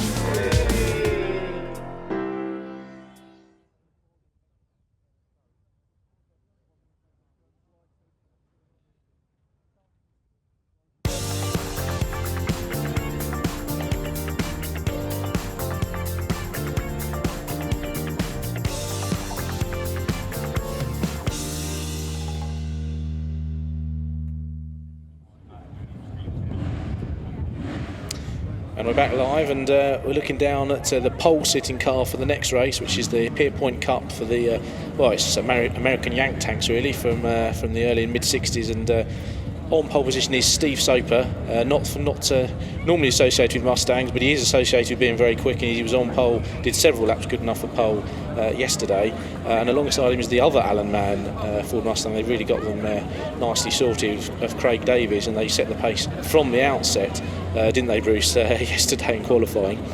Yeah, no, absolutely so. Everybody gave chase, and every time they got closer, those two Mustangs just stretched their advantage all the more. We're talking a lot about Mustangs, we'll talk about Falcons as well. The blue number 22 will be starting third, that's Michael Squire. Listen, Rob Hall, that's why Rob wasn't driving the Matra in the demo. He had to get ready to drive the Falcon Sprint, and there is why Simon Hadfield was driving the Lola, because Leo Vorzidis, who actually owns the car, he was getting ready in the Falcon Sprint. He's won a lot of races in that car, but he's probably up against it a little bit today with those Alan Mann Mustangs looking really very quick. The next one, Oliver Hart, David Hart's son, a very impressive young racing driver, really got going on that great looking black atop red Mustang. Car number 1 alongside Pyrrhus Barracuda, Oliver Bryant. He's already done great stuff in big American muscle in the Chevrolet Camaro. And number 5, Unusual, Nick Wales, Studebaker, Lark Daytona. Most unlikely looking racing car. Yes, he's qualified quite well though, hasn't he? But you don't see that very often.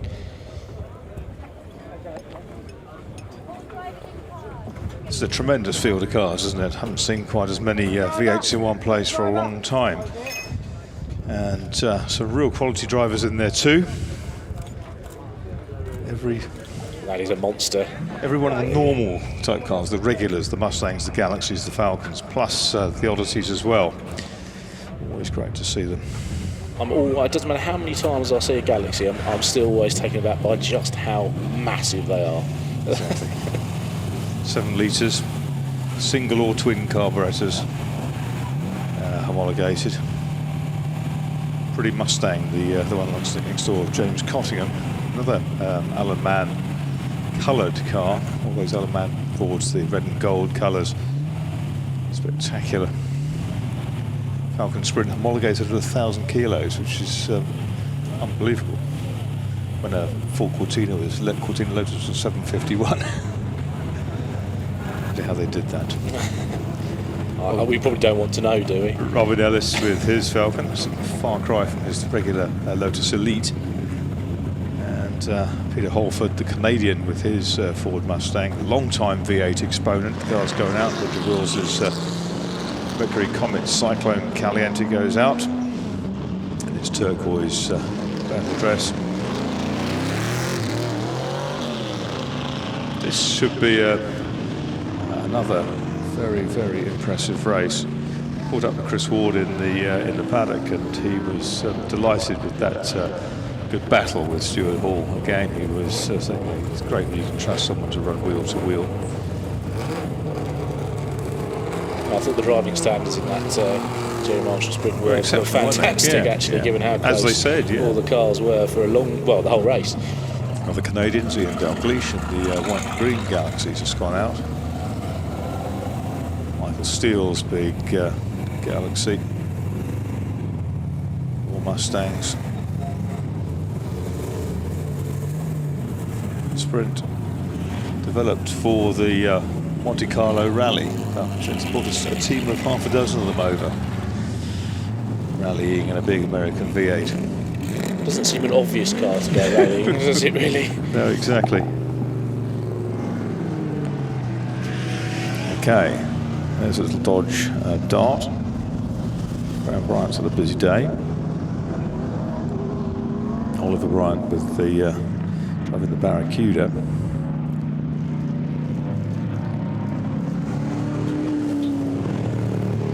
Bruce has got a pretty good view of the old Stampede as it comes down towards him at St Mary's. Studebaker Lark there. Daytona 500 model of that. A kind of homologation special.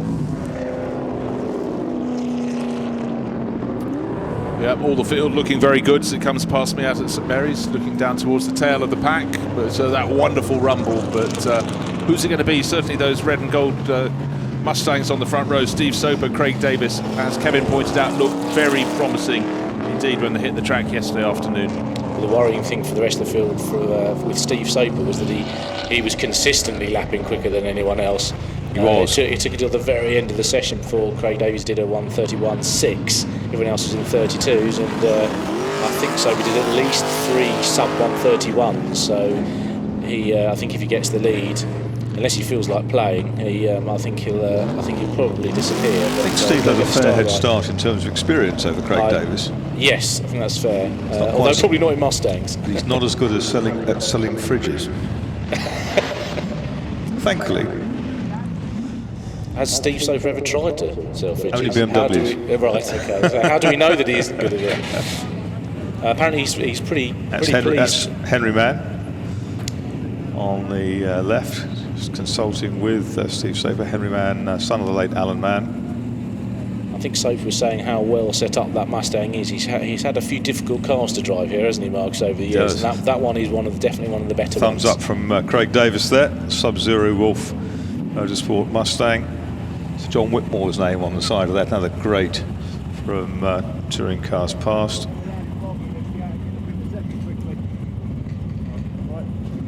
Michael Squire and that's preparer Richard Walbyoff looking in from the side. Pretty impressive to have an all Mustang front row, given that they should be a little bit heavier for no extra poke. So interesting to have an all Mustang front Rob row. Hall in Martin Melling's Ford Falcon Sprint. And then the red car of Leo Voisides alongside, isn't it? The Greek. Born in Switzerland, but a Greek. I wonder how many races he's won in that car. He's had it a long time, hasn't he? It's probably his favourite car. There's been it's a bit like the General Lee in the Dukes of Hazzard. I think there have been quite a few of them that look very similar. Not necessarily just the one. He's been racing the V8 saloon cars for 25 years and more. Has Leo Voisides. That was David Hart just at the side. That's his lad. Oliver Hart, so he turned 17 back end of last season. The impression I get from you, Marcus, is that we're going to see probably rather more of him in the years to come. In practice, the rear brakes were bound on, so that wasn't helping him. But Oliver Hart, who I first saw racing in Zandvoort last September, then was super impressive in the Dampage Spa in a Daytona Cobra Coupe. That was Oliver Bryant, who he chased down on that day in Spa. Hugely impressive. Nick Whale outside them. He's been competing for many years, Mr. Silverstone Auctions. Started out hill climbing and sprinting with a Malak. Then progressed to right through to the BTCC with a BMW M3 Auto Trader car. Which we saw earlier. Yeah, absolutely fantastic. Away they go. Oliver Hart very keen to get going there. Bear in mind, he's probably get to see a traffic light on the road. Thought he was going to overtake the second row there before he even got started. Mustangs of most of the colours in the palette. Pale blue Dodge Dart. Right at the back there, the number 10. Which is David Franklin, been competing for more than 50 years, David Franklin. British hill climb champion back in 1978 and sprint champion as well. There's the Pierpoint Cup then. And at number 6, Steve Soper Mustang, 9, Craig Davis Mustang, 22, Michael Squire Mustang. That's the front row. The second row is all Falcon Sprint, 88, Rob Hall, and 8, Leo Voisides. The third row, the Mustang of Oliver Hart, that young Dutchman, 34. 1 is Oliver Bryant, Barracuda. and 5 is Nick Whale with the Studebaker Lark Daytona 500. Row 4, 69 Roger Wills, the New Zealander with the Mercury Comet Cyclone, and 15 the Belgian Christophe van Riet with his Ford Mustang. Row 5 is 63 Bill Shepherd with the first of the Galaxies, 23 James Cottingham with his Ford Mustang, 77 Stephen Wood Ford Falcon. Next row is 35 Mark Burton with the third of the Alan Mann Racing liveried Ford Mustangs, 2 Mike Wiles with the Falcon Sprint, 49 Robin Ellis Falcon Sprint, 3 the Canadian Peter Hallford in his Mustang, and 1, 2, 3 David Clifford with a Mustang. That's row 7. Row 8 comprises 14 Ian Dalglish from Canada with his Ford Galaxy 500, 74 Josh Sadler the veteran with his Ford Falcon Sprint. Row 9 is 83 Michael Steele with his Red Galaxy, 96 is Christian van Lanschot the Dutchman with his Ford Mustang, and 65 Nick Riddell with his Ford Mustang.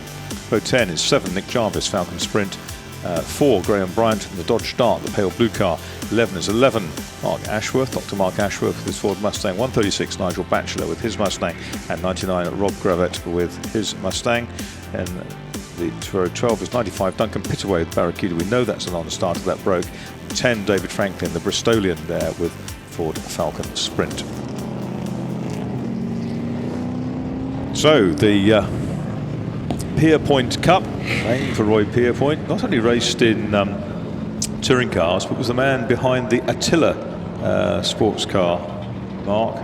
Cars designed by Val der Bryan, and I think the Attila was a fairly, well, there were several of them, but they were pretty hairy beasts. But he was a man who did a bit of a breakthrough at Roy Pierpoint with the Mustangs. Mustangs have been around for a while. Jack Brabham had a Mustang, which he fielded occasionally for Alan Brown drove it. And Roy Pierpoint it was, though, who won the championship. Here's the flag, ready to go, the Union Jack, last car present. Green flag's waved at the back. Down it goes. Very even start from the front row. Hall left for Yazidis on the second one. And Rob Hall trying to get up the inside in the pale blue Mustang. It's a wheel on the grass. Goes inside the number 9 Craig Davis Mustang. Rob Hall trying to get second. The little Dodge is flicking to the right, but it looks like it's Soper from Hall. Then we've got 2 more Mustangs in the chase. And they're all over the place, absolutely fantastic. There's Oliver Hart, who's between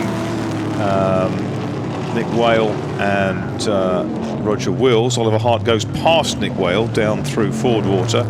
Well, already into St Mary's, we've got a good lead for Steve Soper. Fast starting Rob Hall from the second row. Craig Davis back to third. Michael Squires lost a bit of ground. He's got Oliver Hart's making the move in the background of the shot, trying to get past Michael Squire, tucks in behind, Nick Whale behind him. Everybody else behaving the whole way back to the tail of the field. What a field of Mustangs, Falcons and Barracudas, and of course great big Galaxies. And the real loser at the start there was Leo Voizides. I think I make him about 9th. Something like that, he's got a lot of work to do if he's going to get himself anywhere near the podium from there. He's got to find his way past an aircraft carrier first. Yes. Down at the end of the lap, it's going to be Red Mustangs 1 and 2, because up the inside into the middle of Woodcote has gone Craig Davis, and well, he destabilised the Falcon of Rob Hall. The barrier's taken a bit of a shaving as well as they've gone through. They come through. Soper from Davis, 2.6 seconds. Squire is third. Hall is fourth. Hart is fifth. Whale is sixth. Wills is seventh. Shepherd is eighth. Voizides is ninth. And Van Riet is in 10th place. Bryant is in 11th, and 77 Wood in 12th. Well, Rob Hall, yes, he lost momentum. Great move from Craig Davis to take second place. Michael Squire got up into third, but was edged out of the way. Hall was like a rocket down the start-finish straight.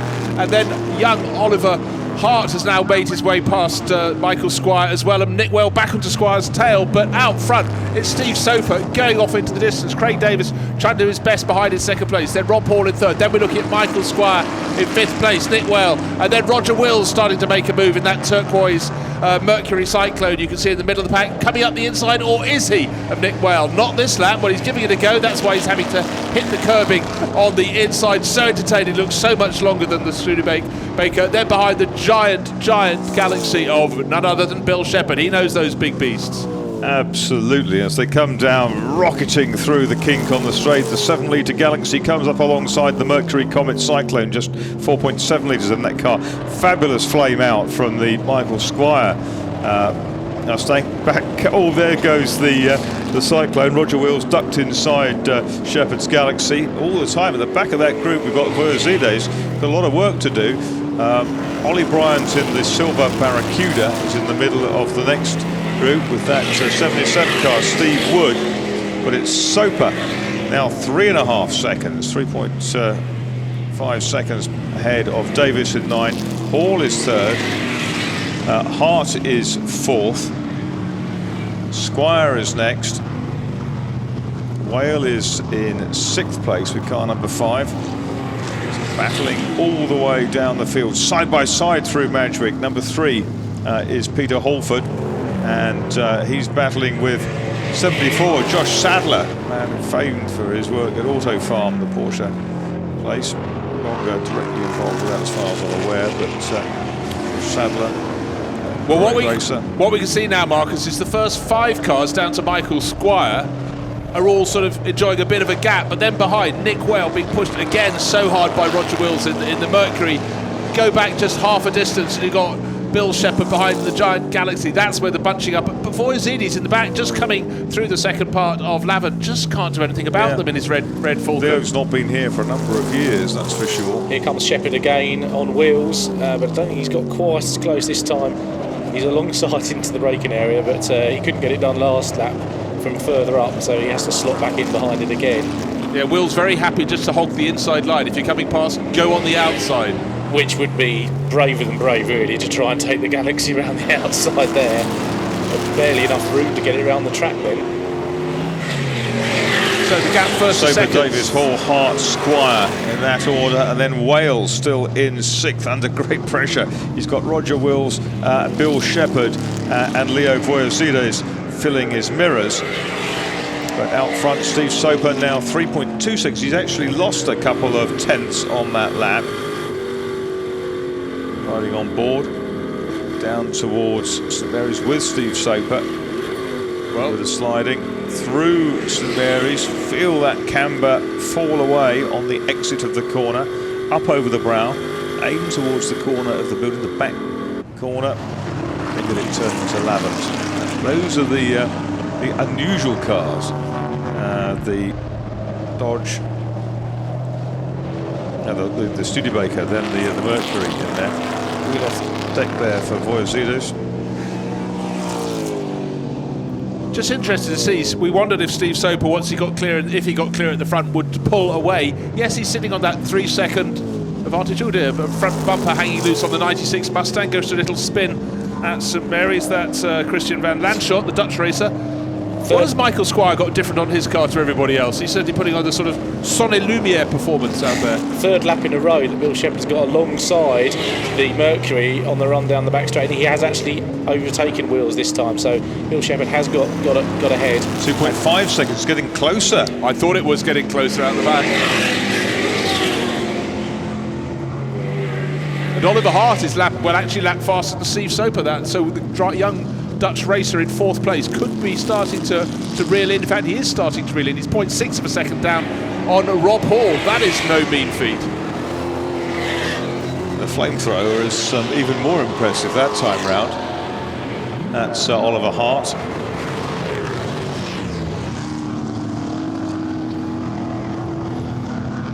Well, that's a different Mustang flamethrowing. That's 123, 123, isn't it? Yeah. David Clifford. So if you've got a blue Mustang, David Clifford's car, yeah, going light well. everything up. Enjoying a big battle.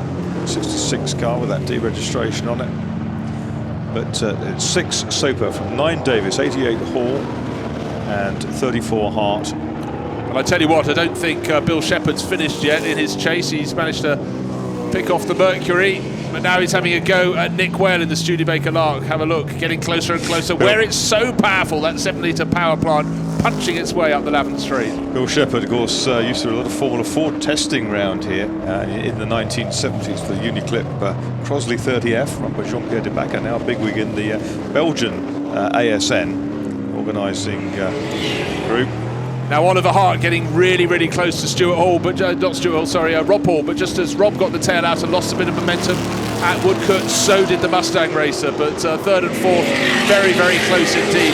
As are Nick Whale, who's holding down, still holding on to sixth place. But Bill Shepherd really fancies to slice that. You can't fit a car that big up the inside at Madgwick. No, you need a gap about twice as big as normal, don't you? Certainly do. To get that car down the inside. Much better for him to wait. He bide his time, and well, now it's going to get alongside enough before Fordwater, I think, to be able to take the place. So that's Shepherd and the Galaxy up into sixth overall, and that's pretty good going, Marcus. Yeah, Bill Shepherd, the American car specialist these days, from up near Brooklands. Bill Shepherd Mustang, and the Studebaker is looking very wieldy, isn't it? It certainly is, but now he's got Roger Wilson company. Leo Vorzini seems to be picking up the pace now. Yeah. He's lying around in ninth place, but there he is at the back of that group. Studebaker is kind of Lotus Cortina size, but still got lots of grunt. Looks pretty poised as well. It does. In this grouping, right. Here comes Oliver Hart. He's in the slipstream now of Rob Hall. Rob's been very leery and wide going down through Woodcote. You see the tail come out on that big Falcon several times, and Oliver Hart also got a bit frisky on the exit last time around. This time it looks generally a bit more controlled. They're both equally out of line, but certainly for a 17-year-old this is very impressive in a very tricky car to race well. New fastest lap for Davies in second place. He's done a 29.8, and the gap to Soper ahead is now down to 1.5 seconds. Yeah. So 31.6 yesterday for Craig Davis, so he's found a useful amount of time in that car. Oh, I do love a rear shot where the cars are sliding sideways, just scrabbling out towards the exit of the circuit. And because the suspension is compliant, you can see them bobbling around, can't you, which is also very nice. Yeah, got a very slow-moving Mustang just ahead of the leaders, and it's Rob Gravitt. He knows he should be keeping out of the way. He's going to go to the outside of the circuit when they get to Lavant. Craig Davis getting ever closer. We see the battle for third place behind, slightly smoky Oliver Hart bouncing over the curves on the inside. He did as well. That's very impressive. Then you see how much suspension travel. There's Rob Gravitt travelling slowly in the yellow Mustang, but Oliver Hart is learning new tricks. Well, you saw when Rob Hall hit the brakes, you saw the brake lights reflected in the headlights of the Mustang chasing him. That was very good. Mustang in trouble on the left with the hazard flashers going. It's not been Rob Gravitt's weekend here at Goodwood. More's the shame, but thank him for bringing his cars down. Now Oliver Hart, what can he do? Doesn't seem to have any speed advantage down the straights, and well, there are a few wilier racers than Rob Hall. He'll be hanging on to that third place. But look how close Craig Davis is to race leader Steve Soper. 1.447 seconds was the gap last time around. Was about 0.44 of a second, if that, between the two fighting over third place. This time on the start line, well, let's call it a second. 1.010 of a second between Soper and Davis. We still have time and plenty, 9 minutes remaining. And the leaders, the two red and gold Mustangs, Steve Soper and Craig Davis, trading fastest sector times of anybody. And Shepherd now moving up on Squire in the Galaxy. So I think by the time we come down to you, Bruce, the Galaxy will be probably with Squire in the fight for fifth. Yeah, Craig Davis, the only driver so far under 1 minute 30 in the race. I actually know the two white cars is looking for a big white splodge. That is the Galaxy. Absolutely. We've got Squire having to mind his P's and Q's. He's almost being pushed into the first part of St Mary's. Look at the background of the shot. He might just about pick them up. No, that's the battle for third place. Still, Rob Hall doing his utmost to keep Oliver Hart behind him. But Bill Shepherd very likely to pick off Squire. He's forced his way through. Oliver Hart through on the inside of Lavant corner. He probed and he dived. Played a beautiful manoeuvre out on that one.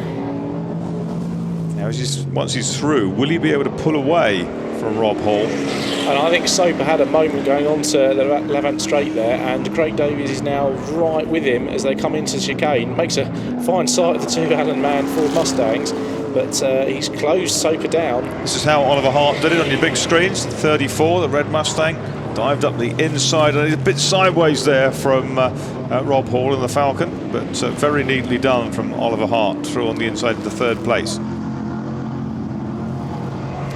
But he's back in 4th place again because somehow Rob Hall, while we look at that replay, regained position, possibly down at Woodcote. We can't tell you, but well, Oliver Hart knows how to do it. He's got to do it all over again, but you have to say that Rob Hall is going to be very, very wary. And a driver who does have to be super wary is our long-time race leader, Steve Soper. Craig Davis right with him. Don't forget, not so long ago, it was 3 and a bit seconds. Certainly isn't that now. Just 0.6 of a second on the start-finish line. There's a gap between 1st and 2nd. These two red and gold Allen Man liveried Mustangs at the front of the field. Soper has the gold front bumper and the silver front bumper on the chaser, Craig Davis's Challenger. Davis's car actually tucks in rather better, I think, into the apex at Lavant. Yeah, very different lines there. And he's right in the toe. He's got a great run. He can try and pull alongside as they come down towards Woodcote. They are going to be side by side. Soper's gone to the inside to defend. Oh, they almost touched, but can he go around the outside? No, he's thought better of it, and he's had to drop back in behind again. Not many people get to pass Steve Soper around the outside. And he won't get 2 Mustangs side by side from this chicane. Yes. I've noticed. But Soper definitely under pressure, which I'm a little bit surprised about, Marks, given his advantage in qualifying. Traffic up ahead of them, though. I noticed the car just diving into Madgwick, not so far in front. That may be interrupting their passage as they get down towards. Is that the Dodge Dart? It could be. Put that off as they take the run Dodge out of Madgwick. Just up ahead. That's Graham Bryant, isn't it? Here's a go down the inside towards Forwater. Craig Davis is through in car number 9. Can he complete the corner? Can he get round the Dodge Dart? Yes, he should be able to do round the outside at the entrance to St Mary's. Great manoeuvre there. Look to my right, I saw the red and gold Mustang. That's a lovely line as well from Craig Davis. The car seems well planted, actually. Yeah. It's got a few ripples in the wings, I've noticed. Legacy of that first lap, I suspect. Well, what a brave manoeuvre, because Steve Soper, all those decades of experience we were talking about before the race, and, Craig Davis showing he's right on top of this car, going past a couple of back markers, and it seems Steve Soper now riding with him.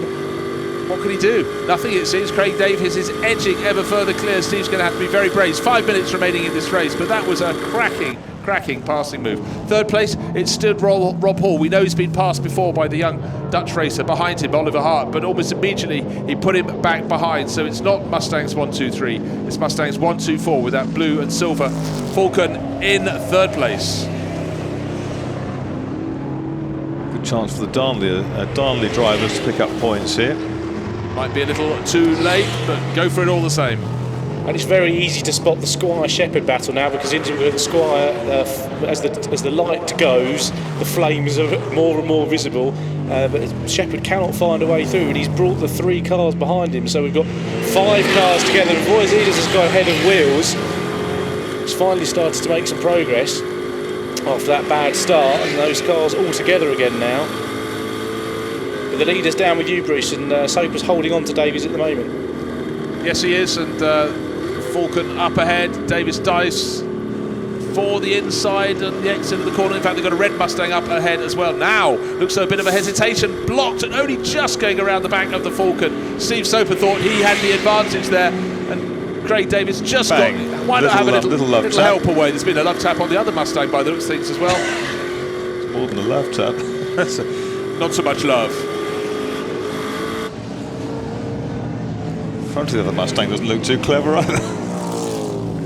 No, that had its own moment down at St Mary's. I didn't see the in, but I saw the out, and that was the bumper getting mangled. But it's a 96 car, isn't it? Well, there's a great replay of the tap, but it looks as though Craig Davis had just guessed wrongly. Came out behind the white and blue Falcon as they went out of St Mary's, but just had enough momentum to keep Steve Soper towards the outside of the track and behind him. But Steve will be plotting. 3 and a bit minutes remaining. He's far from finished in this race. Davies took a very defensive line into the chicane there, and I think it was a bit too much. It's compromised his exit, and now Soper's right with him as they come down into Madgwick, but there's not enough space there to get through. Is he going to give him another love tap? Probably not. And he's dabbing the brakes, and he's on a funny line, and he's still got his nose ahead, but he's having to defend like Billy O now.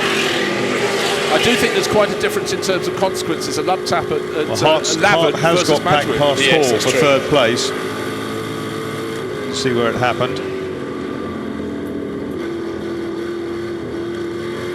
Funny, isn't it? Davies looks less composed now, and also he's gone down the inside into St Mary's. They touch. They're both off across the grass. They're heading for East Sussex. They're in West Sussex at the moment. Oliver Hart could win this. Well, he could. He's got St Mary's. He's just well. Now he's been challenging Rob Hall at St Mary's. They nearly go off at St Mary's. Rob Hall pushed right to the outside. Who's going to get back on the track first? It's Steve Soper back in front. You think so? Yes, and certainly very close. Oh yeah, bodywork's rubbing. Bodywork in on a tyre. On Soper's.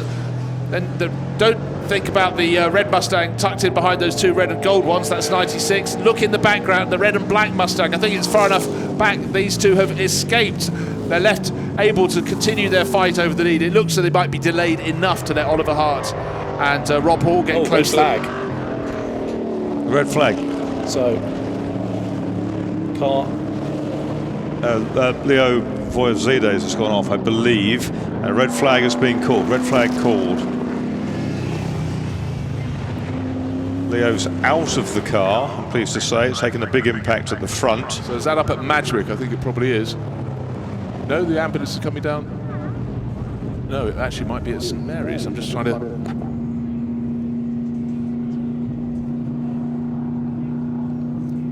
Anyhow, what a cracking race that was between Steve Soper and Craig Davis. I think on countback it will be Craig's victory, but mind gets a bit confused after such incredible dicing. But to have both of those first two cars running off the grass at St Mary's, going a long way off the circuit. Davis has been ahead the last twice over the line, Bruce, I can confirm that. With 2 minutes on the clock, we feel there will be no restart, one would presume, for this race. That's right. And there they go, struggling over the grass. Well, Davis was quicker to get back on the circuit, but Soper came on just back in front of him. But I hadn't really remembered that Davis went back off trying to readjust his line, so very close. But then he started to see the bodywork snagging the rear tyre on Steve Soper's entry. Here's a replay from Steve Soper's point of view as he went up the inside and did he hit the curb on the inside? But either way, both of the red and gold Mustangs taking a long run over the grass as a consequence of that tice for the lead. Yeah, there was a gap there, but he didn't get it stopped, did he? So he left Craig Davis with really nowhere to go other than into the side of him and then off the road. I'm not sure whether Alan Mann would have been impressed with that, with two of his team cars back in the day doing that to each other. They're all lined up. Clock has stopped at the end of lap 11. Oliver Hart was third by that stage, but it's been wound back to lap 10. So that's put Hall back ahead of Hart.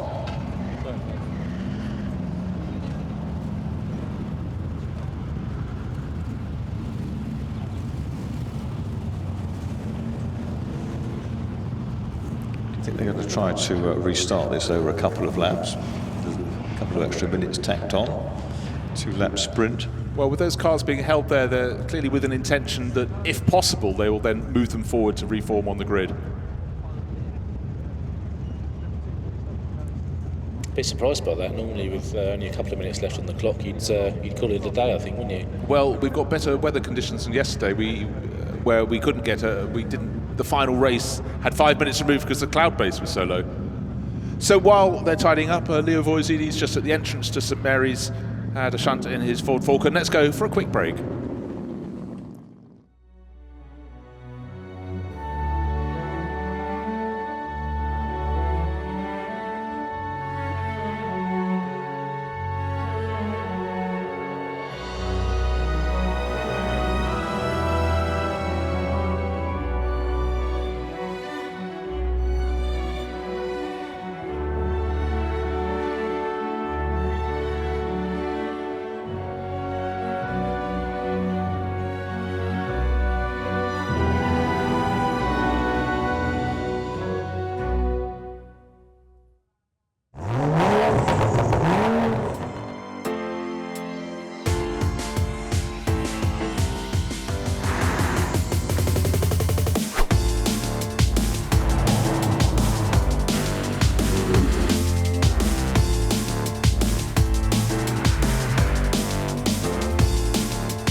Absolutely breathless, completely amazing.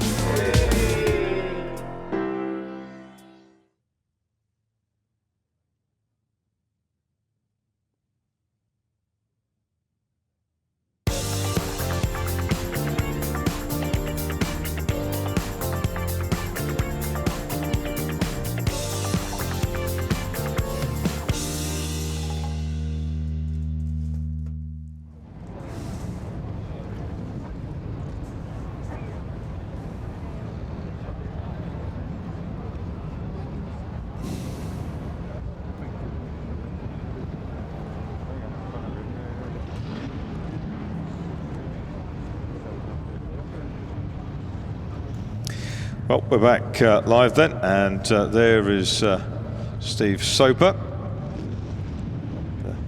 Slightly tattered front wing, a tattered rear wing on his Mustang, getting back into it, and they're going to drive back into the paddock.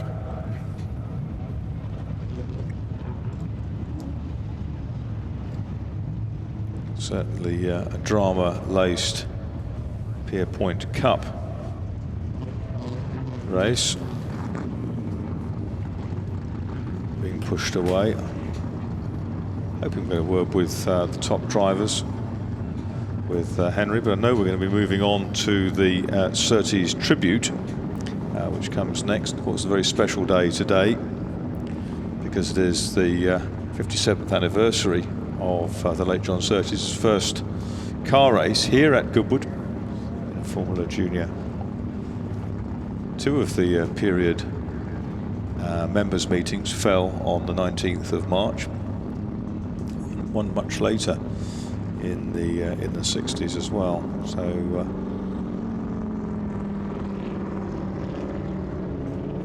71 members' meetings in period 4 of the modern era. Top of that, and the last of the V8s just being pushed off the circuit back into Parc Fermé. Marshals, as ever, have done a fine job this weekend. Staunch set of marshals, team of marshals, who without whom we certainly couldn't go racing. Quick into action and well drilled.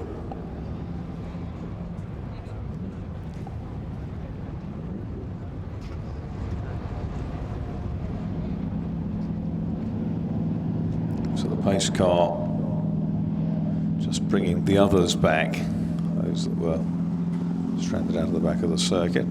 A Mustang with damage to both ends. That was the Christian Van Lanschot car number 96. There's just 5, I think, in that little train there behind the Porsche pace car.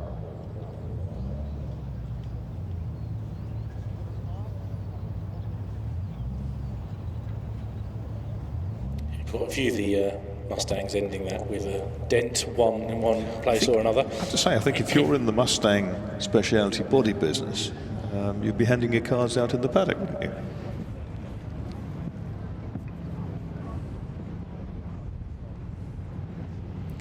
Well, Henry's down in Parc Fermé with Steve Soper. A little bit of a mixed podium ceremony down here, Marcus. I've only got Steve Soper, who's confirmed as second on countback. Steve, red and gold pirouetting in formation on the grass. Yeah, it was good, wasn't it? I sort of, I felt I had checkmate, but I don't think Craig had seen me, so he still turned in, and we ended up hitting side by side, and both went off, I think. So I saw him going off as well. So, yeah, you know, tough, but it's one of those things. I didn't want to sort of get start exchanging paint, because I'll probably have to pay for it. But until that moment, great fun out front. Yeah, it was good. Everything was good, but Craig was catching and seemed to have a lot stronger. Sort of down the back straight, he was very, very strong, and I still thought, well, I can do something here. I'll do something into Ireland. That's where I can see I'm quicker. But as I said, I went up the inside and was alongside him, but I don't think he knew I was there, and he turned in quite hard, and we came together quite hard. Should we put it down to a racing incident? Yeah, as I said, I'll take 50% of the blame, but he needs to as well. Okay, let's go and see what I can make of that. Thank you, Steve.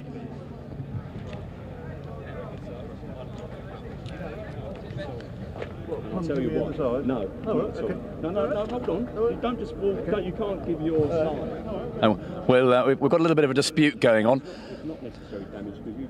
Talk from Craig Davis is back in here. Craig, can I just dive in? Yeah. You've been declared the winner on countback. Steve's taking 50% of the blame. Will you take the other 50? Okay. Very charitable of you. No, but you drove very well, though. Thank you very much, Henry. Yeah. You said to me, didn't you, yesterday, you're up against Steve Soper in the same car at Goodwood. Yeah. And, you know, that's important. Yes, absolutely. I mean, Steve is one of my touring car heroes, and to be, I said to you yesterday, be sat on the side with him is an honour. It's great. So to drive against him is just it's a pleasure, and it's always a pleasure to drive at Goodwood as well. The Youngman Mustang was fantastic. Comedy moment with red and gold pirouetting on the grass. I know, yeah. Well, it's one of them things, isn't it? Just an accident. We were slightly concerned when you went off again that you might turn left suddenly. Yeah, I know, yeah, but well, it was good. You know, I enjoyed it, so hope Steve did as well.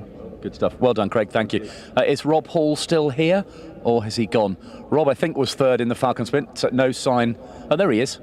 Here we go. Let's have a quick word with Rob. That Oliver Hart was a bit pesky, wasn't he, for a while? Bloody young kids. Yeah, but you showed him the way there, didn't you? Well, I don't know. It finished in front of me, so no. No, he drove well. It was all sensible, all good. I thought it was a bit unnecessary on the first lap down into here, but yeah, it was all good. Apart from that, did he get past you right at the end before the red flag? I'm not sure. Because I think on countback you've got third. All right. Okay. Well, yeah. It probably. Okay. I don't know. Another pot for your massive collection. Thank you very much. Well done, Rob. Let's have some highlights then of a fairly fractious Pierpoint Cup.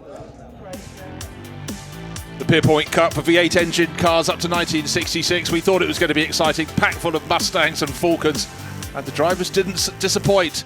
Into the lead at the start was Steve Soper. Look how busy it was behind. Craig Davis getting very close indeed. Rob Hall super fast in the second row, but he got pushed back a little bit as Soper led away. Leo Voisini's red and gold down in the middle of the pack, and there is Craig Davis going up the inside of Rob Hall down into Woodcote corner, and that led to a huge twitch from the Falcon driver. Rob got it together. Oliver Hart right on his tail. Nick Whale tucked in behind in the Studebaker, but the cars, it seemed the two blue Mustangs wanted to put out the most amount of flames. Michael Squire at the sharp end and further back 1, 2, 3.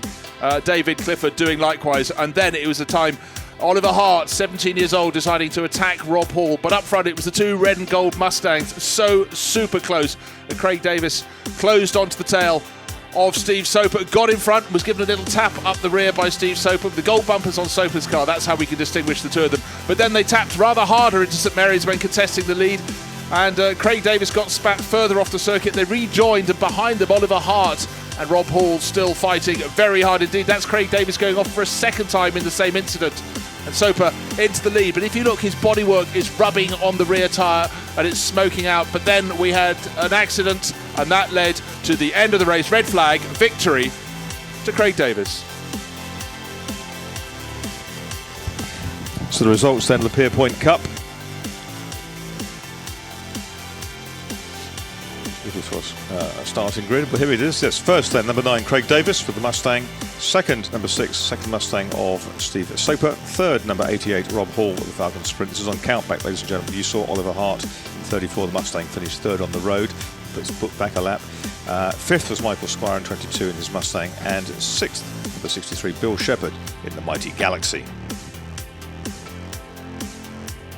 Well, the sports prototypes are assembling for the final race of the weekend, race 12, the Surtees Trophy. And we've got down here, just about to climb into the pole-sitting car, Simon Hadfield, alongside him, Tony Sinclair, the Jade Motorsport run Lola, belongs to Grant Reed. Lola's 1 and 2. And in third place with a fantastic last lap effort, Laurie Bennett from Australia with his McLaren M1B. And he had gearbox trouble for much of the qualification session. Was holding it in fourth gear at some points, and was very pleased to get a decent lap in at the end to show the potential of that car. Immaculately refinished over the winter by Jarno down at TT Motors in Dorset. Laurie Bennett, whose lad Nick's been racing in Phillip Island this weekend, has had some very good results over there, just strapping himself in and doing the belts on the helmet up on the 65 car. Next up is Christian Gleisel. What a change from a pre-war Alfa Romeo Tipo B to a Ford GT40. Both icons in their own decades. and both cars that are totally droolsome and you would love to have in your stable. Very fortunate to have both. Yeah, exactly. Our ex-historic Formula 1 racer, Christian Gleisel, and was a quick guy in those. Henry's down in the collection area. Henry. Thanks, Marcus. We are eagerly awaiting the fastest race of the weekend, the final race of the 75th members meeting, the Surtees Trophy. How appropriate that it takes place on March the 19th, 57 years after John Surtees made his car racing debut right here at Goodwood in a Formula Junior Cooper. Before the race for these Group 7 prototypes of the mid-60s, Lord March will take a run in a T70 Spider, similar to the one that John Surtees used to win the inaugural Can-Am Championship in '66. He's sitting in the car over on the other side of the assembly area. Let's go and have a quick word with our event host. The wonderful red and white livery of the Team Surtees T70 Spider. Lord March, you're a big fan of Lola T70 Spiders, you're a big fan of the Can-Am series, and you were a great friend to John Surtees. This is a bit of a privilege for you, I guess. Well, it is, absolutely. We were trying to think of an appropriate way of obviously recognising and remembering John, so hence the minute of noise. And then we thought it'd be a good thing, perhaps if I took a Team Surtees car around. This is a 66 car, which John drove. We'll just do a little lap of honour and respect, and then we'll have the minute of noise, I think is the plan. Your lap times are not going to be troubling those of Simon Hadfield, are they? No, I've been told there that we're good to stay in second. It's 110 in second, so I should be fine. This is the sort of thing that John would have loved, isn't it? He would have loved it. He would love this race, yeah, absolutely. And obviously these are glorious cars, and to see so many of them together is fantastic. I think it's brilliant that March the 19th is the anniversary. It's almost as though Goodwood's engineered it. I know, the synchronicity is kind of quite weird, isn't it? It's like we had the very first revival on the exact day, 50 years earlier, that my grandfather had the first meeting, and we had no idea we were doing that when we set the date, so it's a kind of weird thing. Have fun and take care. Absolutely. Hopefully see you back here later if I'm in one piece. Thanks, Lord March. Thank you, Henry, and lovely to hear from Lord March down there. Goodwood celebrating the career of John Surtees, as Lord March said, the tribute moment of noise at just about now, really, followed by the Surtees Trophy race for Can-Am and Group 7 sports cars. Share your images and videos today with hashtag 75mm. We'll post the very, very best. Now, everyone in the paddock is going to be encouraged to make a minute of noise with your engines, fire your engines up in your cars or your motorcycles, and at the appropriate time when the Can-Am cars kick off. I think we talked about that anniversary because it was the 19th of March in 1960 when John Surtees made his debut here. And the winners on that day at the 39th members meeting, James Van Sickle in a Lotus 11. He won the first race. C.J. Parkinson, Jim Clark in the Lotus 18 in that Formula Junior race. Paul Fletcher in the ACA's Bristol that Andy Shepherd now owns. Mike Salmon in a Jaguar D-Type. John Werner Pack in a Alston Healey Sprite, similar to the cars we saw in the Westlake Trophy race this morning. And R.D. Payne in a Fraser Nash. But it wasn't the only time that the members' meetings fell on March the 19th, because in 1966, the same thing happened, the 68th members' meeting. Nick Britton, John Miles, Chris Williams, Doc Murfield, one of the winningest drivers here over the period of members' meetings. Tommy Weber, John Bromelo, Chris Lawrence and Tony Flory, all remembered for that. And among those who raced at that particular meeting, Max Mosley was out in his U2, and Holman Les Blackburn had a birthday recently, fourth in a Cooper S. Went on to much greater things. Ted Whitbourne, long-time Formula Fordster, he was here in a Ford Anglia. John Hine, John Markey, Chris Lambert, Derek Bell, who was out in Lotus 41, and he and Chris Williams set a joint lap record for the Formula 3 cars, and Derek was doing a grand job, as was Chris Williams, who had his maiden win here that day. So two celebrations of members' meetings on this day in years past, the original era of Goodwood.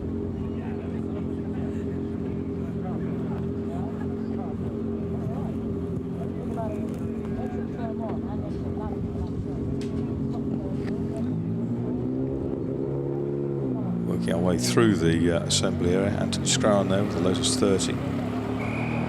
It's a cruciform backbone chassis. Steve Farthing driving Chris Jolly's Super Cooper. Nick Skip Hudson, Nicky Chevrolet car. Steve, proprietor of Wren Classics down in Shaftesbury. Dorset. Steve from his days in Clubman's racing and also in Formula 4 2000. Just got a quick lap, a film lap for the Texaco Ford Sierra Cosworth RS 500 before the cars are unleashed for this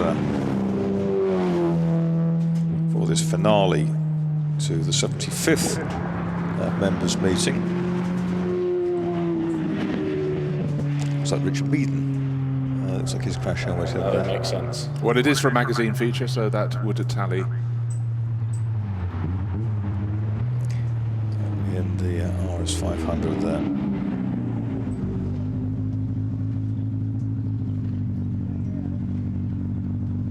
He's just waiting because the rescue truck is just starting to pull away with Leo Voizidi's Falcon upon it.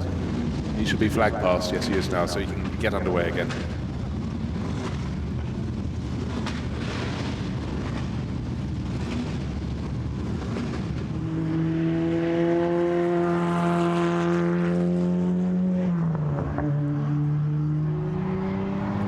So the circuit gets now tidied up, and the RS 500, 560 odd horsepower. One or two of them made a little bit more by the end of the era, some special tweaks. Certainly qualifying. You Yes. turn it down a little bit, wouldn't you? Turn the whip down for race day.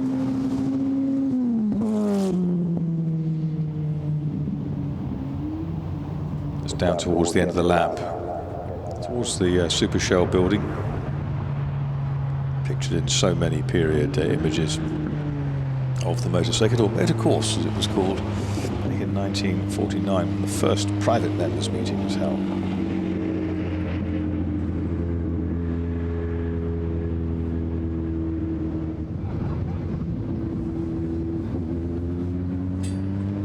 Very purposeful, very squat. It was great to see walking around the paddock, a whole row of them all together. There's the Team Surtees T70 with Lord March at the wheel. He's going to pop some earplugs in. Sensible, wouldn't it?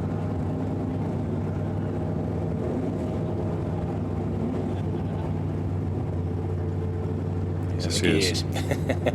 Supplied by Mike Whittaker, I think.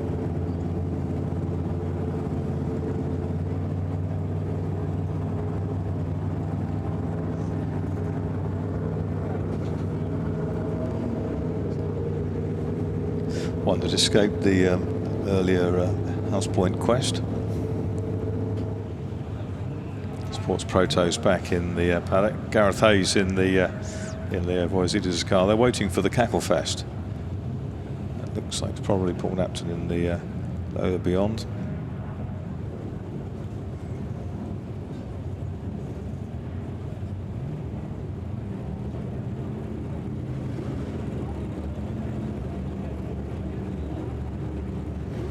March then in Mike Whittaker's Lola T70. Designer goggles rather than the ones that go with the crash helmet.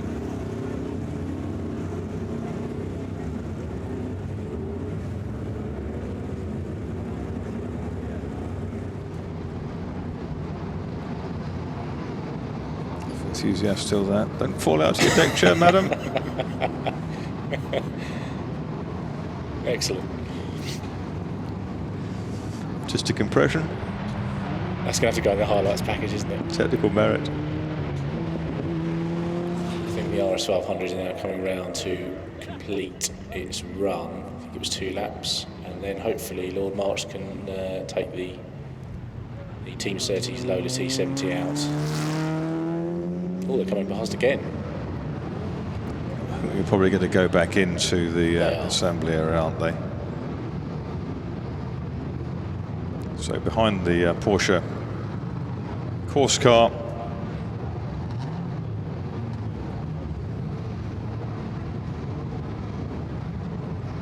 see the Texaco RS 500 go in.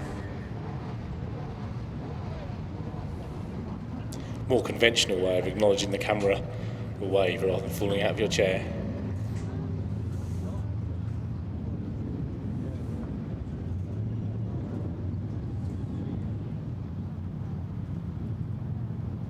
packed house here in the grandstands as ever, and the spectator banks, of course, affording a great view of the motor circuit here. Down on the assembly area then for the final time this weekend. The 270s, McLaren's 4GT40s at the sharp end of the grid.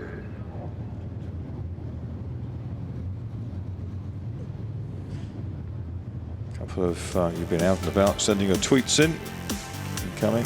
Is there a better place to be on a Sunday afternoon? Definitely not. It's a good shot. Oh, well, it's a super shot.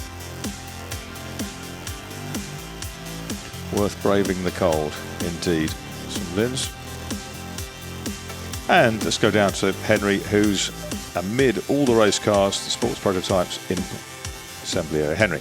Thanks, Marcus. We're talking about Goodwood's great friend John Surtees, another great friend to Goodwood, of course, Le Mans winner and Grand Prix driver Richard Attwood, who did a very special lap in a Cooper Formula Junior, similar to the one that John drove on his four-wheel debut back in 1960. Quite an honour, I imagine, Richard. I think it was the car.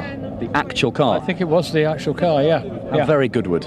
Well, how else would it be? Yes, yeah. But actually, John, he drove that right at the beginning of the year and was on pole straight away. First car race ever. Against a bloke called Clark? Well, he was there as well, but he hadn't done as much as he did later on, and then nor had John either. But so there were two young lads having a big go. And it was a really good race, a really close race. John was second, but he improved after that. Yeah, he went on to do a lot of things, John, as we all know. Yeah, he would love this, wouldn't he? He'd love the minute of noise. I think that he will be greatly missed here because he had such an input with everything else that went on here, including the bike side as well. Some people are irreplaceable, and I think John is one of those irreplaceable people. So someone else will have to take on the mantle, or maybe a few people will have to take on the mantle, because one man can't do. It's very difficult to do what John did. I think it'd be very difficult to follow that. Of course, you raced in Formula Junior back in the day. Did it bring memories flooding back for you?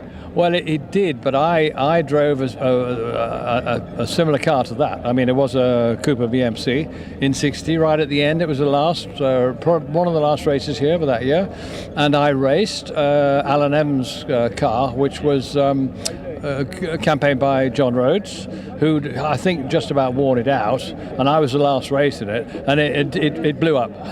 So I didn't finish that race. But so we had it the same car. First single-seater race.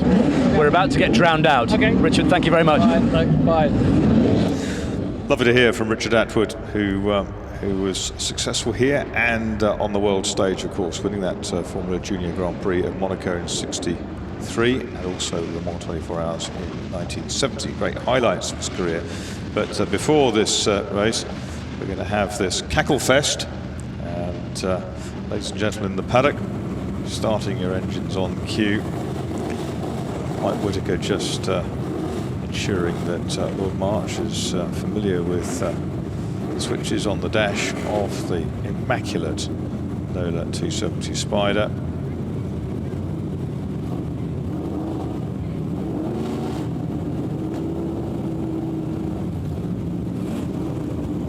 Away he goes.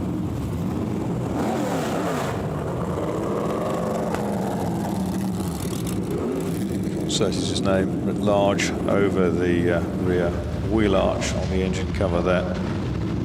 And a very, very special moment for us all, and also for Lord March himself, who knew John Surtees very well. John, a huge supporter of events here in recent years, from the initial Festival of Speed back in 1993, the initial revival meeting at the motor circuit here in 1998. And at the members' meetings at all as well. Always very, very gracious in his backing for Lord March's endeavours. John passed away a week or so ago, aged 83, and led a very, very full life. One or two enormous accidents which could have materially changed his career. One of them in a T70. Absolutely, a mighty accident, T70. but very resilient character, brilliant engineer, fabulous driver and rider, and we won't see his likes again, because that unique feat of winning world championships in both Formula One and the top line World Championship motorcycles just won't happen for various political reasons, contractual reasons, not least the huge number of races that Formula One has on its calendar these days. You can find room to do more than 3 or 4 of the bike races. You'd certainly have to finish your motorbike career before making the switch, when you, which John Surtees for John. Yeah, John won his last 2 World Championships in 1960, the year in which he made his race debut, his Formula One debut, his Grand Prix debut, and he was just an incredible competitor right to the end when he was managing teams. So here comes Lord March in that wonderful Roller T70 with that broad arrow, very redolent of the day. And John kept that arrow on his cars in all their iterations from Formula 1, Formula 2, when Mike Hailwood, whose career we celebrated earlier on with David Hailwood, his son, riding out at the start of the bike race, when he won the European Formula 2 Championship in one of John's cars in 1972. And you hear those engines revving in the background, paddock absolutely full of noise.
Here we go then, preparing then for the big finale, the Surtees Trophy race.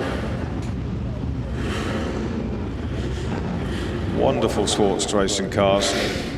Lola T70 at the front of that grid in the John Surtees team colours. A T70 raced here in 1966 by David Hobbs, and they're all working their way through. We'll get a great view of the front of the grid in a minute with Lord March, but be pushed away back into the assembly area. Very, very nicely done. 4 GT40s in there. There's a Lotus 30 in the middle. There's a Canadian-built, albeit by expat Hungarians, Chinook in the middle of it. 75th members meeting. Look at that. This is absolutely fantastic. The grid will be cleared fairly soon. There'll be 1 green flag lap before the start of the race. And there's Simon Hadfield on pole in Howard Jones's Vicom Racing Team Lola T70. Howard had a trip a couple of weeks ago and hurt his leg, so couldn't run this weekend in the car. So wish him better quickly. Tony Sinclair in the red car, another ex-Surtees machine. Tony Sinclair from Jade Motorsport. And on the outside, all the way from Australia, Laurie Bennett with the McLaren. A rousing chorus of Advanced Australia Fair.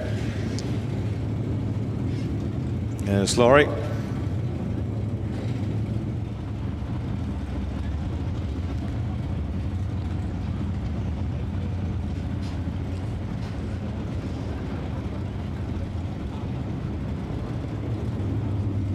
Christian Gleisel in the best of the Ford GT40s. I think that'll be a tough fight, won't it, Marcus? A lot of quick drivers and GT40s in this race. Absolutely.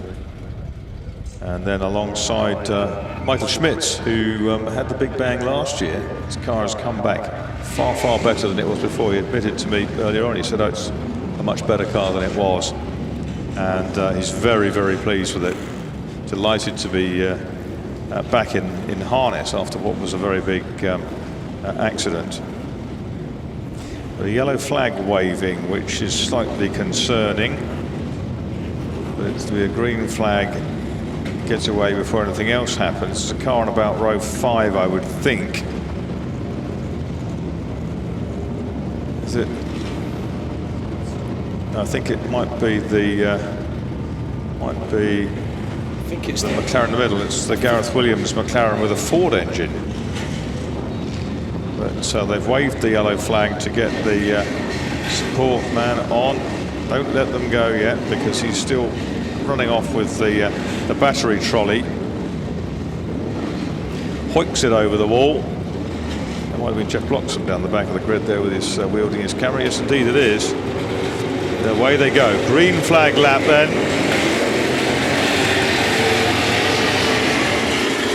One final warm-up lap, very important, just to suss out the track conditions. Put a little temperature into the Dunlop tyres. Temperature into the brakes as well, and there won't be much grip around in the early first lap or two of this race. Very easy in the excitement of it all to just run a little bit wide, get on the grass, or have a big moment. You win it or lose it in the first lap or two. Surtees Trophy then on pole, number 17 Simon Hadfield, Lola T70, alongside number 11 the similar car of Tony Sinclair. Then 65 Laurie Bennett with the McLaren M1B. Row 2, 5 Christian Gleisel, Ford GT40, 2 Michael Schmitz, Lola T70 Spider. Row 3, 23 James Cottingham, Ford GT40, 40 Sam Hancock, Ford GT40, and 55 Chris Ward, twice a winner this weekend, another Ford GT40. Row 4 is 129 Billy Bellinger in the Cooper Ford Monaco King Cobra. 6 Joaquin Falk-Rusignol in his Ford GT40 is next. Then 13 Sean Lynn GT40. 83 Patrick Blakeney Edwards in the Lola T70 Spider. 4 Diogo Ferral from Portugal, Ford GT40. Row 6 is 1 Ollie Bryant, Ford GT40, and 88 Mads Gerdrum with his McLaren M1B. Row 7 is 7 Anthony Scrown from Belgium with the Lotus 30, 16 Steve Farthing with the Cooper Chevrolet, and then 8 Leo Boyazidis, who I guess probably isn't there in his Ford GT40. Row 8 is 3 Andrew Waring with the Chinook Chevrolet, 52 Michael Lyons with the Crosley. He had problems with the gearbox yesterday, but he was unlikely to start. 98 is Jim Farley, Ford GT40, 12 Gareth Williams with the McLaren with the Ford engine M1B, and 9 Hans Winter with his M1A. Row 10, 29 Simon Hadfield, no, that's a erroneous entry, that's not there. 44 is John Bladen, M1A, and 18 is Anthony Taylor. There should have been the Bryant family T70 starting down there. That was the one that was accredited to Simon Hadfield when he was in the Howard Jones car all the while yesterday. So we'll see whether there is the other white T70 lurking near the back. But I think it's probably unlikely. There's Simon Hadfield with that very distinctive swirl on his crash helmet, redolent of Peter Revson's helmet. Peter Revson, who won the 1973 British Grand Prix. Silverstone and McLaren, one in the States as well that year.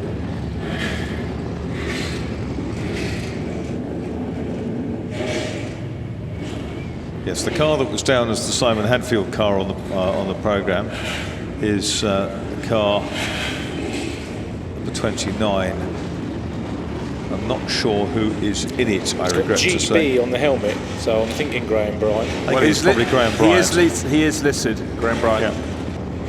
Julian McCall's car. Yeah, Lash McCall. Anyway, here we go. Away they go. A massive blast out of the line. And it is Tony Sinclair in the middle. He shows his nose ahead of Simon Hadfield. Laurie Bennett is third. We've got 55 Chris Ward round the outside in his GT40.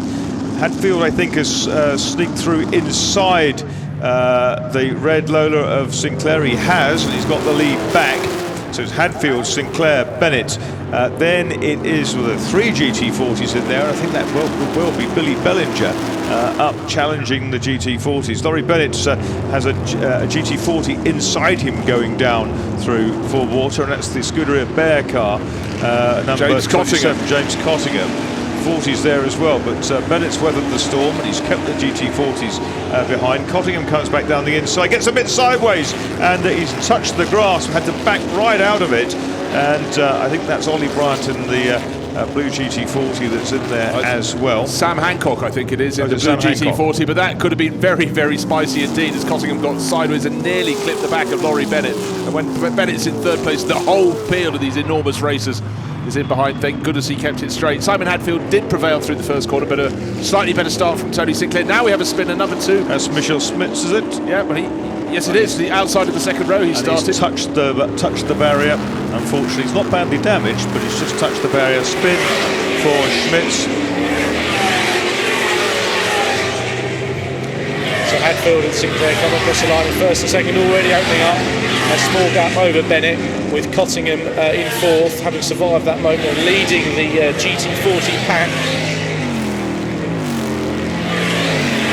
Well, good to see Smits has got going again, but he's right down at the tail of the field. Diogo Ferrao appeared to be going very well up towards the front end in his Ford GT40. The first two, though, are breaking clear, and not only is Simon Hadfield still in the lead, he's now starting to pull away. He doesn't need his lights on, but the car behind, Tony Sinclair, wanted to let him know he's there. Laurie Bennett's low lights on his McLaren, and then he's got James Cottingham and Sam Hancock tucked in behind him. The silver GT40 ahead of the blue one. Sinclair, did he leave his braking too late? We can see a puff of brake smoke down at Lavant. Well, he's lost a bit of ground. Simon Hadfield saying thank you very much, pulling ever further clear in the lead of the race. He is indeed. It's the 2 loaders from the McLaren, then a trio of Ford GT40s. Sam Hancock in the blue one in the middle of that group, Glatzel behind him, and up ahead of him is Cottingham. Cottingham comes past Laurie Bennett into Woodcote Corner, and he's got third place now.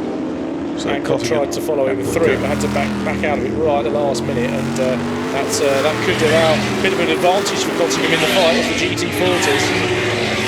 Yeah, that doesn't slip up from the chaser from Tony Sinclair, has let Simon Hadfield get away, but Simon, I think, has the pace to do so in his own right. Number 55 trying to go forward, that's Chris Ward in his GT40s, Ollie Birch's car. And very, very twitchy from Laurie Bennett and the M1B McLaren. He's trying to get back past the GT40, but he got a lap alongside. He's run out of road. He's had a big spin, and that was the car was unbalanced. You saw the air kind of lift it as the GT40 went past. Laurie Bennett's had a mighty spin off into the greenery. Well, be very careful he hasn't filled the radiator duct with grass. Yeah, coming sideways back towards the circuit, but the amount of oh dear, and a spin behind. Is that Diogo Ferrao's gone round? And he's clobbered Steve Farthing. Oh, it's all happening as he's rejoined. I thought there was going to be an accident in the smoke, as the tyre smoke, as Laurie Bennett went round. And to not be able to see what you're doing at Ford Water, very scary indeed. Unfortunately there for Diogo Ferrao and Steve Farthing, caught up in the aftermath of that incident as we had Laurie Bennett rejoining the circuit. So up front, not really aware what's happened behind them because they got through all that tyre smoke.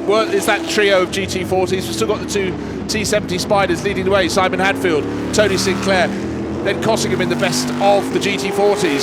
Sam Hancock in behind. Talk us through what happened. Here's Laurie Bennett trying to get past the GT40. The GT40 sweeps across him. Laurie lifts off, runs a little bit wide, and then the car just spins very grassily. No damage done at that point, just a huge spin. He gets it going very quickly. But Marcus, without the lights on the front of that Laurie Bennett, very dark blue McLaren, I think it was very hard for Cottingham to see. It's pretty dark out there. Yes, he had that moment across the track, wasn't it? And I think the McLaren that was in front of Ferrao didn't have much place to go other than have a lift. And the yellow flag safety cars coming out. The GT40 is a tough old thing, isn't it? Innocent victim there, though, wasn't he? He was minding his own business. And Hadfield, Sinclair, Cottingham, Hancock, Glatzel. Sean Lind's rising up the order. It's sad to report that Steve Farthing and Diogo Ferrao pulled off on the outside of the circuit at St Mary's with their injuries from the contact there as Laurie Bennett rejoined. Laurie is in the back of the pack in about 5th place in that line of cars. That's Yes, not the he's top 5 he runners, though. Came That's through pack 11th. Came through 11th, Laurie Bennett. Yeah, that's the second pack. He's tucked in behind Sean Lynn. So safety car is out. Here it is from a different angle. That's from further away. That was thick smoke for those behind to get through, not knowing what was in it. But It was. I think it was it the McLaren of Jerdrum that was just ahead of the red GT40? Well, we'll find out any second We'll now. see it in a second. Because look how Tony Laurie Bennett's crabbing as he comes to circuit, and it wasn't going to grip, but well, just out of shot, so we can't see it there. We can see Farrow being taken for a spin, and the clatter with Steve Farthing. I think you're right, Marcus. I think the McLaren backed off. Farrow had nowhere to go, jinked out and lost it, trying to avoid the slowing car rather than the one that was actually coming back on. That's right. That's right. I think that's how I read it. And it was Jerdrum who lifted off in the Pacesetter Holmes ex-Maston Gregory McLaren. And the car's now just jinking around behind the ace car. Waved yellow flags around the circuit, and the leaders are still going at a fair pace because the safety cars didn't pick up the first 6 cars. Back to Chris Ward in 6th place. Billy Bellinger is at the front of the bunch behind the safety car in his Cooper Monaco. So the first 6 going around almost nose to tail. Simon Hadfield leading them round. They've seen the flags and the board saying SC safety car. They'll be aware of it. But I mean, the safety car doesn't have to pick up the leader. Entirely In fact, what so. they should then do is wave everyone round, past them gradually until they have race leader Simon Hadfield in car number 17 back behind them. And all along the clock keeps ticking. 12 minutes 40 of this 20-minute race remaining, the final race on the programme of the 75th members meeting, the Surtees Trophy. And certainly the light is starting to fade. Not as dark as it was last night, the higher cloud base. And now the safety car has done what you suggested, Marcus. He's released the second group of cars. Yes. They've got to set off after the first sextet. And for Simon Hadfield, he was sitting on a comfortable enough lead ahead of Tony Sinclair. Still plenty of racing to be done. The GT40's really trying to get up in the mix. And sadly, Laurie Bennett, having just lost 3rd place to James Cottingham, made that move down towards Ford Water, and then he took to the grass, got unbalanced, and round came the McLaren M1B, and that is what instigated the sequence of events that led to the safety car period. Most of the runners are using their headlights. Some in the pack either don't have headlights, in the case of Laurie Bennett, or just have not chosen to turn them on. Marcus Musser as well, lacking headlights on his M1B. That's Jerdrum these days. Marcus Musser still recovering from the leg injuries he sustained last year in a Formula 3 car crash. But that's the 6. Simon Hadfield running out of the slipstream of the Porsche just to get a little bit of air through the radiator of the lead car. Billy Bellinger's leading the rest round, frantically trying to reunite the pack. Well, he's just coming into the chicane, and the sextet behind the safety car going through Ford Water, so they're moving slowly, he's moving quickly, but the rest of the field really need to press on. It's about half a lap, isn't it, there behind? Indeed. Here they go again, and very even with the 2 Lolas on the right-hand side of the grid, but it was Sinclair who got his nose ahead from the middle, and as he cut across to lead into Magic, Simon Hadfield squeezed up the inside. Laurie Bennett was 3rd. Chris Ward, a rocket of a start. Hadfield got better traction on the inside and got himself ahead going down towards Ford Water. You see it again from a different angle now. Laurie Bennett got a lot of wheel spin off the line. Jerdrum made a good start going past the number 1 GT40.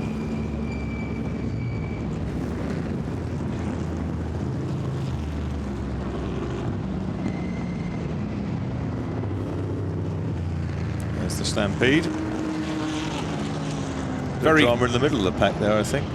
Generally clean though, but Simon Hadfield wasn't taking no for an answer, was he? He was determined, even though Sinclair got his nose ahead, that he was on the outside, and he just had to adopt that inside line, and that's what he managed to do. Well, Sinclair left him at T70's width, didn't he? So he put his T70 in it. Almost.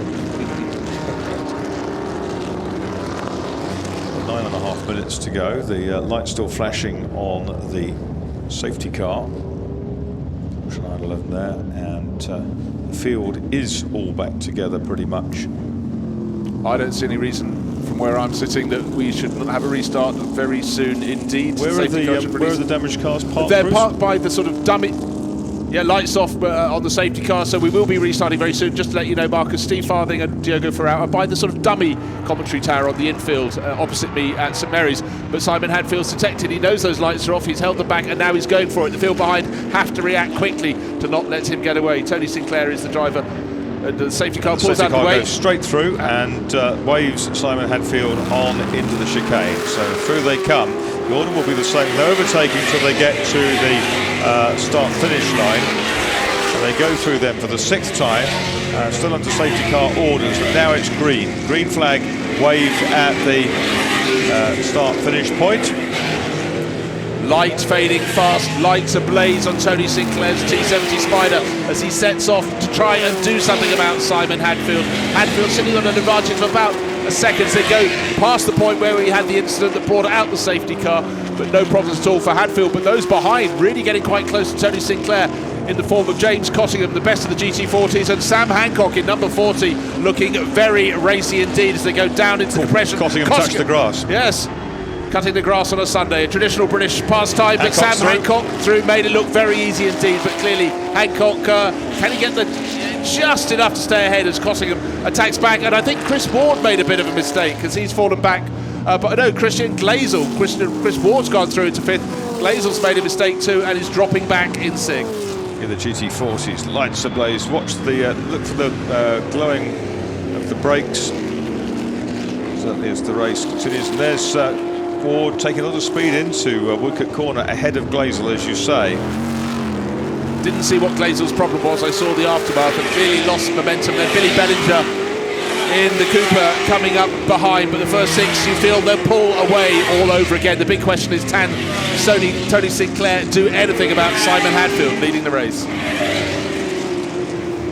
7 minutes left on the clock. The gap on the start-finish line, 1.1 seconds, pretty much as it was before the safety car came out. Laurie Bennett back up into 10th place in the McLaren. Now his next target is Oliver Bryant in the GT40.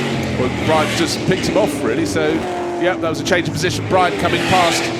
First to second, looks as though the lead is going out, and Sam Hancock, having got past just almost a lap ago, got past James Cottingham. When Cottingham put two wheels on the grass, he now seems to be comfortable in 3rd place. As we say, Bruce, I think Sam Hancock's got his eye on trying to put some pressure on Tony Sinclair, hasn't he? The pace of the front GT40 drivers is always going to push them towards some of the quicker cars. Jerdrum had a moment there in the McLaren M1B, had to have a big lift to save going out onto the grass. He got overtaken by Anthony Scrowan with the number 7. That's the Lotus 30 in behind Sean Lynn. Yes, I could hear the lift from my commentary position, but it's sweeping just out of sight behind the trees, but glad to hear no one went out onto the grass. So Jerdrum holding it together in McLaren at number 88. New fastest lap to Hadfield, 1:19.966. Yeah, he's gone out from 1.1 seconds to 2.7 seconds cleared. So Tony Sinclair may be looking back to Sam Hancock, who's almost precisely 1 second behind. You can see Hancock in shot there, the better of the 2 GT40s. Number 40, but Cottingham's coming back in the Scuderia Bear, the number 23 example. Looks like Simon Hadfield has got this under control, 5.5 minutes remaining, but Tony Sinclair is going to have to look very carefully in his mirrors. Yes, he is indeed. He's got these 2 GT40s bearing down on him, and Sam Hancock and James Cottingham, 2 young drivers. Tony into his 60s. A monumental accident at Monza about towards 10 years ago now, in one of his J's when somebody took him off, presumed, and went flying off at very high speed. Bounced back, got back to fitness, and in fairness is racing as hard as he ever did when he won pre-74 Formula 4 championships way back. Bit of frontal damage on the number 2. That's the Schmitz car that's been taped up, isn't it? Of course, it had a little nerfed the barrier, but at about 0 miles an hour. So, mid-grid, the Chinook enjoying battle just ahead of the slightly tattered number 2, below the T70 Spider Smiths. Sinclair's on a very good PB. Yes, down to 2.7 still. 1:20.0. So within a tenth of Simon Hadfield's fastest lap, and that's doubled the gap that he has over Simon Hancock in third place. Cottingham in 23 is fourth, 55 is Ward in fifth, Glaisel in 5 is sixth, then it's Bellinger, Falk-Roussignol, Bennett up to 9th, ahead of Bryant. Yeah, light is fading very, very fast, and last night we had the race curtailed because the light did precisely that. But what I can tell you, it seems Tony Sinclair is starting to reel in Simon Hadfield. Maybe he's got better nighttime sight. Maybe he's drunk more carrot juice. Exactly so, right to the outside of the circuit. Hadfield does seem to have this under control. It was 2.7 seconds, let's call it, on the start-finish line last time around. Best first sector of anyone, Bruce. Yeah, well, my eyes weren't deceiving me in the gloaming, but it does look the latter part of the lap, and so Simon's squeezed it out again. He's got a car not far ahead of him. 3.5 minutes left on the clock. Let's just keep an eye out. Well, it looks like there's quite good light there, but that's great camera work, bringing it up. So Simon Hadfield across the start-finish line. And checker flags given. Oh, well, the light has been considered getting too dark. It's fine. The cars with headlights, one thing, but for people like Simon not using any headlights, it would have been getting harder and harder. Chris Ward in the background also coming without light. So Sam Hancock took third place. Tony Sinclair eventually 3.2 seconds down on Simon Hadfield. So it's Hadfield, Sinclair, Hancock best of GT40s, and James Cottingham. So Hancock and Cottingham GT40s third and fourth. Ward, the GT40 was next up in fifth. Sixth was Glaisel, GT40. Seventh, Bellinger in the Cooper King Cobra. Then eighth, number 6, Joaquin Falk-Roussignol in his Ford GT40. One at Montjuic in period with Brian Muir. And then 65, Laurie Bennett, 9th, ahead of Oliver Bryant in his GT40. Scrowan in the Lotus was 11th. Jerdrum in the McLaren was 12th. Farley next through. Whole gaggle of cars towards the back of the field now come through to complete the Surtees Trophy race, which therefore ends our race action for the 75th members meeting here at Goodwood. Simon Hadfield, who has tasted victory here before in the revival meeting, and in that car, in that very car. The Howard Jones Lola, good to see that it's back on form after a major rebuild. Howard will be pleased, and I know he's looking to sell the car at some point. It's a pretty good advert for it. Tony Sinclair comes through in second place. That's a very good result for him. A car that's owned by Grant Reed. And 40, Simon Hancock will be pleased with a podium out of that race in a Ford GT40 against the open prototypes. Kev. And it shows you how well, how cool the air is, because they were over a second quicker than Frank Stippler's best at the GT40s last year. Yeah, there's the result then. Simon Hadfield, number 17, is first. Second, 11, Tony Sinclair, both in Lola T70s. Third, number 40, Sam Hancock. Fourth, number 23, James Cottingham. Fifth, number 55, Chris Ward. And sixth, number 5, Christian Glaisel, all in Ford GT40s. 7th, Billy Bellinger in the 129 Cooper Monaco King Cobra. 8th, number 6, Joaquin Falk-Roussignol in his Ford GT40. 9th, number 65, Laurie Bennett in the March, the McLaren M1B. 10th is 1, Oliver Bryant at Ford GT40. 11th, number 7, Anthony Scrowan in the Lotus. And 12th, good effort for 88, Mads Jerdrum with his McLaren M1B. 13th, 98, Jim Farley in a GT40. 14th, 3, Andrew Waring in the Chinook. 15th, 44, John Bladen, McLaren M1A. 16th, number 12, Gareth Williams in the McLaren Ford, the ex-Keith and John car. 17th is number 2, Michael Smits with his Lola T70. 18th, Lola T70 of Graham Bryant, number 29. And down in Parc Ferme, Henry Hope Frost is with our race winner, Simon Hadfield. Thank you, Marcus. For the final time, the final race of the 75th members meeting, won in convincing style by Simon Hadfield in a car that you've won here before, haven't you? Revival, about 10 or so years ago. Yes, we have. It belongs to Howard Jones. Sadly, Howard's not terribly well at the moment. He's sort of a bit wobbly, so he asked me to do it. And it's a fantastic car to drive around here. This is a fantastic circuit, but you have to know its you don't take liberties, can't put it that way. So I'm very pleased. Everything's come home in one piece. That'll do for me. You said to me just a moment ago off air, there were 3 minutes to go, but it was effectively dark out there. Absolutely. I had a clear visor. Tony behind me had a dark visor. Goodness only knows how he could see. No, it was dark. And the TV screen actually makes it look lighter than it is. No, I'm glad they stopped it. As the temperature drops, does the grip drop as well? Yeah, but because we got 2 or 3 laps running, the thing was the safety car went really slow to try and let the grid catch up, and our tyres losing temperature. I've got Formula 1 excuses too, you know. Yeah, one for Big John, eh? Absolutely. What a man. And he made these cars. He was the inspiration behind them, made them famous. A special bloke. Yeah, thank you, Simon. Well done. Thank you. Let me squeeze down and have a word with Tony Sinclair in another Lola T70 Spider. How appropriate that we're doing this for John Surtees, Tony? Oh, it's magnificent, and I'm very lucky to be the guy driving a car that he drove at Goodwood, where he did lots of stuff. Everybody loves him here. I think everybody in motor racing knows who the guy was, appreciate him. I mean, what can I say? I'm the luckiest guy in the world. Yeah. Describe your race to us.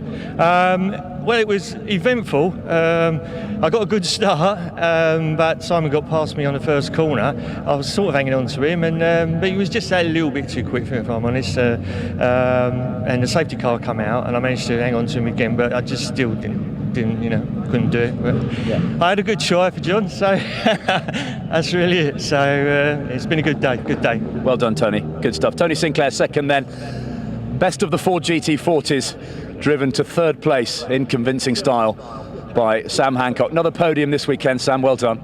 Yeah, that was really, really good fun. I mean, these cars are just, I can't describe it. It's like just trying to tame a mad monster, and but so much fun. And actually, in the safety car period, after a couple of laps dialing in, and we just calmed down for a minute there, I found myself chuckling, literally out loud in my helmet. They are that great to drive. So thanks, Chris, for letting me take his place this weekend, and I had a good time. So thank you very much, Lord March, and all of you guys for the event. It's a moral victory for you, isn't it? Because you can't compete with the grunt of the T70s. No, you can't. Although I was quite chuffed to be able to at least slightly tether their pace through the race. In those last few laps, I didn't feel that they were getting much further away. And I would have loved a few more laps to see if their tyres went off and we had a chance to maybe just reel them in. But at the same time, I was well aware of James' lights ablaze in my rear view mirror. So when I saw the flag, I was actually thinking, yeah, that's fine. I'm happy with that. Brilliant. Well done, Sam. Thank you very much. That's it down here from me. Marcus, I will say a very good evening. Thanks for all your sterling effort up there once again. It's been a real pleasure to be down here on the ground. That's the eyes and sounds of the meeting. I'll throw back to you and we'll have some highlights. So the final race, the 75th members meeting, it was the big bangers, the Surtees Trophy for Unlimited Sports prototypes, and it was absolutely all square off the front of the grid. But Tony Sinclair in the red T70 Spider seemed to be ahead, but he left just enough of a hole for Simon Hadfield, the pole starter, to take the lead into Madwick on the opening lap. Chris Ward running slightly wide in his GT40 from about 6th position. And for a few laps we had Laurie Bennett running around in 3rd place, Michael Schmitz go for a tiny little spin and a tap with the tyre wall, no damage done for T70 Spider. And then a great move from James Cottingham, but trying to go back up the inside, we had Laurie Bennett, and he ended up spinning at Fordwater. You don't want to spin at Fordwater. Fortunately, he went across grass and nobody lost sight in the smoke that he kicked up as he spun. But unfortunately, as he came back to the circuit, he couldn't get the grip, went across the circuit and then came back. Someone lifted and Diogo Ferrao went round, and then he caught the tail of Steve Farthing. Innocent bystanders, the two of them. That led to the safety car. Then we had the restart. The safety car pulled off and Simon Hadfield put the hammers down to pull clear in the lead of the race. Laurie Bennett still fighting back up the order, but Simon Hadfield in the gathering dark was praying for the flag to come out, and it did, and so he ended the meeting taking the final victory in the T70 Spider. Well, how exciting was that? And as we see the marshals walking back across the track, a huge, huge thank you to our marshalling force. Really, sincerely, without you, we could not do this. You know that, all the competitors and the spectators know that. It's been a wonderful weekend. And what a way to have a send-off for those very, very fast sports prototypes. So it's been a fantastic 75th members meeting, the 4th of the modern era, and extraordinary. We have got through the first of our race meetings of the Goodwood season in 2017. Of course, you come back for the revival, the 20th of the revival meetings, absolutely unbelievably, in September. In the meantime, we've got the Festival of Speed in July, but it's been a sensational weekend. There's been so much going on. Very, very special man we've celebrated 57 years after his first race. We say adieu and rest in peace to John Surtees, who means so much to Goodwood and to all of us. Amen. And you've seen a Surtees car up there at the end of Lord March Drive 1 ahead of that grid.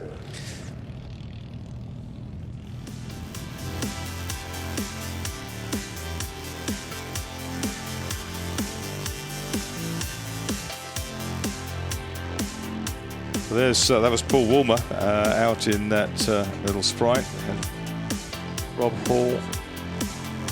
Motorcycles were absolutely fantastic. Hailwood Trophy. We had the IWC Schaffhausen moment with David Coulthard driving the Mercedes Gullwing. Spectacular Lister race, the Scott Brown race. It's the Le Mans car from 63. That was the Sargent car. The Beast of Turin.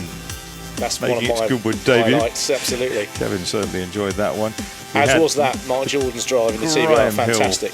The Graham Hill race was incredible. To be won by a CBR, there's Mary Berry, Dave Mary Berry, with Lord March in the AC. Went round yesterday. Had a wonderful Delage doing its stuff out there. Formula 3 racing was incredible yesterday. Mike Skinner entertained in the Craftsman Truck Toyota Tundra. Had a race to darkness yesterday. What a race it was for the Jerry Marshall Trophy. They came back on again today, and Gordon Shedden was there as the victor. Funfair went on till late. This was the first race this morning, and a superb battle. James Colburn in the Lenham of 12. Another victory, a very close victory for Andrew Hibbard over Sam Wilson, as they did in the Formula 3 race. Another star of the weekend, wasn't it, Hibbard? Absolutely incredible. The Lister race saw all the leading exponents of these cars pitched together. Duncan Pittaway with the Beast of Turin cam going well. No one is more extrovert, surely, than Mark Walker. Duncan Pittaway runs him close, but that car goes really sideways. We saw the extraordinary GT1 cars, didn't we, Kevin? 98 Le Mans winning car. The Porsche very generously brought over. And that GT race this afternoon was just magnificent. So it's James Cottingham, who I've just taken the gear knob off on the Ferrari GTO, but a great win for Mike Whitaker. And well, as we see the Vartsy Trophy new this weekend, the Vartsy Trophy, the Pierpoint Trophy, the Surtees Trophy. It falls to me, Marcus Pye, to say thank you for being with us all weekend. On behalf of Bruce Jones at the back, Henry Hope Frost downstairs, Kevin Turner, who's alongside me, Chris Druitt and myself, all the team here at Goodwood, a big good night. The live commentary team will move over to the radio show in just a few moments. So good night all, see you all at the Festival of Speed and then the revival in September here at the Motorcourse.